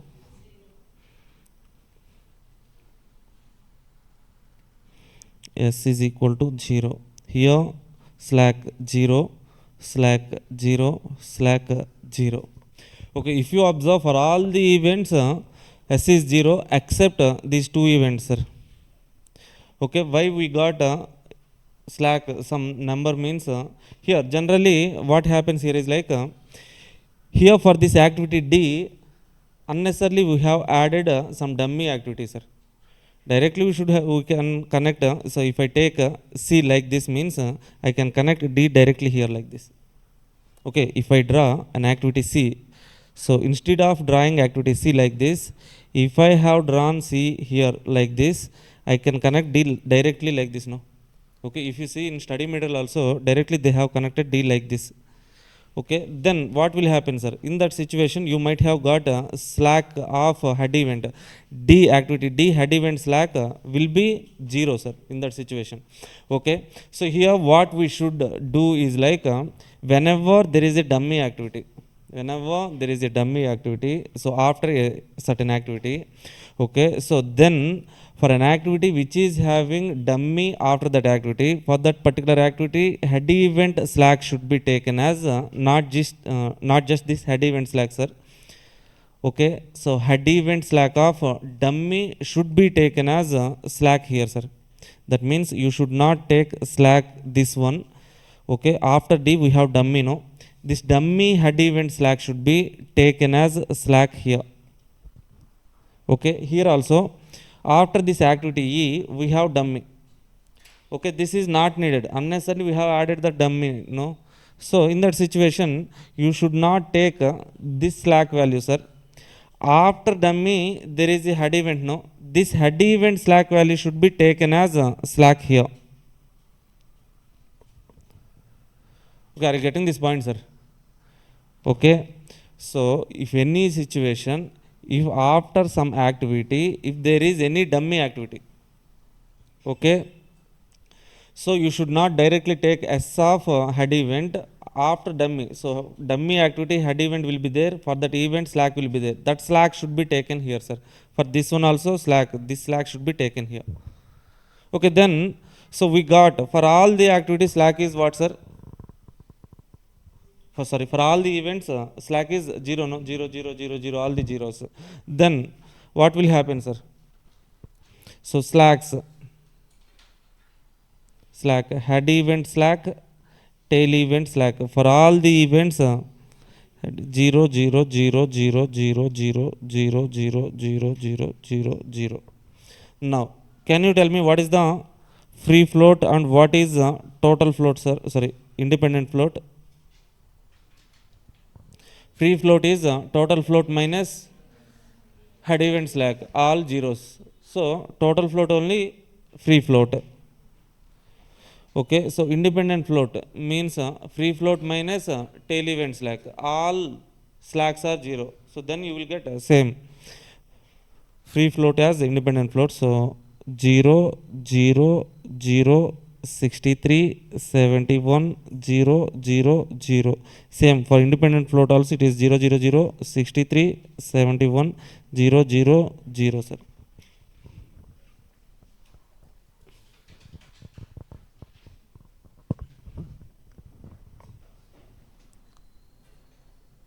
Okay, so here in this particular project activity A is critical activity, B is critical activity.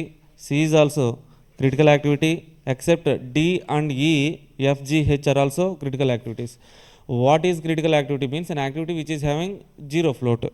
Okay, here except two activities, D and E, all the activities total float is here, except D and E, all the activities total float is zero. No, so all these activities are critical activities. Okay, so if you observe in these three paths, so A total float 0, B 0, C 0, F 0, G 0, H 0. So in this path all activities total float is 0. That means all activities are critical activities. The path in which all activities are critical activities is called as a critical path. Next one, second path. Okay, D is having some total float 63. F is also having some float. Sorry, D and E is having float now. Here D have some float, E have some float. That means here in these two paths, all activities are not critical activities. That's why these two paths are not critical paths. That's it, sir. Okay, so if you go to the question, they have asked this part only now. Now, just go through this answer once again, sir. If you are having any doubts, means here itself, please try to ask. Hi, Chitty. So morning class already updated in the content session. Okay, you can go to the content folder. There you can find morning class, sir. Network analysis part 3.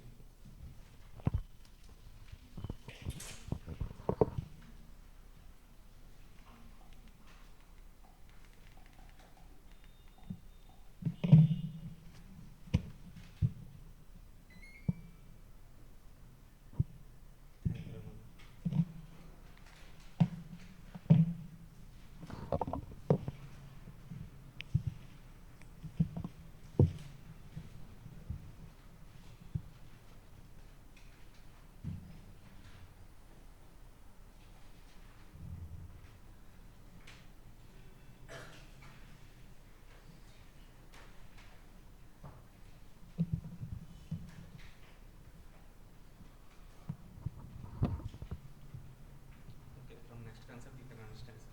Don't worry.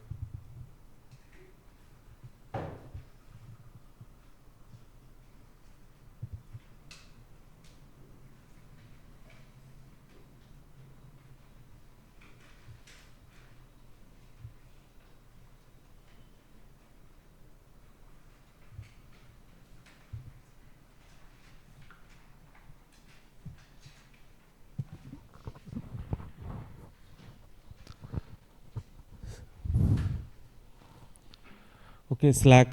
Slack means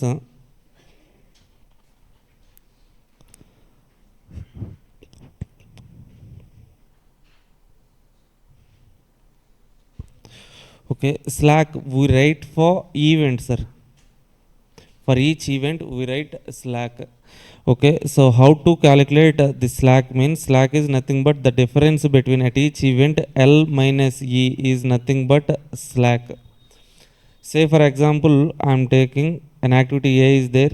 After A ends, B can start, sir. Okay, so for example, at this event, for each and every activity in forward pass and for each and every event in forward pass and backward pass, we calculate E value and L value, no? Okay, so here, so the difference between L value and E value is nothing but S, sir. Slack. Okay, now how to understand this slack means? Okay, what is this L, sir? This L can be taken as LFT for this activity A.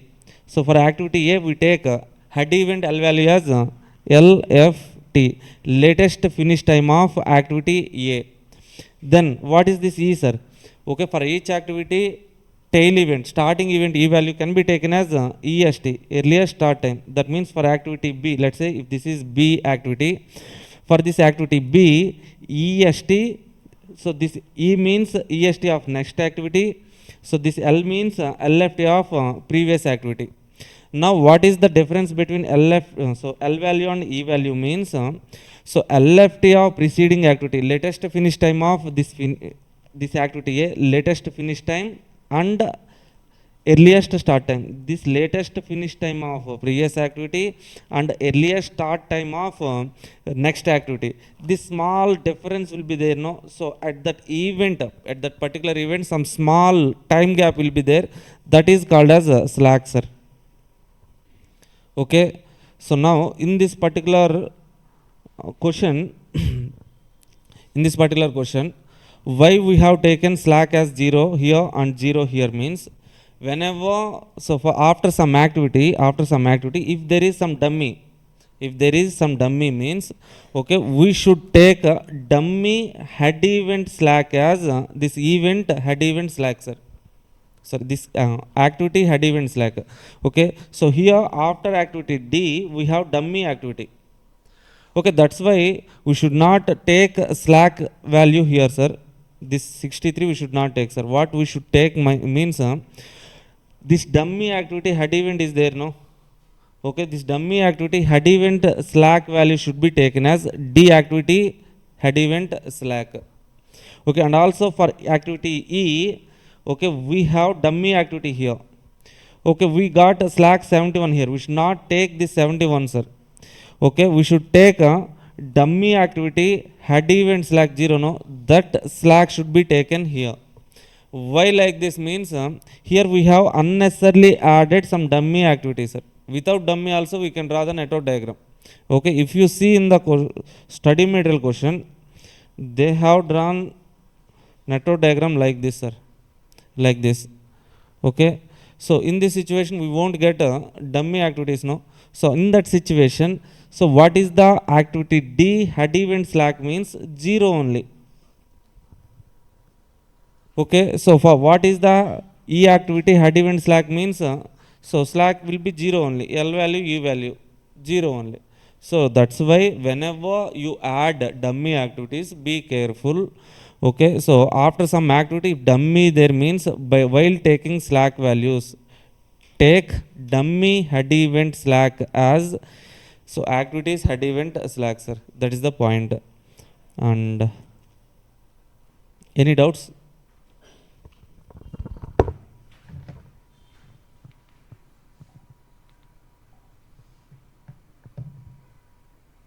Okay. See, next one. If you are okay with that concept means I will move to the next concept. Okay. Now, very, very important concept, sir.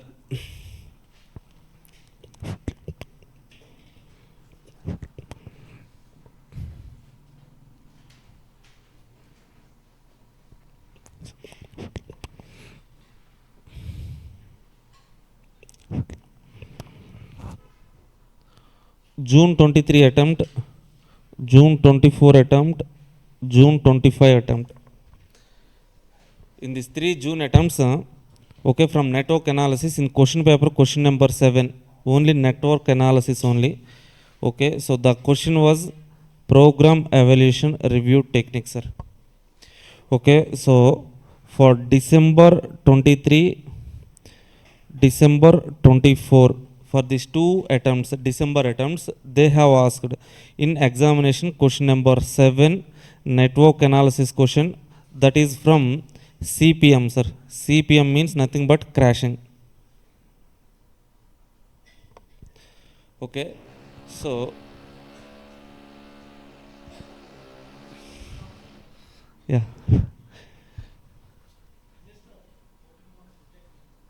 14 marks, single question, sir. Yeah.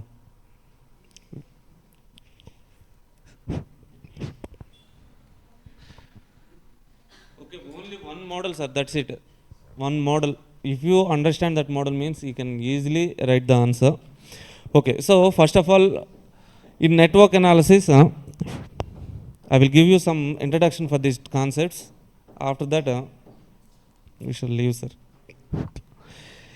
Okay. In network analysis, projects are divided into 2 types of projects, sir. Projects are divided into 2 types of projects. What are the 2 types of projects means?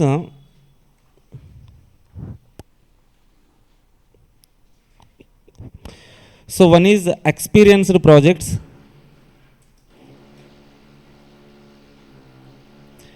Experienced project. Another one is inexperienced project, sir.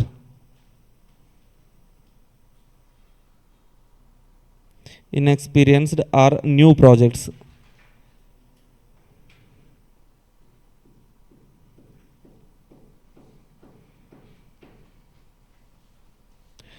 So experienced projects and so new projects, sir.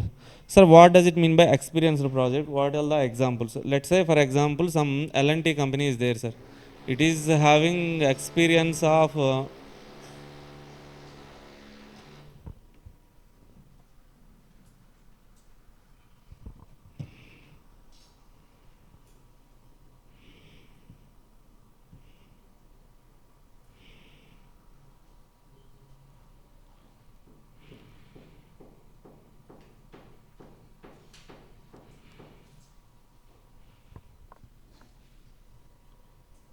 okay. So let take an example, L&T. So construction company, no, it is having an experience more than 10 years or 20 years of experience in constructing buildings, sir. Okay, so now, so what are the experienced projects means some kind of construction projects.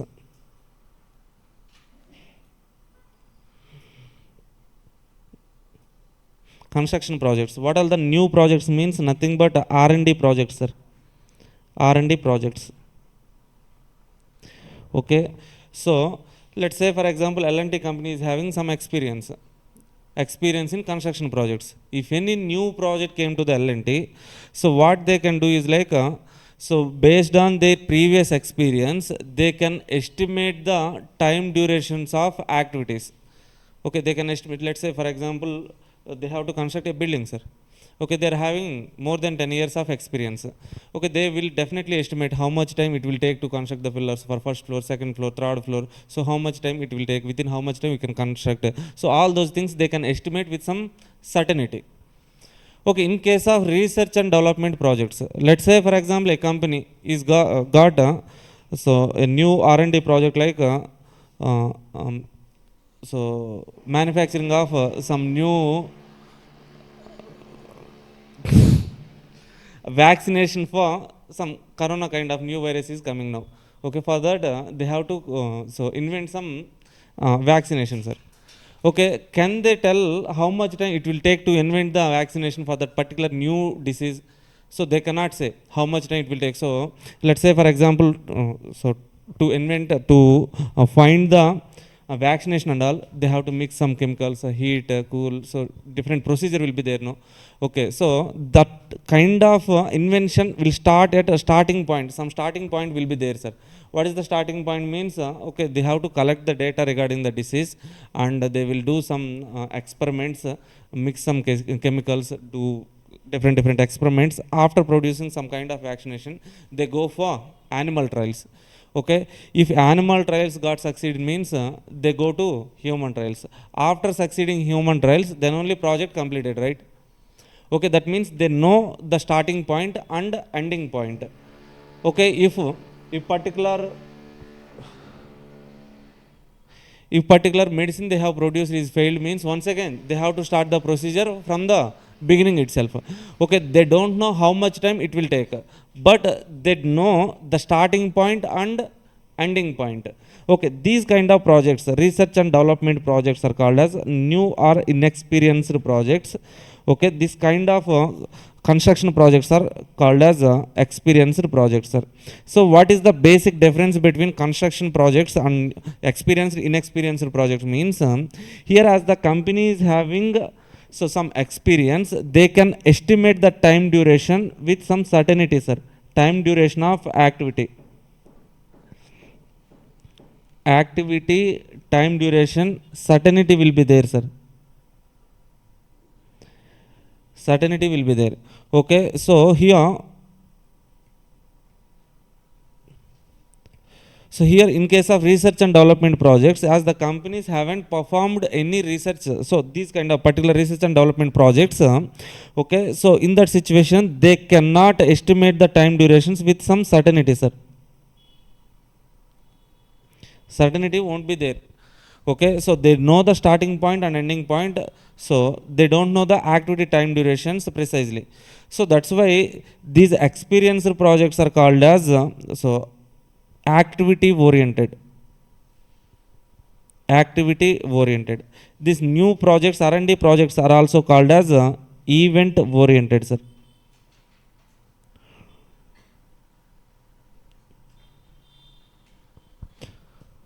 Okay, clear till now?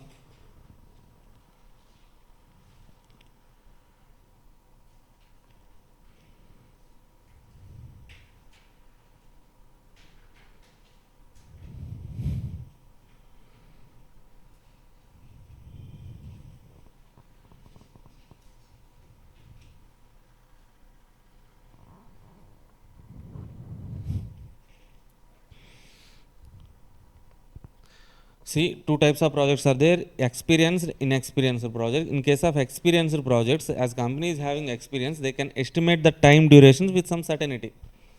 Time duration of activity, time duration can be estimated with some certainty. Okay, here in case of new projects, as the company is not having any experience, they cannot estimate the time duration of activities with some certainty. Okay, so they know the starting point and ending point here, but they cannot estimate the time duration with some certainty. No, so that's why these are called as event oriented projects. These are called as activity oriented projects. Now, see, as I know the activity time duration with some certainty, what is our next step means, okay, our step is to reduce the time duration, sir. Okay, so as I know the time durations with some certainty here, then next step is to, I will try to reduce the time duration. Reduce the time duration. Sir, why we have to reduce the time duration, sir? So if I reduce the time duration, overhead cost will be reduced, sir. How? How means, let's say for example, a project is there, sir. So complete project duration is, let's say for example, 52 days, sir. Okay, so to complete, so let's say some construction project only, that will take 52 days. To complete the construction project for 52 days along, so I need some machinery, let's say for example some JCB, like that machinery I need, sir. Okay, this machinery I haven't purchased, so to avoid the capital expenditure, so I have taken this JCB on lease. What is the lease rental cost means, so per day, per one day, 1000 rupees is the lease cost, sir. Now what is the total overhead of the project? 52 days into 1000, that means 52,000 is my overhead cost, sir.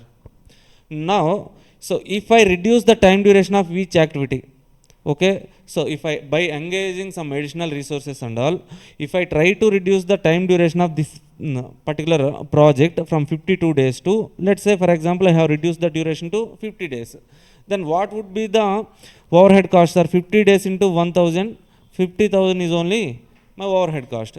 That means by reducing the activity time duration, I can save what, sir? Overhead cost can be reduced. To save the overhead cost, then I will try to reduce the activity time duration. So this process of reducing time duration is nothing but crashing, sir. So this crashing and all will be done under method called CPM, critical path method. Critical path method, sir. Okay, so now in case of experienced projects, some kind of construction projects, as I know the time duration with some certainty, then I will try to reduce the time duration. Why I have to reduce the time duration means, if I reduce the time duration, my overhead cost will be reduced. To reduce or save the overhead cost, what I will do is like, so just try to reduce the activity time duration. That reduction process is nothing but crashing. Crashing will be done under CPM method, sir. Now coming to this kind of new projects. So in case of these new projects, I don't know the activity time duration with some certainty. Okay, so even though it is, even though I don't know the time duration with some certainty, so after drawing network diagram, I need to represent some time durations on each activity, no? Okay, so to identify, so to write those kind of time durations and all, here I will estimate the time duration, sir. Okay, I don't know the time durations. But what I will do is like I will estimate the time durations.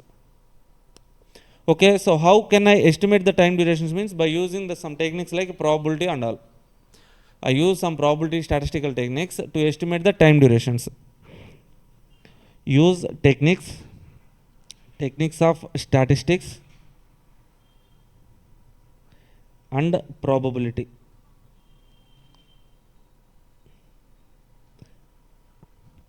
Okay, by using the statistical techniques and probability techniques, I will be estimating the time duration of new projects, R&D kind of projects. This process of estimating time durations is called, so is nothing but a program evaluation review technique, sir. Program evaluation review technique. This is CPM, this is program evaluation review technique. Okay, this is the basic difference between CPM and program evaluation review technique. 4-mark question in intermediate level, sir. Okay, what is the difference between PERT and CPM? Okay, so then you can write PERT means program evaluation review technique. CPM means critical path method. Okay, so PERT starts with P, CPM starts with C. PERT end with T, CPM ends with M. Not like that, sir. We have to write like okay, CPM. In CPM, this technique will be applied for experienced projects. This is experienced, inexperienced. Okay, so construction example, construction R&D kind of projects. Here we know the time duration certainly, we don't know the time duration certainly. So activity oriented projects, event oriented projects, and here we try to reduce the time duration. That's why we use techniques of okay, so technique called as crashing. Here we estimate the time durations and we use statistical and probability techniques here. That's it. Okay, 4 points, 4 marks, intermediate level. Here they won't ask these kind of questions. Okay, now, so we have to understand what is program evaluation review technique and some basics, sir. So are you guys okay with this differences, sir? Okay, now program evaluation review technique, sir. Okay, so you guys are writing December attempt, no? December attempt. So as per trend analysis, for every June attempt they are asking program evaluation review technique. December attempt they are asking crashing. Okay, that means okay, in coming December what method they will ask, sir? Okay, sometimes trend will change, no? Okay, this may also be asked, so we have to learn, sir. Whatever, we don't take risk, no? Okay, so program evaluation review technique, this will be applied for experienced projects. Experienced projects. In case of experienced projects, wow, I'm testing you guys. In case of inexperienced projects, okay, so something like R&D kind of projects, we don't know the time duration with some certainty, then what I will do is like I will estimate the time durations. Estimate the time duration. To estimate the time duration, here we have 3 types of estimations, sir. 3 types of estimations. Okay, what are the 3 types of estimations means? Okay, here in, so while you making these estimations, we use statistics, probability.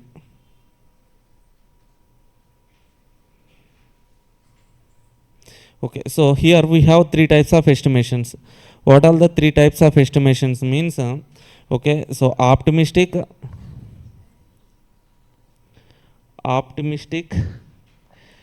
pessimistic,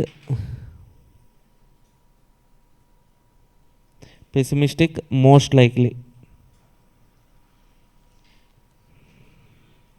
Optimistic, pessimistic, most likely. Okay, this optimistic time will be represented with TO, most likely time TM, pessimistic time TP. Okay, sir, what is this optimistic and pessimistic time, sir? Okay, you might have learned the words like optimistic people, pessimistic people in economics, sir. Okay, optimistic people means what, sir? Optimistic people are some kind of highly confident people. Pessimistic people are somewhat like low confident people. So highly confident people like Ravi sir and Mandeep sir. What they So optimistic people will always be having some positive kind of mindset. They are highly confident people. What they do is like for any project, they will be saying like everything will goes well.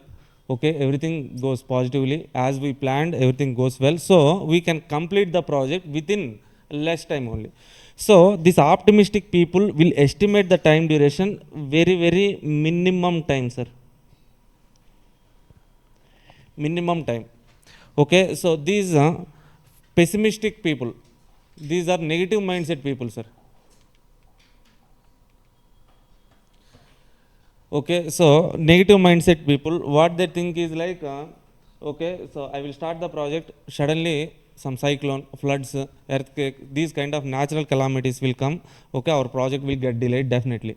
So that kind of negative mindset they will have, sir. That's why they will estimate some maximum time, sir.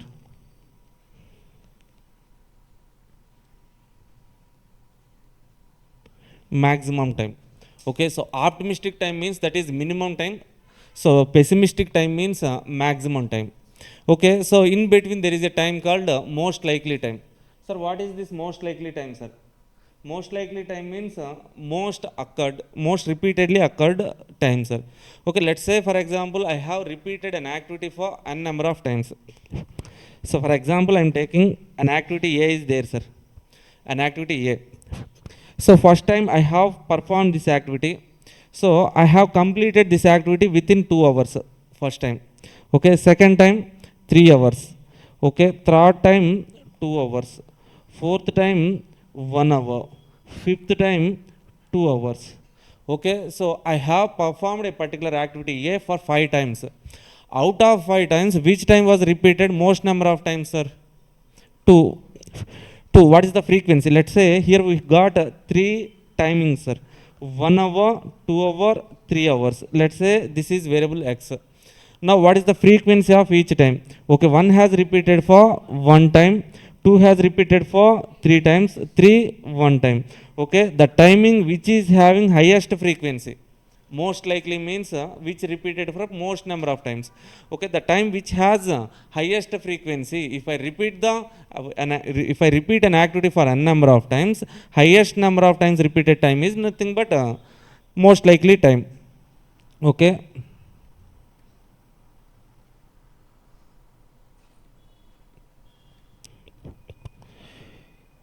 If an activity repeated for n times,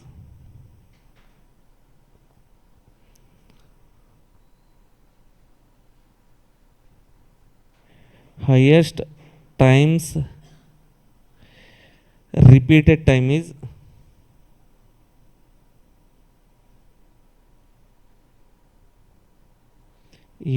nothing but tm, most likely time, sir. The time which has repeated for highest number of times is nothing but most likely time. Okay. Here we got 3 estimations, sir. While drawing network diagram, on each activity we have to represent what? Time duration. Okay, but here we have 3 types of timings. Out of these 3 timings, which time I have to take to represent on the network diagram? Means, okay, none of these, sir. We have to calculate some new time. That is nothing but expected time, TE. TE, nothing but expected time.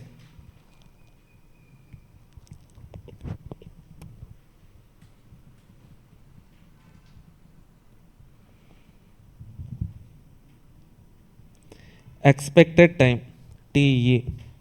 Sir, what is this expected time means? This expected time is nothing but weighted average of TO, TM, TP. Weighted average. Okay, we know the simple average. Simple average means sum of the observations divided by number of observations. Okay, weighted average means sum of weights multiplied with variable divided by sum of weights. Okay, so here to calculate weighted average of these three timings, if TO, TM, TP are variables, for each timing, so we have some weights, sir. Okay, the weight of minimum time TO is 1, TP is 1, but most likely time is 4, sir. These weights, I am not giving these weights, sir. These weights were given by program evaluation review technique itself.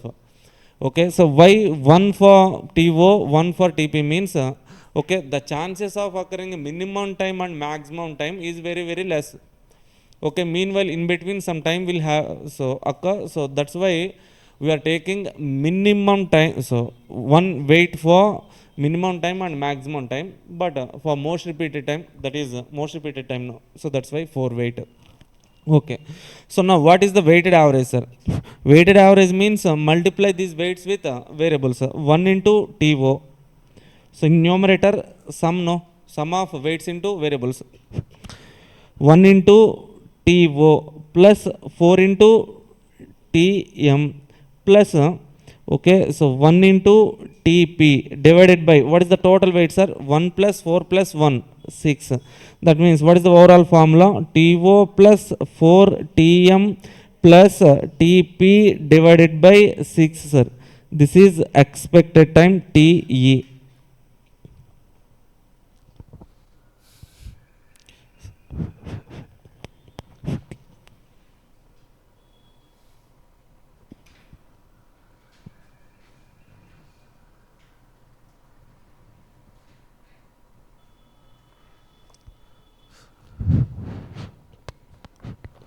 Okay, so expected time.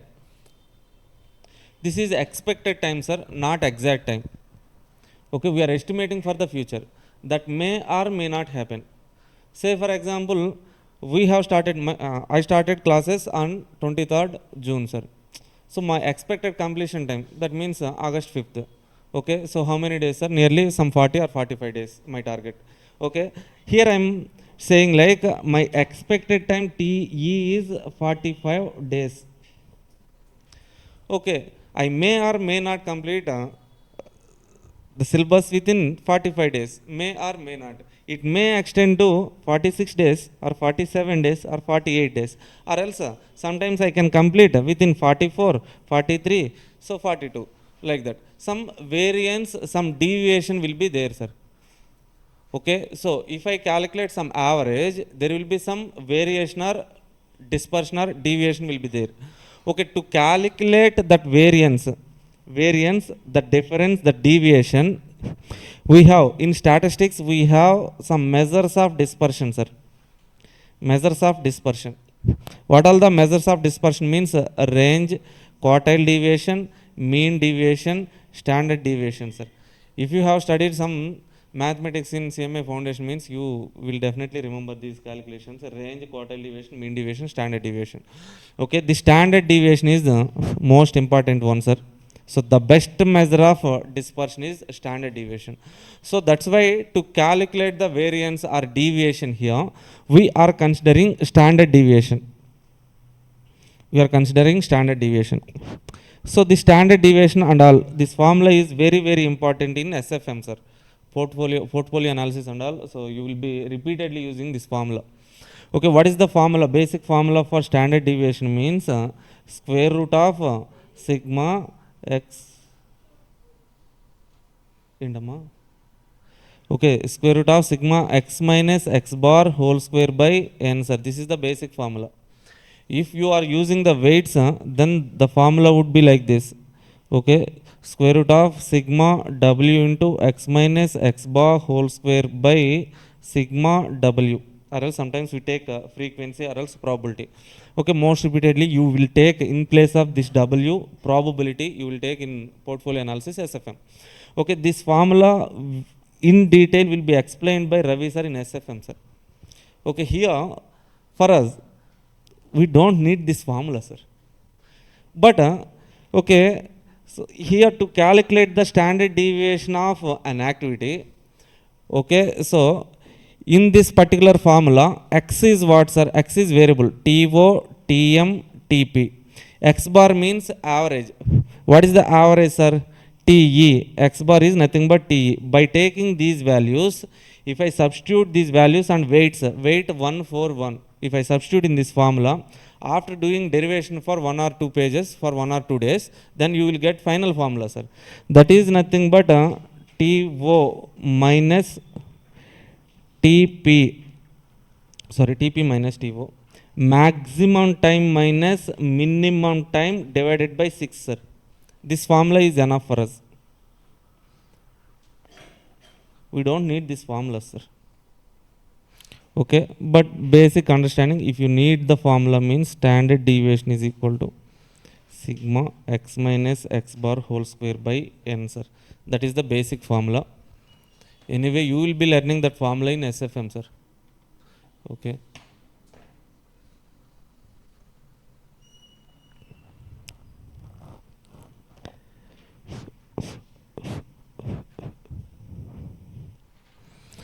Okay, the standard deviation will be represented with sigma.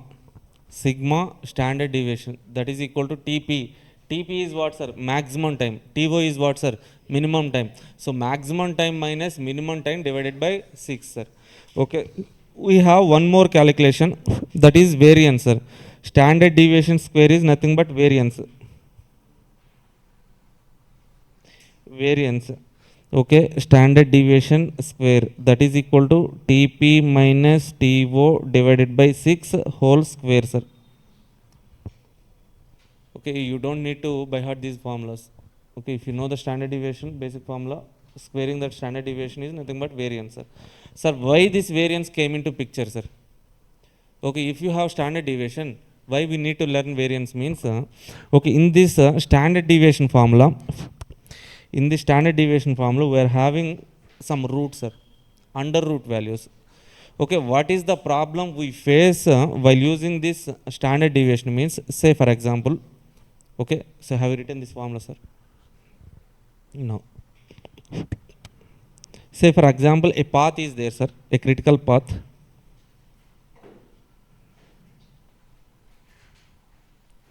This is the path, sir. In this path, A, B, C, D, 4 activities are there.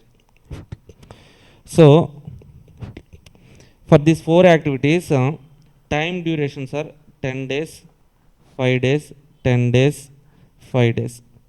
Okay, what is the path duration or else project duration means, you can directly add what? Time durations we can add, no? So, total 30 days. But, so let's say for example, standard deviation of each activity. Standard deviation of each activity is, let's say 2, 3, 4, 5.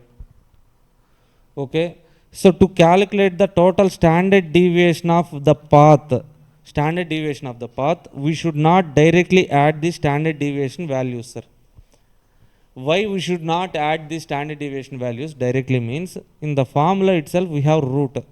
After root values we should not directly add, sir. After root values, that means, okay, we cannot write it like root A plus root B plus root C plus root D, that is equal to under root A plus B plus C plus D, like that we should not use, sir. That is fundamental mathematics error, so mistake, sir. So we should not do like that. So that's why what we do is like, to eliminate the root in the basic formula itself, we take variance. Okay, so 2 square 4, 3 square 9, 4 square 16, 5 square 25, then we can add, sir. Then you will be getting project variance. After getting project variance, we can apply total root to the total variance, then we can apply to get the standard deviation, sir. Are you getting this point, sir? This is the most important point, sir. In program evaluation review technique, we need to calculate project standard deviation. Directly they will be asking us to calculate project standard deviation. But what most of the students make mistakes is like, to calculate project standard deviation, they directly add critical path activity standard deviation. That is basic mistake. Okay, so to calculate the overall project standard deviation, first of all you need to calculate variance, each activity variance, sir. Okay, so 2 marks MCQ, sir. In recent June 25 attempt itself, they have asked this kind of MCQ, 2 marks. Okay, so we have to calculate what's our variance. So squaring the standard deviation of each activity, we get variance, then add the variances, then to the total variance apply the root. Okay, so that's why we need variance, sir. Then once again, till now what we have learned, sir. So in program evaluation review technique, inexperienced kind of projects, R&D projects, time duration is not certain, that's why we estimate the time duration. So here we have how many estimations? 3 estimations: optimistic, most likely, pessimistic. Okay, so we calculate one more time, that is called expected time, TE, that is weighted average of these 3 timings, that is TO plus 4TM plus TP divided by 6.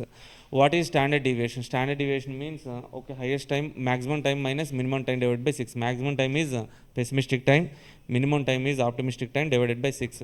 Okay, so for variance okay, so apply the square to the standard deviation.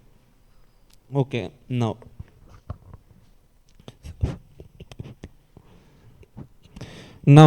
say for example expected time, sir.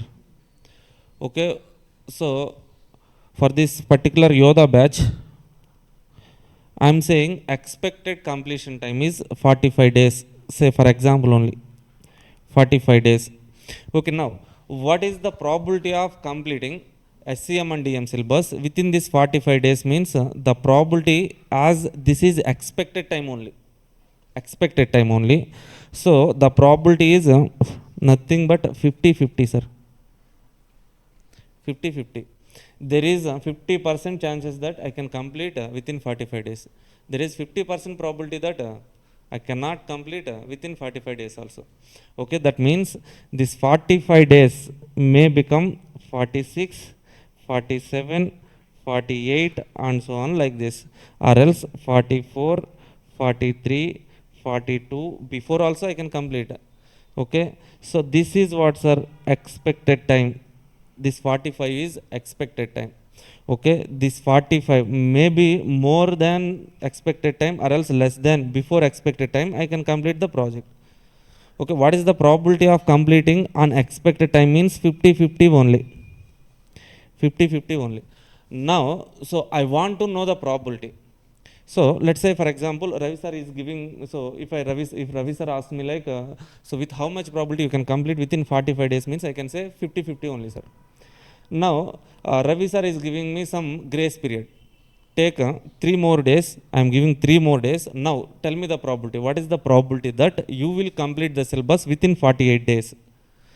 Now I have to calculate the probability of completing the syllabus within 48 days, sir. Now this 48 is taken as a TS, that means stipulated time. Stipulated time. Sir, what is stipulated time, sir? Stipulated time is nothing but required time. Okay, our required time. TS, stipulated time is nothing but required time.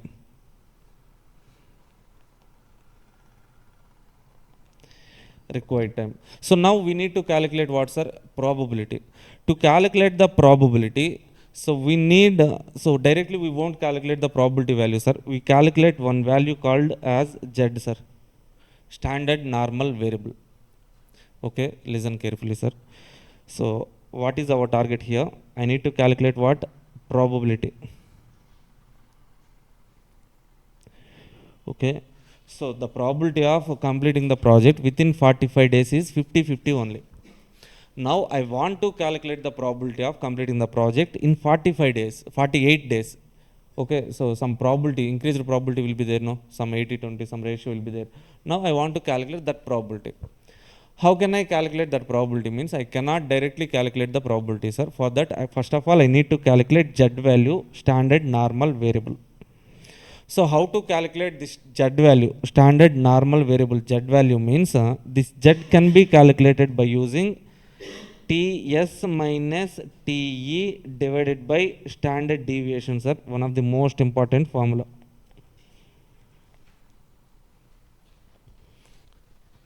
TS minus TE divided by standard deviation. Okay, so what is TE, sir? Here what is TE means expected time of project expected time, not particular activity. TE is project expected time.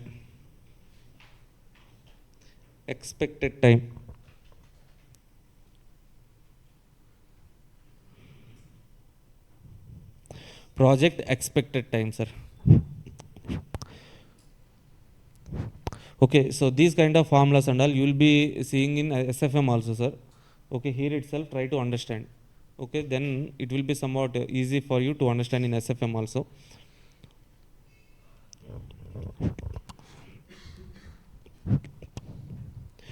Project expected time TE, sir. TS means what, sir? Stipulated time. Stipulated time. Sir, what does it mean by stipulated time, sir? So I want to know with some particular period of time, some probability, or else with some probability, I want to know within how many days I can complete the project. So I need some required time. My expected, so required time, that means required time. Okay, so standard deviation. SD means standard deviation of project. Standard deviation of project, not for an activity. Okay, so Z is what, sir? Z is standard normal variable. Standard normal variable, sir.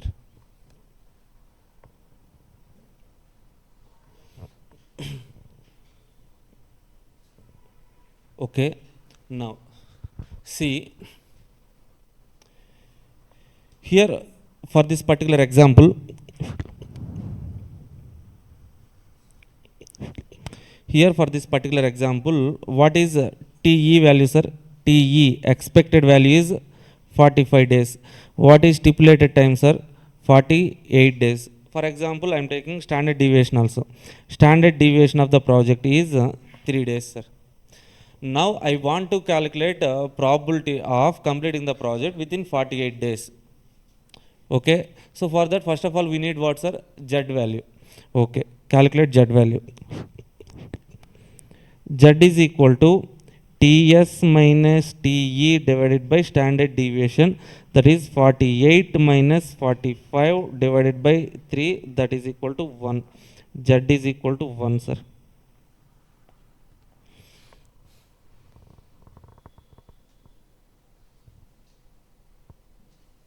Okay, so if Z value is 1,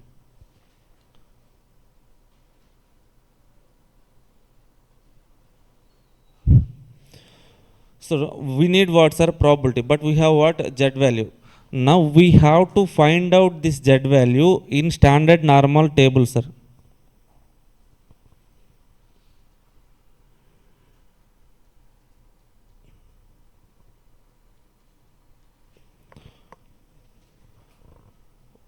Okay, so standard normal table means something like logarithm table will be having standard normal table.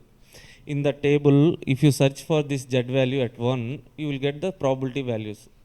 Okay, that we don't need to do, sir. Actually, this Z values and all will be given in the question itself. Okay, from the Z value itself, we can find the probability. Probabilities values will be, so respective Z value, probability values will be given in the question, you don't worry.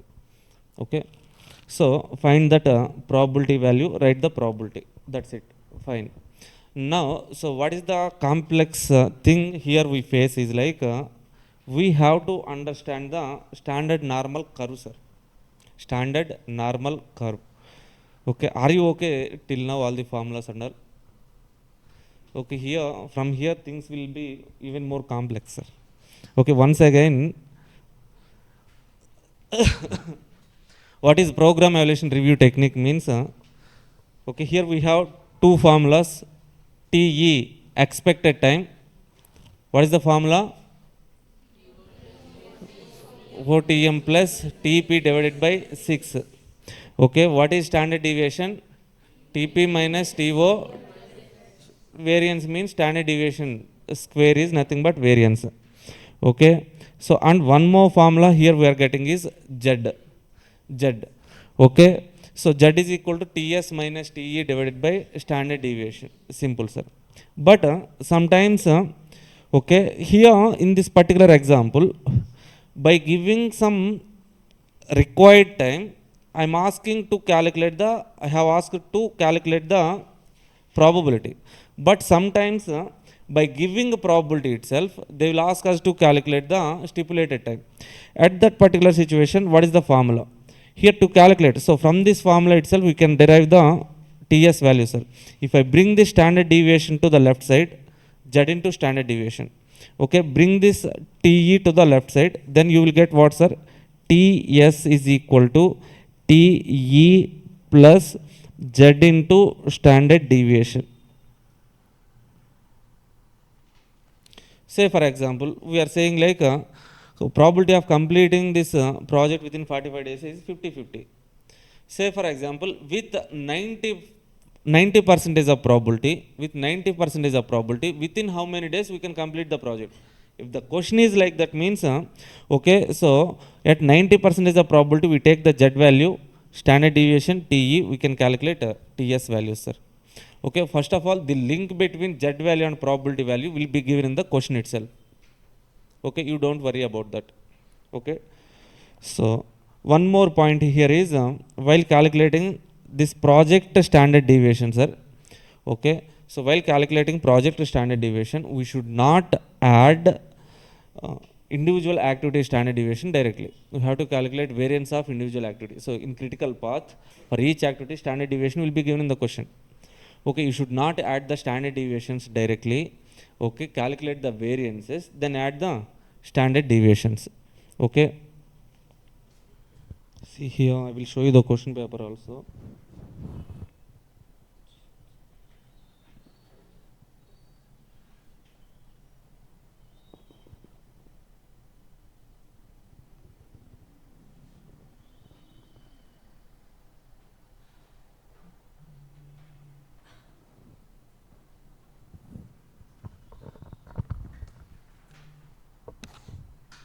One minute, sir.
So here in June attempt, they are asking variance based on TP, TO values are given, sir.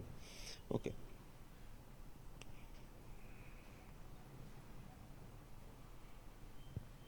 Okay, sir.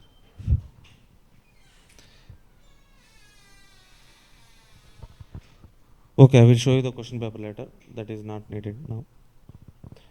Okay, if you are okay with this content, I will move to the next. Some little concept is there, sir. Standard normal curve. Okay, boys. Okay, Namma. Just 15 minutes, sir. We shall try to complete that one.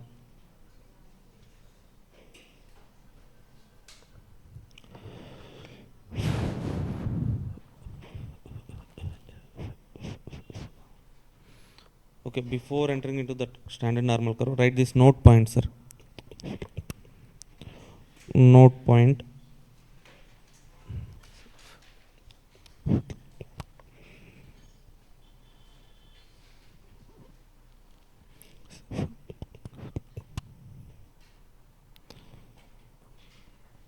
For example, this is critical path, sir.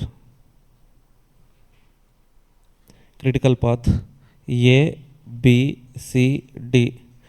Time durations or expected times of A, B, C, D is 10 days, 15 days, 20 days, 10 days. Okay, standard deviation of each activity is 3, 3, 3, 3. Okay, so let's say 3, 3, 4, 4, sir. Standard deviations. Now, for project standard deviation, project duration is nothing but critical path duration. No? So what is the critical path duration, sir? For critical path duration, we can directly add all these time duration. 10 plus 15 plus 10, 20 plus 10. How much, sir? 55. Huh? 55. Okay, so this is what, sir? Project duration. Critical path time duration. This critical path time duration is nothing but project duration. Project duration. But for project standard deviation,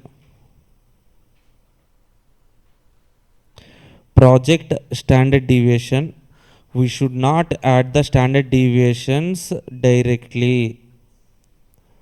Okay, we have to calculate what's our variance. 3 square 9, 3 square 9, 16, 16. Okay, now project variance. Project variance, that is equal to 9 plus 9 plus 16 plus 16. How much, sir? How much? 32, 50 exactly. Okay, now. So we have variance, sir. From variance, can we calculate the standard deviation? Yes, square root of the variance is nothing but standard deviation only, no? Now project standard deviation is equal to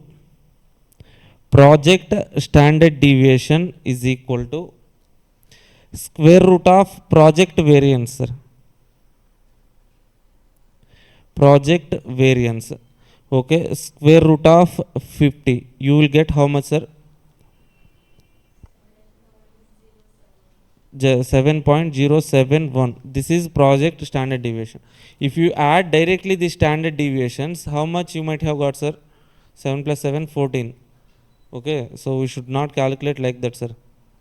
Calculate the variance, project variance, square root of project variance is, okay, so project standard deviation. Okay, that's it. Now, our next concept is, done, sir? Okay. Standard normal curve. Standard normal curve, sir. So what is the standard normal curve means? This is nothing but a curved shape curve, sir. This is a curve. Okay, so that's it.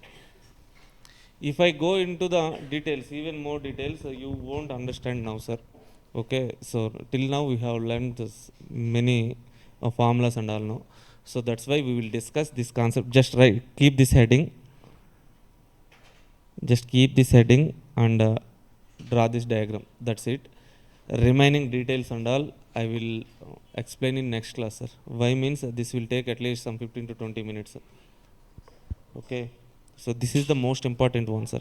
So based on this curve only, they have given 114-mark question in June 24 examination.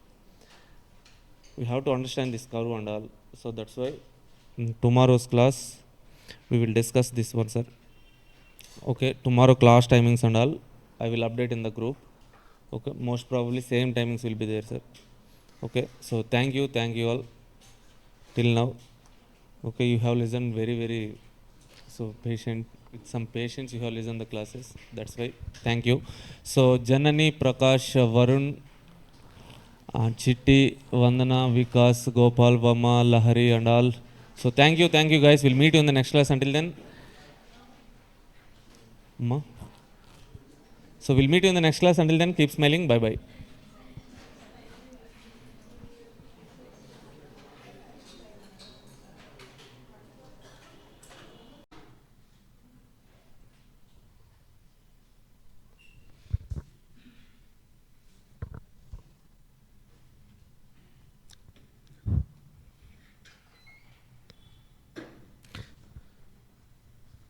Yes, hi, hello everyone. Welcome back to BCCA.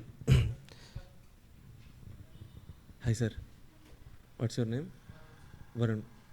ఇంకా వరుణ్ ఉన్నారు కదా, Varun, just Varun, Sai Varun, మీరు Varun Sandesh, Varun Chandra. Okay okay. So in network analysis, basically projects are divided into two types of projects, are experienced projects, inexperienced projects. So in case of experienced what are the examples? Construction projects and R&D kind of projects for new projects, sir. Okay, in case of experienced projects, companies can estimate, as we are having some experience in those kind of projects, we can estimate the time with some certainty, sir. Okay, as we have the time duration with some certainty, so we try to reduce the time duration. So this reduction in all is called as crashing, sir. That will be done under CPM method. Okay. So coming to new projects, R&D kind of projects, we don't know the time duration of each activity with some certainty. So these kind of projects are called as event oriented. That means we know the start point, but we know the end point. In between, how much time will be taken by each activity, we don't know. So that's why we try to estimate the time durations of each activity.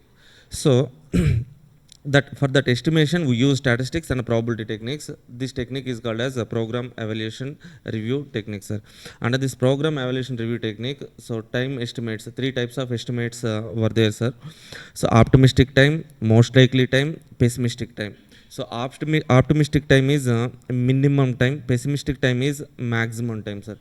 Most likely time means so the time which has repeated more number of times. If an activity repeated for number of times, okay, most repeated time is nothing but most likely time, sir. So by using these three timings, we calculate one average. So nothing but expected time, sir. So this is average, weighted average, sir. Okay, so weighted average, T is equal to TO plus 4TM plus TP divided by 6. Okay, whenever we estimate by using averages, there will be some deviation or dispersion or variance, sir. To calculate the deviation, we use standard deviation. Standard deviation is equal to TP minus TO by 6. TP is maximum time, TO is minimum time divided by 6, sir. Okay, so standard deviation square is nothing but variance, TP minus TO by 6 whole square. Okay, see in this particular example, okay, so if our expected time is 45 days, expected time is 45 days, what is the probability that project will be completed within 45 days is 50-50. 50% of chance of completing within 45 days, 50% probability that not completing within 45 days. Okay, so now, so to calculate the probability of completing the project within 48 days, so this 48 is called as stipulated time. Stipulated time is nothing but a required time, sir.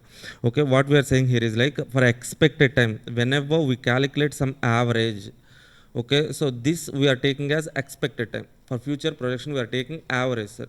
Okay, so what is the reliability of that average time means 50-50 only probability. Okay, so now we want to calculate the probability that project will be completed so more than expected time, 48 days we are taking. So this 48 is nothing but stipulated time, required time, sir. To calculate that probability, generally we calculate what, sir? Standard normal variable Z value. Z is equal to TS minus TE divided by standard deviation. Okay, so from this formula we can also calculate TS. TS is equal to TE plus Z into standard deviation. Okay, so T is project expected time, TS is stipulated time or required time, standard deviation of the project SD means Z is standard normal variable. Okay, so by using these values we can calculate Z value. Let's say here we got Z is equal to 1. For this Z value in standard normal table, if you find, so you will get the probability value, sir. Okay, generally these values will be given in the question itself. Okay, now here we have to understand standard normal curve, sir. Standard normal curve will be like this.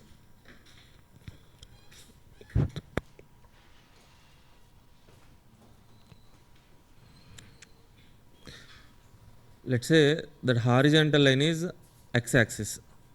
On x-axis we take time durations of project, sir. Okay, here point 1 on x-axis. So write along with me, sir. Please write these points.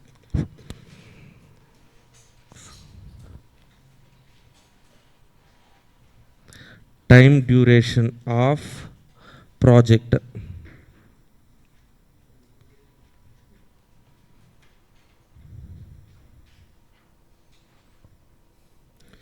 Okay, say for example 45, 46, 47, 48, 49, 50, 44, 43, 42, 41, 40, sir.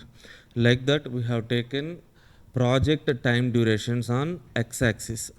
Okay, so the mid value of x-axis, is nothing but expected value TE, sir. Average, no. So that's why we take mid value. Mid value is 45. That we are taking as expected time. So if from this mid value, if I draw a straight line, vertical line, so that would be like this, sir. Okay.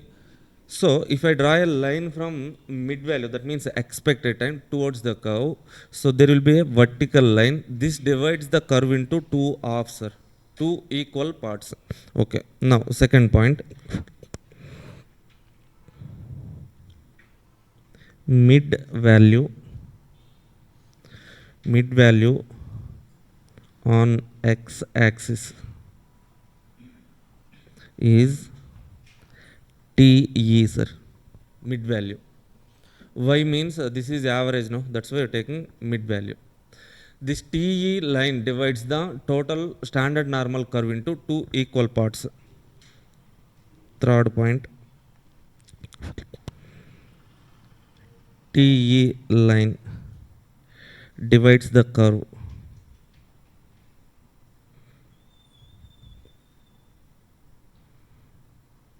into two equal parts.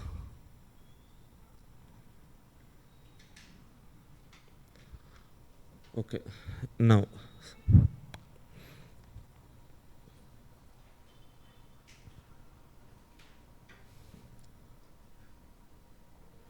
see the total area under this curve. The total area under this curve represents probability, sir.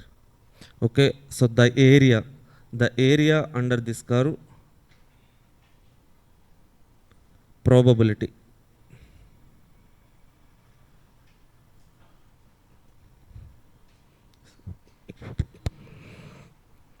Fourth one,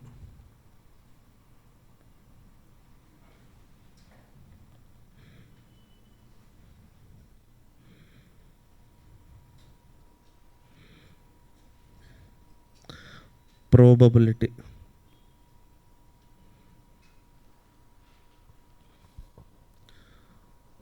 Probability, sir.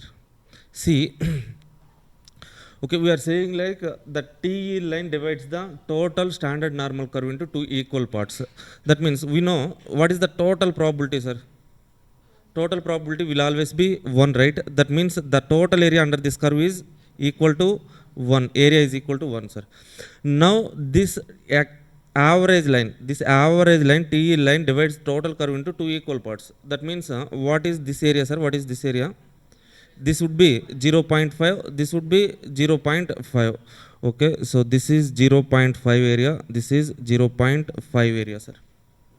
Okay, now how we can interpret this means we are saying like what is the probability of completing the project within 45 days means this is the probability. So probability of completing the project within 45 days is 50%, 0.5. So this 50% is what, sir? Not completing the project within 45 days. Okay. see. Okay, now next. At this TE, if I calculate Z value, okay, by taking TE as 45, TS also 45. If I calculate Z value, that would be Z is equal to how much, sir? What is the formula for Z? Z is equal to TS minus TE divided by standard deviation. No? So if I take at the TE, TS also 45, TE also 45. 45 minus 45 divided by standard deviation, that would be 0. No? So that's why at TE expected time Z value will be 0, sir. Okay, if I move to the right direction, towards the right direction, so then Z values will be 1, 2, like that, 3, 1, 2, 3, and so on, like this. For each variable, for each time duration value, there will be one Z value, sir.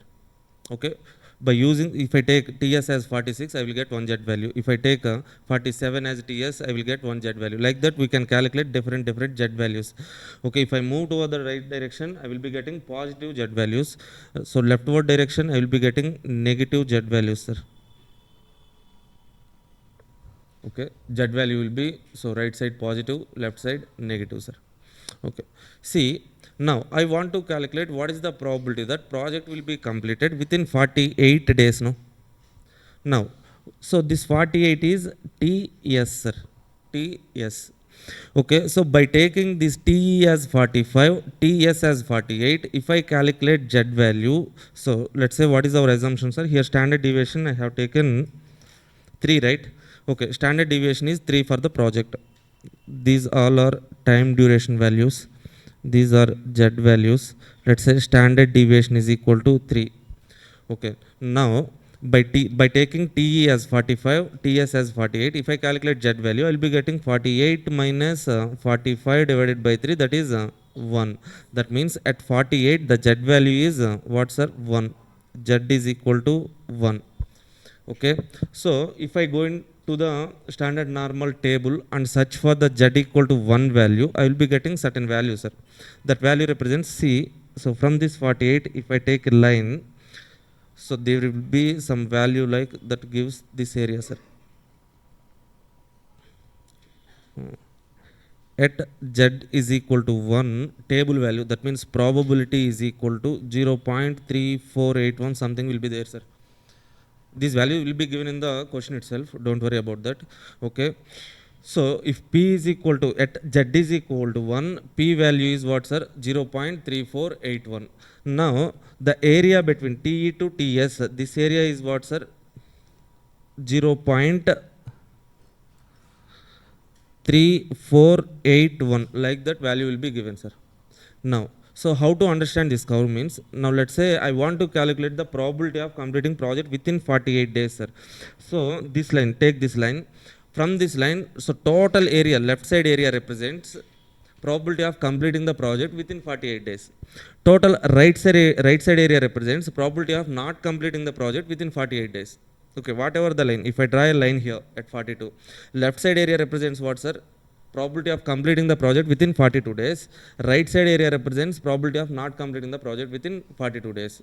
Okay, if I draw a line at 48, okay, based on the 48 TS value, TE value, if I calculate Z, I got Z equal to 1. So that means this area, this Z equal to 0 to TS, this area is given by standard normal table 0.3481.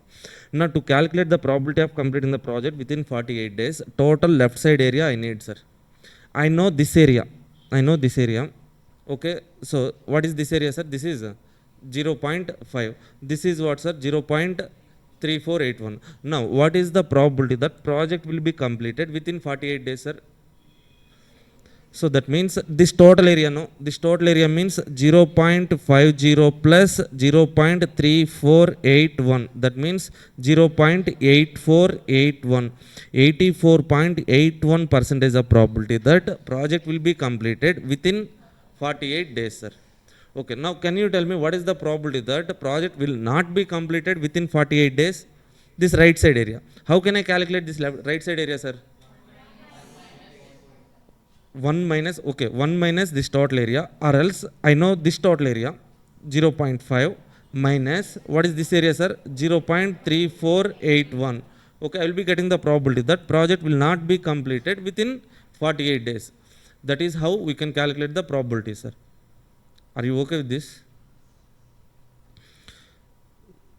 See, okay, now one more point, sir. What is this 0.3481, sir? How to interpret this 0.3481 means this 0.3481, that means 34.81 percentage of probability. What is this probability means? There is 34.81 percentage of probability that project will be completed in between 45 to 48 days, sir. So this area is what, sir? This is the area 0.3481. No? So that means project will be completed within 45 to 48 days with how much probability, sir? 0.3481. Okay. So now,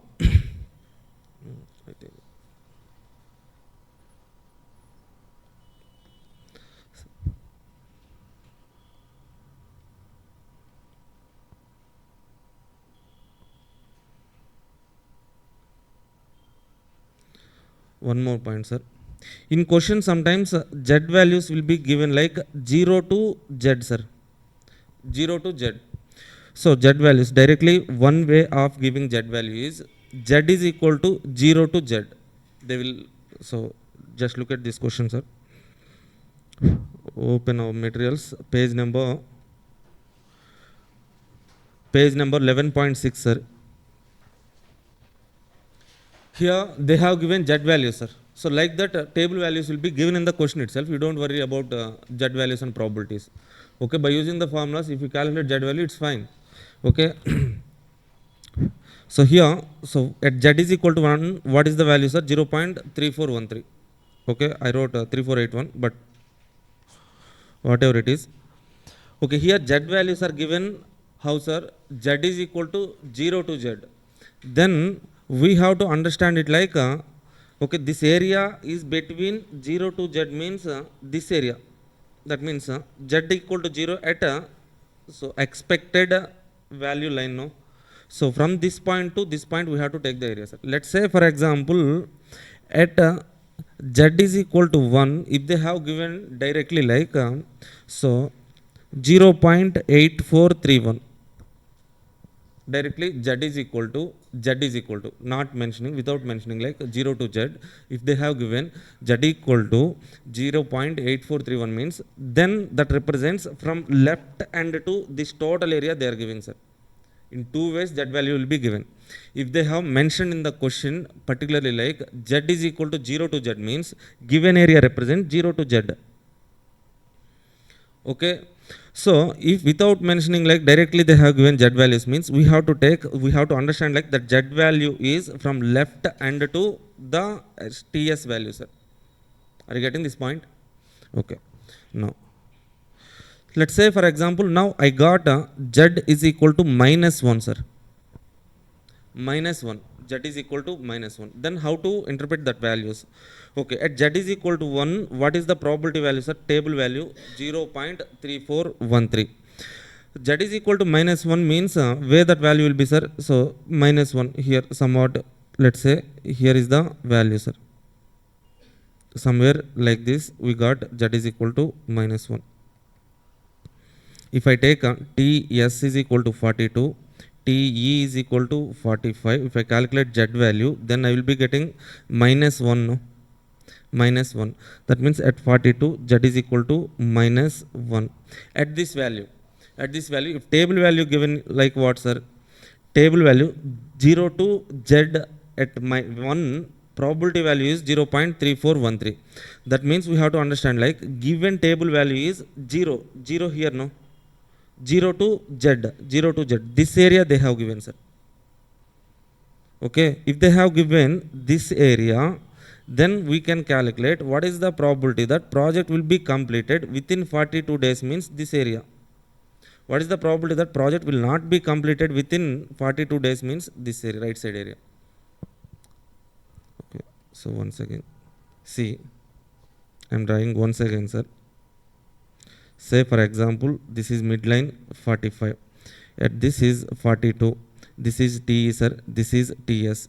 Okay, so in the question they have asked us like if standard deviation equal to 3, what is the probability that project will be completed within 42 days? Within 42 days, what is the probability that project will be completed?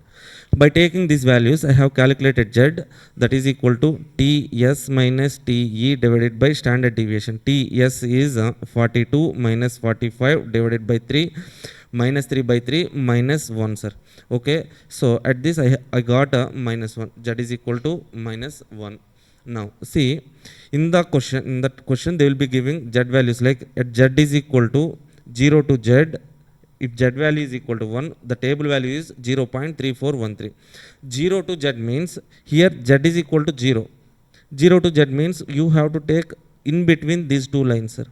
This area is what, sir? 0.3413.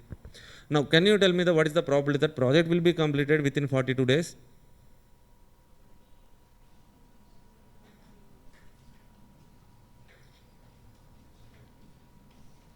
Sir, this total area is what, sir? This total area is 0.5. Okay, probability that project will be completed within 42 days means this left side area, no? Okay, to calculate this left side area, I know this total area 0.5. I know this area, this total area 0.5, and also I know this area minus 0.3413 means I will get this area, no? So what is that area? 0.187. Okay, now what is the probability of completing project within 42 days means this area, this is 15.87 percentage of probability. What is the probability that project will not be completed within 42 days means, so this total area, what is this total area means? Total area 1 minus 0.1587, 8413, or else I can calculate by using this total area I need. Okay, this area is 0.5, this area is 0.3413, that means 0.8413, 84.13 percentage of probability that project will not be completed within 42 days. Okay, now what is this 0.3413, sir? 0.3413 is probability that project will be completed in between 42 to 45 days, in between these two timings. Okay, that is how we have to understand the standard normal curve, sir. Okay, you will get even better clarity by doing one problem, sir.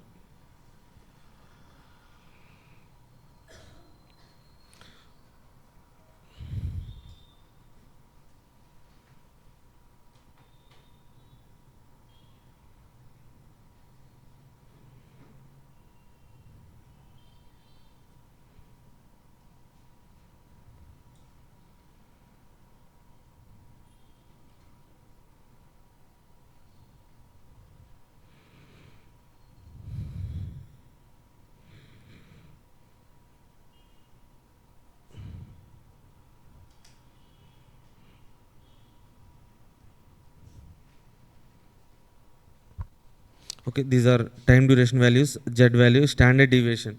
Okay, constant 3 only. Okay, so point number 1, on x-axis take time duration of the project, sir. Mid value of x-axis is nothing but expected time. TE line divides the curve into two equal parts. Area under the curve represents a probability. That means total area under the curve is equal to total area under curve is equal to 1. Okay.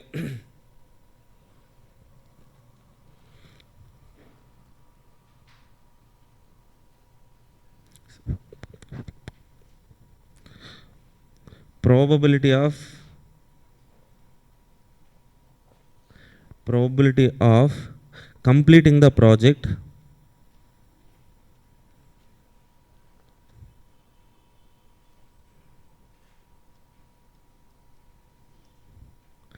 within expected time is equal to 0.50, that means 50 percentage, sir.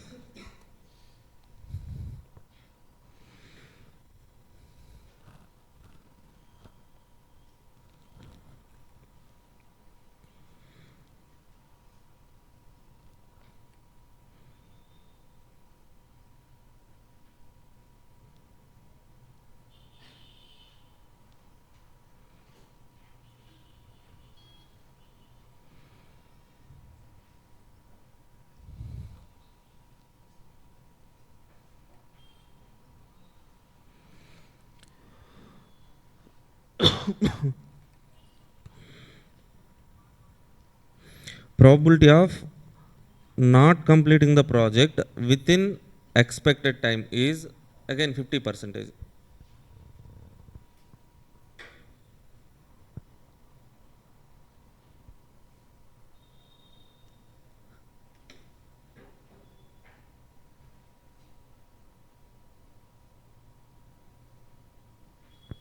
Yeah, hi Vikas, Venkat Raidu, Sucharita,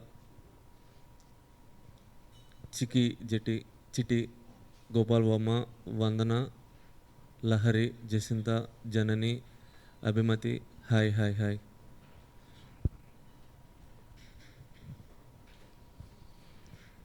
Okay, done. Now,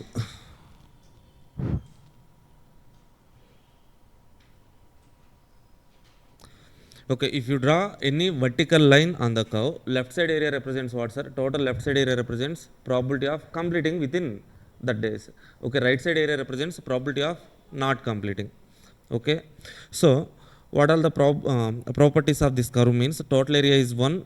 Okay, from this TE line, left side area is 0.5, right side area is 0.5. By using these properties, we can calculate the probabilities of respective stipulated times or required times. Certain timings will be given. Now let's say for example they will be asking the question, what is the probability that project will be completed within 50 days? Then we have to do what, sir? Okay, so by taking TS is equal to 50, TE that is equal to 45. Okay, standard deviation will be given in the question, that is 3. Okay, so then calculate Z value. You will get one Z value, sir. Now that Z value will we have to search that Z value in that standard normal table. Okay, table value is given, will be given in the question. Okay, by taking that value, we have to understand so how the Z values are given.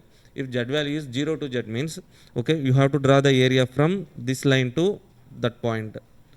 Okay, then we can interpret, sir. Okay, so now on this concept we have one big question, sir. Big question that was given in, I think, June 24 attempt, sir. Okay, so if you understand this question means, okay, all the adjustments in program evaluation review technique you can definitely understand, sir. All the adjustment, it covers most of the adjustments. Okay, that's why I'm discussing. So this question at the beginning itself, this is June 2008 and June 24 attempt question, sir. Okay, so if you understand this question means you can understand entire concept of program evaluation review technique. You can do any question on this concept. Okay, just for this question be careful, try to understand, sir. If you are getting any doubts means here in class itself try to ask, sir. Okay, just go through this question, sir. Question number 6, program evaluation review technique, June 2018, June 24 attempt question. Okay, it covers most of the adjustments. If you understand this question means you can do any problem, any adjustment you can do.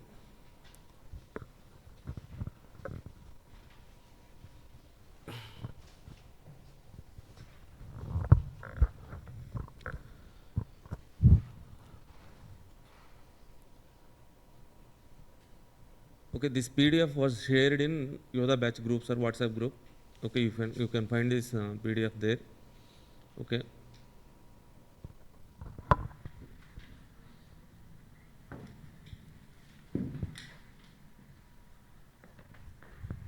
read that question and try to draw network diagram, sir. Draw network diagram. Okay, don't look at the answer, sir.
Draw network diagram, sir.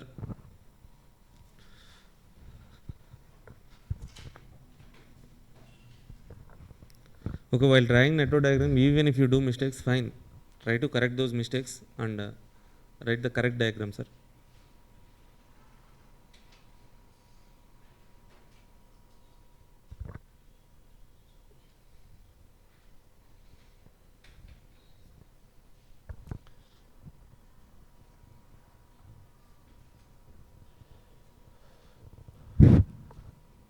Okay, so you will see this concept, same standard normal curve concept in SFM also, sir. There you have to do this kind of adjustments. Okay, probability calculation and all those things will be there in SFM also. Okay, try to understand here itself.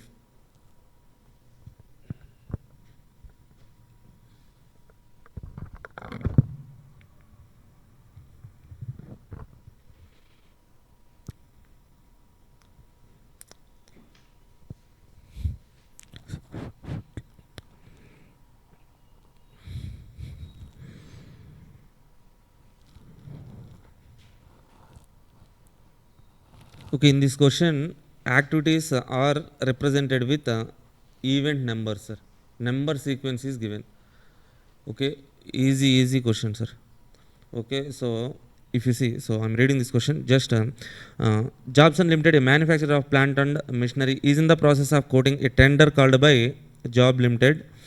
Okay, delivery date once promised is crucial and penalty clause is applicable. Project manager of Jobson Limited has listed down the activities of the project as under activity 121314 25354656.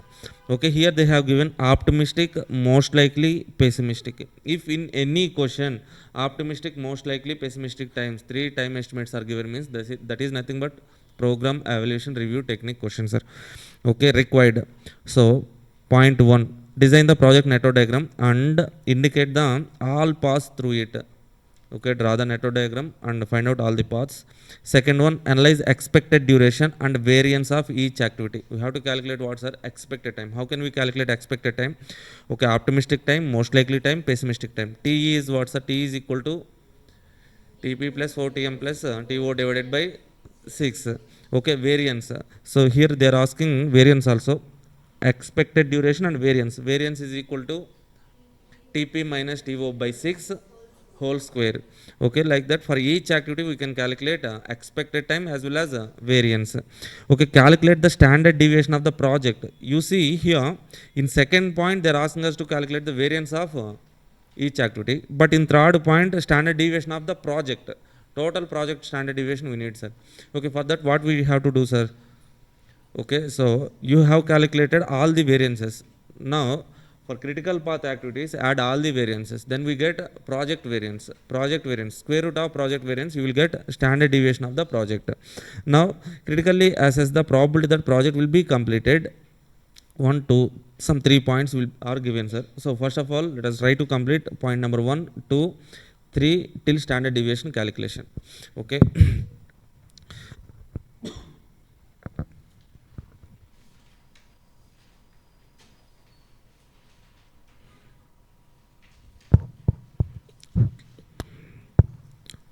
Question number 6, June 24 attempt, sir.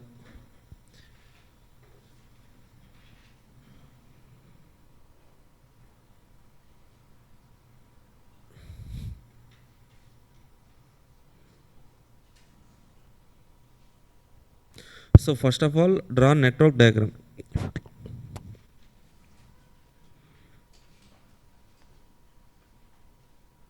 Network diagram.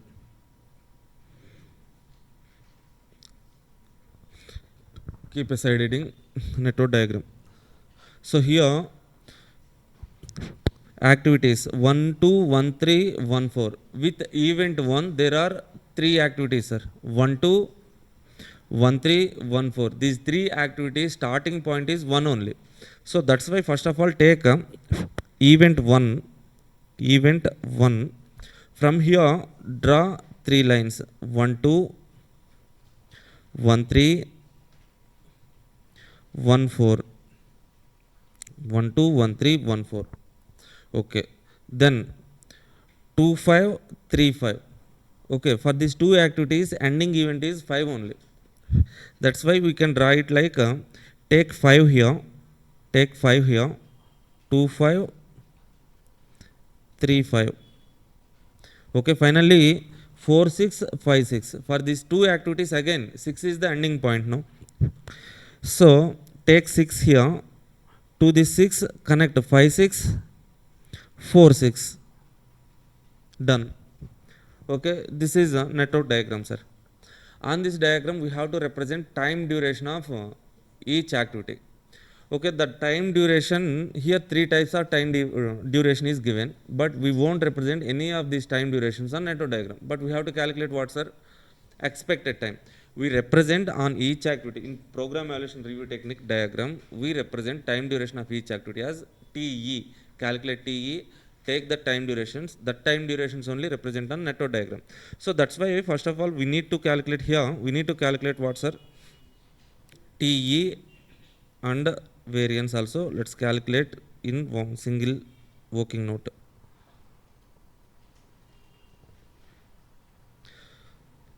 So next one, take side heading, take side heading.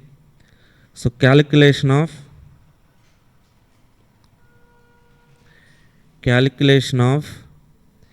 TE and sigma square. That means expected time and variance we are trying to calculate, sir. Okay. So in this calculation take activity names, optimistic time means TO, most likely time TM, pessimistic time TP.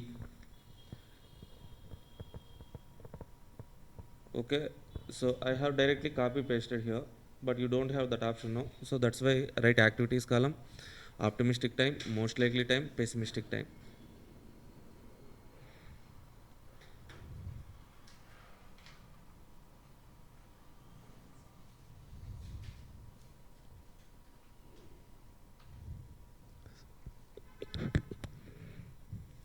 So TO, TM, TP, optimistic time, most likely time, pessimistic time. Now, so take one more column, sir, that is TE. How to calculate TE means formula is TP plus 4 TM plus TO divided by 6. Okay, and take one more column variance sigma square. What is the formula for variance means TP minus TO by 6 whole square. Okay, so write this table, write all the activities, then write optimistic time, most likely time, pessimistic time.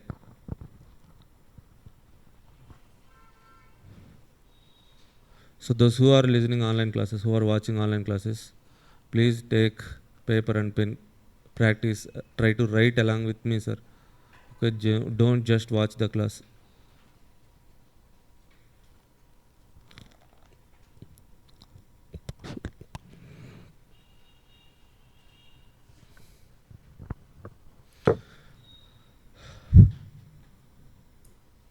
Take first column activities, next optimistic time, most likely time, pessimistic time. Yes. Okay, Venkat Raidu.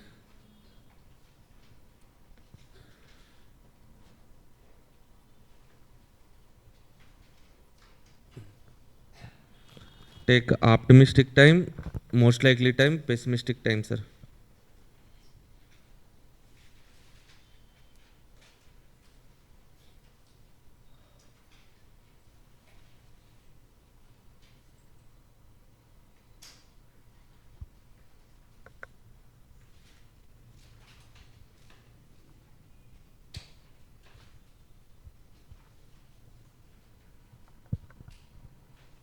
Done.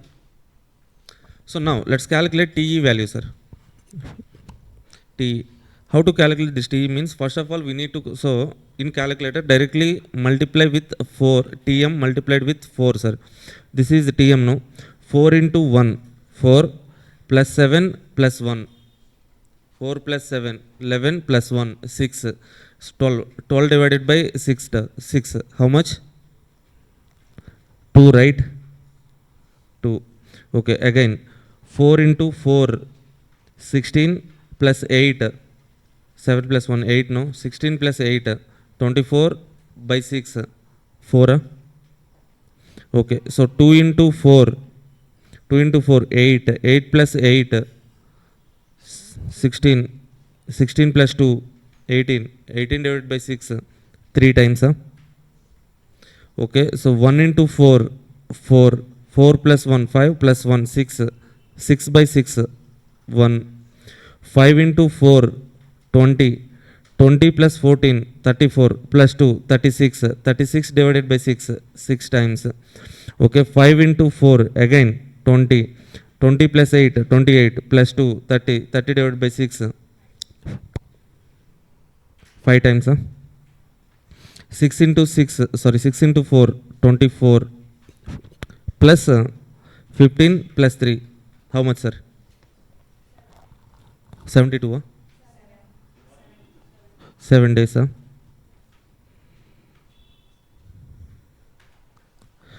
Okay, so this is expected time TE we have calculated for all the activities. Now variance, sir.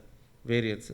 So how to calculate this variance means, okay, TP minus, so maximum time minus minimum time divided by 6 whole square.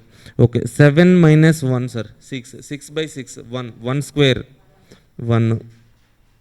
Second one, 7 minus 1, 6. 6 by 6, 1. 1 square, 1. Okay, 8 minus 2, 6. 6 by 6, 1. 1 square, 1. 1 minus 1, 0. No variance. 14 minus 2, 12. 12 by 6, 2. 2 square, 4. Next one, 8 minus 2, 6. 6 by 6, 1 square, 1. 15 minus 3, 12. 12 by 6, 2. 2 square, 4.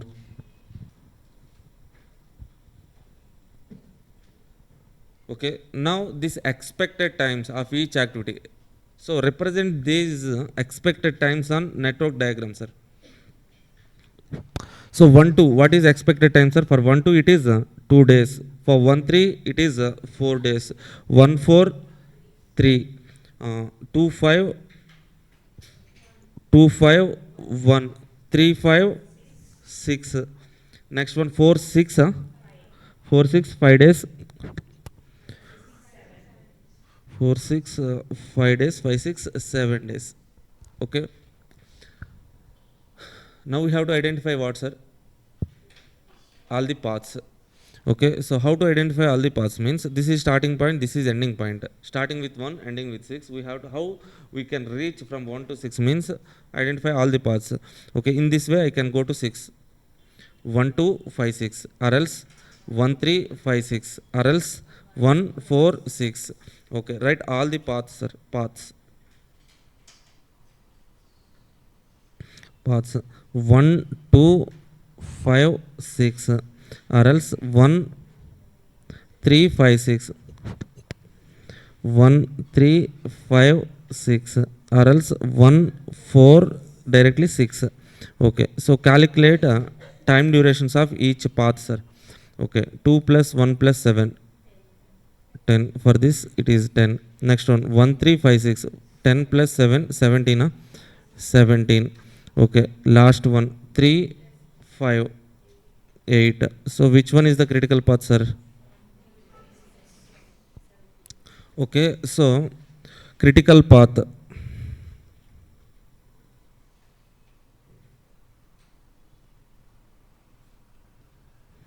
So what is this time durations? So these time durations are given in weeks, sir. Weeks. So that's why, right, 17 weeks. Critical path is 1 3 5 6. Duration of critical path is equal to 17 days. Therefore project duration is project expected time TE, or else project duration is equal to 17 weeks. 17 weeks. Okay, so now We need standard deviation of project, sir. For that, first of all, calculate variance of project.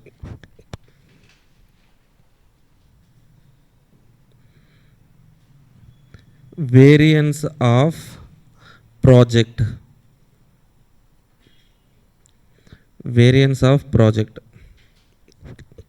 So what is critical path, sir? 1, 3, 5, 6 is critical path. What is the variance of 1, 3, sir? 1, 3, 1.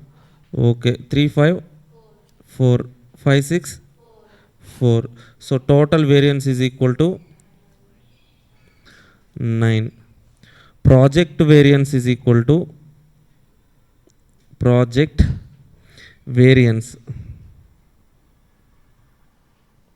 Project variance is equal to 9 days, 9 weeks. Then project standard deviation. Project standard deviation, that is equal to square root of 9, that is 3. Now for the project, for total project, TE is 17 weeks. Okay, standard deviation is 3 weeks.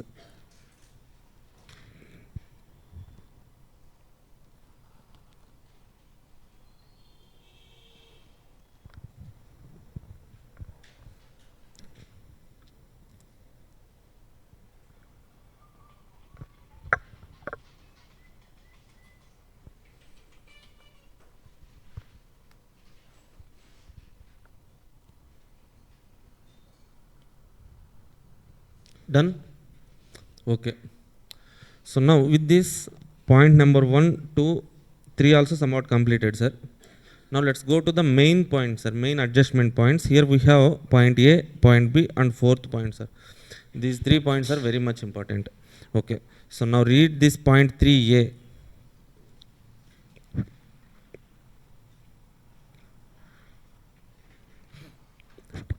3A. So critically assess the probability that project will be completed at least 3 weeks earlier than expected time, sir. Okay, what is 3 weeks earlier than expected? So first of all, what is expected time, sir? 17 weeks. 3 weeks earlier than expected time means 14 weeks. Okay, now this 14 is what, sir? Required time. Required time means nothing but TS, stipulated time, TS 14. So now indirectly what they are asking means probability that project will be completed within 14 weeks. Okay, now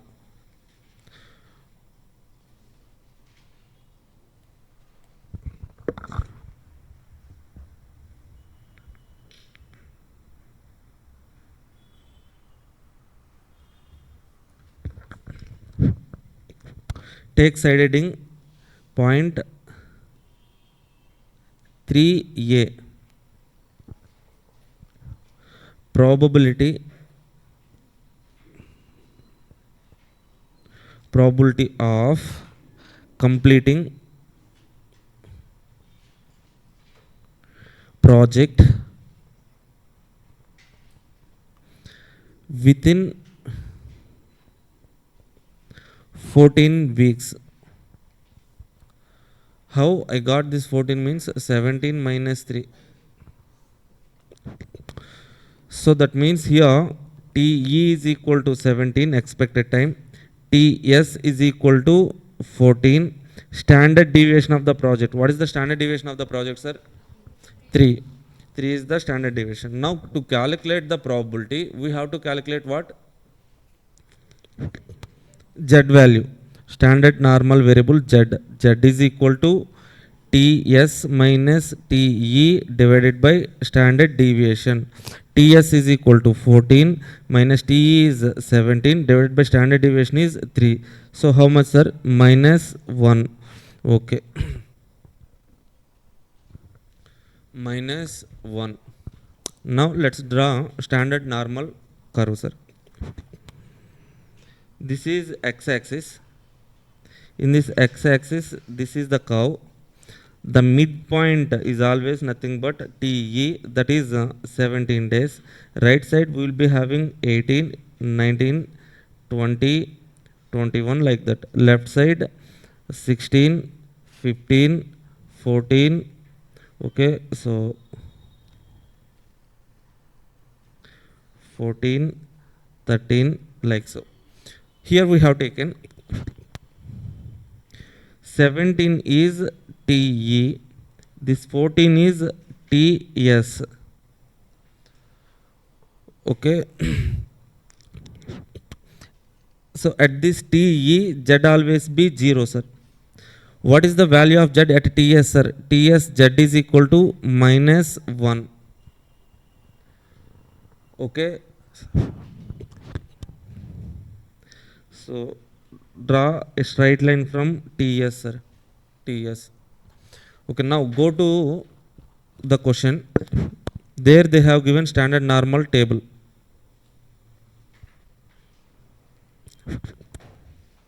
Okay, Z is equal to 0 to Z. We got Z is equal to -1, sir.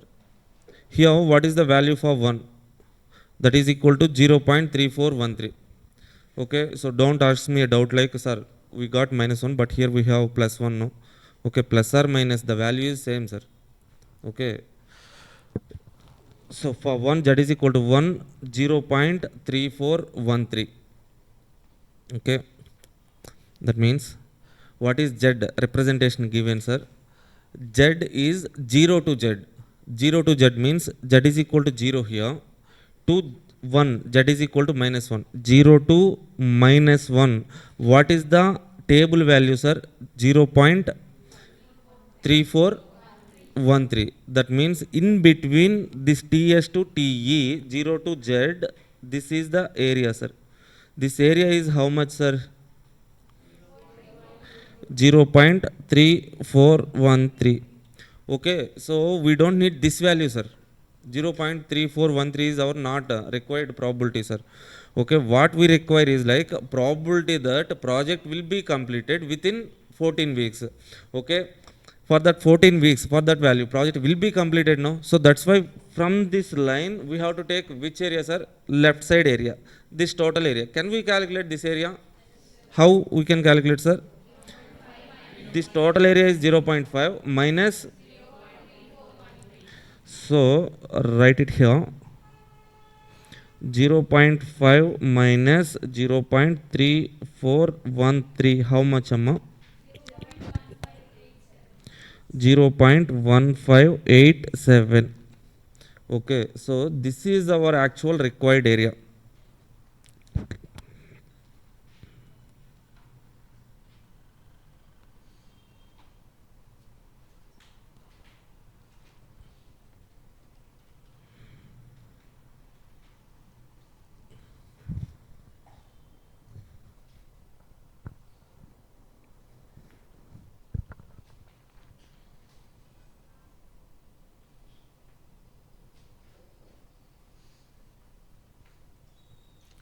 How 9 came?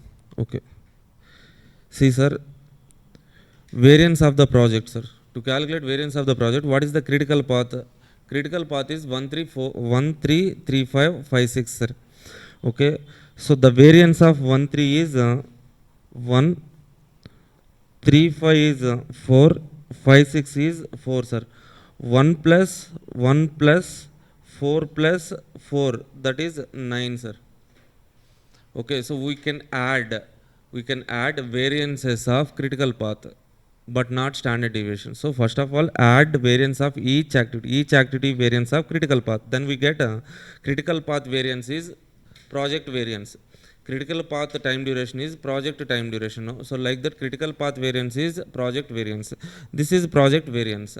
Okay, so square root of project variance is 3, that is standard deviation, sir. We should not directly add standard deviations of critical path. By directly adding standard deviations of critical path, so that standard deviation of project, we cannot say like that. So only add variances, you get variance. Square root of variance is standard deviation of the project. That's it. Now, what is this area, sir? This area is probability that project will be completed within 14 weeks. Now, can you tell me what is the probability that project will not be completed within 14 weeks? 0 point, this is 0.3413, this is 0.5, this total is 0.8413 is project will not be completed within 14 weeks. Now, so what is this probability 0.3413, sir? So the project will be completed in between 14 to 17 weeks. Okay. So in the question they have asked what, sir? Directly probability of completing project within 14 weeks. No. Then write note point, note 1.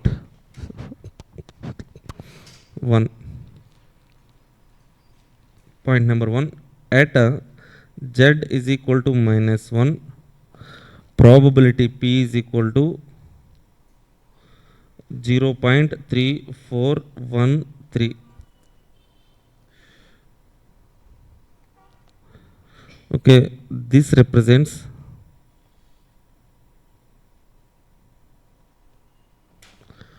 probability of completing project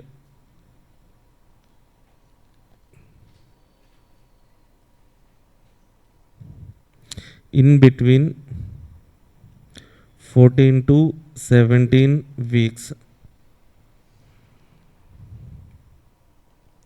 14 to 17 weeks. Now, note 2. Point number 2.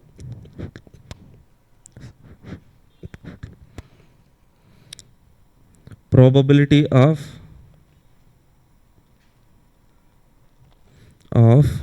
completing project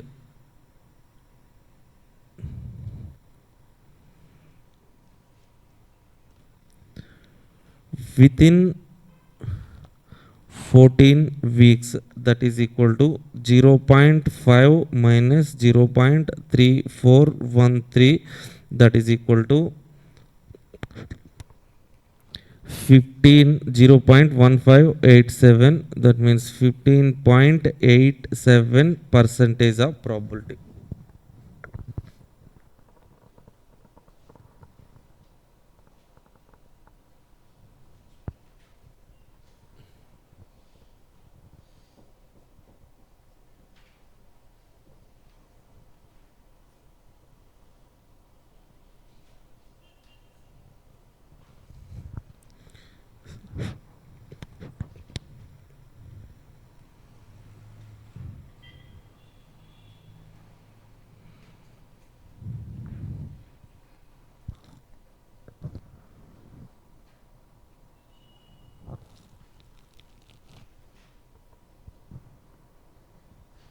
Done? Okay, sir, you are discussing this one only, no? Yeah? Done with this point, sir. Any doubts? Okay, now let's move to the next point. Point B, sir. Point B is what, sir? No more than 3 weeks later than expected time. No more than 3 weeks later than expected time. So what is expected time, sir? 17. 3 weeks later than expected time means 17 plus 20, sorry, 17 plus 3, 20. This 20 is TS. Okay. So now how to read this point is like probability that project will be completed not more than, that means within 3 weeks later than expected time. That means probability that project will be completed within 20 weeks. Okay. So probability that project will be completed within 20 weeks. Now we have to calculate probability for 20 weeks, sir. Take point 3b. Probability that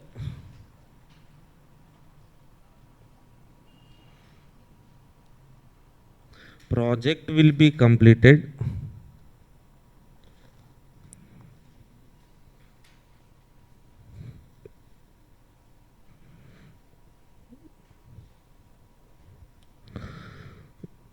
with in 20 weeks.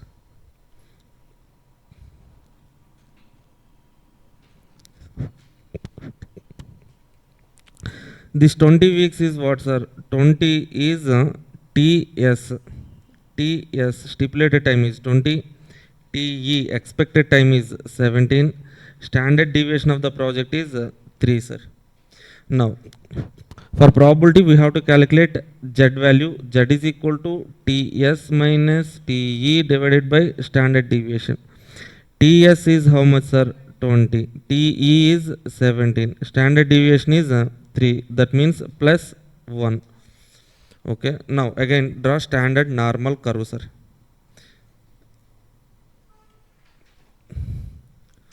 So, midpoint is expected time TE 17.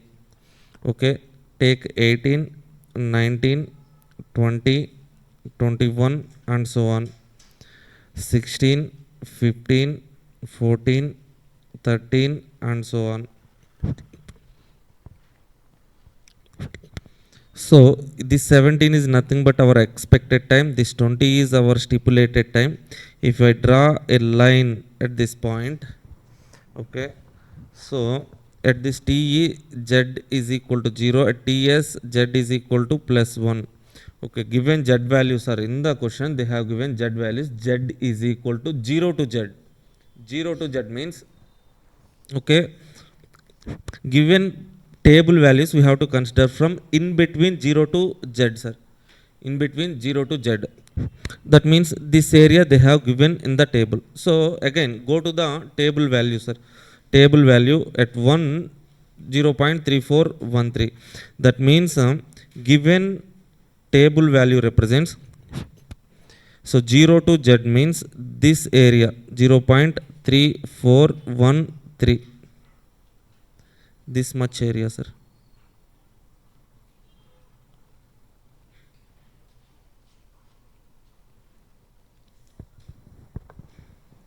That area is 0.3413, but that is not our required probability. Okay, that 0.3413 represents probability that project will be completed in between 17 to 20 weeks, right? Okay, now so tell me the probability of completing the project within 20 weeks. Okay, for that add this area 0.5. No, this total left side area represents probability of completing project within required time. Okay, again write note points, sir. Note at note 1 at Z is equal to 1, probability value table value 0.3413. It represents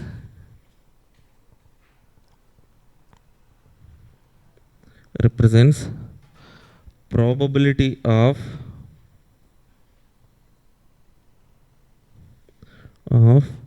completing project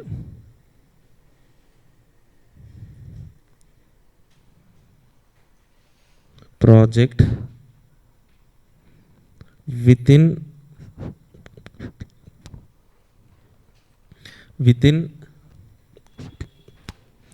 probability of completing project, so sorry, in between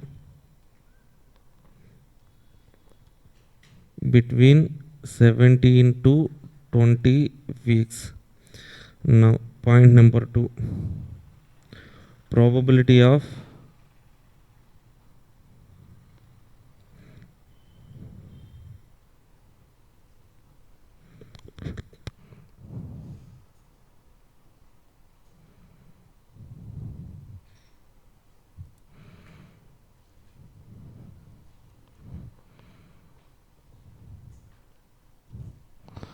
within 20 weeks is equal to 0.5 plus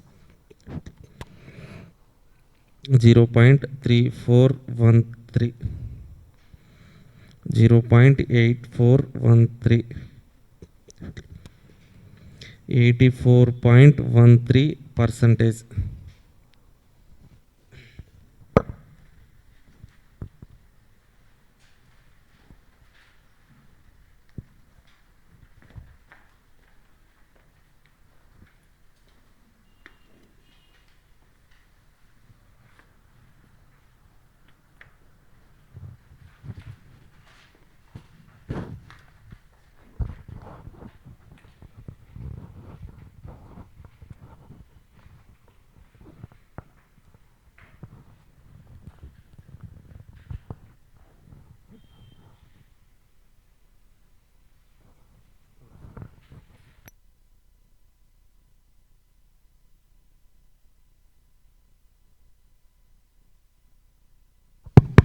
Now read the last point, sir.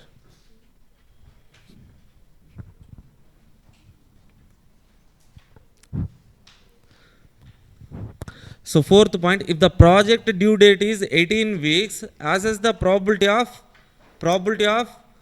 not meeting the due date, sir. Okay, so due date they have taken is 18 weeks. That means what is that 18, sir? TS, stipulated time, required time is 18. By taking TS 18, TE 17, okay, so calculate the Z value, sir. Calculate the Z value.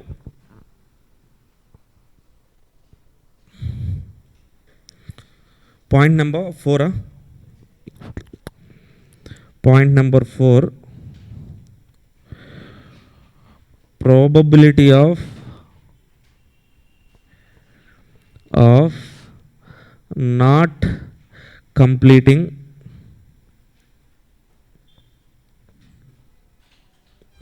project within in 18 weeks. Now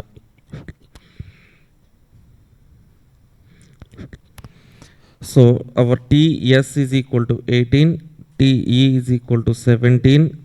Okay, standard deviation is equal to 3. Then Z is equal to TS minus TE divided by 3. 18 minus 17 divided by 3. What is that value? 1 by 3. 0.334. Okay.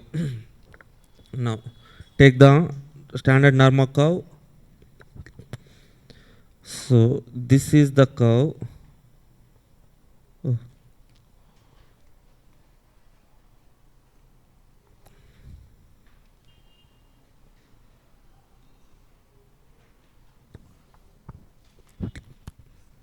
Okay, take midpoint, peak point to midpoint.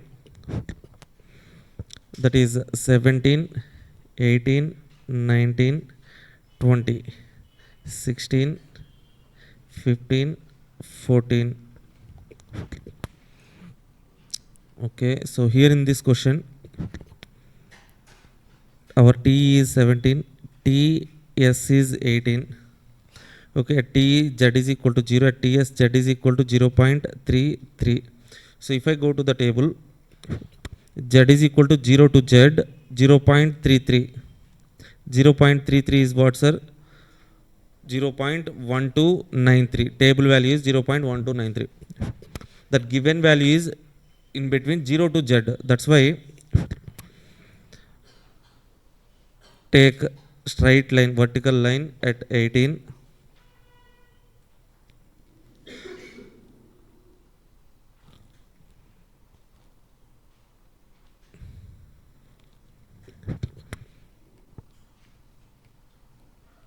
Okay, this is the area. This area is how much, sir? 0.1293. 0.1293. Okay, so 0 to Z, that's why I have taken in between this area, sir. This is the area we got. But so what is our required probability, sir? That is probability that not completing the project within 18 weeks. So this is 18. So to this line, total left side area represents probability of completing. Right side area represents probability of not completing. So we need total right side area, this area. For this area, to calculate this area, we know this total area is 0.5 and this particular area is 0.1293. We can calculate this one, no? How? 0.5 minus 0.1293, how much, amma? 0.3707.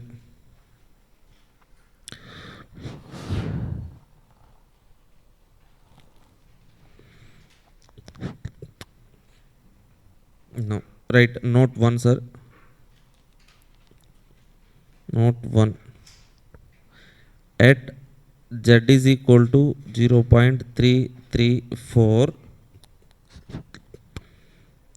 table value, that means probability is equal to 0.1293. This represents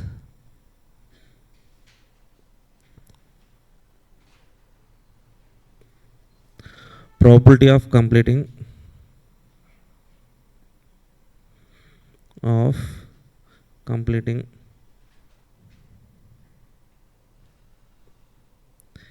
within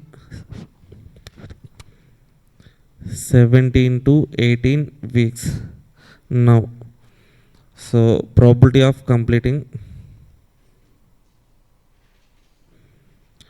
not completing, right? Not completing within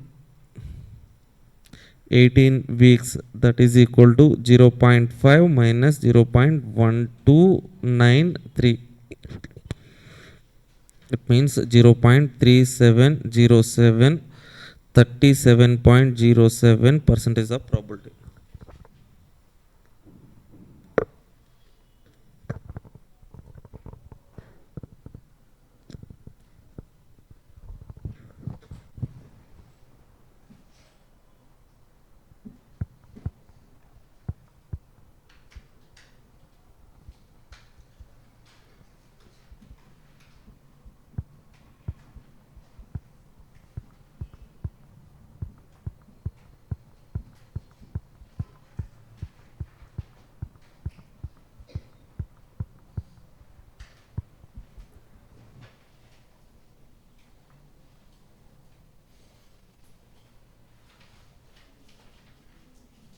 Sir, how TE is taken as 17, sir?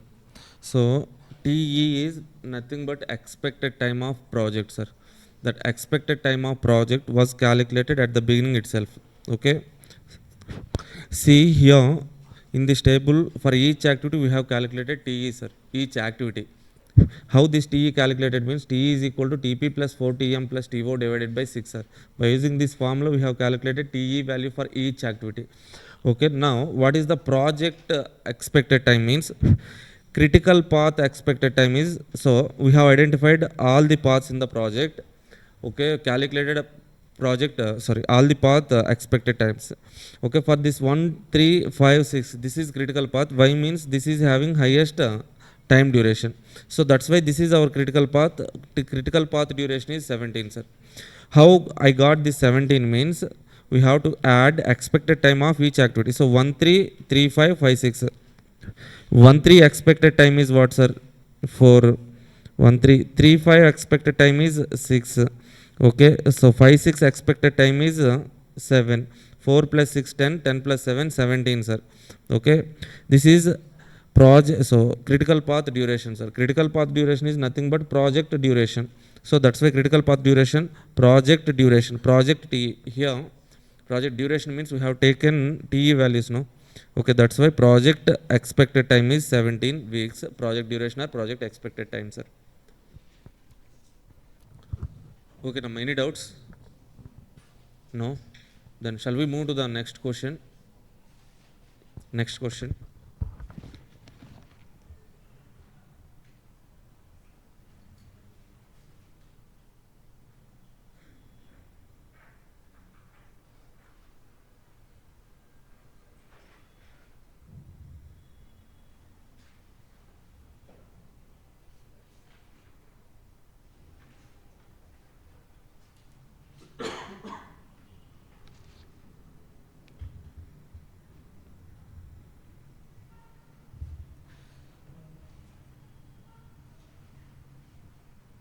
Just go through these questions, sir.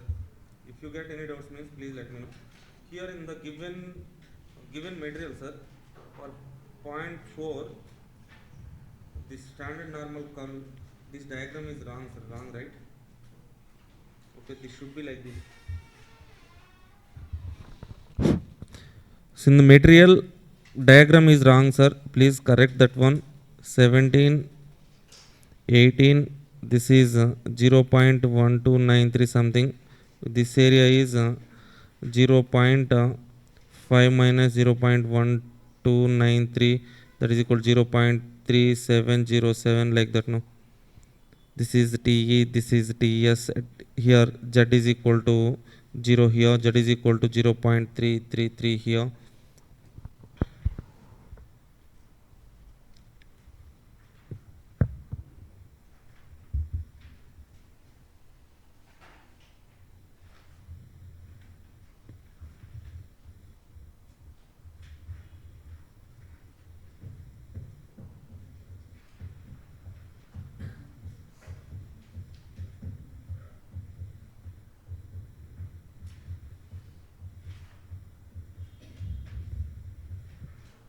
Okay.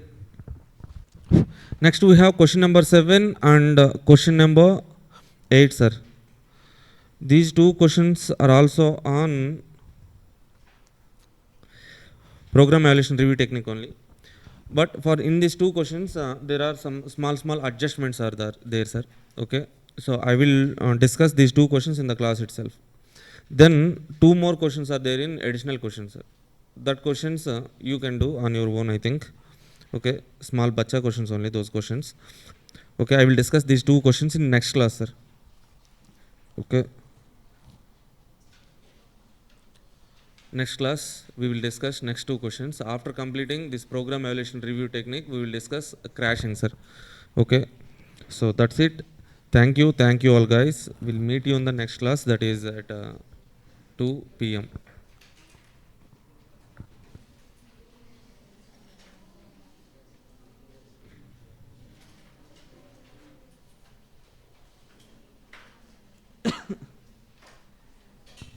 Okay. Thank you all guys. Bye.